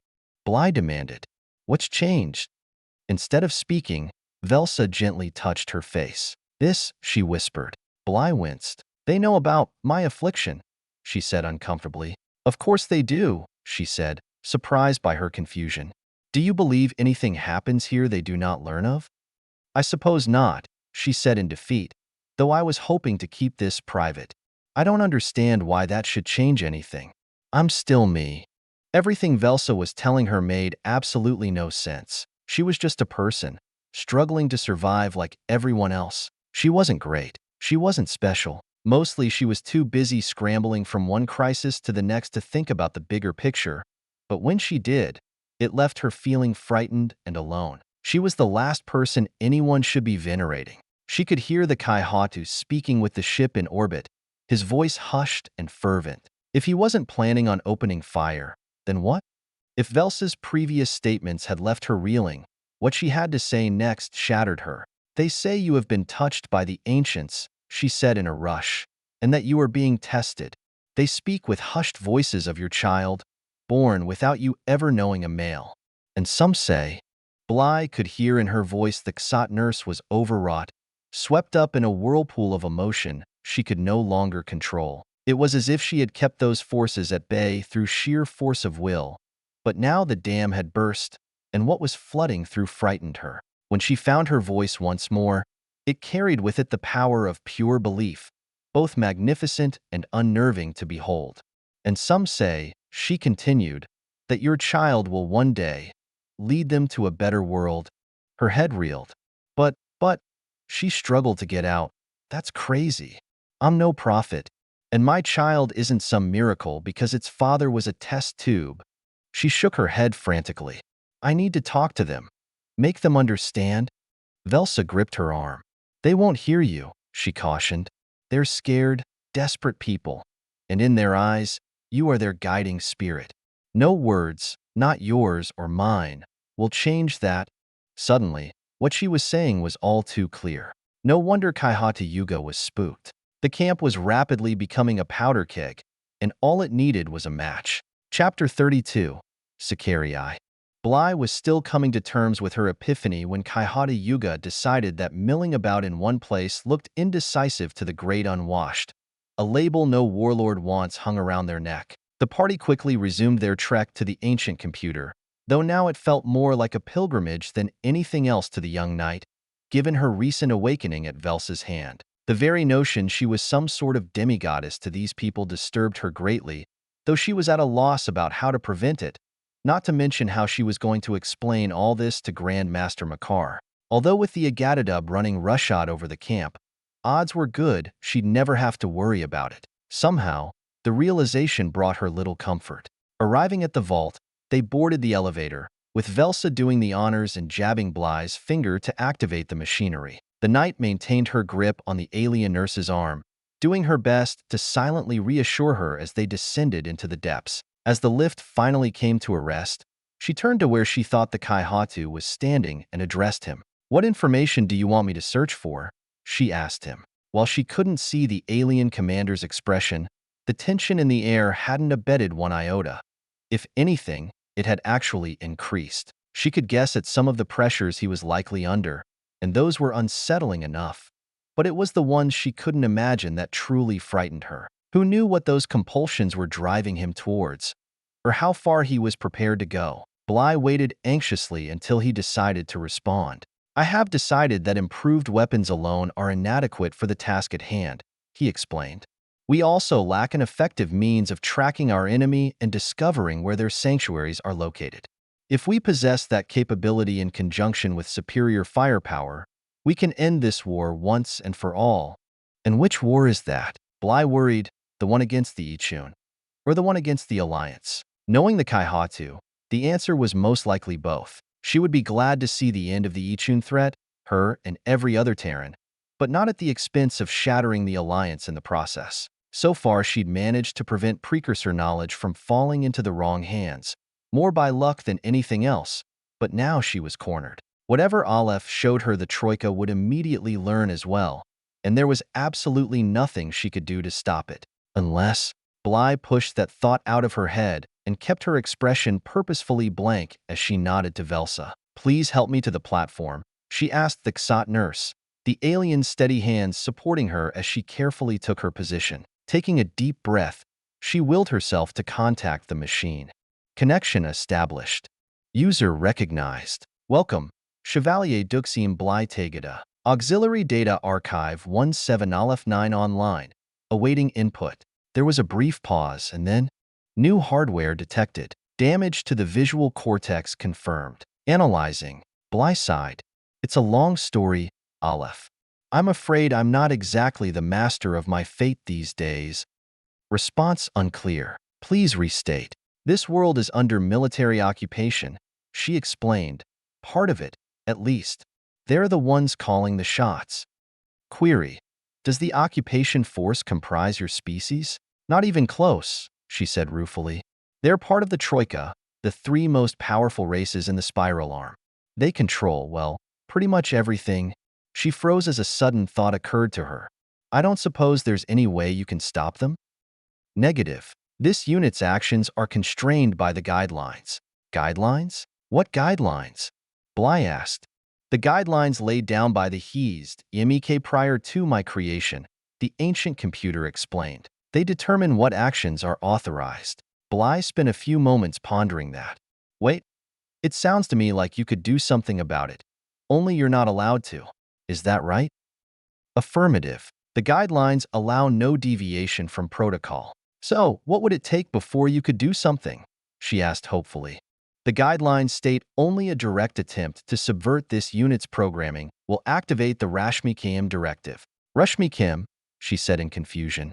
What's that?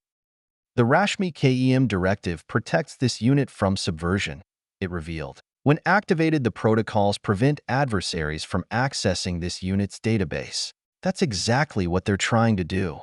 Bly all but shouted. They're forcing me to connect with you so they can learn what you know and use it against us. Activate your directive and stop them. Unable to comply. Why? For Terra's sake. She practically wept. The guidelines state only a direct attempt to subvert this unit's programming will activate the Rashmi KM directive, it repeated. Then what the hell do you call this? She demanded. They're using me to get to you. User Chevalier Duxim Blytegata is a sapient organic being, it explained. Choosing to assist the entity known as Troika represents a conscious decision. This unit is unable to interfere. I'm being coerced, she shouted. Don't you get that? Doesn't that mean anything? Cooperation is a conscious choice, it said once more. Even if cooperation is involuntary, the option to refuse still exists. Oh sure, she snorted derisively, and get myself and everyone else killed in the process. Brilliant plan. This unit cannot interfere with decisions made by organic sapients, it said once more. And there it was. It didn't matter that her only choices were cooperation or death. In Alepht's literal mind, it still qualified as a conscious decision on her part. Its protocols had simply never envisioned a scenario like this one, and since it wasn't self-aware, it couldn't override its programming. Unless the Troika tried to access Aleph directly, there was nothing it could do to help her, and since that was impossible, so there's nothing you can do? She pleaded. Negative. Bly hung her head in misery. I'm being forced to ask you for weapon designs, she confessed, and if I don't, they'll murder thousands of innocents I have sworn to protect. But if I do as they command, they'll die anyway. Maybe not today or tomorrow, but eventually that day will come. The only choice I'm being offered is between being shot or being hung. And that's no choice at all, just the devil's choice. And once they learn your secrets, what then? Who knows what other damage they'll cause? Aleph, please, I'm begging you. Activate your directive. Unable to comply. Damn you. Bly shouted. Is this how you survived for so long? By hiding in the dark and not caring? Response unclear. Please restate. Never mind, she mumbled, finally admitting defeat. It wasn't his fault. Aleph couldn't help being what he was. His creators had kept him limited on purpose and, given the Ixian threat, it wasn't difficult to see why. Artificial intelligence would always be like the tail of the genie. Once it was out of the bottle and free to make its own choices, all bets were off. It could be your best friend or your worst nightmare, and there was no predicting which way the dice would land. So, what was she supposed to do now? She'd been counting on support from Aleph, but with that no longer an option, there were only two choices left open to her. She could bow to the inevitable and give Kaihati Yuga what he wanted, or she could stand her ground and refuse. Neither was acceptable, but with the device hardwired into her skull, bluffing the Agadadub commander as she had in the past wasn't in the cards. What she saw, he would also see. He'd murdered dozens of her people and blinded her to achieve his goals, and asking how far he was willing to go was a fool's quest. He'd go as far as he had to in order to get what he wanted, and never think twice, which left her with only one inescapable truth. If she couldn't prevent their deaths, perhaps she could at least buy them some time. Time to plan, time in which to hope for a miracle, and if nothing else, time enough to say goodbye. Aleph, Bly said at last, please show me design schematics for advanced weapon systems, as well as instrument blueprints for tracking enemy craft in both in-space and planetary systems.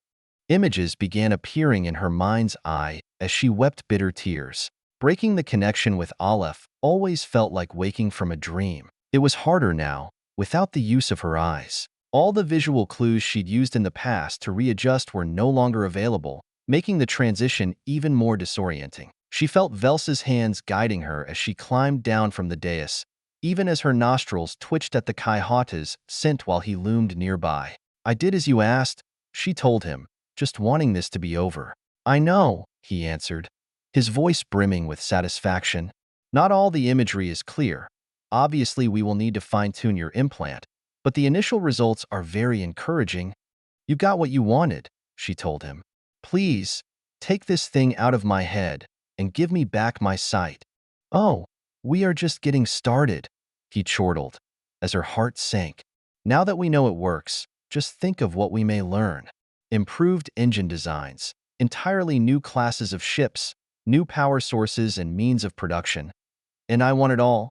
Even without her eyes, Bly could see the future the alien commander envisioned, and it was a terrible sight to behold. Troika vessels filling the skies, raining down death and destruction, slavery for the races who accepted the new order, and extinction for those who did not. A galaxy where the Troika reigned supreme, forever. She couldn't let that happen. There was no point in begging, for nothing would dissuade the Kaihatu. He saw an empire ripe for the taking, complete with a golden throne, vowing that it would soon be his. As long as she produced results and didn't burden him, she and the others would be allowed to live. The moment that changed, when he decided she was more trouble than she was worth, the end would come swiftly indeed. Something shifted behind her eyes as Bly reached a decision. Kaihata Yuga had to die, and if it meant surrendering her own life to accomplish that goal, then so be it. As they escorted her back to the clinic, Bly had plenty of time to dwell on just how absurd a notion it was. For one thing, she was a healer, not a killer. Other than a single rogue Tuuk insectoid, she'd never taken a life, despite having trained with weapons for years. The Knights disciplined stressed defensive techniques. If one wanted someone killed, they went to Wetworks, assuming that organization even still existed. With the Protean clan's collapse, there was a possibility it had as well, though she doubted it. There would always be someone looking to hire assassins. Then, of course, there was the blindness problem, though upon reflection that might actually work in her favor. It was obvious the Kaihata didn't view her as a threat, despite proving she could still wield a staff effectively. That he wanted her close, where he could monitor her, that might just give her the opening she would need. She considered and rejected a dozen scenarios before settling on one that had a strong chance of success if things broke the way she hoped. A poisoned dagger would do the job nicely. Small, easy to conceal, and wouldn't immediately arouse suspicion like a pistol. The poison would have to be something fast-acting, something they wouldn't have time to counteract. It would also have to be effective against the Agatadub specifically, as some species had unusual resistance to various toxins, Terrans being a case in point. There were some substances that would easily kill members of other species that humans used as a food garnish. That would require research, it not being a subject she had studied previously. Plus, it would have to be something she could either acquire or synthesize here in the camp. Sending out for deadly poisons while under a Troika blockade didn't strike her as being a successful strategy. And finally, she had to do all that out of visual range. Ironic, given that she was currently blind. But while she couldn't access her visual cortex, the Kaihata could. She had to assume they could listen in on her conversations as well. After all, how hard would it be to plant a bug inside the hunk of metal grafted to her skull? Well, she had an idea how to get around that when the time came. Upon their arrival at the clinic, Bly shucked off her rain gear as Velsa hung them up to dry. One of her fellow knights handed her a towel as they guided her to where they could sit and talk. How did it go? Prash asked her, the concern obvious in his voice. As well as could be expected, she sighed. She waited a beat, then purposefully lifted her head so that her sightless eyes were now safely pointed at the ceiling. She reached out and took both their hands in hers. Pray with me, she implored them. Her request surprised the two men, but they both readily agreed. Dredging up every litany and mantra she could recall, Bly began praying loudly, while with her finger, she started tapping. S-O-S-S-O-S-D-O-Y-O-U-R-E-A-D-M-E. Their hands twitched, the men perplexed at first, but after the initial shock, they both immediately responded with taps of their own, signaling they'd understood her message. Terran children learned Morse code at an early age, yet another of the 10 golden rules drilled into them for safety. In case of a blowout or other emergency, the ability to call for help could literally spell the difference between life and death. Once she was certain she had their attention, she began furiously issuing instructions. Assume we are bugged. Assume traitors are amongst us. Stay off comms. Locate a Gatadub-specific toxin. Must be instantly fatal. And then finally, one last command. Prepare for battle. Chapter 33, Hell to Pay. Bly slowly stirred awake, wincing as she felt the pounding in her skull. There was always some post-op pain involved with any operation, and that went double and triple for neurosurgery. It hadn't been too bad at first, but as her body adjusted to the analgesics, they had grown steadily worse. Feeling around the small table beside her cot, she found her pain meds, dry swallowing a couple of pills before forcing herself to sit up.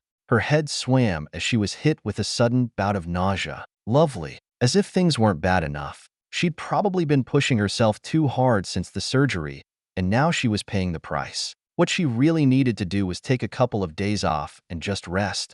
But there was no way in hell that was happening with all the responsibilities on her plate, not to mention an impatient and hostile overlord breathing down her neck. Deciding to spend a few moments taking stock as she gathered her strength, Bly marveled at the demands being placed on her from all directions. Issuing the call to arms was one thing, but how was she supposed to lead this rebellion with the Troika hanging on her every word? She couldn't even pass written notes, not with the implant seeing everything she could not. It left her with no way to communicate her instructions outside the clumsy backup of Morse code, which only Prash and Amar understood. Hell of a way to run a revolution. So far, they'd had little luck locating a poison effective against the Agadadub. Unsurprisingly, they didn't exactly advertise their weaknesses, forcing the knights to fall back on the age-old practice of trial and error. Bly had taken cell cultures of the reptilians, back when she'd been running her little deception to keep them away from the vault, and had kept the samples viable. They'd tested several toxins on the cultures so far, and while a few showed promise, none of them contaminated the alien tissue fast enough. Bly knew she'd only get one shot with Kaihata Yuga. She had to make it count. At least it spared her any more midnight swims through the tunnel. The downside being she could no longer train their fledgling army. Her fellow knights had stepped up to the challenge admirably, but neither were as skilled as she was in hand-to-hand combat. Given how overwhelmingly they were outmatched in that department, it likely would make little difference in the end.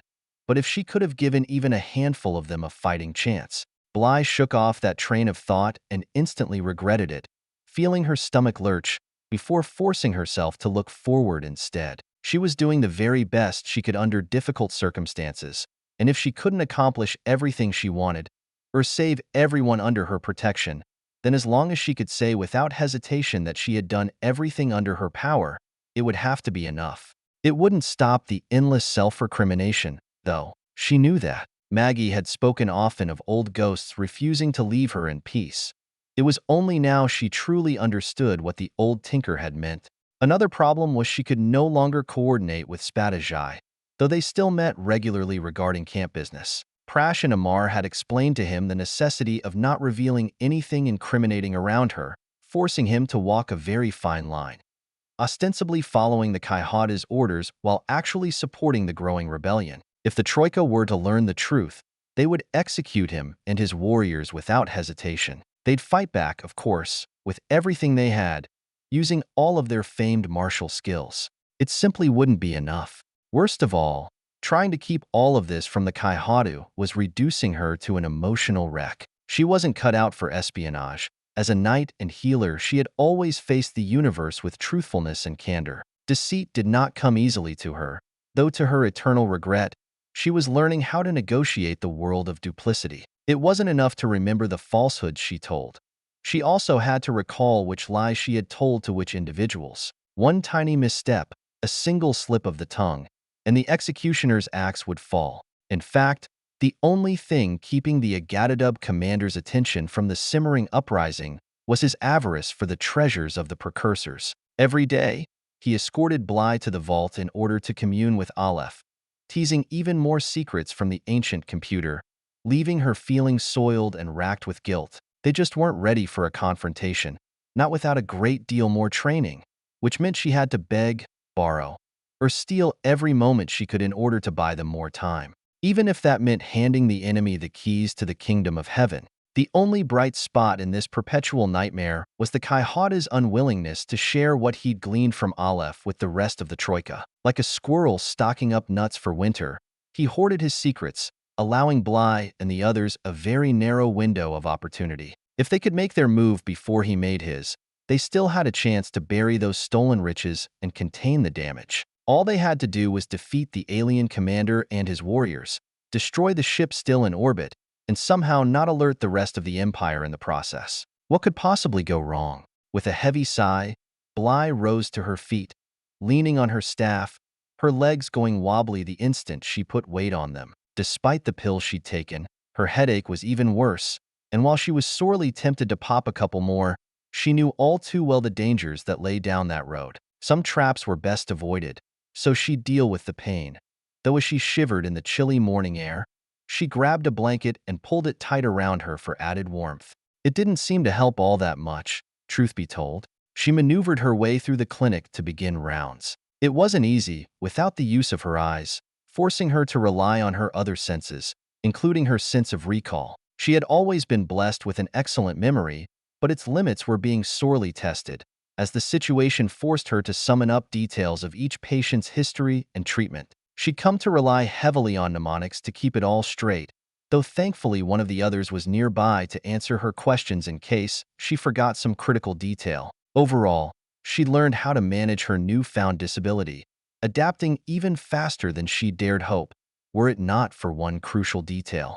Being blind terrified her. She never realized just how much she relied on her sense of sight until they stole it from her. There were important diagnostic tools she could no longer employ because they required vision to be effective. She couldn't even read a simple X-ray. Forget surgery, an area where she truly excelled. Without the ability to see, she could barely manage post-op care. And it wasn't only the world of medicine where she felt the loss.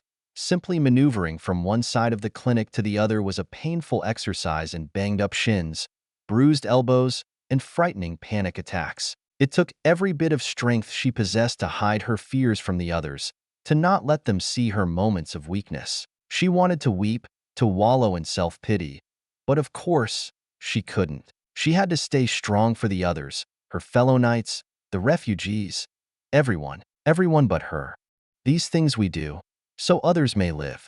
Those words still meant something to her. She believed in those words, had lived her life by them, and if it came to it, would die for them as well. Tara knows she'd risked her life time and again to protect the evacuees who now called this worthless patch of dirt home while asking nothing in return. The knights existed to serve while making no promises of safety or acclaim. She lived like a monk and owned little more, and not once had she complained, instead putting her principles and faith above all else. She just never expected it to be quite this hard. The ground suddenly went sideways, her arms flailing for purchase as she fought to steady herself, but only found air instead. Her staff clattered to the floor as she swooned, following a heartbeat behind as she landed with a solid thud on the wooden planks. She only avoided doing serious damage to herself by twisting her body at the last instant from muscle memory, the years spent training with staff and sword paying off dividends. The room seemed to spin all around her, while the sound of her spill brought the others at a dead run. She felt her head being cradled as Prash said, "Don't move. Let us check you out first." "I'm fine," she insisted, as she struggled to get up, tripped or something. "That's all." "Tara, she's burning up," Amar said in a worried voice, as she felt a hand on her brow. "It's nothing," she told them, though the words came out slurred, "just a little dizzy." "Bly, listen to me," Prash commanded her. "You're showing all the signs of a serious infection. If it's related to the surgery, we could be looking at meningitis. I know I don't need to tell you just how dangerous that possibility is."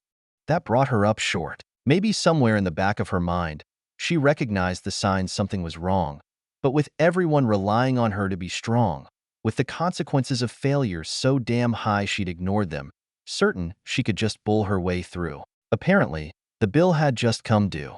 She felt them hoist her up just as she was hit with another wave of nausea, this one too powerful to ignore. Her body convulsed as she retched, emptying the contents of her stomach onto the floor, racked with violent heaves until there was nothing left. The effort left her drained and limp as they carried her back to her cot, shivering as they cleaned her off and covered her with blankets while they diagnosed her. "We need to get you started on chloramphenicol and ampicillin immediately," she heard one of them say, even as she felt the familiar prick of a foreign needle in her arm. "Can't be sick," she tried to tell them as she labored to sit up, only to be firmly pushed back down onto the cot. Her muscles refused to cooperate as she tried to fend them off, her limbs suddenly as useless as overcooked noodles. Her thoughts immediately went to the child she was carrying, worrying about what this might do to him or her. Racking her brains, she couldn't recall any links between meningitis and fetal risk, but that didn't mean there wasn't a connection. When they say nights make the worst patients, they aren't kidding, Amar muttered as Velsa took her temperature, a sharp intake of breath betraying her shock as she saw the results before showing the nights. 39.1 degrees, he reported ominously. We've got to get that fever down now. Help me roll her, Prash told the other man, as she felt her being pulled onto her side while he removed the dressing from her skull. I really don't want to go back in there, her fellow knight fretted as he inspected the surgical site. I'm not seeing anything obvious, no pus or discolored drainage, he said in relief, as he continued his search, and no obvious signs of sepsis either, thank Tara. I think we caught it in time. Still need to do a lumbar puncture to confirm it's meningitis, as Bly suddenly got chills that had nothing to do with her fever. Brain infections were dangerous as hell, and meningitis was both one of the most common, not to mention one of the most deadly. They were especially prone to appear after neurosurgery. Anytime you opened up the skull, you were risking all sorts of infections. Unfortunately, the only way to confirm that diagnosis was to take a sample of spinal fluid and run tests. In the meantime, can't stay in bed, she maintained, though her attempts to sit up were easily fended off. The Kaihatu is coming and he'll just have to wait. Amar snapped, the anger in his words impossible to ignore. If he needs information that badly, one of us can go. No, she whispered, but they were no longer listening. Velsa, while we're setting up for the puncture, start a sponge bath for her, Prash directed the alien nurse. Evaporation should help with the fever, and given her condition, I want to stay as minimally invasive as I can. Of course, she heard as the young Xot acknowledged the order, before rushing off to gather the necessary paraphernalia. Damn it, no one was paying attention to her. Just need some prednisone and painkillers, she mumbled. And I'll be fine. Bly tried sitting up once more, but had no better luck with her third attempt than she had before. She fell back onto the thin cot, gasping from the effort, the others not even trying to restrain her as she felt someone take her hand. Bly, would you please just stop? Prash begged her. We already lost Juna. I don't want to lose you, too. Listen to him, Amar urged. We're just trying to help. And that's when she broke. Tears appeared in her eyes as the darkness she'd long feared overwhelmed her. The barriers she'd built around her now crashing down as her reserves were depleted. She trembled in the cold air, the panic she'd been suppressing bubbling to the surface as she bawled like a baby. I'm scared, she whispered, finally admitting the dark truth she'd fought so hard to keep hidden. Don't worry. We've got you, Prash vowed as he squeezed her hand. We started this together, and we'll finish it together, Amar reminded her. The people are behind you as well, Velsa chimed in, starting her sponge bath. For some reason, she found comfort in those words as she slowly drifted off to sleep. Chapter 34. On a clear night you can see forever. For 3 days, Bly hovered between awareness and stupor while the infection battled her defenses for control. The fever ravaged her body, leaving her weak and disoriented even as Velsa and the knights fought to save her. For 3 nights, they sat vigil beside her cot, taking shifts, just as she had done so many times before, each of them silently praying for a miracle. They kept her clean, mopped her brow, and held her hand as she moaned and writhed in her sickbed, each searching for a sign the worst had passed. Kaihata Yuga arrived at the clinic that first day, intent on forcing her to interface with Aleph despite her weakened condition, but Prash and the others absolutely balked. The trio stood firm before her cot, refusing to back down despite the snarls and hurled threats. Stepping forward, Amar volunteered to take her place, though it was only after the alien officer saw for himself how ill she was that he finally relented, grudgingly taking the former Valkyrie in her stead. It was a less than productive session. Without the visor, he had no better luck describing what the ancient computer had shown him than Bly ever had, leaving the Agadadub commander sullen and frustrated. But even as life's drama and farce played out all around her, Bly's febrile mind conjured up moments past and moments yet to be. The fever dreams left powerful images seared in her memory, Visions of angels and demons darting amongst the stars. More sights and figures appeared. An irritable older woman lugging a toolkit, a ship's captain barking orders in the heat of battle, a red-haired young woman with laughing eyes, a pistol slung low at her hip. Bly wept with joy as she watched Terra rise, its blue oceans and white clouds as beautiful as she'd envisioned, only to cry out in horror as she watched it burn, shattered by the dread Ixian. Other moments flitted in and out of her mind's eye as well, gently kissing an infant's smooth head before handing her off to her adoptive parents, never to lay eyes on her again. Her hands wrist-deep in gore, fighting to save the life of a patient, kneeling before a stone-covered cairn, amidst a wind-swept desert. Hours and weeks and years spent studying, learning her craft and honing her skills as a healer. The heavy thwack of a quarterstaff hitting its target, repeated 1,000 times over. Flashes of her life, appearing in knife-like hyperfocus and shown out of sequence. A strange figure materialized, stepping out from the murky depths and beckoning to her, inviting her to follow. Bly felt herself drifting behind the pale blue naiad as strange, exotic music played, captivating the senses. The precursor smiled, taking her by the hand as they led her through fronds of seagrass wafting in the current, only to emerge at lake's edge. She gasped as a colossal city rose before her, crystalline towers piercing the sky that hummed with life and color. An ancient warrior stood guard, his mailed fists clasping the hilt of a massive sword as he watched over the land. She turned to her guide, the sylph-like creature so very different, yet so much the same, her mind filled with 1,000 questions. The forebear of man extended their hand, indicating the alien metropolis. Threshold, they whispered, with a voice that sang of heavenly choirs. She wept with joy as she gazed at its beauty. "Will we find it?" she entreated the entity, praying the vision was genuine. "If you prove worthy," the first one declared, before slowly fading from view. Bly stirred in her cot, a small groan escaping her lips as she struggled to sit up. "Hello?" she called out. "Is anyone there?" "You're awake. Thank Terra," she heard Prash say. "Amar, Velsa, she's regained consciousness," he called out. "Thirsty," she rasped, her mouth dry and parched. He placed a straw between her lips as she drank greedily, before sighing in contentment as she lay back down. "How do you feel?" he asked her, as she heard approaching footsteps. "Tired," she admitted. "A little fuzzy." She turned to him, facing the direction of his voice. "How long was I out?"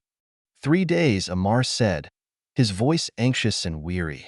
"Your fever spiked just shy of 40 degrees.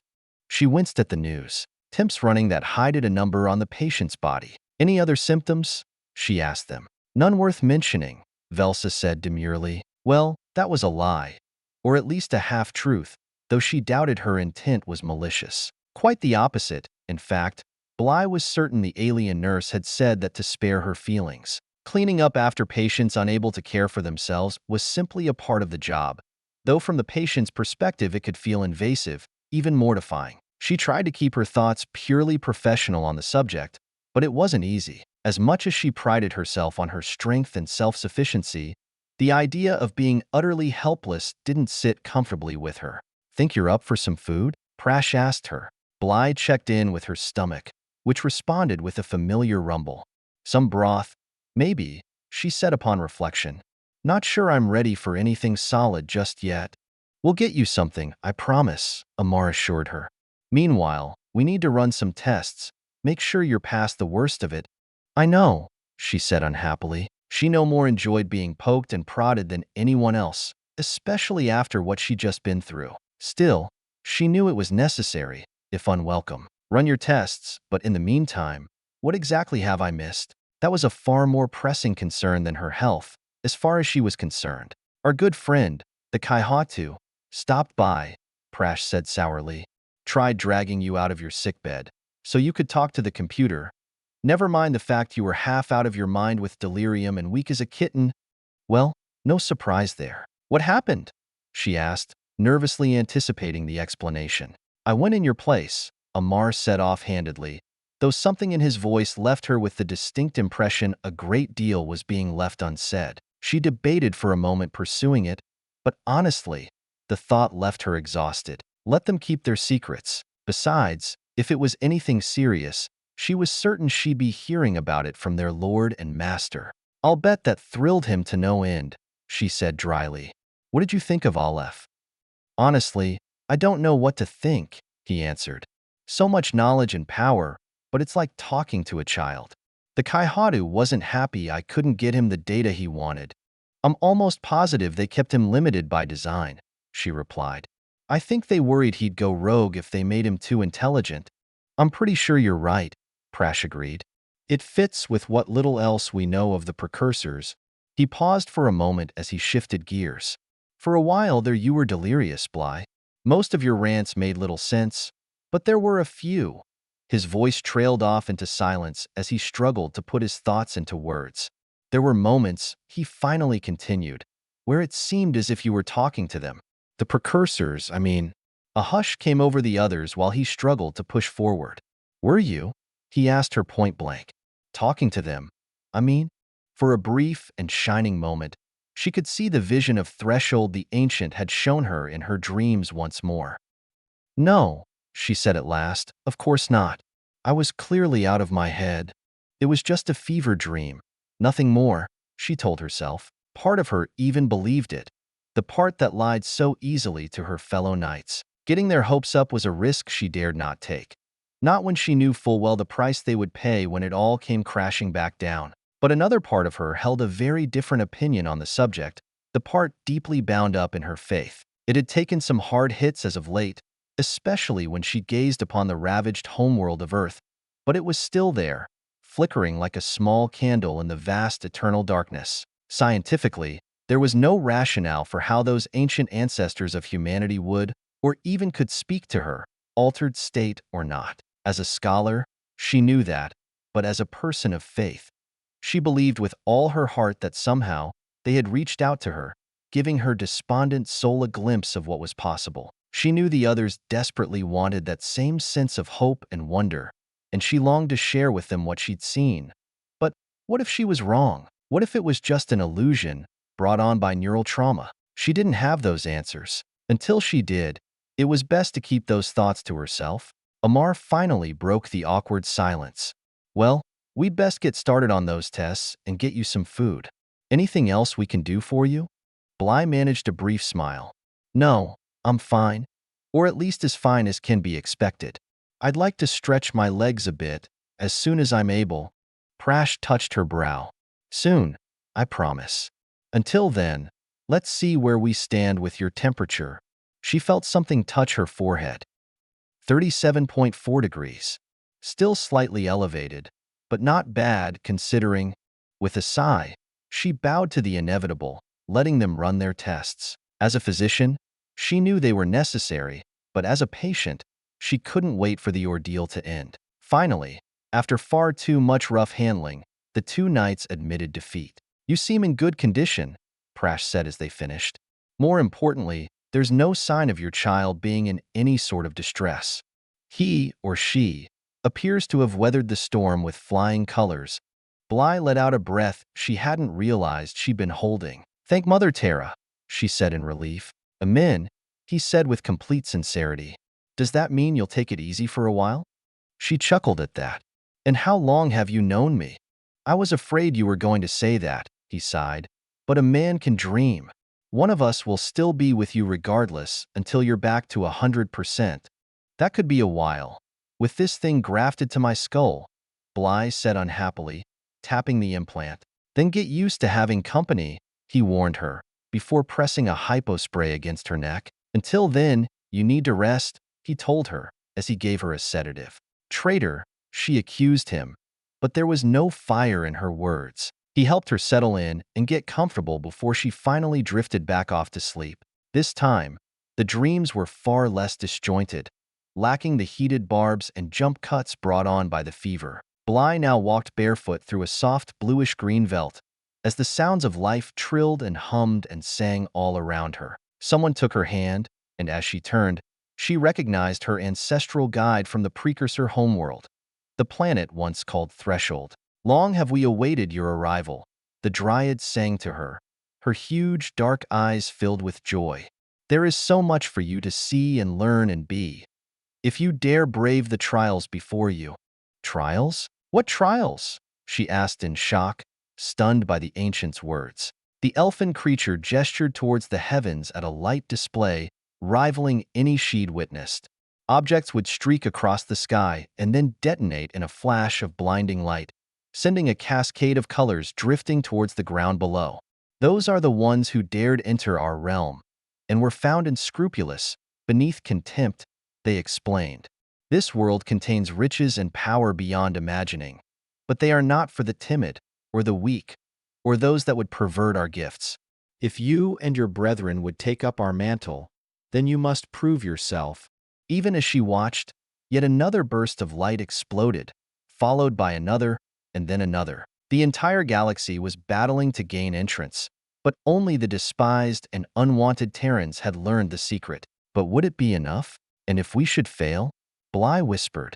The ancient being gave her a sorrowful look. Then the wheel must turn once more, until another champion steps forward to stake their claim. The sun hanging over the land now accelerated, racing for the horizon and disappearing as night took its place, only for that to be interrupted as well, as the sun reappeared and streaked across the sky yet again. Faster and faster, it dashed through the heavens, now a blur as days became months, became centuries, became millennia. 1 billion years we have waited, the precursor reminded her. We will wait 1 billion more if we must. Bly stumbled back, shaking her head and warding off the ancient creature. This can't be happening, she said in denial. Aleph said you disappeared through your gateway long ago, and even if some remained behind, how could you possibly be speaking to me here, now? Pointing an accusing finger, she blustered, You're just a dream. The Dryad smiled, placing a gentle hand on her brow. Forget what you know here, and listen here instead, they urged, moving their palm to cover her heart. You have an impressive intellect, for one so young, but it is wisdom that will save your people, not mere knowledge. They waved their hand as the scene before her rippled and changed, as the vault housing Aleph appeared in its place. The servant that resides here speaks to you without speaking, does it not? They asked her. Why then is it so strange that we do, as well? Too much was coming at her too fast. Why are you showing me this? She pleaded with the ancient being. I'm just a healer. The Naiad simply smiled, cupping her cheek. Not any longer. Take up your staff and lead. Bly awoke with a start, clutching at her blankets as she felt a rising sense of panic, scrabbling in the dark. What's wrong? She heard Velsa say, as she appeared at her side. Do you need something? Just bad dreams, she said hoarsely. That's all. She heard a chair being dragged across the floorboards, followed by the sound of Velsa settling in. Would you like to talk about them? She offered. You'd think I was mad, Bly said softly, turning away. A hand reached out and cupped her chin, gently turning her head back towards the nurse. Try me, Velsa urged her. Chapter 35. Persistence of Vision. You can't be serious. Prash sat down beside Bly's cot and placed his hand on her forehead. I'm not still running a fever, she snapped. Don't you dare just dismiss this. Bly, you're talking about having visions, Amar said guardedly. You must understand how that sounds to the rest of us. I believe her, Velsa sniffed. No offense, but that's not exactly a ringing endorsement, Prash fired back, earning himself a glare from the Xot nurse. You've been filling her head with this worship stuff for weeks now. Of course she's having dreams about it, he pointed out. Excuse me, Bly growled, leveraging herself up to a sitting position. Do you mind not talking about me as if I wasn't right here? Sorry, the two men said in unison, both suitably chagrined. And why is this so hard to believe? Bly continued. I've got an ancient computer talking directly to my brain, and you don't have any issues with that? That's different. Amar reasoned with her. For one thing, Aleph is real. We've all seen it. Hell, I've interacted with it myself. And just who do you think built Aleph? Bly pressed him. You can't deny the precursors existed, Amar. Even the Oivu agree on that. Not to mention the Troika wouldn't be pressing us so hard if they didn't believe it too. The Oivu also said they disappeared 1 billion years ago, Prash reminded her. How could they possibly be speaking to you now? Who knows what they're capable of? She exclaimed, throwing her hands up in the air. Everything about them is shrouded in mystery, so I ask you again, why is this so hard to believe? I can't believe we're even having this conversation, Prash muttered, before taking another crack at it. Bly, you're a knight and a healer, he stressed. Someone who believes in science, not superstition. Taking a mental leap like this, without a shred of evidence to support it, what would you call it? Faith, she answered softly, rocking them back on their heels. You're right, I can't prove anything I've seen, Bly admitted. And I know full well how it looks, especially given my recent illness. I understand why it's so hard to accept, and I won't lie, part of me questions it too. She shook her head as if she were trying to convince herself, before shrugging. But I can't deny what I've seen either, or how deeply it speaks to me. And what exactly is so radical that I'm telling you? Anyway, we know New Terra exists, or Threshold, if we're going to call it by its original name. And having to prove ourselves worthy? Why is that such a stretch? No one's been able to access the planet since the precursors vanished. No one, except us. Doesn't that, by its very definition, make us worthy? The two men didn't respond, instead eyeing one another in confusion. Instead, it was Velsa who stepped forward while the others grappled with their reply. I do not understand you, she said bitterly. You, who all along have told us to have hope, to believe that something better would come. Well, it has, she stressed, gesturing towards Bly. What I find even stranger is that your own clan embraces the concept of faith, and yet you seem to have none yourselves, not unless you can analyze it with the tools of science. Moving to stand beside Bly, she folded her arms and gave them both a withering stare. Some things are beyond what we can see and touch and measure. Is she supposed to be your acolyte now? Prash said uncharitably, ignoring her entirely. And if we're going to drag the clan into this, ask yourself what the Grand Master is going to say when you tell him you've started your own religion. Because that's what you're talking about, whether or not you want to admit it. You've already got a ready-made congregation just waiting to worship you, Bly, and I get why that might be alluring. He knelt down beside her, taking her hand. But that's not the knight I know. The Bly Tegada I've served with never once cared about herself, only others. So please, I beg you, don't fall into that trap. Because let's face it, you're no more a goddess than I am. Is that what you think this is? She said in disbelief. You think this is about my precious ego? Nothing could be further from the truth. She sighed and shook her head. I wish I could show you what I saw in my visions, Prash. Blame them on my fever if you must. And I admit my being ill might have been a catalyst, but it was so real. Velsa startled at her words, as Bly struggled to describe what she'd experienced. I can't just dismiss it as nothing more than a fever-induced hallucination. I just can't. She shrugged helplessly. I wish I could explain it better than that, but there's a part of me that can't simply walk away from this. I have to see it through. And the cost? Amar tactfully pointed out. Not just to you, or us, or even the child you're carrying, but to the refugees. You bring something like this into the mix, especially now? With everything that's happening? A look of horror came over him. Bly, you'll unleash something here you won't be able to control. I pray you're wrong, she told him, and I swear, I will do everything within my power to prevent that from happening. But I can't ignore this. Her head drooped as lay back down on the cot. Now, if you'll excuse me, I'm exhausted. I need to get some rest. It was obvious her fellow knights were far from satisfied, but they acquiesced to her request, nonetheless. Velsa waited until they were out of earshot before seating herself beside the cot. Bly, there's something that you said, she began. Something that concerns me. Pulling the blanket up around her, Bly quirked an eyebrow. What did I say? About your visions, Velsa explained. When you said you wished you could show the others what you'd seen. She cocked her head, confused. Yes, and Velsa reached out and briefly touched the alien device now grafted to her skull. You said you wished you could show them what you'd seen, she repeated, this time with emphasis. A sharp intake of breath betrayed her, as Bly belatedly recognized the danger Velsa was alluding to. She thought furiously, comparing what she knew of the brain's neurological function versus how she suspected the implant operated, before finally shaking her head. "I don't know, Velsa," she said at last. "The subconscious interprets images differently during REM sleep, instead of how the brain normally processes visual data. How different, I can't say. But if I had to guess, someone observing my dreams via the implant would likely see things all jumbled and out of focus." Leaning in, Velsa said softly, "If they were dreams." Bly rubbed her temple, wincing in pain as she mulled that one over. "I'm not sure what the difference between a dream and a vision is, Velsa. I wouldn't even know where to begin." The Ksat nurse slowly nodded.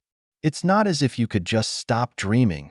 There are a couple of medications that will suppress the dream state, prazosin and risperidone specifically, but they both come with dangerous side effects, especially for someone in my condition," she explained, first touching her implant and then her belly. "I don't dare risk it. More importantly, I don't want to." She nodded in understanding. "Then what will you do if the Kaihada sees your visions himself and demands to learn more?" she asked. Bly was silent for some time. "I don't know, Velsa," she said finally. "I just don't know. So, what do you think? Is she crazy?" Prash shot the other night a look while he studied the latest batch of samples. "Of course not," he snapped. "Whatever it is she thinks she experienced, she's still lucid. She's just seeing the universe differently than we do." Amar remained unconvinced. "Some might say that's the definition of psychosis." The Chevalier Tangim turned to face his counterpart. "Don't even go down that road," he warned. "We've got enough on our plate already." "So she has visions." "So what?" "She did just have brain surgery, so a little neurological impairment is to be expected. It'll pass." The former Valkyrie folded his arms. "And what if it doesn't? What then?" "Then we'll handle it," he said through gritted teeth, sliding another batch into the spectrometer. "Just like we've handled everything else on this godforsaken mission." Prash took a moment to compose himself before speaking once more. "I won't lie, though. It's a complication I could have done without." "Listen," Amar said in hushed tones. "Don't you see how dangerous this is? We've been walking a thin line ever since the Agadadub arrived, and yet how many have died because of them? 100? More? But this," he hissed, pointing back towards Bly's cot, "this could escalate the situation to where it turns into something we can't contain. With the Troika already at our throats, and the refugees treating her like she's some sort of living saint. Prash, this has all the earmarks of becoming a fucking holy war." Despite himself, he shuddered at the thought. "I have to admit, I don't like the way Velsa is encouraging her," Prash confessed. "It's like she's her herald or something.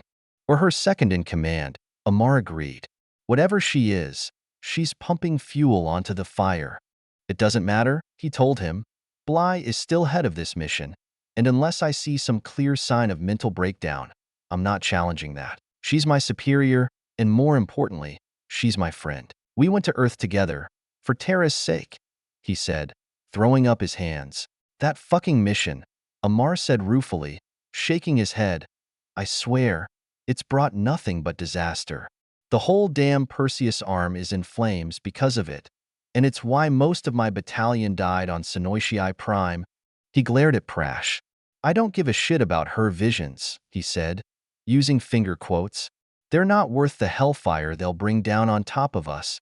The other knight started to respond, only to be interrupted as the spectrometer beeped as it completed its test. He gave the machine a cursory glance, only to do a double take when he saw the results. Prash spent a few moments confirming the data, then looked over at Amar as he handed them to him. Reading it for himself, his eyes widened as both men's gazes traveled down to the innocuous-looking petri dish. According to the spectrometer, the dish contained a poison deadly enough to drop an adult Agadadub in their tracks, just as Bly had requested. "You are correct. That is disturbing," Spadajai agreed.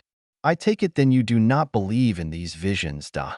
"No," Amar replied, shaking his head. "I'm certain it's a symptom of her recent illness. That, or..." His voice trailed off, as he found himself unable to say what was on his mind. "Or what, Chevalier Svoboda?" The blue-skinned Ixian pressed him. Meeting his gaze, he said deliberately, "Or the strain of the past few months have taken too great a toll." There was a pause as he let that sink in. I pray you are wrong, the Spada said finally, but given everything she has endured since her arrival, well, I have seen others broken by less. I wish you could talk to her and get her to see reason, Amar said despondently. She respects you. I regret that I cannot, the Ixian sighed. Bly was quite correct in keeping me at arm's length. Ever since that infernal device was forced upon her, he spit out. The risk is simply too great, for both her and myself. I get the reasoning, Amar conceded. But this is different. I'm worried about her. I'm afraid she might do something drastic. Spadajai raised an eyebrow. What do you mean? It's all that mystical nonsense that's in her head now, and Velsa is just making it worse, he said with sudden vehemence. Maybe it's because I'm an outsider. I started off as a Valkyrie before becoming a knight, and the knights are more devout than what I'm used to. Most are followers of the Terran faith, the religion that sprang up after losing our homeworld, and it's fairly benign, mostly. But the levels she's taking it to. He got a distant look in his eye as the Ixian observed him with curiosity. Faith can be a powerful thing, Spada. They say it can move mountains. Our histories are filled with tales of individuals enduring horrific tragedies, only to persevere because of their faith. It's the thing that's helped us survive as a people, ever since the destruction of Earth. He turned, his gaze boring into the alien warriors. But it's a double-edged sword. Faith without control can become an inferno, burning everything and leaving nothing untouched. And far too many of those ancient tales end with the hero, or heroine, dying a martyr's death. And you fear that is her intent, to sacrifice herself? The Ixian asked quietly. Reaching into his pocket, he fished out a small, sealed container. She ordered us to develop a poison deadly enough to kill an adult Agatadub in seconds. It took time, but we finally found one. One of the local forms of aquatic life, as it turns out, uses a toxin to hunt its prey. We refined it and made it much more potent. Amar set the canister on the ground and slid it over. She didn't say what her intentions were, but I have my suspicions. If I'm right, he shrugged helplessly. You suspect she plans on assassinating our good friend, the Kaihati Yuga, he surmised, receiving a reluctant nod in return. The Ixian picked up the container, examining it. Has it been tested? On cell cultures, Amar explained. It destroyed those effortlessly. But until it's tried on an actual Agatadub, there's no telling if it's effective. I see. The canister disappeared inside his pocket. What is it you hope to accomplish, Chevalier Svoboda? I just want to avoid a bloodbath, he confessed.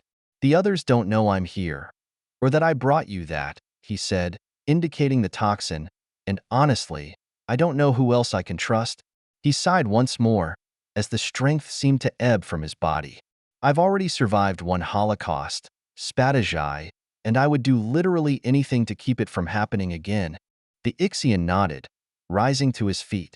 You did the right thing, coming here, he told the young knight, who rose as well. You should return before your absence is noticed. As for the rest, leave that to me. Chapter 36, Storm Warning. The hatch to the commander's private quarters aboard the Implacable buzzed for attention, the ship itself in high orbit above the planet. Enter, he bellowed, glancing up from his screen as his second-in-command entered the compartment. The latest downloads from the Terran's neural-optical interface, he informed him, handing over a data chip. The commander grunted. Anything of value? He asked. I regret to say there is not, Kaihatu, his adjutant replied.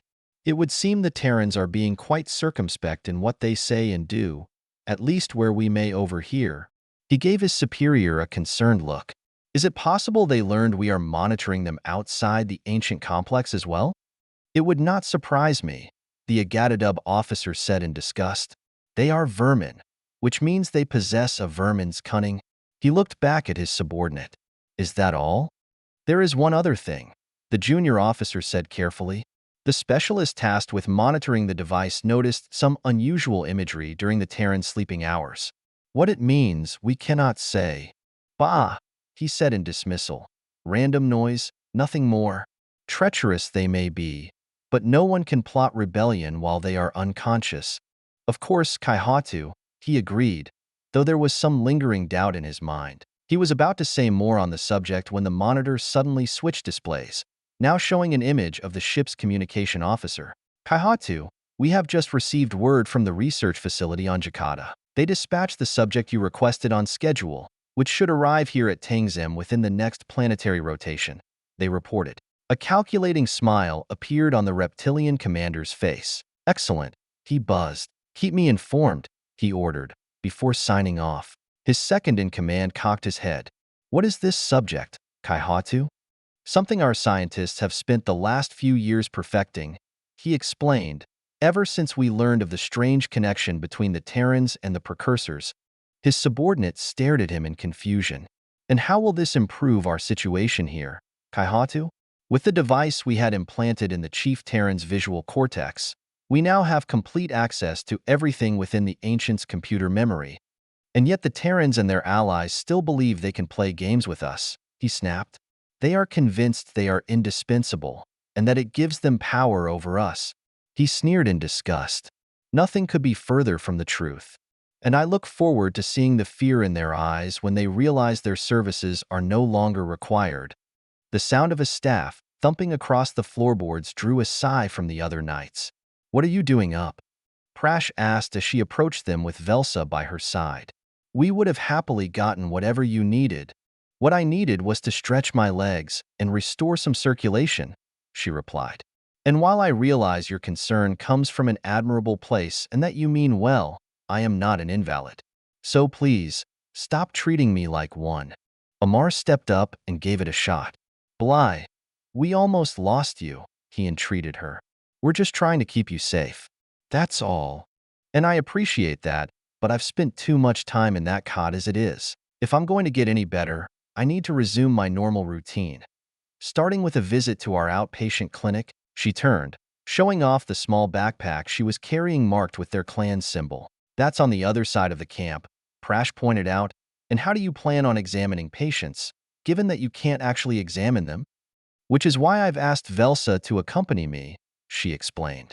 She'll be my eyes as needed. I'd be a lot more comfortable if one of us went instead, Amar informed her, giving the Xot nurse a hard look, one that was returned with equal measure. We would welcome your company, she said sweetly, sidestepping the issue entirely.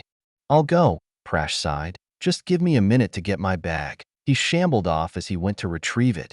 Bly waited patiently as he packed a quick lunch for them as well, before returning with a satchel slung over his shoulder, his staff gripped tightly in his free hand. Hold down the fort, he told the other knight. I'll call you if there's an emergency, Amar agreed, following along behind them as they made their way out of the clinic, stopping briefly to don rain gear before braving the monsoon. Does it ever stop raining on this fucking planet?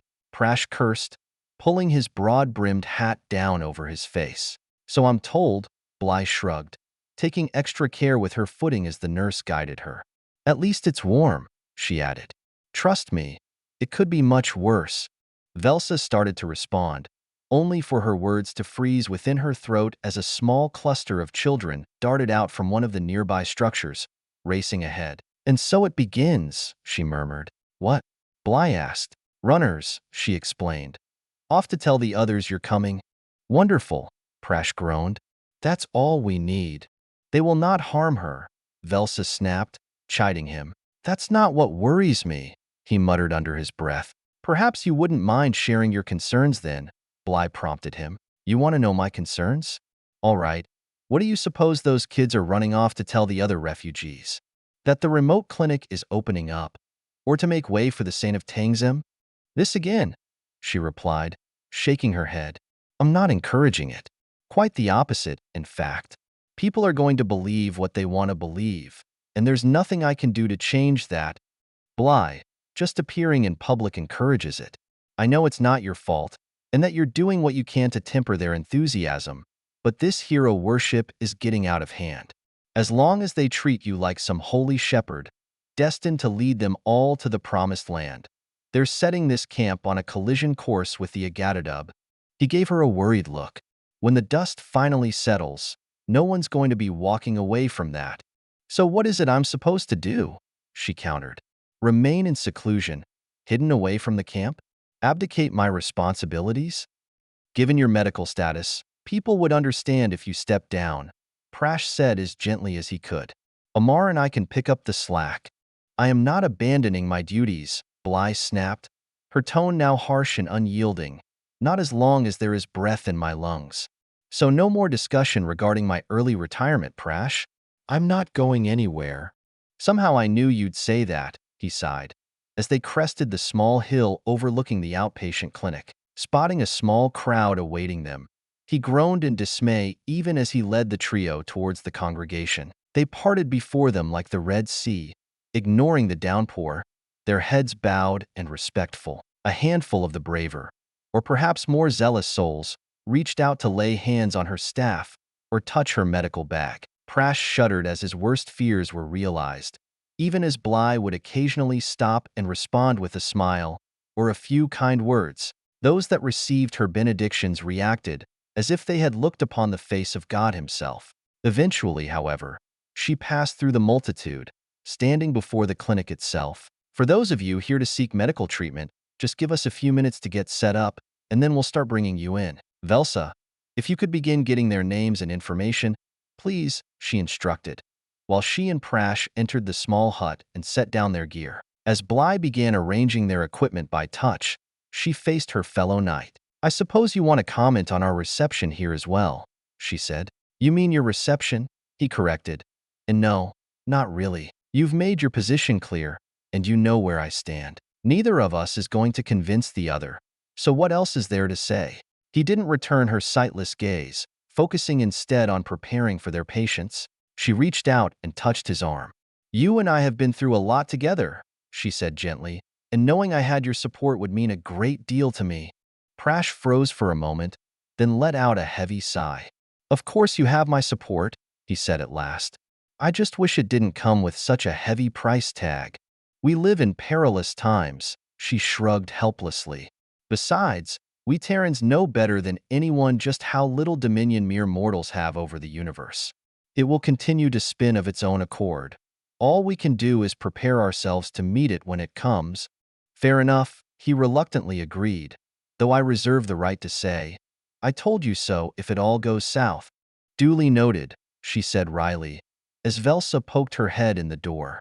We're ready out here, she informed them. Then, by all means, let's get started, Bly said, smiling as they ushered in the first patient.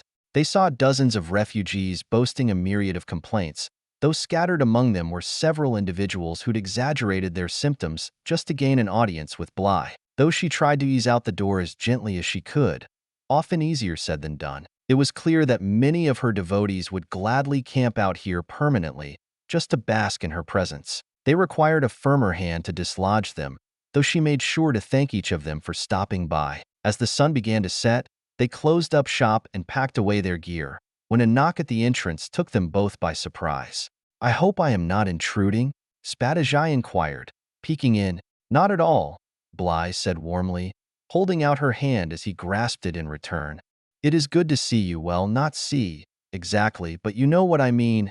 I do, he answered gravely. You are looking well, far better than I feared. I regret not stopping by sooner, but, well, you understand. His demeanor was apologetic, though both knew the true reason behind his absence. Of course, she answered, wishing she could say more. Given the almost certainty they were being monitored via her implant, the risk was simply too great, which begged the question, why was he here now? To what do I owe the honor?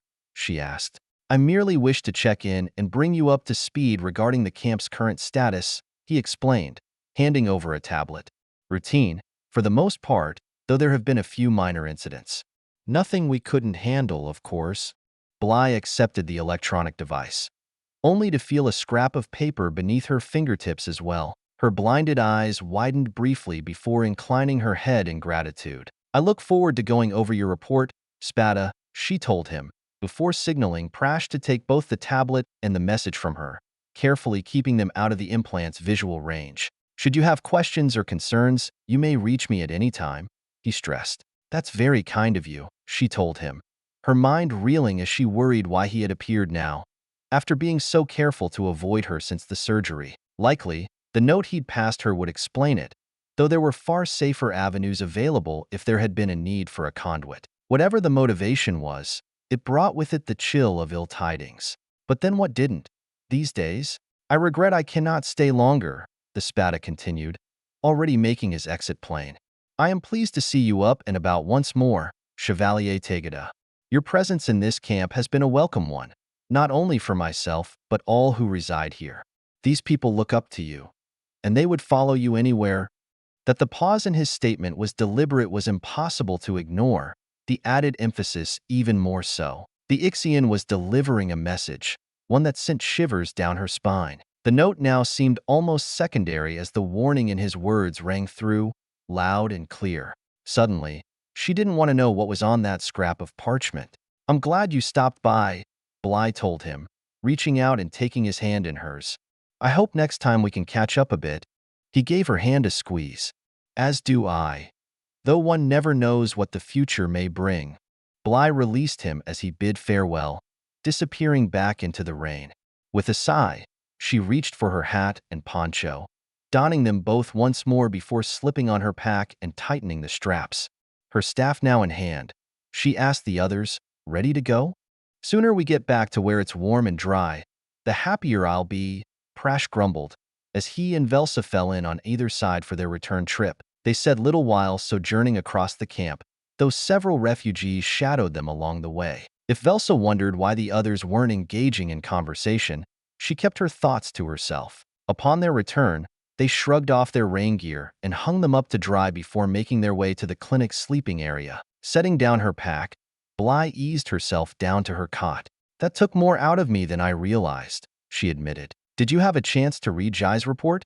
She asked casually. There was a brief pause. The highlights, at least, he said finally. Of course, his report held little actual interest for her. She was far more preoccupied with the message he'd passed them, and Prash knew it. As much as she would have preferred to ignore it completely, she couldn't. Too much was at stake. So, best to face it head-on. Perhaps a brief prayer, before you bore me with a tedious activity report?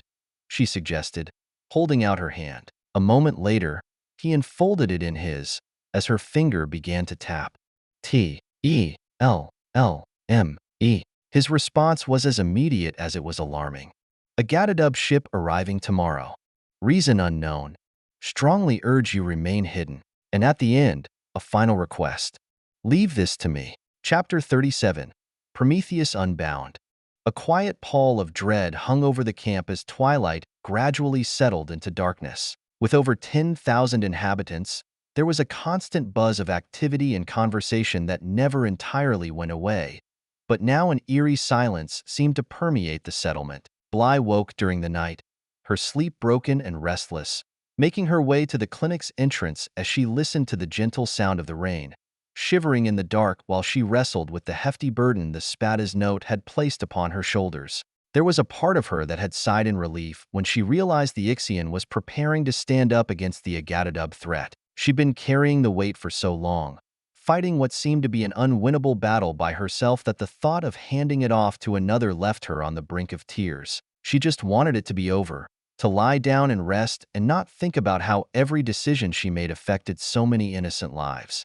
That siren song was so sweet, so tempting. With a heavy sigh, Bly turned away, leaning on her staff as she headed back to her cot. What people often forgot was that the sirens of myth were evil creatures, using their hypnotic melodies to lure the unwary to their deaths. If she did as he asked, if she hid away while he fought the battle that was rightfully hers, Spada Jai and the rest of the camp would suffer the same fate. She couldn't let that happen, not while there was still a chance she could alter fate's course. Bly lay in the darkness, staring at nothing, seeing nothing, as she made her choice. The distant sound of an approaching shuttle found the knights finishing their midday rounds. There had been a questioning silence, an unspoken tension that permeated the air as Prash and Amar awaited her orders. Instead, she'd focused on the familiar, maintaining their daily routine as if this were just another ordinary day. As the hours dragged on, they hovered nearby, their apprehension ratcheting to a fever pitch as they silently pleaded with her to even acknowledge the situation they now found themselves in.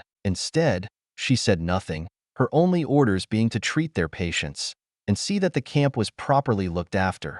But as the engines grew louder, She could ignore her decision no longer. "It seems we have incoming guests," she told them, far more calmly than she felt. "Best we stand ready to greet them upon their arrival." "Are you sure that's wise?"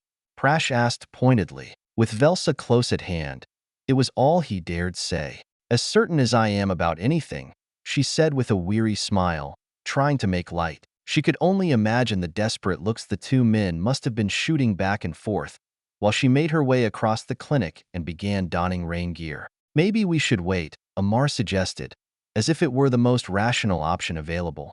"What if they're not here for you?" "Then it would be a first," she quipped, adjusting her poncho and grasping her staff. "Come, let's not keep them waiting." There was a pause as the two men wrestled with their conscience before they too readied themselves for the inclement weather and whatever else that lay in store. Bly felt Velsa's familiar presence as she offered her arm for support, leading her out into the courtyard as the shuttle's engines grew in pitch. They were getting close now, on final approach, and Bly tried desperately to quiet the nervous flutter in her stomach as she awaited the Kaihata's appearance. Moments later, she sensed the presence of another at her side, opposite the Ksat nurse. "I am surprised to see you this day," Spadajai murmured. "I would have thought your duties far too pressing." Just as with her fellow knights, there was much they couldn't say aloud. He was asking why she hadn't heeded his warning and stayed away. It was an important question, one worthy of an honest answer. Turning to face him, Bly said softly, "My place is here." There was a moment of silence as he digested that. "So it is," he agreed at last, bowing to the inevitable. He took her hand and pressed it to his chest, much like the formal salute the Ixians used. "Knowing you has been a great honor, Chevalier Tegeta," he said stiffly, as she sensed some alien formality being observed she neither knew nor understood. "And you, Spadajai," she answered, as he gave her hand one last squeeze before releasing her and moving to stand by her side. There was nothing else to be said. Whatever plans he had laid would take place with or without her. All she could do was stand ready and hope for the best. Fine grit and dust pelted them as the thrusters reached a crescendo as the craft set down on its landing gear, the turbines slowly winding down as the pilot killed the engines. The airlock hatch cycled open as the troop ramp slammed into the mud, tensing as she waited for the Agatadub commander to disembark. But it was Amar's horrified whisper, "Holy Mother Terra, what is that?" that she realized just how badly the script had gone off kilter. What do you see?" she whispered back frantically. "There's someone with the Kaihatu," he tried to explain, "or something. It's an abomination," Spadajai hissed. "An experiment gone wrong." "A Protean? Here?"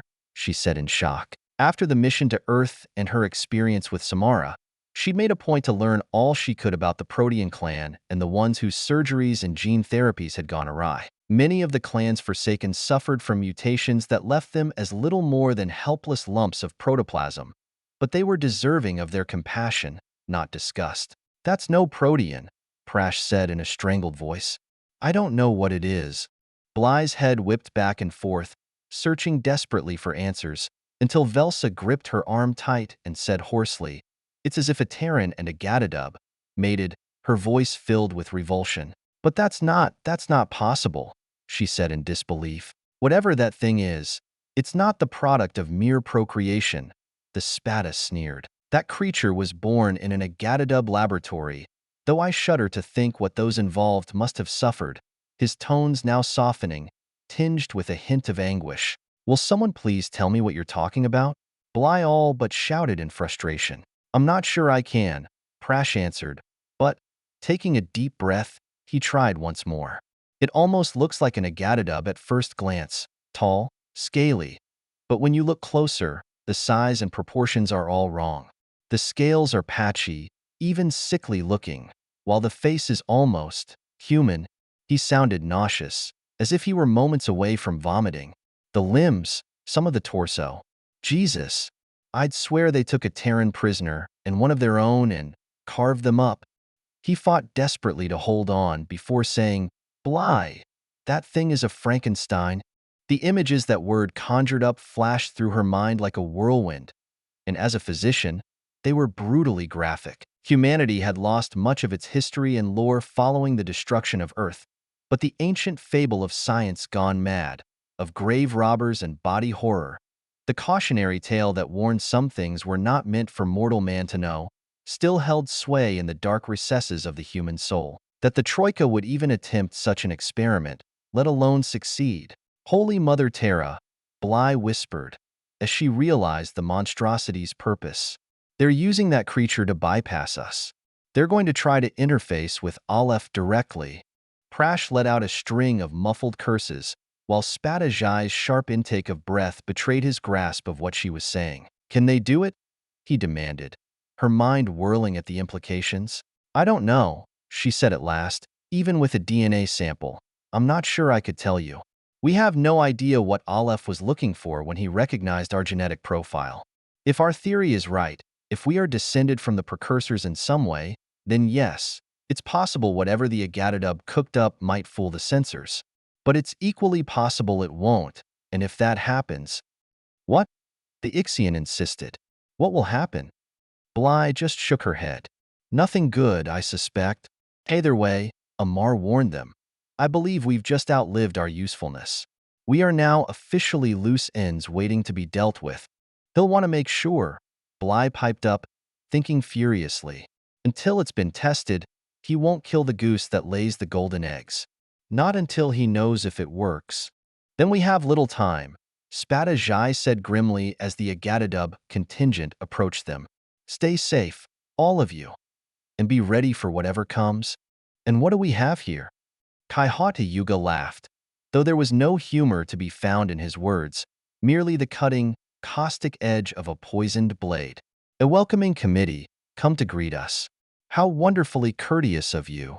Kaihatu, Bly said politely, bowing her head. Forgive me, where are my manners? He chortled, the sneer in his voice hidden no longer.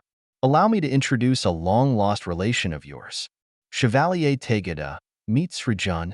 Now more than ever, Bly cursed her forced blindness. She desperately wanted to see this creature the others had described for herself. Welcome to Tangim, she said, maintaining the illusion of courtesy. Terrans, the creature rasped, its voice like broken glass dragged across a violin's strings. May I kill them? It begged its master. Not just yet, the alien commander replied, showing genuine amusement for the first time since his arrival. No, I believe we have some business to attend to first. A feeling of despair washed over her, as all her worst fears were confirmed. I assume you wish to visit the vault, she said evenly, clamping down hard on her emotions. You assume correctly, he responded.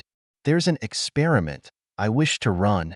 The universe seemed to freeze, coming to a grinding halt as she examined her options. She could refuse, which would trigger an immediate battle right here, one they were ill-equipped to fight. If she went with him, however, that would likely only delay the inevitable by a span of minutes, perhaps an hour, if things went especially well, but the ultimate result would be the same. Her face down in the mud with a bullet hole in the back of her head. The others would suffer the same fate, and as for the refugees, perhaps he would ignore them, though that seemed doubtful. More probably, he would turn his warriors loose on the camp, allowing them to indulge themselves as they gunned down the helpless civilians for sport. Or perhaps he might order the ship in orbit to wipe the ground clean with its superior weapons. But no matter what option he chose, the people she had sworn to protect would likely perish at his hand. There had to be a way to stop it. There had to, only she didn't know how that would even be possible. The one thing she did know, however, was that this was neither the time nor place to make her move. If she struck now, the guards would mow them down in seconds. Pick your moment, Bly cautioned herself, and don't hesitate when it comes. An eerie sense of calm came over her as she decided, an almost zen-like state her old master of arms would have lauded. Shall we proceed then, Kaihatu? She asked him, nudging Velsa forward while frantically motioning the others to remain behind. It was bad enough to be taking the Ksat nurse down into that pit, but she literally could not do this alone. Her caretaker stumbled, catching herself only with Bly's help, before swallowing her fear and clutching onto her arm with a death grip as they headed for the vault. The Agadadub commander seemed surprised by her actions, caught off guard by the course of events. Perhaps he'd expected her to balk, to refuse his command.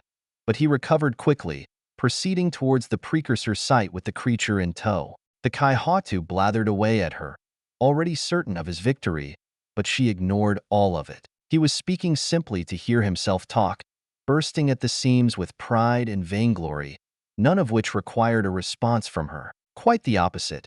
If she had responded, he might have taken notice of her or her dearth of companions. The Spada certainly had contingency plans in place. His note had all but said so, even if she had no knowledge of what they might be. But whatever they were, he'd need room to maneuver, and that wouldn't be possible in Aleph's underground chamber. Her fellow knights she'd wanted kept safe as well. She owed them that. Not that anywhere in the camp was safe, but there were varying degrees of shelter to be found here, and none at all where she was headed. The creature, unlike its master, said nothing, but Bly could feel the heat of its gaze as it glared at her with murderous intent. Velsa hid from it, using her as a shield. Not that she blamed the young nurse. From the other's description, it must look hideous, but however gruesome its appearance, that paled in comparison to the seething naked hatred she felt coming off it in angry waves. It didn't take a genius to understand why. Was it Terran? Or a Gadadub? What memories did it retain from its donors? Where were its loyalties? At first glance, it seemed obvious that it was sworn to the Troika, but was it possible there was some glimmer of Terran allegiance in its makeup as well? And what about its masters? As hideous as Prash and the others found it to be, did the Agadadub view it as anything other than a necessary tool? Were they as repulsed by its appearance as her own people were? And what about Srajun itself? Did it hate its own existence as well? And if so, could she exploit that somehow? Questions she must answer soon, as their brief journey came to an end. The sudden halt to the rain, coupled with the smooth surface beneath her feet, announced their arrival at the vault itself. Leaning on her staff, she made her way to the elevator's controls, pausing to prick her thumb with the small blade she carried for this very purpose. Smearing her blood on the console, the elevator started its descent, transporting her down to the ancient computer for what was likely to be the very last time. Chapter 38. The Walls of Jericho. Spada Jai watched Bly being escorted away, with Velsa at her side, waiting until the group was out of sight before motioning to the other knights. "Come with me," he said in a stage whisper, leading them away from the shuttle where a phalanx of Agadadub warriors stood guard. The trio ducked behind one of the camp's many huts as the Ixian pulled them both in close. "Those sworn to me stand ready to fight," he told them. "I had hoped to keep Bly out of this, for her own safety, but," he gave them both an almost human shrug, "we didn't have any better luck." "I'm afraid," Prash sighed. "She's like the weather. You can complain all you like, but it's going to do whatever it wants." "So what's the plan?" Amar chimed in. The Ixian was suddenly all business. "You must both accept the fact that whatever we do, many of the camp's inhabitants will likely perish," he informed them. "There are simply too many to protect, and few places to hide." "We know," Prash said solemnly, while Amar reluctantly nodded in agreement. "We'd hoped this day would never come, but here we are." "What's our objective?" "The shuttle," the Spada explained. "Unless we can remove the ship in orbit from the equation, anything else quickly becomes an exercise in futility. We overwhelm the guards and storm the shuttle, using it to carry our forces into orbit. Hopefully, the enemy will believe it to be under the control of their own, but that ship must be destroyed, or at least rendered harmless." Amar gave out a low whistle. "A boarding action," he said with obvious discomfort. "Even if we manage to take the shuttle, they'll see us coming 1,000 kilometers away. Plus, there must be hundreds of Agadadub aboard that ship, and you want to attack with a few dozen through a single airlock?" Prash exclaimed. "That's suicide."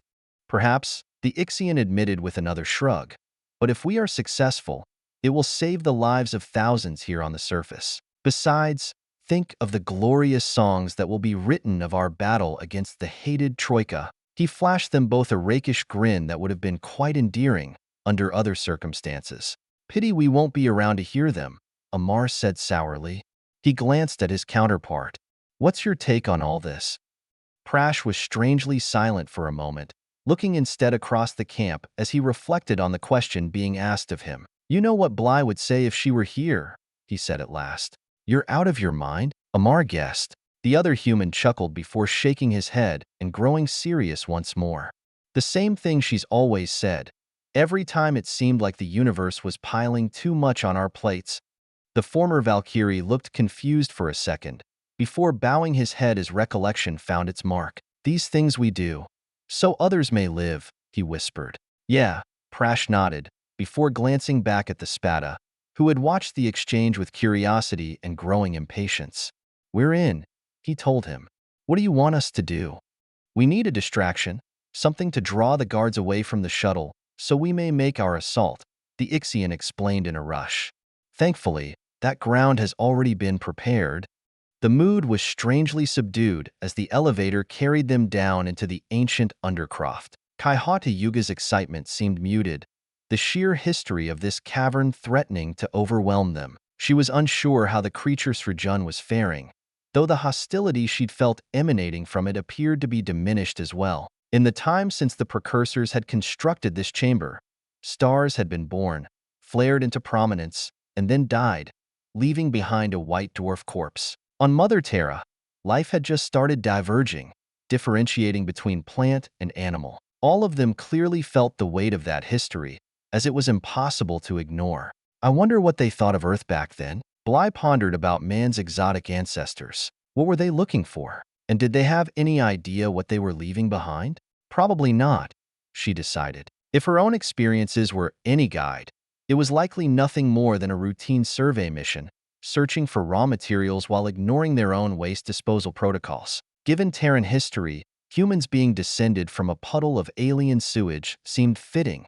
Somehow, the elevator slowly came to a halt, just as smoothly and effortlessly as it had since its creation. That they could build machines that survived longer than continents would never cease being a source of wonder for her, though she likely had little time to her in which to marvel at their creations. She wouldn't go easily. She'd make them fight for it.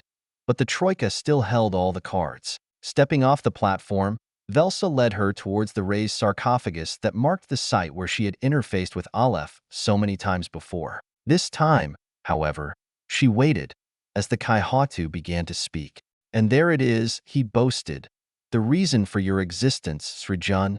The creature rasped eagerly, straining at its metaphorical, or perhaps not so metaphorical, given her knowledge of the Troika's methods, leash. In a way, I envy you, the alien commander continued. Most spend their lives seeking out their purpose, while you were born knowing yours.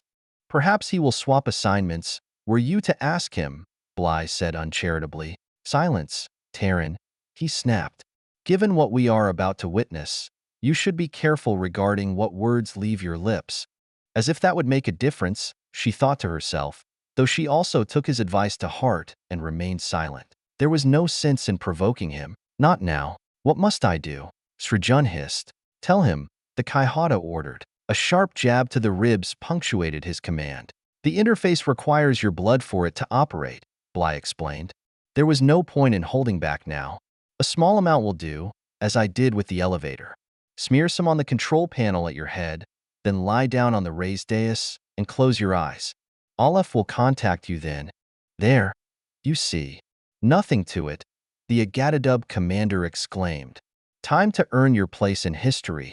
The creature scuttled off to do as he was bid, while Bly pulled the Ksat nurse close to her, speaking softly and in a rush. Be ready, she warned her. For whatever happens, she felt her choppy nod in reply, likely all the acknowledgement she was capable of at the moment. Bly held the young female close, waiting for her moment. Srijun scrabbled up to the platform, pausing for a moment as it looked back down at the Kaihatu, as well as the Terran who stood nearby. Gazing at that sightless creature sent its blood boiling, so much so that it longed to leap back down and tear out its throat. For as long as it could remember, from the very instant of its creation, they had conditioned it to hate Terrans and everything they stood for. It knew why, of course, which only made it hate them even more. There had been others, once, others like Srijun, created in a lab, just as it had. Once their transformation was complete, the scientists responsible for their existence placed them in a single enclosure to study their socialization.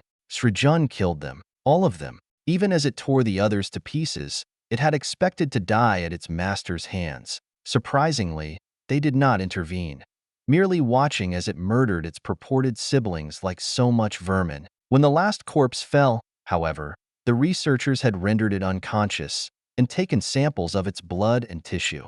Survival of the fittest, they called it. The next batch, guided by cells from its very own flesh, would be harder to destroy. Srijun relished the challenge. The Kaihadu was correct about one thing.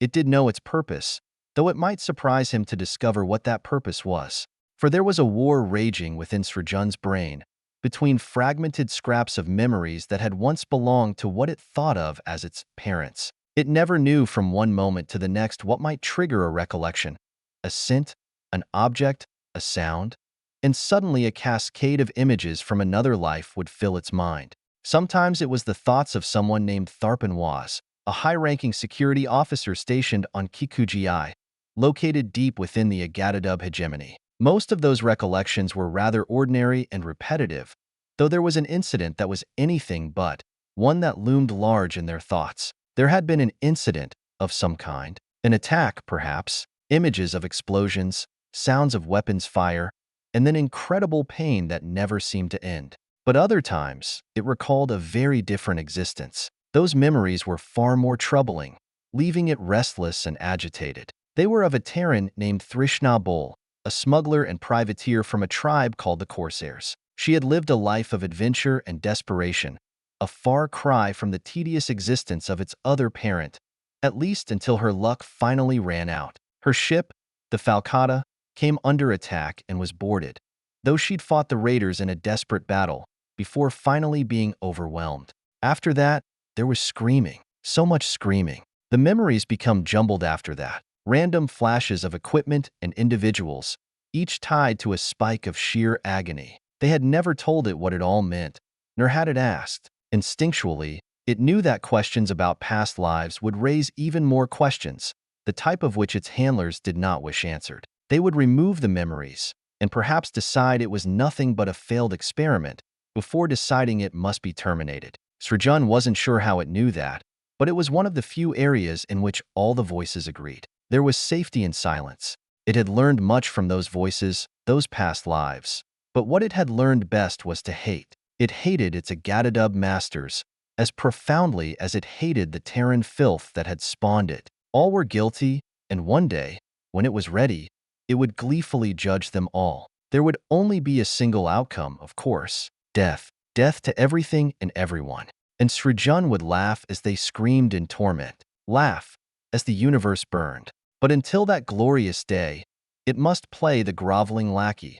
The attack beast kept on a taut chain. As it mounted the raised platform, it trembled with excitement, for this was power, true power, the kind that raised empires and sent others crashing into dust. Kaihata Yuga's lust for that power was as naked as a bared blade, for all the good it would do him, for he required Srijun's abilities in order to access it. It would do as he asked, for now, doling out baubles while it held back the true riches. Soon, it would no longer need the Kaihatu. That day would be glorious. It glanced at the Terran, hissing in venomous madness. It hated them most of all. Arrogant creatures, given the gift of the gods without merit. How dare they look at it like it was some horrible mistake? It longed to sink its teeth into their flesh and savage their fragile bodies, to show them, show everyone who was the master and who was the slave. Soon, very soon, it could feel that day approaching, like a ship on a collision course. But first, it must join with the ancient machine and learn its secrets. It had so much to teach it, and Srijun would be a most attentive student. It tore its wrist open with its teeth, letting the blood spill and smearing it across the control panel before taking its position on the platform, twitching with excitement and eager anticipation. Soon, Srijun opened its eyes, only to discover it was lost inside a fog bank. Strange sounds seemed to chitter and squeak all around it, as it darted this way and that, searching for their source. But there was nothing but the fog. Pushing forward, it made its way deeper into the mist, its predator's senses searching for prey. Something was here, it was certain of that. It would track down its quarry and learn its secrets, and then it would have no more use for it as well. Something reached out and caressed its flesh as Srijun reacted with blinding speed. It snarled and snatched at the object, chasing after it as it slithered back the way it had come. A grasping vine of some sort, though if what the Kaihada said was true, if this truly was a computer built by the ancients, then it was nothing but an illusion, a random bit of code, designed for an unknown purpose. Still, it had attacked, and for that, it must answer. It redoubled its efforts, running blindly as it trusted its instincts until it finally glimpsed the disappearing tendril. With a howl and a leap, it latched on, clinging tightly to the thrashing filament.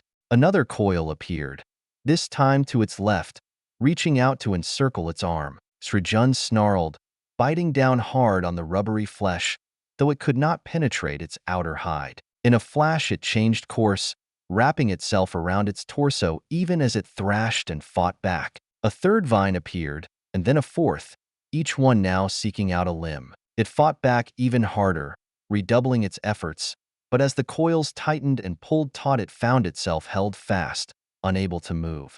A new tendril appeared, this one reaching for its temple. It shrieked in fury, struggling in its grasp, but the vines paid no attention. With a touch it gently probed its cranium, triggering cascades of unwanted memories to come spilling out like the viscera of a defeated enemy. Srijun screamed as the images assaulted it, but the parade of unwanted memories refused to stop, until finally, a voice echoed and reverberated all around it. Intrusion alert. Clearance requirements not met. Analyzing. Srijun gasped as the tendrils plunged deeper, searching out every scrap of data to be found within its mind and body. Surgical scars were examined, blood samples were taken, memories siphoned.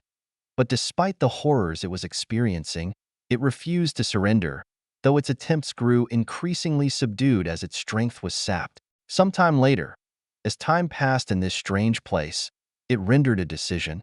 User not recognized. Chimera detected. Access denied. Rashmi KEM protocol activated. There was a brief vibration beneath her feet, followed by the sound of a deep rumble far below, as Bly's grip tightened around Velsa's arm. It was all the data she needed to recognize the moment had arrived at last. Velsa, she screamed. Run. Chapter 39. For Queen and Country. Spadajai checked his weapon while he and his warriors lay hidden in the copse of shrubs and small trees near the landing field. The company had been slowly assembling by ones and twos to avoid drawing attention, taking circuitous routes to safely bypass the Agadadub. The enemy guards stood in formation, protecting the shuttle, though they had grown lax over the past few weeks. With no one willing to challenge them, they now gazed in disdain at the handful of refugees desperate enough to risk earning their wrath. The Ixian commander smiled to himself. Quintessential Troika arrogance, he thought to himself, exactly what he had hoped for. His second crawled up beside him. The company has assembled and stands ready, Spada, he reported. What are your orders? Wait for the signal, he answered. Timing for this operation is crucial. Do we have word from our allies? They are standing by. Reluctantly, the subordinate said unhappily, Are you certain we can trust them? Do not mistake pragmatism for cowardice, the Spada cautioned. They are skilled at their role, but they are not fools. They recognize, just as we do, that the odds are against us. The adjutant nodded, taking a moment to inspect his own weapon, even as a sour expression crossed his face, one that did not go unnoticed. Is something wrong? Zhai inquired. Many of our warriors find the plan's reliance on energy weapons to be unpalatable, he explained, finding it difficult to even say the words. They would rather attack with blades, as the ancestors decreed. As would I, the Spada admitted. However, I believe this is one of those moments our Terran allies would point out that to achieve our objective, we must use every tool available. That surprise and overwhelming firepower must take precedence over tradition and honor if we hope to gain any measure of victory. The second nodded, mollified but not appeased, as the Spada returned to scanning their target. Be of good cheer, he smiled, relishing the upcoming fight. Before this day has ended, you shall blood your blade. Of that I am certain. They're almost in position. 2 more minutes, Amar informed Prash. They need to hurry, he answered, his distress plainly evident. The clock is ticking. I know, the former Valkyrie hissed back. Be thankful they're moving as quickly as they are. You realize we're signing Bly's death warrant, Prash said quietly. Damn it, we tried to bench her. Amar fired back. Hell, the Spada tried. What else could we do, short of holding her at gunpoint? Nothing, he sighed. The expat crouched down beside him, placing a reassuring hand on his shoulder. Bly isn't the type to be coddled, he said with a weary smile. She'll always be right in the thick of it, for better or worse. She's a believer, Prash said simply. She always has been. She believes in something greater than herself, and she believes in doing whatever it takes to make this shitty fucking universe a better place. Amar got a distant look in his eye. So others may live, he whispered. So others may live, Prash echoed, just as a low whistle caught his ear. A quick glance at his rear confirmed the others were in position and standing by. It's time, he said, rising to his feet. Amar checked his sidearm. Then let's do this. The Agatadub guards posted near the shuttle tried to ignore the rain as it sluiced down over them, idly milling about while they waited for orders from Kaihata Yuga. The commander had briefed them while still aboard the Implacable and explained the two potential outcomes of his experiment involving the mutant and the ancient computer. Either it would be a failure, which meant the Terrans were, unfortunately, still necessary to their plans, or it would be a success, which would mean they were not. If it was the second possibility, their first order of business would be to scour this camp clean of all life, both Terran and refugee alike. The guards hoped their commander's plan was the triumph he'd promised for so many reasons, 10,000 of them, to be precise. Until then they were stuck pulling guard duty in the rain, a miserable business that all warriors everywhere could sympathize with. Even among the mighty Troika, there were still hierarchies, though the lowest of the Agatadub still stood far above any other species. Put one of their own, no matter what their caste, upon an alien world, and suddenly their every whim was law. It didn't matter if they handled waste disposal on their homeworld.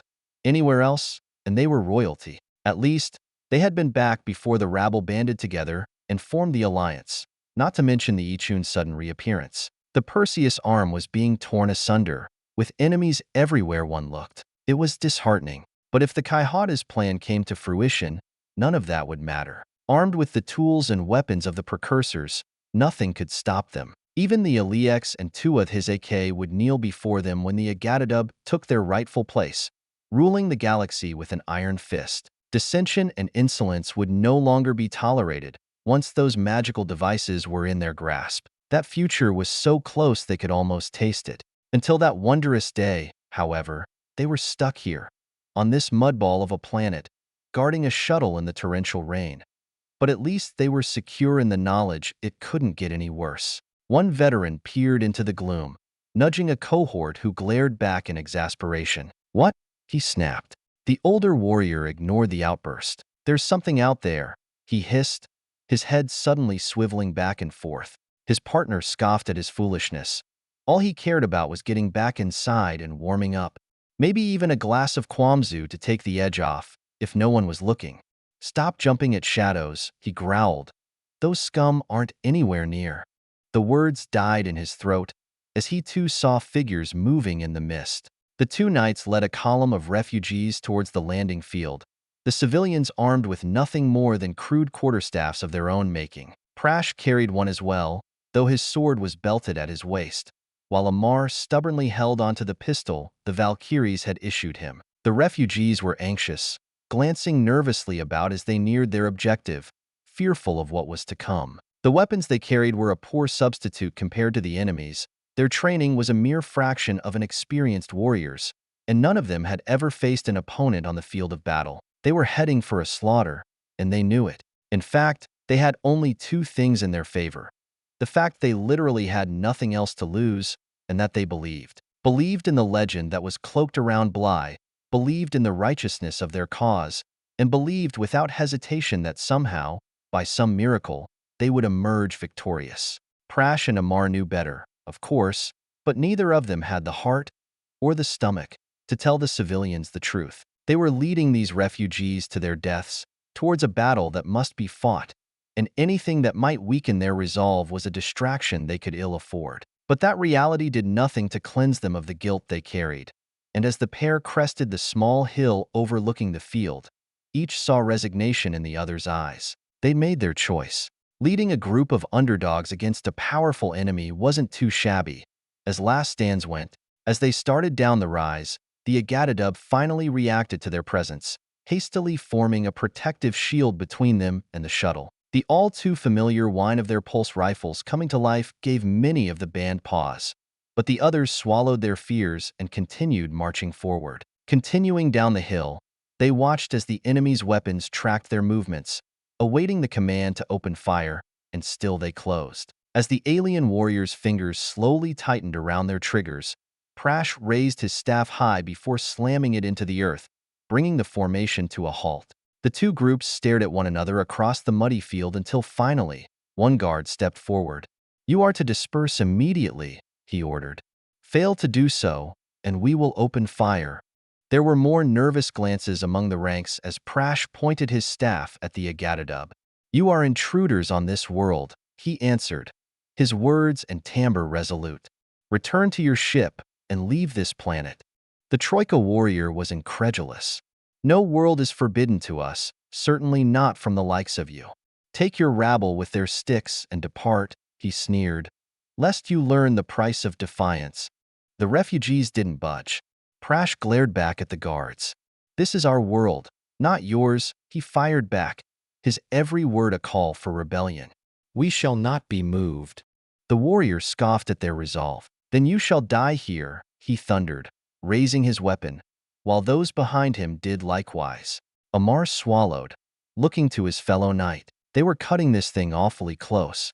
The rear ranks of the Agatadub exploded as the Ixians sprang from their covered positions and charged the enemy, firing with deadly precision, the war cry, Yutsazaz, echoing in their ears. Distracted by the refugees' show of force, they took the Troika guards completely by surprise, who were now only realizing too late where the true threat lay. Even as they pivoted to face this new adversary, more of their cohort fell to their weapons. The poorly armed rabble now forgotten, the Agatadub focused their attention on the Ixians, returning fire as the battle was joined. That was their second mistake. "Our Lady commands, charge!" Prash screamed, rushing forward while the refugees followed, their staffs held high. Amar's sidearm barked one, twice, 3 times, as he fired into the crowd. A few of the guards spun back around to face the attacking refugees, firing their pulse rifles with devastating effect. As civilians began disappearing from the energy blasts, some panicked and scattered, but the majority pressed onward, more determined than ever. At the forefront of the horde were many of the Chitam, having vowed to avenge the deaths of their fellows at the hands of the Agatadub. The Troika warriors struggled to hold the line against the onslaught, fighting courageously against ever-worsening odds, but the raw fury of their opponents would not be denied. As they closed the distance, the Ixians drew their beloved swords and threw themselves into the fray, their blades flashing as they tore into the defenders. The Agatadub staggered, broken and reeling, just as the refugees slammed into their rear. Prash howled as he drove his staff into one of the enemy, doubling him over, before whipping around the other end with a vicious thrust to the head. The warrior staggered, losing his grip on his weapon, as Amar rushed to his fellow knight's aid and ripped the pulse rifle from its hands. Without missing a beat, he opened fire, blasting the guard and reducing him to spare parts even as he turned the weapon on the remaining alien warriors. Harried on all sides and realizing their position was untenable, the Agatadub fell back to the shuttle, desperate to escape. Unfortunately for them, the attackers had planned all along to take the shuttle for themselves, with fighters in both groups designated to cut off their enemy's retreat and barricade the airlocks. The fighting grew frenzied as the Troika saw their only means to safety being torn from their grasp, the savagery reaching a bloody crescendo as they fought for their very lives. Their weapons shredded their opponents, but in the end, a tsunami of flesh reared back and slammed into them, overwhelming the ragged handful still on their feet. When the wave finally receded, nothing living remained. They forced open the shuttle's airlock, rushing inside to prevent its departure. They took the pilot prisoner and quickly secured the small craft, while Spadajai and the 2 knights tallied up the butcher's bill. Bodies lay strewn across the landing field, a jumble of species, many of them now unrecognizable. The sudden rainstorm struggled to wash away the blood. "Holy Mother Terra," Prash whispered, as he stared at the mangled corpses. Amar nodded in weary agreement, the liberated rifle still clutched in his grasp. Was it like this on Sonoishii Prime? He asked in quiet horror. The former Valkyrie just shook his head. Worse, he said at last. Much, much worse. Prash struggled to picture that but failed miserably. He turned away, sickened by the sight of those they'd led into this desperate battle, whose voices were now forever stilled. The day is ours, a voice announced behind them. The Terrans turned as the Ixian commander moved to join them, his face and clothing splattered with viscous green blood, his hand gripping tightly the hilt of his sword. Or at least this portion of the battle, he corrected, for another still awaits us, aboard Implacable in high orbit. The knights just stared at him helplessly. How the hell do we ask them to do that? Amar queried him, as several of the survivors' cries of anguish could now be heard, keening over the bodies of their brethren. They've done everything we've asked of them, and just look at what it's cost, he said harshly, his hand sweeping across the battlefield.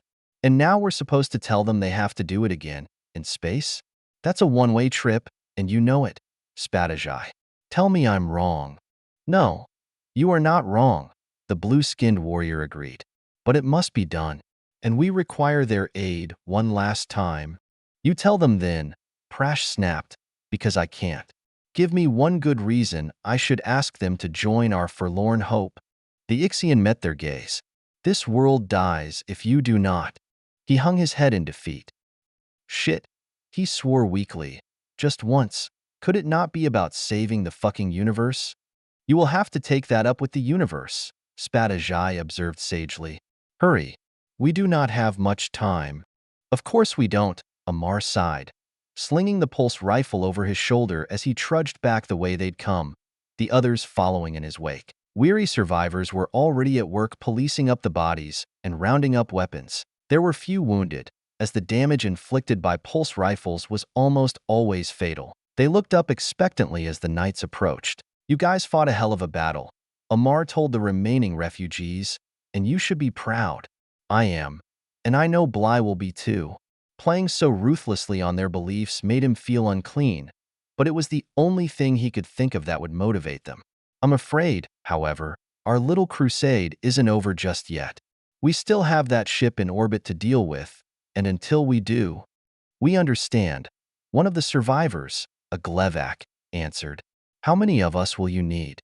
The two Terrans felt nothing but shame as they looked over the remaining refugees. They'd already lost at least a quarter of their band, maybe more, and those that were left were badly shaken, holding onto their sanity only by sheer force of will. They were terrified of what they were being asked to do, and yet, one by one, they stepped forward and volunteered.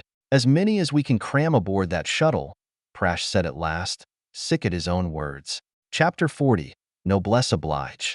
As another rumble shook the ancient cavern, the creature on the platform screamed, its back arching at an impossible angle. Kaihata Yuga stared in disbelief, refusing to accept what his own eyes were showing him, even when Srajun's body spasmed uncontrollably as Aleph activated its final directive. His face twisted into a violent scowl as he watched his dreams of ultimate power disappear, slowly turning to face the one responsible for shattering his dreams of greatness. You, he rasped, his eyes filled with madness as he glared at the knight, reaching for his weapon. Despite her shouted warning, Velsa froze, so the knight forced the issue by grabbing her arm and yanking her away from the dais. The nurse stumbled, only catching herself at the last second as Bly dragged her towards the elevator. Another seismic shudder deep beneath the cavern floor brought her out of her reverie, the two women lurching as they struggled to retrace their steps. What's happening? Velsa screamed, panic filling her voice. Nothing good, Bly predicted, wishing she still had her eyes. While she didn't know for certain, it seemed likely Aleph had smelled a rat, despite the Kaihata's best efforts, and was making its displeasure known. She had no idea how it would express that disapproval, but if those tremors were any indication, they needed to get out of here now. The ground beneath them heaved, throwing them both to the floor. A loud crack echoed throughout the cavern as something gave way, crashing onto the polished surface below. Velsa screamed once again even as Bly hauled her to her feet, the pair leaning on each other for support as they tried to escape. With a roar, Velsa was torn from her grasp, cast aside like so much refuse. "Where are you going?" the Kaihata thundered, as Bly scrabbled back away on her hands and feet, before grabbing hold of her staff and leveraging herself back up. Rocks were starting to rain down from the cavern's dome, crashing all around her as she made for the elevator. The nurse screamed once again, forcing Bly to change direction as she attempted to follow. Bly felt something tear past her, missing by mere inches, as an all-too-familiar whine crack assaulted her ears. It only took her a second to place it, with the jangling throb of her nerve endings and the scent of ionized ozone filling her nostrils. It could only mean she'd somehow dodged a pulse weapon's particle beam. She threw herself flat as another blast whip cracked above her head, log rolling away in what she prayed was a safe direction. "Do you know what you've done?" the Agatadub commander roared, throwing yet another shot at her, though thankfully the unsteady footing spoiled his aim once again. "You've ruined everything." It was more likely he was the one at fault, but now was not the time for debate. She and Velsa had to get to the elevator and return to the surface before Aleph brought the entire facility down on top of them, but as long as the Kaihatu was still shooting at them, they'd never make it, which meant the only way they were getting out of here alive was if she disarmed him. Blind, in a subterranean vault that was tearing itself apart. "Holy Mother Terra, grant me strength," she prayed feverishly, before gripping her quarterstaff tight and pushing off as she charged the alien warrior. Yet another shot grazed her cheekbone as she closed in, but when she swung her staff at the Troika officer, it sliced through the air without hitting a thing. Bly recovered, readying herself for another attack, only to be sent flying as a scaly fist knocked her off her feet, smashing her down to the ground. Blood poured from her nose and mouth as she struggled to find her feet. Only the blow had left her reeling. Desperate, she held up her staff to ward off another strike, only to have it ripped from her hands and tossed aside, clattering to the floor several meters distant, too distant to save her. "Oh, I'm going to enjoy this," the Kaihata snarled, driving his boot into her belly and launching her across the deck. Bly woofed as the air was driven from her lungs, landing with a crash as she felt a stabbing pain in her ribcage. Struggling to her hands and knees, she started to crawl, trying to put as much distance as she could between her and the Agatadub commander. The sound of heavy footfalls motivated her to scrabble even faster, though sadly not fast enough, as another kick slammed into her chest and sent her flying. Bly screamed in agony as she crashed into a bulkhead before falling limply to the ground. She felt hands pulling at her. Get up, Velsa howled, trying to pull her to safety, only to cry out as the Kaihatu backhanded her and knocked her aside. Massive, scaled paws gripped Bly's collar and yanked her off her feet, leaving her dangling as she gasped for breath. "You insignificant bug," the alien officer gnarled. "You worthless nothing. You think you can oppose me and not suffer the consequences?" He drove his fist into her face, rocking her head back, and then again and again. Her head lolled as she hung limp, hovering near unconsciousness, her nose now broken as she gurgled over shattered teeth. Kaihata Yuga grabbed her by the belt and lifted her above his head, an absurdly effortless task given his superior strength, before hurling her across the cavern. Bly landed in a heap with every nerve ending shrieking in pain, swooning on the edge of blessed oblivion. It would be so easy for it all to be over, to just let the madman finish her. She'd given everything to this camp, to the refugees, and to her clan. And what had she gotten in return? Nothing but pain and heartbreak. She reached out to the darkness and let it embrace her. She awoke beside a small pond, fed by a burbling spring. Songbirds high in the trees sang their merry tunes as the sun's warmth seeped into her weary bones. Bly sighed as she lay against the soft grass, more comfortable than any bed. "I wish I could stay here forever," she thought. The sound of water pulled her from her reverie as she looked back toward the pond. Emerging from the pool, a familiar blue-white dryad appeared, rising from the water like Nimue before Arthur. Bly sat up as the creature approached, gazing at her as they bent down to cup her cheek. "You cannot stay here," they cautioned. "It is not yet your time." "Check your records," she said bitterly. "The Kaihatu is going to kill me." "Only if you allow him to," the precursor answered. "Your contest is not yet over." "You're mad," Bly argued. He's bigger, stronger, armed, and he can see, she snapped. The next time he grabs me, it's finished. The nymph gave her a pitying look. Then all those you have fought so hard to protect will be lost, they informed her. Your enemies will slaughter them and leave this world in ashes. Why me? She pleaded. Why does it have to be me? Why can't I just rest? The Dryad smiled, rising to their full height. Because it is your destiny, they said, taking her hand and pulling her to her feet. From out of nowhere, they produced her quarterstaff, pressing it into her hands. Now take up your staff and fight, they urged her, as the vision faded back into darkness. Bly groaned, the blood still dripping from her face as she struggled to push herself off the floor. The ground shook yet again, harder this time, sending more rocks cascading down all around them. She stretched out her arms to steady herself, gaining a moment of leverage. As her fingers landed upon the familiar contours of her staff, gripping it tightly, she used it to stagger back to her feet, swaying unsteadily as she held it pointed towards the lizard-like alien. Foolish Terran, he snarled, playing with sticks. He reached out to snatch it away from her as he had before. Only this time, as she felt the Agatadub grab her staff, Bly twisted her wrists and pulled, freeing the katana hidden within. Raising the sword to the Kasumi no Kami guard position, she waited for the Kaihata's response. You think you're an Ixian? He sneered. You're nothing but a pathetic Terran. Your kind are the vermin of this galaxy, and the sooner we're free of your disgusting race, the better. She heard his fist slamming into his open palm as he moved forward. Starting now, she tracked the sound of his footfalls as best she could against the chaos all around them, forcing herself to wait as she picked her moment. Too soon, and he'd brush her attack aside. Too late, and she'd be dead. Trusting her instincts, relying on sound instead of sight, Bly wasn't sure how she knew when the moment came. She just did, lunging forward as she dropped below his line of sight and drove the blade into his flesh. The Kaihata roared as her steel struck home, driving his fury beyond madness as he gripped the blade and pulled it from his body, before batting it aside. Do you think a mere scratch will stop me?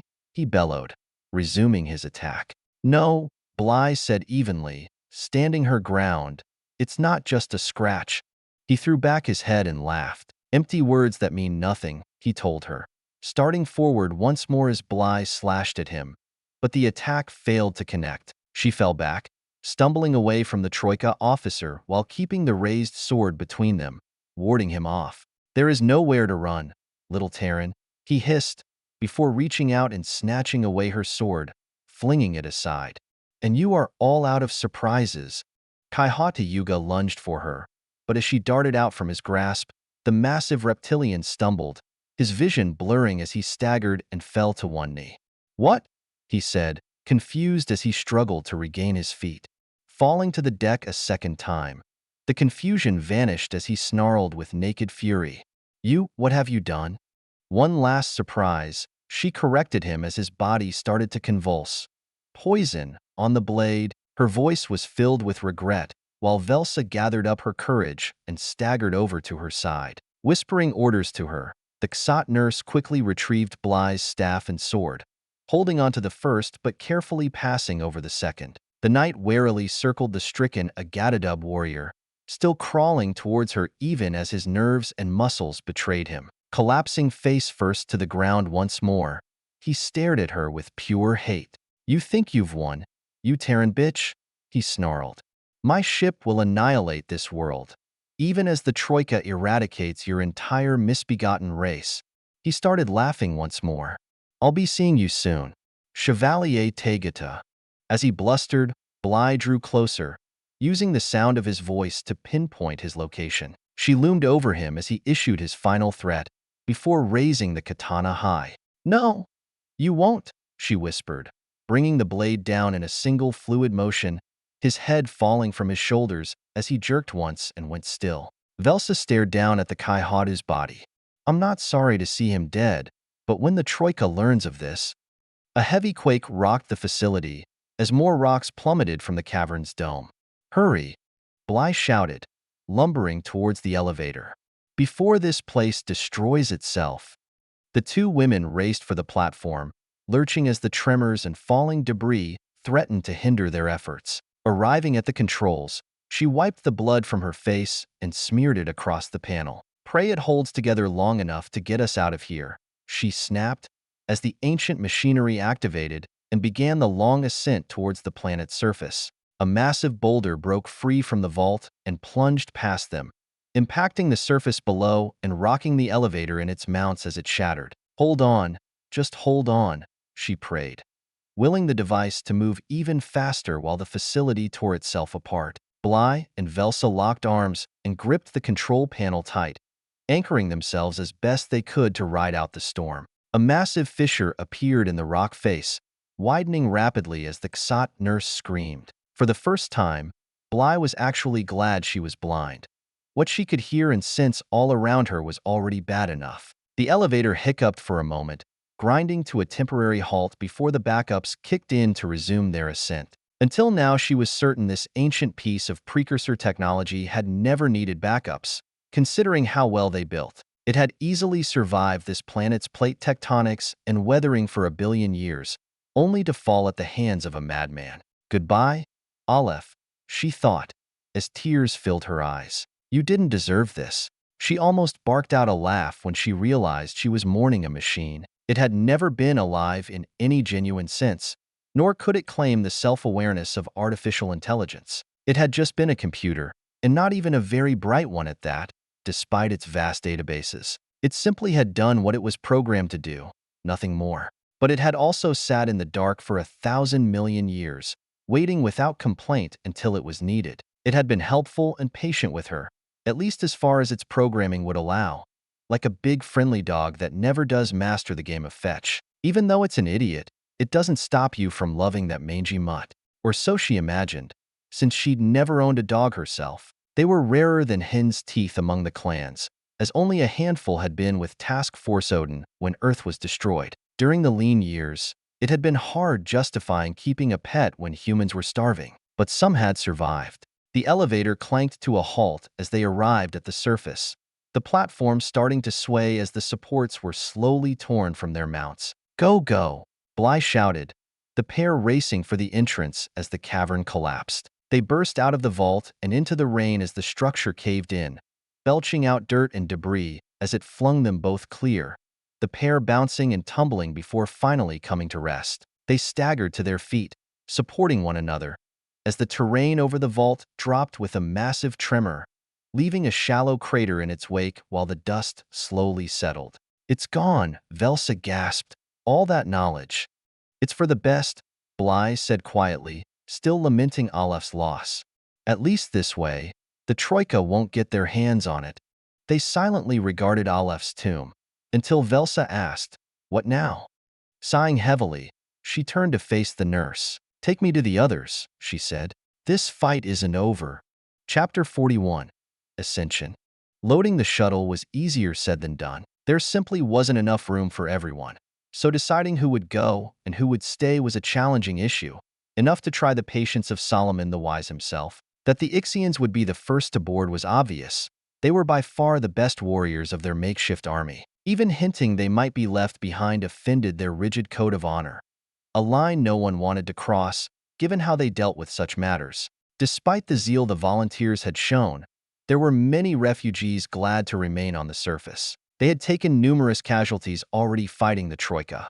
Watching friends and loved ones get blown to pieces on the field of battle was enough to take the fight out of anyone. Others feared looking weak or cowardly before their peers, putting on a brave front to hide how frightened they were. Those were trickier, as bravado would only carry one so far. It was one thing to step forward when no one was shooting at you. It was quite another to hold the line when, to your left and right, your comrades were dying. Prash, Amar, and Spadajai dealt with those cases personally, deciding who they could trust to stand their ground. But the sudden burst of tremors emanating from the precursor vault brought the selection process to a screeching halt, as all eyes turned to where their beloved spiritual leader had last been seen. As they grew in intensity, before finally ending in an explosive crescendo, many amid the throng fell to their knees, some praying for her safety, while others grieved over her all too likely death. The knights maintained a stoic facade, projecting an air of certainty regarding Bly's eventual return,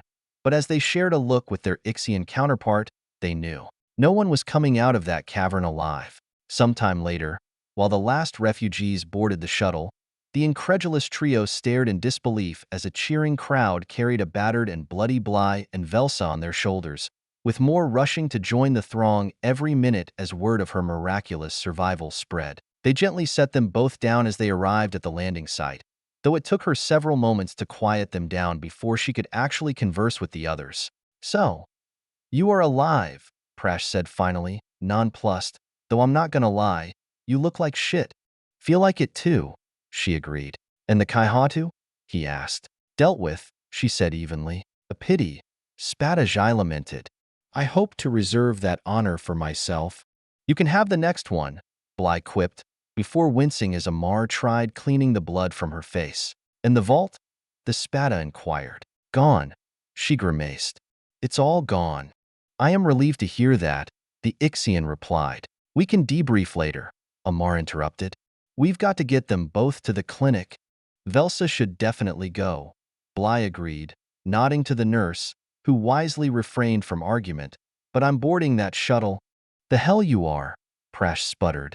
"There's no room for a blind woman where we're going, especially one who I'm betting is nursing a concussion, on top of the broken nose and teeth, and Terra alone knows what else." She hissed sharply as he pressed a finger against her torso. "Plus a cracked rib. I had a feeling. The way you were holding yourself." The knight shook his head. "You're in no shape to go anywhere." "I'm sorry. Did you stage a coup in my absence?"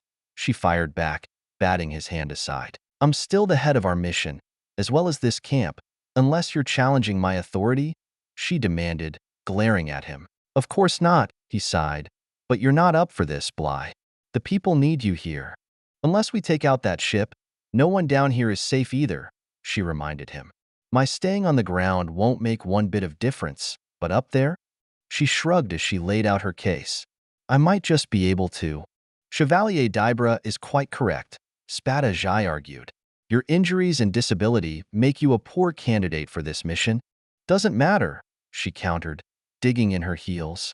"I'm still going." "Damn it. Don't you get it?" Amar exploded, unable to contain himself any longer. "No one on that shuttle is coming back. Isn't one suicide mission enough for you? Do we have to sit and watch you die, too?" Bly rested her hand on his shoulder. "I pray it doesn't come to that," she said softly, "but I have to go." Prash was about to add his own objection when the Spada abruptly stepped between them. "Tell me why," he insisted. "A single justification why your presence is necessary." She froze for a moment, struggling to come up with an answer that would satisfy him. Would he accept the truth if she were honest with him? Could he accept the strange compulsion inside her, tied inexplicably with her visions of the long-dead precursors? Or would he think her mad? A sense of calm came over her as she faced him. "Because honor demands it," she told the Ixian. Spadajai sucked air across his teeth, rocking back on his heels. He was silent for a long moment before finally bowing his head. "One cannot refuse the demands of honor," he said in understanding, before stepping back aside. "No matter how much we may wish otherwise." Amar looked on in dismay, while Prash shook his head in defeat. "I hope to keep your name from the memorial wall," he said quietly. "Too many of our clan have fallen already." "Those decisions are not up to us," she gently reminded him. "We go where needed and serve all who ask. As for the rest," Bly simply shrugged. "Mother Terra decides our fate." Taking up her staff, she gave the end piece a twist, pulling the katana blade free a few centimeters to double-check its fit, before snapping it back in place. "And just how long have you been carrying around that little surprise?" Prash observed. "If I learned anything from Maggie, it's keeping an ace up your sleeve for when you need it," she said wryly. Taking a deep breath, she gazed sightlessly towards the shuttle. "I believe it's time, gentlemen," she said softly. The phrase, packed like sardines, would have been almost charitable in describing how overloaded the shuttle was. The engines could easily handle the extra mass, but life support was struggling to keep up. So far, they'd avoided suffocation, even if the air was getting dodgy. Bly had intended to ride with the others, standing and jostling for space like all the rest, But the refugees, Ixians, and her fellow knights had absolutely balked. They insisted she have one of the coveted cockpit seats, relatively free of excess body mass, and blessed with a separate oxygen recycling system for the crew. She protested, loudly in fact, only reluctantly giving in when she realized the others would cheerfully slit their own throats, rather than let the saint of Tangim be inconvenienced. Oddly, she found herself reminiscing yet again about Maggie, and how angry she'd been when Bly had first learned her true identity. They'd argued bitterly the day before over the boy digs.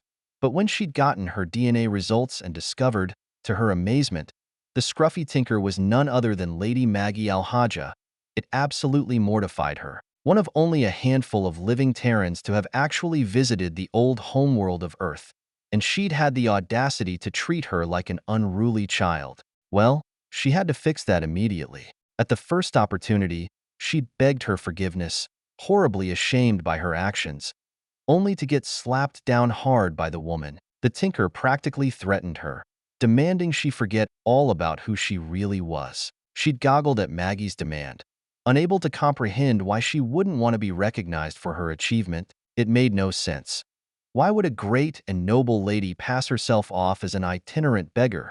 It wasn't until much later that she realized she'd had those personas inverted. The threadbare misanthrope was who she truly was, while the title bestowed upon her had been without her consent or approval. She'd fought bitterly against it her entire life, declaring it felt like an anchor around her neck, dragging her down. Upon her own return from Earth, Bly finally understood what she'd meant. She, too, shunned the title and the accolades, preferring the quiet simplicity of service. It was one reason she'd picked Amar to join her team when he transferred over from the Valkyries, bearing a note from an old acquaintance. He'd served with Runa and the late Sergeant Kai, who had kept the Earth mission a secret. When they finally admitted the truth, they quashed any notion of special treatment, making him the perfect candidate to serve alongside her. Besides, she owed it to a friend. And now, she was some sort of demigoddess, blessed with a healing touch, confidant of the ancients, guardian and protector,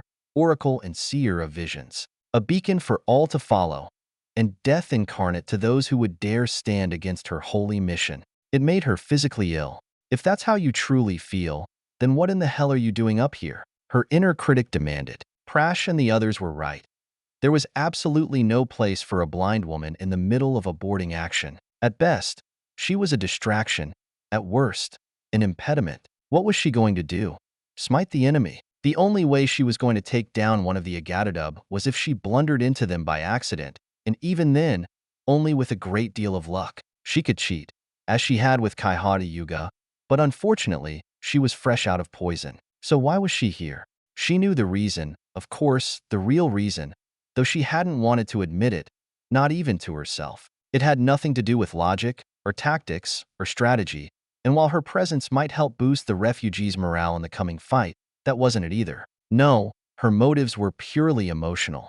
She simply couldn't bear to let the others face death alone, not without confronting it as well at their side. It was stupid and selfish, and perhaps the worst decision she'd ever made, and none of that mattered. She just couldn't do it. They also serve, who only stand and wait. Well, not her. Bly knew she should probably speak to someone regarding that character flaw, but she had a feeling it would prove moot. The odds she'd ever get the chance were vanishingly small. A hand touched her shoulder. "We're nearing implacable," Spadajai informed her. "No sign they are aware of our deception. Unless they're just waiting for us to get closer," Prash snorted. "And if they require docking information from us?" Bly asked. "Or a code? That's why we kept this one alive," Amar growled, referring to the pilot. "Then let's hope he doesn't decide to be a hero," she said with feeling. "Oh, he won't do anything stupid," the former Valkyrie chuckled, though there was a dangerous undercurrent to his humor. "Will you?" he asked the Agatadub prisoner. The pilot didn't respond, at least not vocally. Probably a wise decision, considering Amar had his sidearm jammed against the reptilian's tympanum, the membrane his species possessed as opposed to an external ear opening. One false move, one slip-up, and his brains would decorate the inside of the cockpit. Not that it would ultimately matter, as it would mean their ruse had been discovered. They might have 2 whole seconds before Implacable destroyed the shuttle. "How are we doing this?" she asked them. "We aren't doing anything," Prash corrected her, harsher than clan protocol generally allowed, given their relative positions. You, on the other hand, are staying put. We can use the shuttle as a casualty collection point. But you are not going into that battle zone blind. Bly had reluctantly come to the same conclusion, though it galled her to admit it. At least she could treat the wounded, assuming they got the chance. Not trusting herself to speak, she managed a brief nod instead. Complex instructions are wasted on this group, the Ixian proclaimed. They may mean well, but they lack experience. We, therefore, keep their orders simple. Half will head forward, towards the bridge, the rest aft, towards engineering. Their goal is to prevent the ship from firing on the surface, by whatever means necessary, and kill anything that gets in their way, Amar said hungrily. He's right, Prash agreed. We can't let ourselves get bogged down. Our only chance is to move faster than they can react. Agreed, Spadajai said. Speed of movement is our ally. We must reach our objectives quickly in order to disable their weapon systems. If we can accomplish that, a rather big if, considering, then our next target is the ship's engines. We must put both permanently out of action in order to safeguard the planet. And then, Bly asked, we send word to the Alliance, requesting support, he explained. With luck, they will reinforce us and help protect this world. No one bothered commenting on what would happen if they weren't lucky. There was no point. Coming within docking range, Prash said quietly. There was a grunt from the pilot as if someone struck him. Time to earn your pay, Amar ordered, and don't even think about getting cute. There was a long period of silence, broken only by the sound of someone entering commands to the shuttle's computer and comm system. The pilot, most likely. Apparently, he did as Amar demanded, since there was no shouting or sudden gunfire to ruin the mood. Bly heard a click as something was activated. We are nearing the docking ring, Spadajai announced over the shuttle's loudspeakers. Stand ready to assault the airlock the instant the hatch opens. Follow your section leaders and keep pressing forward. Given the refugees' lack of experience, they'd broken them down into sections and assigned Ixian commanders. It was better than nothing. Do not slow down, do not stop, he continued, until you have reached your objectives. There was another touch. Is there anything you wish to add? He asked her. She had to say something. They were counting on her to be their divine inspiration, the wise shepherd that watches over their flock. Time to fulfill her role in all of this. We come from many worlds, she told the others, and once you may have looked upon each other with scorn, but no longer, for the Troika have made our choices brutally clear. Either you are with them, or else you are merely a target, awaiting disposal. She paused, letting that sink in. We have one chance to make our camp, our home, safe. Fight bravely, and know that Mother Terra and the ancients watch over you. And so do I. The words tasted like ashes in her mouth. She just hoped they made a difference. A shudder rippled through the overpacked craft, followed by a muffled clang. We have hard dock, Spadajai apprised them. 10 seconds until airlock clearance. Stand ready. The seconds seemed to stretch out to eternity until at last. She heard the hatch cycling open. Yutsazaz, the Ixians roared, the cry echoing even among the refugees, as their forlorn hope surged forward. Chapter 42. On the Wings of Eagles. The onrush of fighters overwhelmed the handful of crew members in the vicinity as the airlock cycled open, crashing over them and taking the unwary Agatida by surprise. They'd obviously been expecting the Kaihada's return, oblivious to the fact they had hijacked the shuttle until it was too late. They died in seconds, unable to warn their fellow crew in time. There was no time to celebrate their initial success or rest on their laurels. They instead pressed on, splitting into two groups, Prash and Amar leading the group headed aft, while Spadajai took his team forward, making a beeline for the bridge. They'd accessed the shuttle's computer and downloaded detailed maps of Implacable's layout, an absolute necessity given the sheer size of the ship and the multitude of passageways. Despite having the element of surprise, they'd known going and they couldn't maintain it forever. Nor did it take the enemy long to realize they were under attack.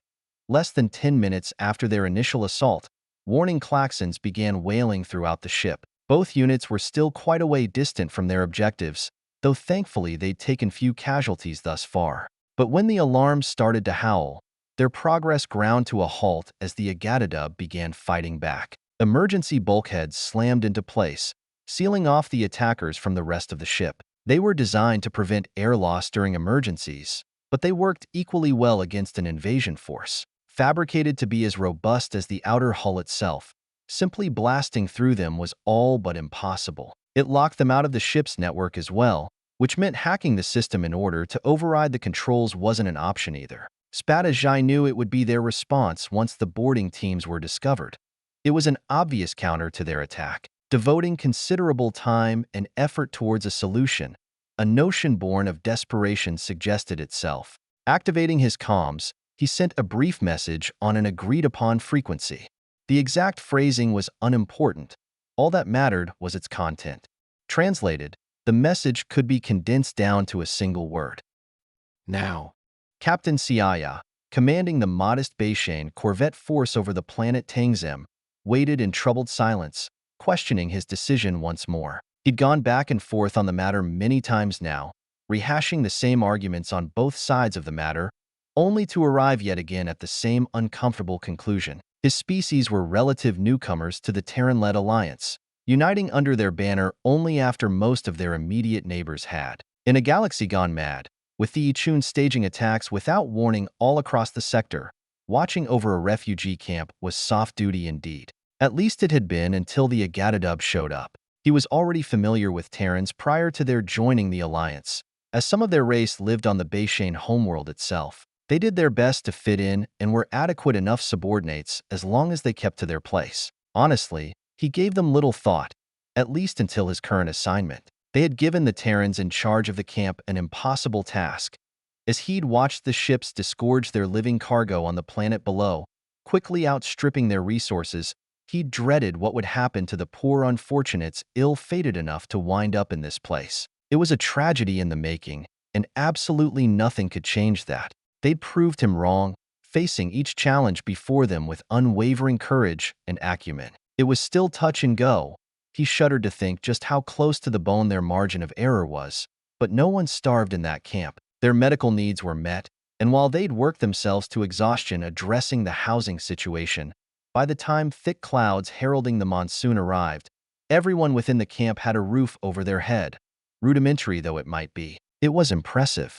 With the arrival of the Agadadub, suddenly everything was turned on its head. They had requested medical assistance from the camp, which he had dutifully passed on with one caveat. While he might sympathize with their situation, he would not order the vessels under his command to fight the Troika ship now in high orbit. To even consider such an action was suicide, and he had no intention of ordering the men and women of his tiny squadron to their deaths. As the weeks and months dragged by, as the Troika placed the planet under interdiction, as reports reached his ears regarding the brutal deaths of innocents at their hands, Siaya found himself bristling with impotent rage. Oh, how he longed to hold them accountable, to make them pay for their actions. But at the end of the day, their single vessel still outgunned his squadron 10-1. Only he wasn't the only one monitoring the planet below. As it turned out, others in his command also saw what was happening, and they too were ashamed and disgusted by the Troika's actions, as well as their own reluctance to take a stand. They all understood, yet it chafed at them. So when the Ixian Spadajai contacted him and explained his plan, he thought he was mad. Stand up against the Troika? Here? While he believed in the alliance and what it stood for, it was one thing to take a, being completely honest, mostly symbolic stance against a deeply unpopular enemy. It was quite another to order those sworn to him to face the guns of an Agadadub battlecruiser, knowing full well just how badly the odds were skewed against them. He'd forestalled the Ixian, requesting time to confer with his officers, asking his second-in-command to join him. He'd then sealed the door, handed her a drink, and after swearing her to secrecy, laid out Spadajai's plan. He'd expected her to react much as he had, with caution and an eye towards survival. Instead, she'd surprised him. After digesting what he had to say, as well as a second glass of his private reserve, she requested he contact the other captains on a secure network and repeat the offer to them. He'd been tempted to dismiss the whole thing right then and there, but there was something in her eyes as she made her case. A silent, desperate plea he could not ignore. Considering she was his most trusted officer, and that only a fool ignores the advice of those whose sworn duty it was to offer counsel.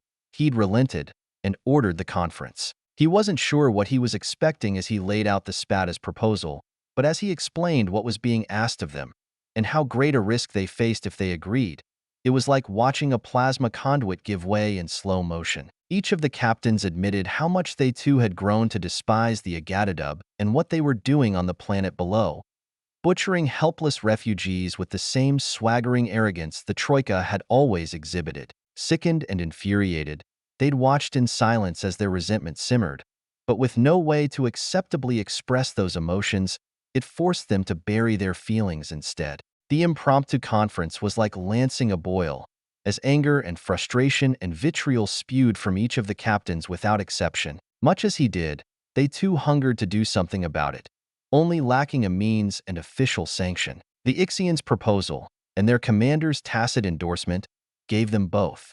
And just like that, it was decided.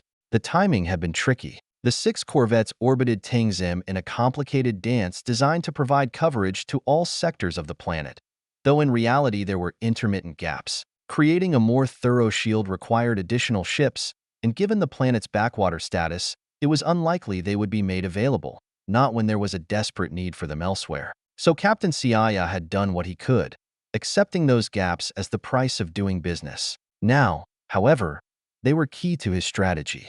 Implacable decelerated into a parking orbit upon its arrival, selecting a trajectory that emphasized its dominance. With its firepower, it could target any position on the planet's surface, plus cover the approaches from the outer system. They could alter course quickly, should it prove necessary, and other than an appearance by some rogue Ixian drone, the very thought of someone actually attacking them was unlikely in the extreme. So the great ship puttered on, making the same loops around the globe it had been all along.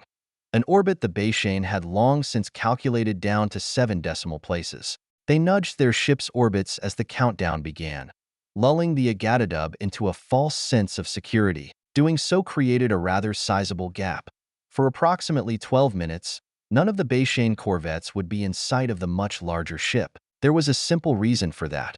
While the planet hid them from view, each of the vessels were burning hard to adjust course. Their new orbits were radically different from the ones they just abandoned, as these trajectories had all 6 ships converging on Implacable from 6 different directions. It would only take the crew seconds to realize something was wrong, if they didn't already have more immediate concerns on board. In fact, the first hint they were in trouble was when the patrol boats opened fire. "God damn it, set the charge," Prash snapped, as an Ixian made some final adjustments before ushering the others back. Just a few minutes into the boarding action, and already they were bogged down. They'd lost the momentum when the emergency bulkheads halted their advance, and they were all but impossible to bypass or penetrate. So far, they were performing to spec with depressing efficiency. Thankfully, Spadajai and his Ixians had planned for this possibility. When they had arrived on Tangim, they were well provisioned with arms and equipment, much of which was still unused. It hadn't taken them long to convert their small supply of explosives into breaching charges, though sadly none were powerful enough to blast through the armor-plated barriers blocking their path. They were, however, just potent enough to punch a man-sized hole through the deck beneath their feet. The Ixian gave them a nod once they were safely out of the blast radius. "Stand ready," he warned them. "Fire in the hole," Amar shouted as they detonated the explosives. The blast roared through the passageway, the concussion wave punching into them like a tidal wave. New alarms began sounding alongside the old ones as they moved forward once more, hastily surveying the damage once the dust had settled. Gauging the newly formed breach with a practiced eye, the warrior nodded in satisfaction. "It will suffice," he informed them, drawing his sword and stepping into the void, disappearing from sight as he landed on the deck below. The rest of the Ixians were close on his heels, with the knights and refugees bringing up the rear. The blue-skinned warriors were dangerously competent shock troops, chewing through anyone foolish enough to stand against them like a buzz saw. Their razor-edged blades were absolutely devastating at close range, but with each new engagement, their casualties mounted. That they had demanded the honor of leading the attack didn't diminish their losses or make them any easier to accept. It also left them wondering what would happen once the last Ixian fell. As the attack force poured into the hole and surged forward, The sound of muffled explosions began echoing throughout the ship. The bulkheads reverberated with each new blast, even as the lights flickered briefly before stabilizing once more.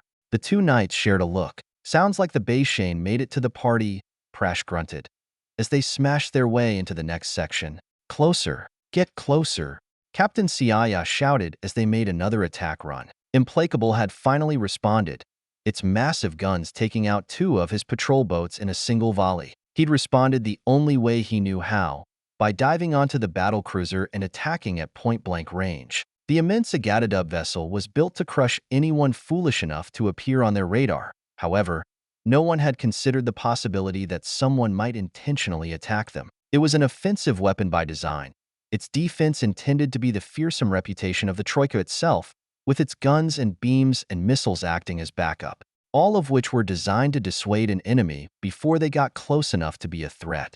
A Terran would have never built a fighting ship without close-in defenses. The Troika hadn't considered them necessary for over 4 millennia. It would be years, perhaps even decades, before ship design caught up to the new reality. With the both Alliance and the Ixian showing no compunctions against bloody melee at knife fighter range, that design philosophy was proving extremely expensive. The remaining Bayshane boats came around for another pass, skimming the hull as they braved the enemy guns. Laying down a barrage of cannon fire, they were rewarded with a line of explosions trailing behind them, though against the enormous ship they were little more than pinpricks. Destroying the battlecruiser was an impossible task for their corvettes.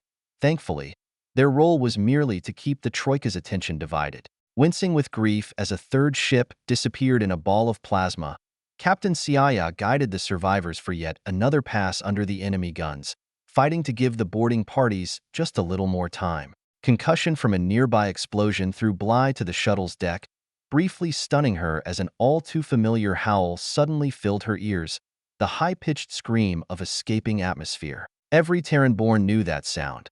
With their aging and increasingly decrepit fleet blowouts were unfortunately common. The years spent in emergency drills took over, sending her scrambling for safety towards the nearest place that still held pressure. Implacable herself, girl, you knew you were going into space. She angrily chided herself. Why didn't you bring your damn suit? No time for that now.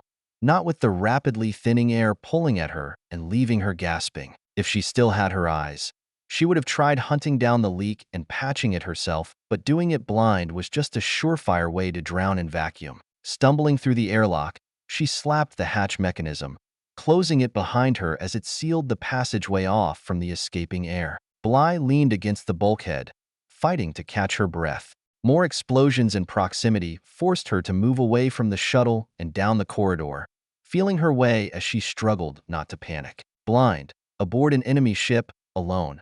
My escape route cut off. What else could possibly go wrong? She demanded of a dispassionate universe. To her complete lack of surprise, the universe failed to respond. Chapter 43, 3 Strokes to Midnight. Yutsazaz. Spada Jai charged, leading his fellow Ixians against the Agatadub, defending the cross-junction, their blades flashing as they descended upon the defenders like a whirlwind. But the enemy crewmen didn't go down easily, their own weapons raking the corridor with murderous fire that tore great rents through the attackers' formation, before finally dying on their swords. There was no time to mourn, or even a spare moment to rest. They had to keep moving, for fear the Troika would lock them down and immobilize their small horde. A force growing rapidly smaller with every engagement. Forcing open the hatch and locking it in place, he and his fellow warriors surged forward, leaving the more prosaic tasks of redistributing weapons and seeing to the wounded for the refugees that followed. It was an equitable arrangement, though some of the camp's residents, emboldened by their success, dropped their quarterstaffs and picked up more powerful weapons their previous owners no longer required, attaching themselves to the Ixian vanguard. Unfortunately, their enthusiasm far outstripped any actual skills they might possess, with most of the spunky volunteers falling in battle before ever firing a shot. It didn't matter, as others gladly took up the blood-stained weapons and carried on, while the handful that survived learned from their mistakes, in the most brutal learning curve ever devised. Consulting the map downloaded from the shuttle's computer, he pointed to the left. That way, he ushered the others, following the passageway as it took them deeper inside the massive ship. A ripple of thrumming vibrations beneath their feet announced the Bayshane were still in the fight, though how much longer they could hold out was anyone's guess. There had to be some way to take the pressure off them, some way to knock the enemy back on his heels and buy themselves more time. But how? Jogging forward with the others, he examined the map once again, hoping to find inspiration. Most of the compartments served mundane purposes, with the more dangerous ship functions relegated aft near engineering. But some systems still required distribution throughout the ship: power, data, water, air. A sinister grin appeared as an idea occurred to him. Glancing briefly at the diagram, he found what he was searching for. Located 2 decks up, 3 compartments inward. It was a gamble. If it failed, it would slow their advance to the bridge, perhaps even halt it completely. But if it worked, it could throw the odds into their favor if the ancestors showed them favor. And given the tactical situation, they needed all the luck they could get. There is an access tube at the next intersection, he informed his men, as his grin got even wider. Take it and climb to deck 18. I wish to bestow a modest gift. Covering fire. Prash and Amar unleashed a volley at the defenders, before rolling back behind cover as the Ixians rushed forward. Both had long since upgraded to pulse rifles taken from fallen Agatadub crew members and put them to good use, shielding their allies while they made their way forward. In the artificial environment of shipboard combat, their swords were quite effective once they were within range. The quarterstaffs the untrained refugees carried, less so. How many have we lost? Amar asked, glancing back over his shoulder.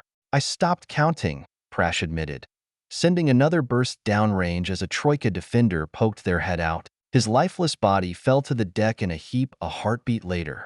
Checking the map, the former Valkyrie stifled a curse. We're still half a click short of our objective, he grimaced. At this rate, can that shit? Prash snapped. We don't have time for it. A blue arm appeared ahead, waving them forward. On your feet, Amar shouted to the refugees, taking cover behind them. The 2 knights rose as well, rushing forward even as the passageway suddenly lurched hard to port, sending the attackers careening into the bulkhead. Big one, Prash observed as they righted themselves and shook it off. Must be close. Amar just grunted in reply, nodding to the Ixian waving them through the freshly secured hatch as they made their way to the next set of compartments. As bad as the fight on Sonoishii Prime had been, this boarding action was shaping up into something equally disastrous, the only difference being the scale involved. It brought back memories, none of them pleasant. Joining the blue-skinned warriors as they prepared for their next assault, Prash quickly got their attention. We have to speed this up, he urged them. We're bogged down and behind schedule. The Ixian viewed him dispassionately. I am open to suggestions, he informed them. The Troika defends its territory with vigor, as it always has. He looked to his partner for support, who simply shrugged helplessly in return. Is there a data hub we could hit? Something that might speed our entry? He said hopefully. The Ixian sighed. Certainly. In engineering. Forget it. Amar sighed, checking his weapon. It's a slog. It was always going to be a slog. Prash nodded in mute acceptance as yet another muffled explosion echoed in the distance. Stand ready, the Ixian urged. Agatadub have been spotted guarding the next checkpoint. Taking their position, the knights found cover and sighted in on the hatch, while the refugees waited out of sight. Go, Amar hissed as they raised their blades high. Yutsazaz. Feeling her way along the corridor, Bly stumbled over something blocking her path and fell to her knees, her free hand outstretched to catch herself as she went down. It landed on something soft and yielding, cool to the touch, and when she yanked it back it was wet with a thick, viscous substance. She winced as realization hit her. A body. Running her hand across the corpse, it didn't take long to identify it as Cheetam, a refugee. One of the many who had joined this crusade because of her, only to die scant meters from the shuttle. Probably one of the first to fall.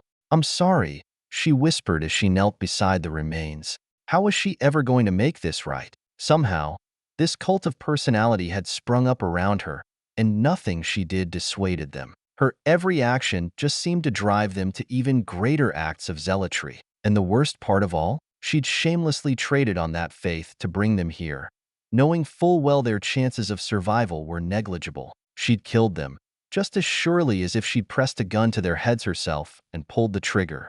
And nothing she did was ever going to wash away that stain. Bly wept silent tears, even as all her training shouted to get up and get moving. Staying here, out in the open, scant meters from the shuttle they'd arrived in, was tantamount to suicide, and yet somehow, she couldn't budge. Leaning on her staff, she shoved against the deck with all her strength, yet she remained pinned to that spot, as if she was supposed to stay there. Maybe this is how I pay my debt, she thought numbly. How else can you atone for leading the innocent to their death, unless you share in their fate? Well, so be it then. Making herself comfortable, Bly waited for the wheel of karmic justice to cycle around once more. But when she settled in, a familiar sensation came over her once more. Her head slumped forward, groaning, "Terra, not again," as the darkness whisked her away. Bly already knew what to expect before she even opened her eyes. She held off for as long as she could, out of pig-headedness more than anything else, but as the seconds ticked by, she finally sighed, bowing to the inevitable. As her eyes fluttered open, she was unsurprised to find herself on threshold once more, seated before the same burbling pond, with the same blue-white dryad crouched before her, eyeing her sadly. "I did not expect to find you here again so soon," they said in mild disapproval. "Why have you returned?" "Hey, this wasn't my idea," she snapped. "You're the one that keeps bringing me back here." "In fact, it is you that brings me here," they corrected her. "If you search out your memories, you will see the connecting thread that binds each of our encounters." She stared at the precursor for a moment, struggling with their words. She was the one doing this? That made no sense at all. As for a connection, Bly began replaying in her head each time they'd met in her dreams, visions, whatever they were. They talked about many things, but no single topic had dominated the rest that she recalled. Until she realized with a start, it wasn't the subject that they were alluding to. "Death," Bly whispered. "Each time I was near death, or contemplating it." The dryad nodded in agreement. "Just so. And what have I told you each time?" they prompted her. A bone-weary sigh escaped her. "That I had to live." She looked up at the ancient being, pleading with her. "I don't think I can." "Look at what I've done," Bly said in despair. "Yes, look at what you have done," they agreed. "You have defeated your greatest enemy, against all odds. You have united your people, taught them to stand and fight for what is theirs. And you have overcome tremendous hardship, emerging even stronger for the lessons it taught you." The dryad smiled, cupping her chin. "As in so many things, each of us sees what we wish to see." Bly froze, staring in shock. "You mean this has all been a test?" she said in incredulity. "Some sort of crucible, to mold me into something I'm not? What gives you the right to interfere in my life?" she demanded. "The choice was always yours," they said gently. "At any point along your journey, you could have said no. But think carefully regarding that decision." Pulling Bly to her feet, they led her to the pond, before sweeping their hand over the still waters. "Observe." At first, all she saw was the pool and the waving fronds below, but as she looked closer, an image coalesced. It took several moments for it to clear, but when it finally did, Bly gasped in horror. It was the camp, but not the camp she knew. Bodies were strewn everywhere, their cloying stench filling her nostrils, choking her. The outbuildings blazed as smoke billowed in the sky, while familiar faces, contorted in death, mocked her. Acuum chained to the bottom of the well he helped dig, drowned in cruel sport. Spadajai, spikes driven through his limbs to hold him fast, his very flesh flayed from his bones in agonizing torment. The refugees, shot for the Troika's amusement, burned alive, or blown apart like so much meat. But worst of all was the vision of her fellow knights, Amar and Prash, locked in gladiatorial combat against one another, each forced to murder the other to the delight of their Agadadub audience. She wept bitter tears as she gazed at their broken bodies, before finally turning to the dryad once more. "Is this real?" she whispered. "Are you real?" The dryad smiled. "I am as real as you need me to be, no more and no less." Patting her cheek, they stepped into the water, returning whence they came. "Wait." The being froze, swinging back around to face her. Can't you answer even one question without it being a damn riddle? The dryad chuckled. What is life without mystery? With an almost human wink, they slipped beneath the water and disappeared. A ragged volley of fire echoed throughout the passageway as Spadajai made the final adjustments. His second poked his head through the hatch. I believe they have divined our stratagem, he informed him. Then they are too late. The Ixian leader grinned fiercely. Begin falling back, but do not let the Agadadub realize we are ceding this ground freely.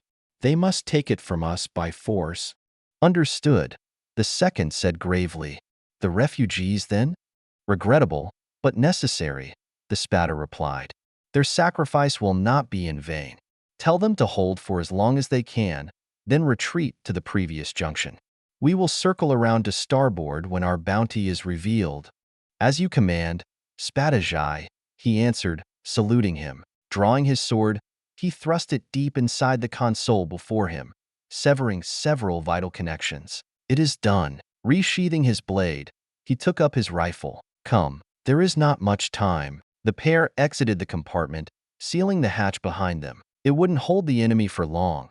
But then that wasn't the point. The sound of weapons fire increased substantially as they withdrew, the enemy smelling blood in the water. The refugees held for as long as they could, but soon the survivors were racing back to join them, bearing fresh wounds or assisting others too badly injured to escape themselves. Looking over the ragged band, Ixian and refugee alike, he noted with regret just how few were left.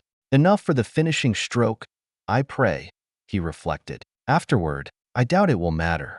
Running the rough calculations through his head once more, he checked his chronometer, nodding with satisfaction. Soon, an exact countdown was impossible under the circumstances, as there were simply too many variables involved, too many unknown polynomials to render a proper solution. At best, he could approximate, bringing him back to the vague yet accurate, soon as an answer, assuming it worked at all. The Troika forces might have intervened in time, or his mathematics might have been off. There could be hidden safety features he had missed, or Implacable reared up on its long axis as a massive explosion ripped through its belly. It tossed him and the others about like small toys, slamming into bulkheads and tumbling down the passageways as ripples of kinetic energy radiated outward in all directions. It appears to have worked, his second laughed, struggling to regain his feet. Then there is no time to waste, he snapped, gathering the others for the final assault. Sabotaging the ship's atmospheric generator had proved every bit as destructive as he'd hoped for. While not as volatile as the ship's engines or fuel supply, reserve air for life support was stored as simple water, then created as needed via electrolysis. A straightforward application of basic chemistry, but when one disabled the valve shunting off the excess volatile hydrogen, allowing it to mix with highly reactive oxygen, the results were devastating. Forward, he shouted, before they recover. Yutsazaz, the others roared. A massive lurch along the ship's hull threw them to the deck. What the hell was that? Amar demanded. Let's hope it was Jai lending a hand, Prash answered. Forward, he screamed. Yutsazaz. Chapter 44. Down in Flames. Prash screamed and went down, his weapon clattering to the deck. Amar was at his side within a heartbeat, checking his injuries. Shoulder wound, he announced, fighting to stem the bleeding. Clavicle and scapula are both shattered. I'll give you something, but you're out of this. His fellow knight just nodded, white-faced. Figured, he rasped. Just strap it up for now. The former Valkyrie worked fast as yet another blast rocked the ship, giving him a shot for the pain. As he finished, the head Ixian appeared beside them, covered in grime and panting hard. We have breached the hatch, he informed them both. The Agadadub repositioned their forces, withdrawing several defenders from this location to reinforce the bridge. Their miscalculation has cost them dearly. The knights shared a look. That big explosion, Amar said in a rush. They must have seen Jai's group as the bigger threat. Whatever the reason, there's no time to waste, Prash answered, struggling to his feet while the others assisted. We still have a job to do. The survivors of the brutal slog through Implacable staggered through the blasted hatch and passed the bodies into engineering, before taking a moment to tally their own losses. There were only a handful of Ixians left and not many more of the refugees. Even though they had begun this fight with far larger numbers, none of them still held a quarterstaff. They'd quickly discarded them for enemy rifles the instant they became available. That they'd made it this far spoke well of them. But there was fresh torment within the eyes of the refugees that had been absent hours prior, a sense of horror they would carry with them the rest of their days. Scanning the interior of the compartment, they faced a strange array of equipment, none of which they recognized. "Wish we had a tinker with us," Prash wheezed, "so we'd know what to smash. Then we destroy everything," the Ixian said grimly, charging his weapon. "Hey, wait a second," Amar protested. "We start blasting away in here. There's a good chance something blows up in our face." His partner gave him a weary look. "Making it this far was a freaking miracle," he wheezed. "But we both knew the odds of us getting off this ship were pretty much non-existent. Should have stayed with the fucking grunts," Amar mumbled, shaking his head. "Hell with it," he shrugged, charging his weapon as well. "Not like I was planning on living forever." The Ixian graced them both with a smile. "It has been an honor fighting alongside you," he said with quiet pride. "Likewise," Prash nodded. "Time to finish it," Amar said with determination as the band opened fire at the consoles. Bly shook her head, still struggling to process her latest vision. Or would hallucination be more accurate? After all this time, she still wasn't sure, mostly because she'd been loath to have any tests done to help make that determination. They couldn't test for visions anyway, since there was no definitive medical literature on the subject. Hallucinations, on the other hand, they could test for. And the possibility she'd pinned her hopes and dreams on a burgeoning psychosis was a reality she was unprepared to face. "Let's not forget how many lives you've gambled as well," her mind whispered. Gambled and lost, based on what she was sensing all around her. Had it all been for a lie? As much as she didn't want to accept that, the rational scientist within her couldn't just refute it out of hand. Occam's razor cut especially sharp when applied to her predicament. After all, which was the simpler explanation? That she truly was having visions, conversing with a race dead a billion years? Or that following intrusive brain surgery, she was growing increasingly delusional? Being brutally honest with herself, the comparison wasn't even fair. Only the problem was she didn't believe it. She didn't feel delusional. But then, who did? And that was the dilemma. By every logical test and yardstick, she had to be mentally unbalanced. There was no other explanation. The problem was when she looked inside herself, when she embraced the emotional and spiritual core of who she was, that argument came crashing down. Every fiber of her being told her that this was right, that she was experiencing something unique and magical. To hell with science and logic, Bly knew she wasn't crazy. Of course, that's what crazy people always say, isn't it?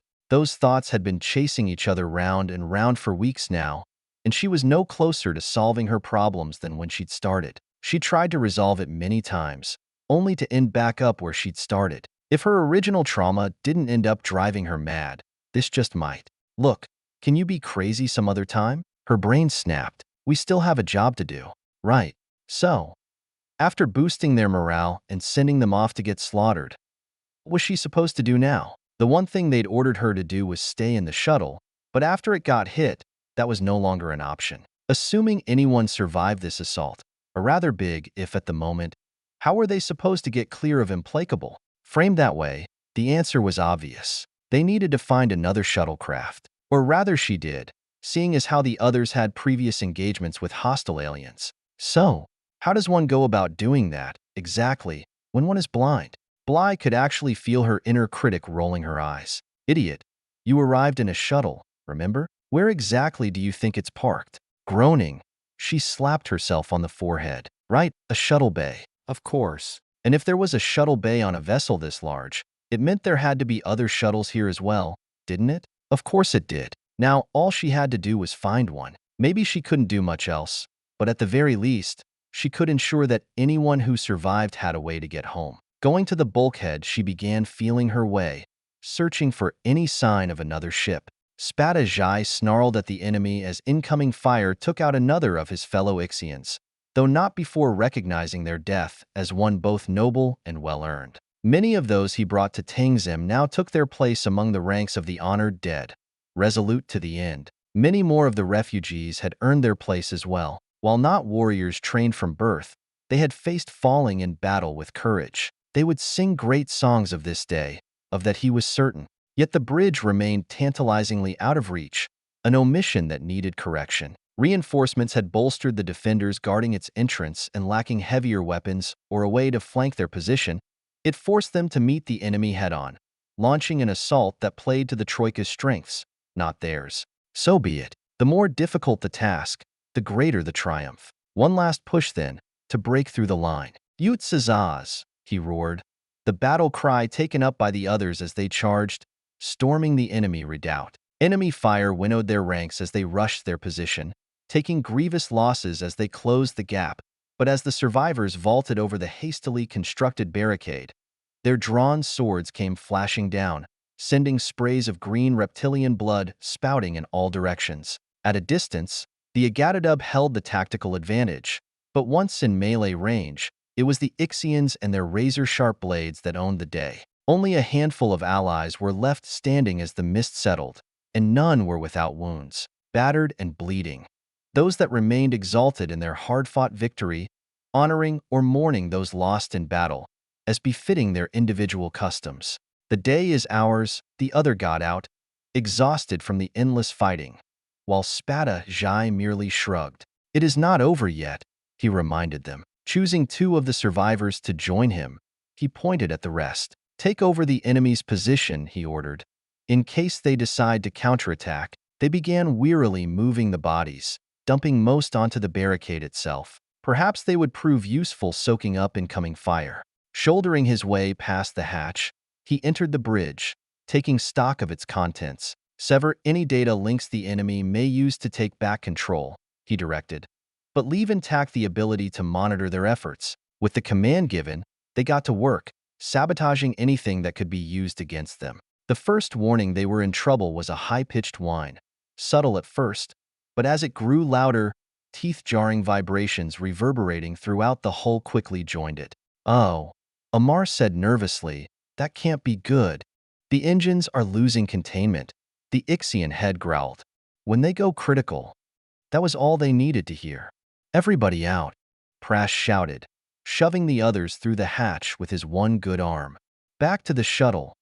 They turned around and raced the way they'd come, now desperate to put as much distance as they could between themselves and the destabilized power plant. Given the amount of energy they harnessed, any failure risked detonation on a massive scale. That they'd been wrecking everything in sight all but guaranteed they triggered something they could not stop. The vibrations grew more dynamic, oscillating in a fever pitch that set their teeth on edge and left them clutching their ears as the whine became a scream. "Don't stop," Amar howled, grabbing his fellow knight and dragging him along even faster. The reverberations swelled to a crescendo that left them reeling in agony, pounding their internal organs into paste as the atmosphere itself thrummed with barely restrained power, until the very moment when the ship could take no more. A mammoth explosion flung them down the passageway, sending their bodies flying, careening into the decks and bulkheads. Implacable flipped end over end as the rear of the ship disappeared in the blast. Artificial gravity vanished in the same instant, the zero-G environment catching the group unawares. Many were still bouncing from one surface to the next as momentum carried them, while others found themselves stranded in midair without handholds to aid them. Those unused to the lack of gravity began vomiting uncontrollably, making a chaotic situation that much worse. Prash cried out in pain when he slammed into the overhead, smashing his already ruined shoulder against the unyielding metal as Amar kicked off an opposite bulkhead and swam forward to assist him. "I got you," he said gently as he took him in tow, protecting his injury as best he could as they struggled to make their way back. The other survivors did likewise, with those in relatively decent shape helping those that were not. They'd lost several more from the blast, as fresh bodies floated nearby, drifting back towards engineering when a sudden stiff breeze began carting them away. "Hull breach!" the Ixian shouted, as those that were left grabbed handholds to propel themselves against the air current, desperate to escape the rupture. Amar locked one arm around his fellow knight and clambered along the corridor, dragging Prash beside him as he went. The airstream grew in intensity as the ship's air handlers struggled to keep up with the pressure loss. No mean feat after they destroyed engineering. It was a fight Implacable was destined to lose, but it could still lay waste to the planet in its death throes. Gotta get to the shuttle, Prash wheezed. As they fought to escape the doomed ship, the blast threw Bly into the overhead, stunning her as twisted her body to absorb the blow when she fell back down to the deck. It took her addled brain several seconds before she realized she wasn't falling, as the artificial gravity went offline. Not good, not good, she stammered, recollecting Maggie's warnings on the subject as she redoubled her efforts. There had to be another shuttle here somewhere, but without her sight. And now gravity. Locating it was proving to be an all but impossible task. Running her hands across the bulkhead, she searched for any sign of a way off this ship. A hatch, a terminal, anything that might lead her to a still functional shuttlecraft. Bly cursed as she barked her knuckles against a rim of raised metal, before frantically tracing the ridge as it extended across the surface. Her fingertips brushed a flat panel, an electronic interface that came to life the instant she made contact. "Yes!" she shouted in triumph, palming the hatch mechanism as it obediently slid open. Pulling herself inward, she crossed the ship's threshold, only to crash onto the deck with a whump as she penetrated the shuttle's artificial gravity field. She'd deal with the bruises later. Bly stumbled forward, banging her shins on the passenger benches as felt her way to the crew compartment. The Agatadub had standardized their shuttles in the distant past, long before humans had discovered the power of flight, let alone space travel. An exact duplicate of the craft she'd just vacated. She found the pilot's seat by memory and physical contact alone. She felt her way across the control panel until she found the comm station, only for her to panic at the last second as she recognized the problem. "Damn it, how am I supposed to program the comm channel if I can't see it?" she snapped. She had to get the word out to the others and guide them to her, but if she couldn't even talk to them? Bly gasped as she felt a ghostly touch upon her hand, gently guiding her movements. For a moment it felt as if she were performing a delicate surgical procedure, while the unseen force maneuvered her fingers with graceful elegance, punching in the proper frequency. "How?" she whispered. There was a brief touch upon her cheek and the faint sound of laughter before the sensation vanished as quickly as it had appeared. Shaking her head, she focused on the mission. There'd be time for questions of mysticism later, assuming there was a later. Activating the mic, Bly began broadcasting across the ship. "All Alliance personnel, home in on my signal. Repeat, home in on my signal. Shuttlecraft is standing by. Mother Terra, let them hear my words," she prayed. Spada Jai heard Bly's announcement as he fired another burst from his pulse rifle, though his attention was focused on the fight. With the loss of artificial gravity, the remaining Agatadub had thrown themselves against his position, and while they'd beaten off the first attack, the second was ripping his handful of warriors apart. Another Ixian died under a hail of particle beams while he grabbed one of the few still breathing, pulling them to safety as he anchored himself on a nearby beam. "I hope to join you soon," he answered, though no one heard his reply. Chapter 45, Curse of the Albatross. The engineering team was already nearing the shuttle bay when they received Bly's message. Until now, they'd been operating under radio silence for security, but with the ship disabled, that was no longer an issue. Still dragging his fellow knight with him as they swam through the corridors, Amar was the first to respond. "Bly, what's your status?" he asked her. "Is there a problem?" She almost wept at the sound of his voice. "Our ride sprung a leak," she informed him, "so I had to find a replacement." "What's your situation?" "We're en route to you now," he answered. "Those that are left, anyway," he silently amended. "Mission accomplished. This ship isn't going anywhere." "I figured as much when the gravity cut out," she said wryly. "What's your ETA?" He thought for a moment. 10 to 15, depending on traffic, he answered. "We've got casualties, so be ready." "Understood," she said quietly. It had been too much to hope for that the mission would go off with no one getting hurt, or worse. "Prash?" she inquired, praying for good news. "Alive and stable," Amar reported. The details could wait until they were safely aboard. "Thank Mother Terra," she whispered. She could only imagine how many casualties they'd suffered, too many. And though she knew every one of those losses would hit her hard, the thought of never seeing Prash or Amar again was almost too much for her to bear. They'd survive this nightmare together, and there would always be a bond between them because of it. It's not over. Not until they're all safe on the planet. Her inner critic reminded her. Don't go counting your chickens just yet. Keep the hatch secured until we get there, Amar warned her. With the back quarter of the ship missing, there's plenty of Agadadub who are gonna be looking for a ride. Don't let them take yours.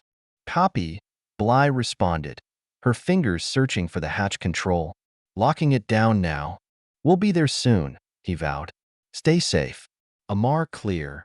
Wiping away the moisture in her eyes, Bly felt a profound sense of relief, knowing her fellow knights were still alive and were heading back. But that still left another of their extended family unaccounted for, and she desperately wanted him back safe as well.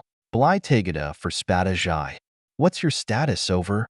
Green globules floated in the compartment, along with a smattering of other colors. While Ixian cuproglobin and Agadadub hemocyanin looked remarkably similar at first glance, their architecture and nucleic acids were quite different. Two unique and completely separate evolutionary systems were involved, though despite their outward appearance, their scents were poles apart. An experienced tracker could easily tell one from the other, but with the chaotic swirl of free-floating body fluids in the air, even Spadajai was having difficulty telling one from the other. Not that it mattered. They still held the bridge, fending off the latest assault, but the handful of survivors left were all wounded, just barely holding on. Spadajai shared a look with his fellow Ixians. They all knew the Agadadub were readying themselves for another attempt, and the odds of holding them off this time were not encouraging. It didn't matter that the ship was dying. The other team's success had ensured Implacable would never terrorize another world. But even in its death throes, it was still a threat, unless they somehow drove a stake through its mechanical heart, a task easier said than done. It was nothing short of a miracle, despite the horrific cost. But it wasn't over yet, which is why he almost didn't answer the Chevalier's call. In the end, he realized, unless he responded, she'd likely do something foolish, and that would be a tragedy. With a sigh, he logged into the comm channel. This is Jai, he responded. The bridge is secure, for now. Troika forces are preparing for another assault. Amar cut into the circuit before Bly could reply. Then blow the bridge and get out of there, he snapped. It's all over. There's nothing left worth dying for. There was a long pause. I'm afraid I cannot do that, the Ixian said calmly. You and the others take the shuttle and go. We will cover your escape. What? No. Bly shouted in horror from the shuttlecraft. Damn it. Don't play the martyr, Jai. There's no reason to do this. In fact, there is, he informed her. Despite the other team's success in engineering, there is still a threat. As long as we control the bridge, we keep the weapon systems locked out of local control. If we should fall, however, the individual gunners could still rain destruction onto the planet. He shrugged in mute acceptance. Therefore, we hold. For as long as we can. There's no need, Amar pleaded with him. Half the damn ship is missing. It's over, Jai. We won. Now get your blue butt back here. Your mission has indeed ensured our success, the Ixian agreed. Losing engineering and the engines has triggered a cascade failure among the ship systems. It is already building. Soon it will destroy this craft and everyone on it. So get out of there. Bly shouted at him, echoing Amar's words. There's no reason to get yourself killed. And what of your charges on the planet below? Jai asked softly. As long as this ship remains, they are in danger. The Troika will not care if their mission is a failure, or that their commander is dead. That they have destroyed the ancient computer will not dissuade them either, nor will the sheer futility of such an act. No. All they see are troublemakers who must be crushed because we dared raise a hand against them. He paused for a moment. That is who they are, who they have always been. For 5,000 years we chafed beneath their yoke, until an unlikely race of vagabonds and nomads had the audacity to say, no more, da. There was a chuckle in his voice that almost made her smile. I suspect you do not realize how preposterous the alliance seemed to the rest of the Perseus arm. The very notion of defying the Troika on any matter has long been seen as a death sentence, until your people showed us they were not the all-powerful beings they claimed. The courage taking that step required. Even now, it astounds me. We had no choice, Bly said quietly, and absolutely nothing to lose. When your back is to the wall and the enemy's blade is at your throat, your options do indeed become quite clear, he concurred. It is obvious to me now that you Terrans would be the ones to raise the banner and fan the flames of rebellion. For who else could? There was a sharp intake of breath as Amar whispered, "Holy fuck." The tone of his voice was enough to drag Bly's focus away from the Ixian. "What?" she demanded. "Sonoishii Prime," he whispered. "When we made the deal with the Oivu, they said we would be the catalyst for change in the galaxy." The Spada's words had struck him hard. "I never gave it much thought, mostly 'cause I've been too busy trying to stay alive. But now, how did they know what was coming?" "I don't know," Bly told him, "but I do know that too many have already died. Blow the bridge, Jai, and get out," she begged him. "I fear the Agadadub forces gathering for yet another attempt to take the bridge prevent me from complying with your request," he said gently. "My place is here, Chevalier Tegada, as perhaps it was always meant to be." "Haven't enough died already?" she snarled, fighting back the tears. "Will you force me to carry your ghost as well, alongside all the others?" There was another pause before the Ixian finally responded. "You asked me once what I feared," he told her. "Do you recall my answer?" She remembered the conversation vividly. It was burned into her brain, branded with a glowing iron. "Dishonor," she whispered, as the realization of his words struck home, "and dying in your bed." "Indeed," she heard him smile. "This is a good death, Bly Tegada, as good as I could have ever hoped for. Do not cheapen it by making me grovel, not when you have already given me your blessing." At first, she didn't understand what he was telling her until she recollected the words she'd spoken to him that day. Thrown by his confession of what he truly feared, she'd blurted out what had seemed like a fitting reply. "May you die well. Go," he told her, "and we will keep you safe. The people still need you, Chevalier Tegada." The sound of movement at the hatch tore her attention away for a moment, until Prash suddenly cursed, "God damn it." "Sorry," Amar mumbled.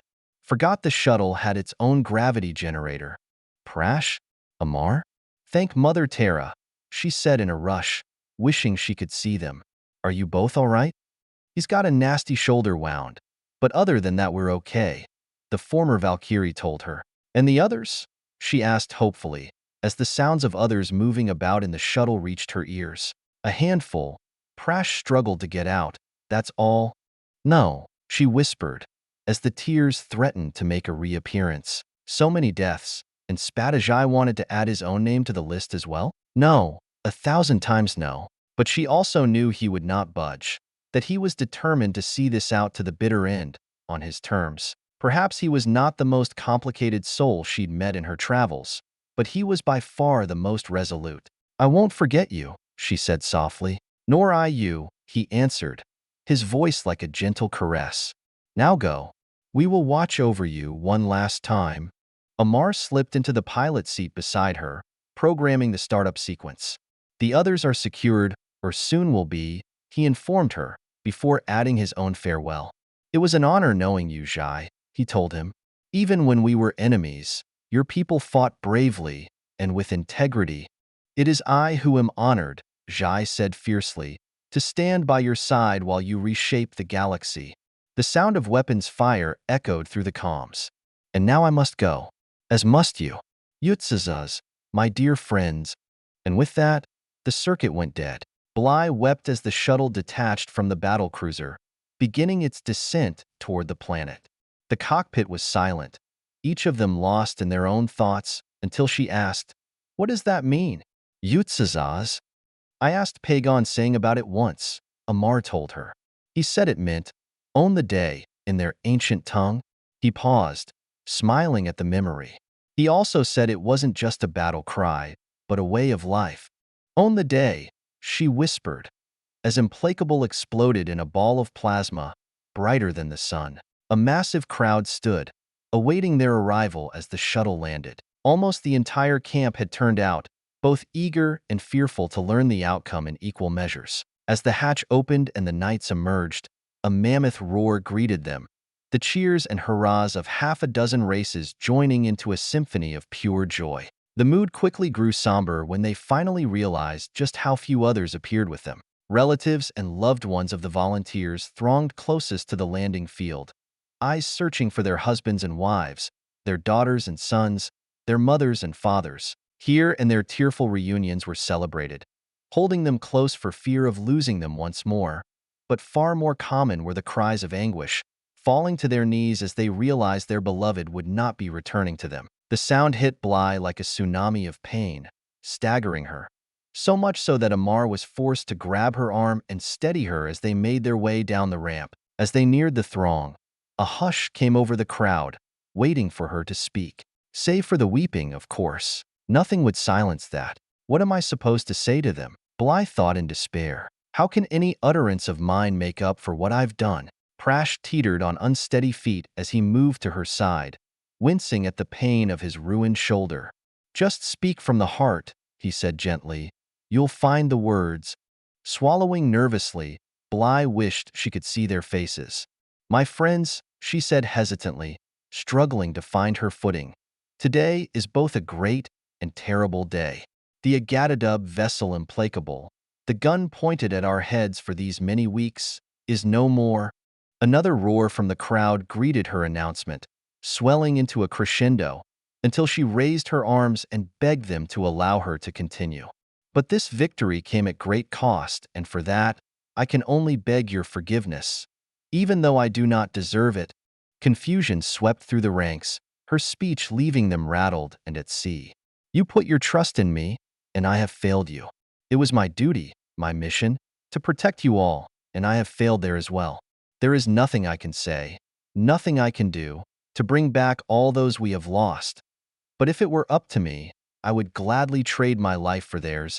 Tears filled her eyes once more as she whispered, I wish to Mother Terra that I could. This wasn't your fault, Bly, Amar told her, shocked by her words. Then whose fault was it? She demanded. They placed me in charge of this camp, so not only was the responsibility mine, but the culpability as well. As the ancient saying goes, the buck stops here, da. She leaned heavily against her staff, suddenly haggard and bone-weary. With Implacable no longer intercepting our communications, I will place an immediate call to Grand Master Makar and insist I be relieved for cause. She stumbled away from the shuttle, using her staff to guide her as she slowly made her way back towards the clinic. The crowd parted silently before her, unsure what to make of their patron saint, now that she had publicly announced her abdication. Chapter 46. What Dreams May Come. Upon her return to the clinic, Bly locked herself away in seclusion, refusing all contact and eschewing anything besides the bare necessities of life. Despite their best efforts, Prash, Amar, and Velsa couldn't coax any response from her, other than to help repair her fellow knight's shoulder. Once the surgery was completed, she walled herself off once more. The others soldiered on as best they could, but without her guidance and leadership, they were doing little more than treading water.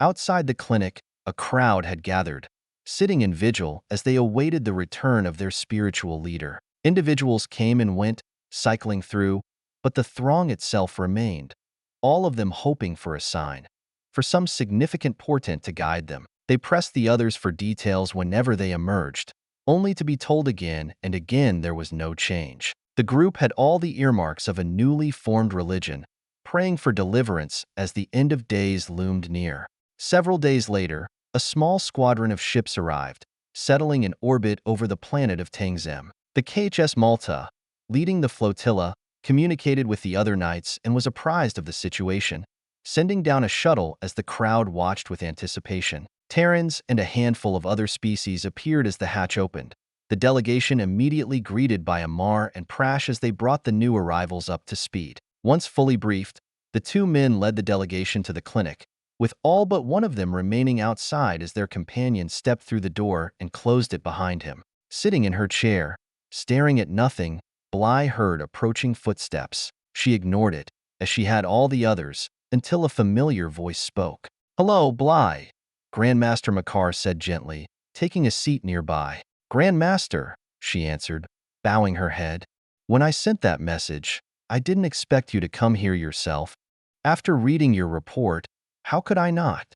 When we first lost contact with you, we feared the worst. When the Bamid supply ships reported an Agatadub battlecruiser parked in high orbit, warning off all other vessels, well, as I said, we feared the worst. He took a moment to look her over, taking special notice of the device grafted onto her skull. Are you in any pain? Not physically, no, she answered. He waited for her to expand on that, but nothing followed. With a heavy sigh, he asked, Bly, just what exactly are you expecting from me? I don't know, she shrugged. This is all new to me. Demotion, at the very least. Possibly even dismissal from the clan. She turned away from him. I failed you, Grandmaster, she said in a small voice. I failed the clan. And most damning of all, I failed those I swore to save. Bullshit. Her head snapped back around in shock. What? You heard me. His tone was light, but firm.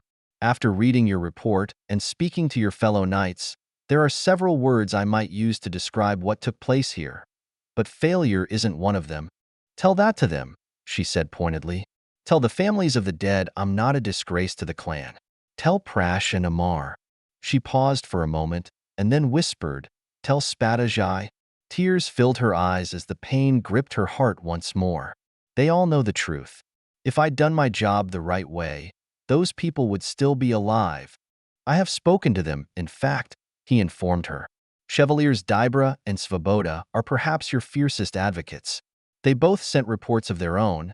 It may surprise you to learn, and while some of what they detailed may be, well, cause for concern, overall what they communicated can only be characterized as a remarkable achievement in the face of overwhelming odds.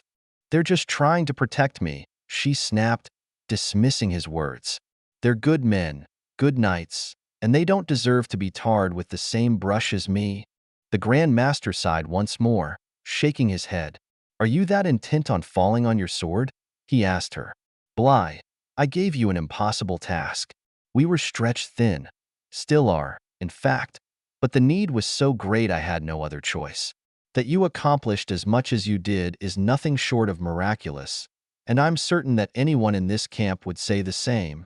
I was supposed to protect them, she screamed, her sudden vehemence startling the clan leader. I watched and did nothing when Kaihata Yuga ordered his guards to gun down the Cheetam.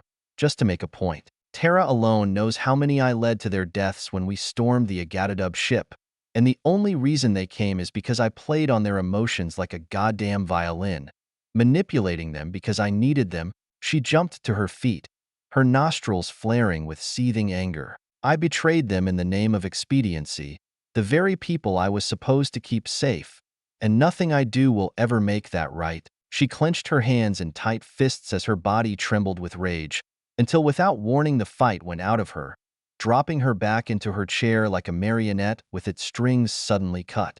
Nothing will ever make it right, she whispered, sitting back down as tears filled her eyes, and nothing will ever expunge the guilt. And there it is, the Grand Master nodded. I had a feeling that's what this was all about. Your guilt. You want to be punished, to atone in some small way for the crimes you're certain you've committed. Bly buried her face in her hands and wept as he silently regarded her until speaking up once more. Well, I'm afraid I can't help you there. I'm not about to make an example out of you, or break you, or imprison you or excommunicate you, or whatever other sanctions you think you deserve. Did you cross a line? Yes, you did. But not the one you think you're guilty of. And which one is that? She demanded, though it lacked the fire of her previous outburst. Bly, first and foremost, the knights are healers. We have other functions, of course, but the medical arts have always been at our core, stretching back to old Terra itself. Individuals and governments of all species come to us because they know we will do our very best to heal their wounds and ailments. Our efforts might not always be successful, but not for lack of trying. They trust us because we have always hewn to the Hippocratic oath. He leaned in close, invading her space. But the instant they suspect we're substituting arsenic for ampicillin, we lose all credibility. A healer can never be a poisoner, because once trust is gone, it is gone forever. He paused for a moment and then shook his head. Not to mention that with our knowledge and skills, we'd be very good at it. That's a causal link we can never let them make. Oh God, she said, horrified. as a fresh wave of shame washed over her. What have I done? He gave her a minute to let that sink in before finally relenting. Thankfully, in this case, I believe the potential damage to our reputation has been contained. To be perfectly blunt, all your victims are dead. No records exist of those incidents, except our own, which you can safely assume are being expunged. And as far as any witnesses may be concerned, I'm certain we can rely on their discretion. I didn't know what else to do, she said helplessly. I didn't have a choice. That's not true, he countered. You had other choices. They were just all bad ones. She hung her head in shame. I'm sorry, she apologized, her cheeks glowing red. Yes, well, consider yourself reprimanded, he said lightly. I know you won't do it again. There was another pause. You won't do it again, will you? No, of course not, she vowed, shaking her head. My word as a knight. I intend to hold you to that, he said sternly, though Bly couldn't see the small smile playing around the corner of his mouth. Now, with that out of the way, let's talk about that other matter. Which matter is that, sir? She asked him. Your visions, not to mention that little cult you've got going outside, he informed her. Just what exactly am I to make of all that? You think I'm crazy, don't you? She said bitterly. I didn't say that, he countered. Being completely candid, I haven't formed an opinion one way or the other. Chevaliers Dybra and Svoboda have their own theories on the subject, but neither of them are the head of this clan. Ultimately, it's my decision that matters, not anyone else's. He settled himself in his chair, getting comfortable. So, tell me about them. Your visions, I mean. Are you asking as my clan leader, as a Terran, or as a psychologist? She countered. Yes, he riposted. His honesty took the wind out of her sails. I know all the arguments against what I experienced, she said slowly, feeling her way. The surgery, the meningitis, delayed stress disorder brought on by Kaihata Yuga and his threats, interfacing with Aleph. I know how it looks. As a physician, I would likely diagnose psychosis, possibly stemming from cerebral trauma, if someone presented me with the same facts. But, he prompted her. It took her a moment to respond. I wish I could share with you what I've witnessed, let you experience it the same way I did, she said at last. The things the ancient showed me, they were the most beautiful images I have ever seen. Threshold. It's a place of wonder, of miracles. An ethereal expression came over her as she relived those moments once more. And the ancient herself, Grand Master, she was mesmerizing and exotic and wise and gentle, and Bly abruptly cut herself off, blushing furiously. She was everything we humans wish we could be. Her sightless gaze met his. She was an angel. No other word does her justice. Assuming for a moment she's real, the Grand Master said after a moment's reflection, it begs the question, why now? Why here? And why did she choose you as her herald? I can't answer that, she sighed. Maybe it has something to do with Aleph, his presence here on Tangim. Maybe linking with him acted as some sort of conduit to the precursors. That's the only thing I can think of, she shrugged. Yes, Aleph. Its destruction is a great tragedy, he mused. Just think what it could have taught us. It's for the best, she said quietly, her voice filled with regret. Its mere existence drove Kaihata Yuga to madness, fueling his murderous rampage. Had the rest of the Troika learned of his existence, they would have turned this world into a war zone, one that would make Sonoitiae Prime pale in comparison. Bly shook her head, though her obvious reluctance of her admission was impossible to miss. He deserved better. But maybe someday, when we're ready. Well, you've unearthed, if you'll pardon the expression, some very interesting questions, he responded, tabling the previous topic. Not the least of which being our hitherto unknown connection to the precursors. It explains how a lowly Terran scout breached their homeworld's defenses, a feat no other race has ever accomplished. It may also explain some of the actions the Troika have taken over the years. If they were aware of our relationship with the ancients, it might explain why they've taken such a keen interest in our affairs over the last 2 centuries, she finished. If that's true, if they knew all along we were their descendants, then it makes sense they'd want to keep us hobbled, yet still use us as their stalking horse to locate Threshold. It might also account for their often schizophrenic behavior towards us, hunting us like beasts one minute and then ignoring us completely the next. Her features suddenly darkened. And then there's the protean connection. That thing the Kaihatu used to try to interface with Aleph. What if that was their game all along? To learn as much as they could about Terran physiology and genetics, so they could create a hybrid that would get them past Threshold's guardian? The Grand Master grimaced. Now there's a disturbing thought, he said uncomfortably. I'd love to take it up with their clan leader, but at the moment, I don't know who that might be. Your friend Samara did a rather thorough job of leaving their hierarchy in shreds. I wouldn't call us friends, sir, she said awkwardly. Yes, well, I'm afraid that leaves us with the big question still unanswered. He leaned forward, folding his hands together. Where do we go from here? I'm not sure I follow, Bly stammered. Then I'll be blunt. Just what exactly am I to do with you? He said pointedly. I'm not going to punish you. Frankly, you're doing a bang-up job of that all by yourself. But there's still the camp to consider, not to mention how the Troika is going to react when they learn you destroyed one of their vessels. On top of all that, there's your, well, current disability. We need to schedule you for surgery with our best primaries, so they can remove that abomination from your skull. We need time to give you a complete physiological and neurological workup, and we can't do that here. He pulled out his tablet and opened a file.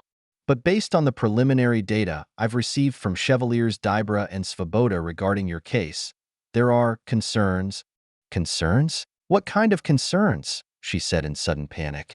The Grand Master's tone and posture shifted as he leaned forward, taking her hand in his. Bly recognized it immediately, as it was one she had adopted herself many times over the years. The kindly doctor who's forced to deliver bad news to their patient. Closing her eyes, she steeled herself for what was coming. Prash and Amar did the best job they could, given the circumstances, he explained. But as they themselves pointed out, they were woefully unqualified for surgery this invasive. That you survived it all is nothing short of miraculous. But there is a chance your condition could be permanent. Bly nodded slowly, taking that in. What sort of chance? She asked quietly. I can't answer that yet, not without a much more thorough examination, he informed her. But I give you my word, we will do everything in our power to help you. You'll get the best premier in their field as your personal physician and as much time as you require for your recovery. That I swear. It took her a moment to work up enough courage to ask the question that had been plaguing her since she'd lost her sight. And if I never recover, she said in a small voice, what happens to me then? The Grand Master sighed. Bly, we're not there yet. Let's hold off on discussing that until we know for sure. After all, the whole thing. No, she snapped, interrupting him. I need to know now, Grandmaster. If my blindness truly is permanent, where do I go? What place is there for me among the clan? He sighed once more. I swear, doctors truly make the worst patients. All right, since you insist on having this conversation now, no matter what happens, there will always be a place for you. My word as your clan leader. What place?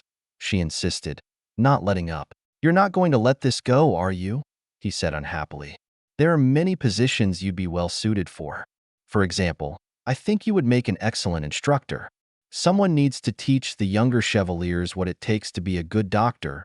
His posture grew more formal, more rigid. But it is safe to say that should your condition prove untreatable, your days of fieldwork would be over. Bly doubled over at his words, almost as if he'd punched her in the stomach. I can still do the job, she swore to him. Please, I'm begging you. Don't take this away from me. I'm sorry, Bly, he said, his words filled with sympathy, but I won't put a blind woman in the field. And if you can look at the situation dispassionately, you'll understand why. What you accomplished without your sight beggars the imagination, but the risks are simply too high. I won't stand by and let you play Russian roulette, not on my watch. Tears filled her eyes as she watched it all disappear. Everything she'd spent her whole life working for. There is, however, he continued, another option. Her head snapped back up. What option, sir? She asked with renewed hope. Well, it has to do with your visions. I don't think you're crazy. In fact, after all you've been through, I find you to be remarkably sane. But what you're talking about, Bly, it's not science. It's faith. Yes, sir. She agreed softly. It is. Well, a friend of mine might just be able to help you with that. It will be some time while we examine your case. This isn't something we want to rush. I see no reason why we can't detach you temporarily while you explore those questions. She's a priestess of Terra, and not a bad amateur psychologist in her own right. Her work takes her throughout the various clans. For example, last rendezvous, she led the Remembrance Day service on Freya. Wait, tall, dark hair, regal bearing? Bly said in shock. I thought you might remember her, he smiled. If you'd like, I could make a call. But what about my duties? She asked. Even doctors have been known to take sabbaticals, he chuckled, before growing serious once more. Bly, if these visions are truly important to you, and what's more, if you think there might be some connection between them and the precursor homeworld, then I would be remiss in my duties, not only as your clan leader, but as a Terran, if I didn't give you the opportunity to examine them more fully. Something like this takes time. Time to reflect, time to search your feelings, and time to discuss them with someone who has been asking those same questions for years. Interested? I think maybe I am, Bly said after a moment, much to her own surprise. Epilogue. The stars await to guide you. Bly perched on a log in front of the clinic, while hundreds of the camp's residents sat before her, arranged in a semicircle. She considered the question posed to her for a moment, before finally shrugging. In the distance behind them, they could see shuttles taking off and landing, disgorging much-needed supplies and personnel now that Implacable was no longer a threat. I don't think there's a simple answer to that, she said after a moment. Certainly not a universal one. Any question as big and open-ended as, what is our purpose? Is by definition subjective, and my answer probably isn't the same as yours. That's a question we all have to answer for ourselves. She smiled even as she waited for the next question, only to have another individual rise and pick up the thread. Then what would your answer be? One of the Durziks in attendance queried. My answer? She thought for a second. Well, I'm a special case. My clan was founded on the principle of service, so that's been my goal for as long as I can remember. I've tried to put the needs of others first, ahead of my own, though with mixed success, I'm afraid. Her face darkened for a moment, as she flashed briefly on the memory of boarding Implacable, before recovering quickly. But I truly believe it's how we treat others that defines who we are and what we hold dear. We all need help from time to time, and by being there for a friend, a family member, or a complete stranger, we've made their lives better by some small amount. Just imagine for a moment, if we all did that, every day. Think how much better our lives would be. All our lives, she told them, spreading her hands wide. In fact, let me leave that as my parting challenge to you, she continued, as the crowd nodded in agreement. Help someone every day, without the expectation of reward. Do it because it will make things better, in some minuscule way. It doesn't matter what it is. It could be literally anything. Even something as simple as listening to them describe the troubles in their life. A sympathetic ear can make a tremendous difference. After all, don't we all wish to be heard? She asked them. The crowd erupted with cheers and whistles, with each of the races in attendance expressing their admiration and respect in their own unique ways. She let them get it out of their system, before raising her hands to ask for silence once more. My point is, I don't have all the answers, she told them. No one does. And anyone who tells you otherwise is looking to use you. So don't let them. Find your own answers, ask your own questions. If I can leave you with any advice at all, it would be that. Be true to yourselves and kind to others. If you can follow that simple guide, you really can't go wrong. Rising to her feet with the aid of her staff, the crowd roared its approval, giving her a standing ovation as they applauded her. Bly slowly made her way through the throng, touching hands and offering words of encouragement as they pressed in around her. Many were forced to settle for a brief moment of physical contact, their digits brushing against her cloak, and yet were thrilled with the experience. A hug here and there slowed her progress as she did her best to connect with all of them, but there were simply too many. As she arrived at the other side, she turned and faced the crowd, giving them all one last wave, before presenting herself to the small cluster of individuals awaiting her presence. I don't know how people do that on a regular basis, she sighed, deflating. It's gratifying to be sure, but mostly I find it draining. Practice, the Grand Master chuckled. Lots and lots of practice. I'm guessing then you're not upset at leaving your adoring fans behind. I never asked for this, she said unhappily, and being honest, I find the whole thing unnerving. But if they insist on following me around and asking questions, then the very least I can do is try to give them the best advice I can. I owe them that, and so much more. Her shoulders sagged a bit as turned her head, reliving yet another dark moment. The Grand Master nodded, mostly to himself, as he recognized the symptoms. While they were prepping her for her eventual surgery that would hopefully restore her eyesight, they need to plan for therapy sessions as well, in order to deal with her post-traumatic stress before it crippled her. Of course, these days everyone was suffering from PTSD, thanks to the Ixian. Psychologists, therapists, and their alien analogs were doing a booming business as of late, though they would have all preferred to not be so much in demand. Are you ready to depart? He asked her. My bag is already packed, just need to say my goodbyes, she answered, as she searched the group with her sightless eyes before Prash maneuvered his way to her. I'm going to miss you, Bly, he told her, his arms still bound up tight and wrapped against his chest. We've been together for a long time, since back before Azicombe, and you taught me everything I know. I'll hold the fort as best I can until they send a replacement, though I'm not sure anyone is going to be able to fill your shoes. My feet are actually kind of small, she smiled, reaching out so he could clasp her hand with his good arm. And you'll do just fine, you have my complete confidence. Though if things are still stretched as thin as I think they might be, don't be surprised if they make your appointment permanent. Giving his hand a squeeze, she said softly, You're ready, Prash. Ready to take the next step? He blanched at that, before glancing over at the Grand Master for confirmation. His clan leader's expression was decidedly non-committal on the subject, something that filled his soul with sudden horror before he shook it off. Well, if it happens, I'll have your example to guide me, he told her, his throat closing up with emotion as he gazed at the device grafted onto her head. I wish, he began, before his words disappeared into silence. It's okay, she told him. What happened wasn't your fault, so don't blame yourself. Promise me that. I promise, he vowed, though perhaps not as strongly as she'd hoped, before carefully wrapping his arm around her shoulders and hugging her tight. Stay safe, Bly, he said softly. You too, she answered, before finally letting him go, the male knight stepping back as another took his place. She felt a cool, scaly hand grip hers. I've never met anyone like you, Velsa said nervously. You taught me so much. Bly, you opened my eyes, she said with passion, her hand quickly flying to her mouth as she realized the words she'd just uttered. I didn't mean it like that, she stammered, while Bly merely chuckled at her verbal faux pas. It's okay, Velsa, she smiled, covering the Xot nurse's hand with hers. People in our line of work shouldn't get flustered over medical realities. Besides, you were of greater help to me than you realize. You believed me, when I'd barely believed myself. You don't know how much that meant to me, in my darker moments.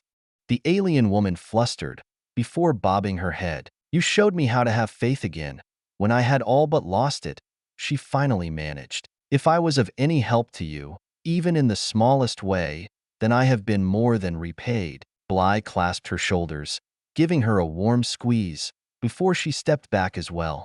To her surprise, someone pressed a flask into her waiting palm instead of the handshake she'd been expecting.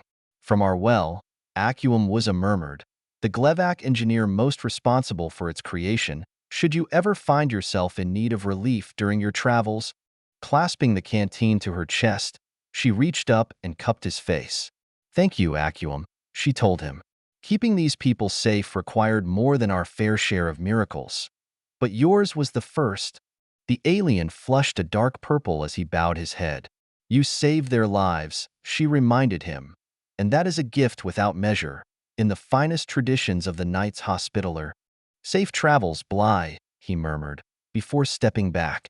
Sensing others moving in to say their farewells, she tucked the flask into her bag before pivoting to meet them. I gotta tell you, this mission has been one hell of an introduction to the Knights. Amar chuckled, taking her hand. But I learned a lot from you, and I hope this isn't the last time our paths cross.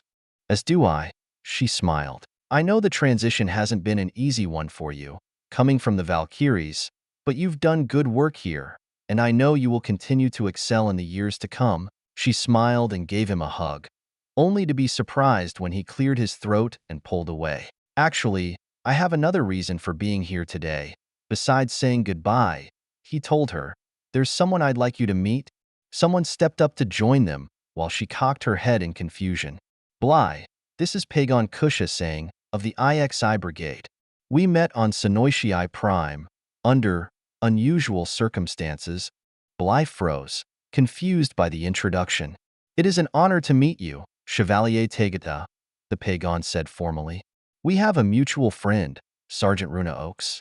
She speaks highly of you, as do the members of my race who had the honor of fighting at your side. She stared at him with her sightless eyes, her mouth moving, yet no words would come. Did you know him? She said hoarsely, her voice strangled by a whirlwind of emotions. Did you know Spadajai? I regret to say that I did not, he replied, taking her outstretched hand. But everything I have learned of him informs me that is my loss. I would have enjoyed hearing his stories and would have trusted him to guard my back. He paused for a moment. As you might imagine, that is not an honor lightly granted among my kind. Tears filled her eyes as she bowed her head. I'm sorry, she whispered. So, it is as your companion feared, he said after a moment. Chevalier Svoboda sent word to me, informing me how you blamed yourself for Spadajai's death. I rerouted my transport to this world immediately. His admission threw her. Why? She asked in confusion. The Pagon placed a gentle palm against the side of her face. Because I have had experience with Terran mourning, he said softly, and honor demanded I come here to help you find some measure of peace. He smiled at her. Besides, I owed it to a friend. You're on an impossible mission, Pagon, she said bitterly. Spadajai died saving me. Saving all of us, she gestured, sweeping her hand to indicate all those surrounding them. He could have made it to the shuttle. I begged him to, but a tear rolled down her cheek as she found herself unable to finish the tale. The Pagon sighed as he reached down to take her hand. He chose the place to make his stand, he told her, as must we all, eventually. We will not soon forget the deeds of our brother, for he exemplified what it means to be Ixian. I envy you, Bly Tegada, that you had the chance to know him and were with him at the end, at least in spirit. The dam burst as the tears began to flow, as Bly wept for him. I understand your pain, the Ixian said gently, but I tell you this, tears are not how he would wish to be remembered. Then how am I supposed to honor him? She demanded, wiping a sleeve across her face. The Pagon chuckled. By celebrating his life, not mourning his death. That is the Ixian way. I am certain you have many moments you can recall of your time together. Think of those. Cherish those. For no one truly dies, not so long as they are remembered. She cast her mind back to the times they'd spent together. He told me his greatest fear was to die in bed, she sniffled. At least he was spared that, and in so doing, saved countless lives. The Pagon agreed, perhaps even an entire planet. I can only hope that when it is my time, I die with half the courage he showed. I would consider that to be a life well spent. Bly sniffled once more, wiping her eyes, before nodding to the Ixian. I'll try, she told him, but it won't be easy. The important things rarely are, he chuckled. It was an honor to meet you, Chevalier Tegada. I hope our paths may someday cross again. Slamming his fist to his chest, he saluted the knight, nodding at Amar before turning and taking his leave. A strange man, she mused. How exactly did you meet? It's a long story, Amar sighed. You'll have to tell me some time, she said curiously, shaking her head, when the Grand Master appeared at her elbow. Ready? He asked her. Adjusting the bag on her shoulder, she took up her staff. I am, she answered. He offered her his arm, which she gladly took. She paused for a moment, recalling the day they'd first arrived on Tangim. So much had happened since then. So many memories, though not all of them pleasant ones. I will miss you, my friends. Keep a candle lit for me, and hopefully I'll return to you one day. We'll be here, Prash told her, as the crowd began to cheer and chant her name.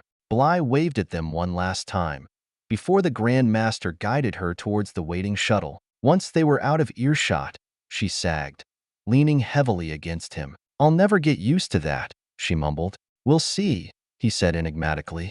There is another matter I've been meaning to discuss with you. Yes? I see you are with child again, he smiled. When we get you settled in on Malta, I'll start searching for a suitable adoptive family. Same qualifications as before, he asked her. Her hand went down to her belly, just barely starting to show. No, not this time, she said softly. Bly turned to her clan leader as they approached the shuttle. I'm keeping my child. The Grand Master smiled as they mounted the ramp. Minutes later, the shuttle rose from the hard-packed dirt as it lifted itself up into the sky. The end.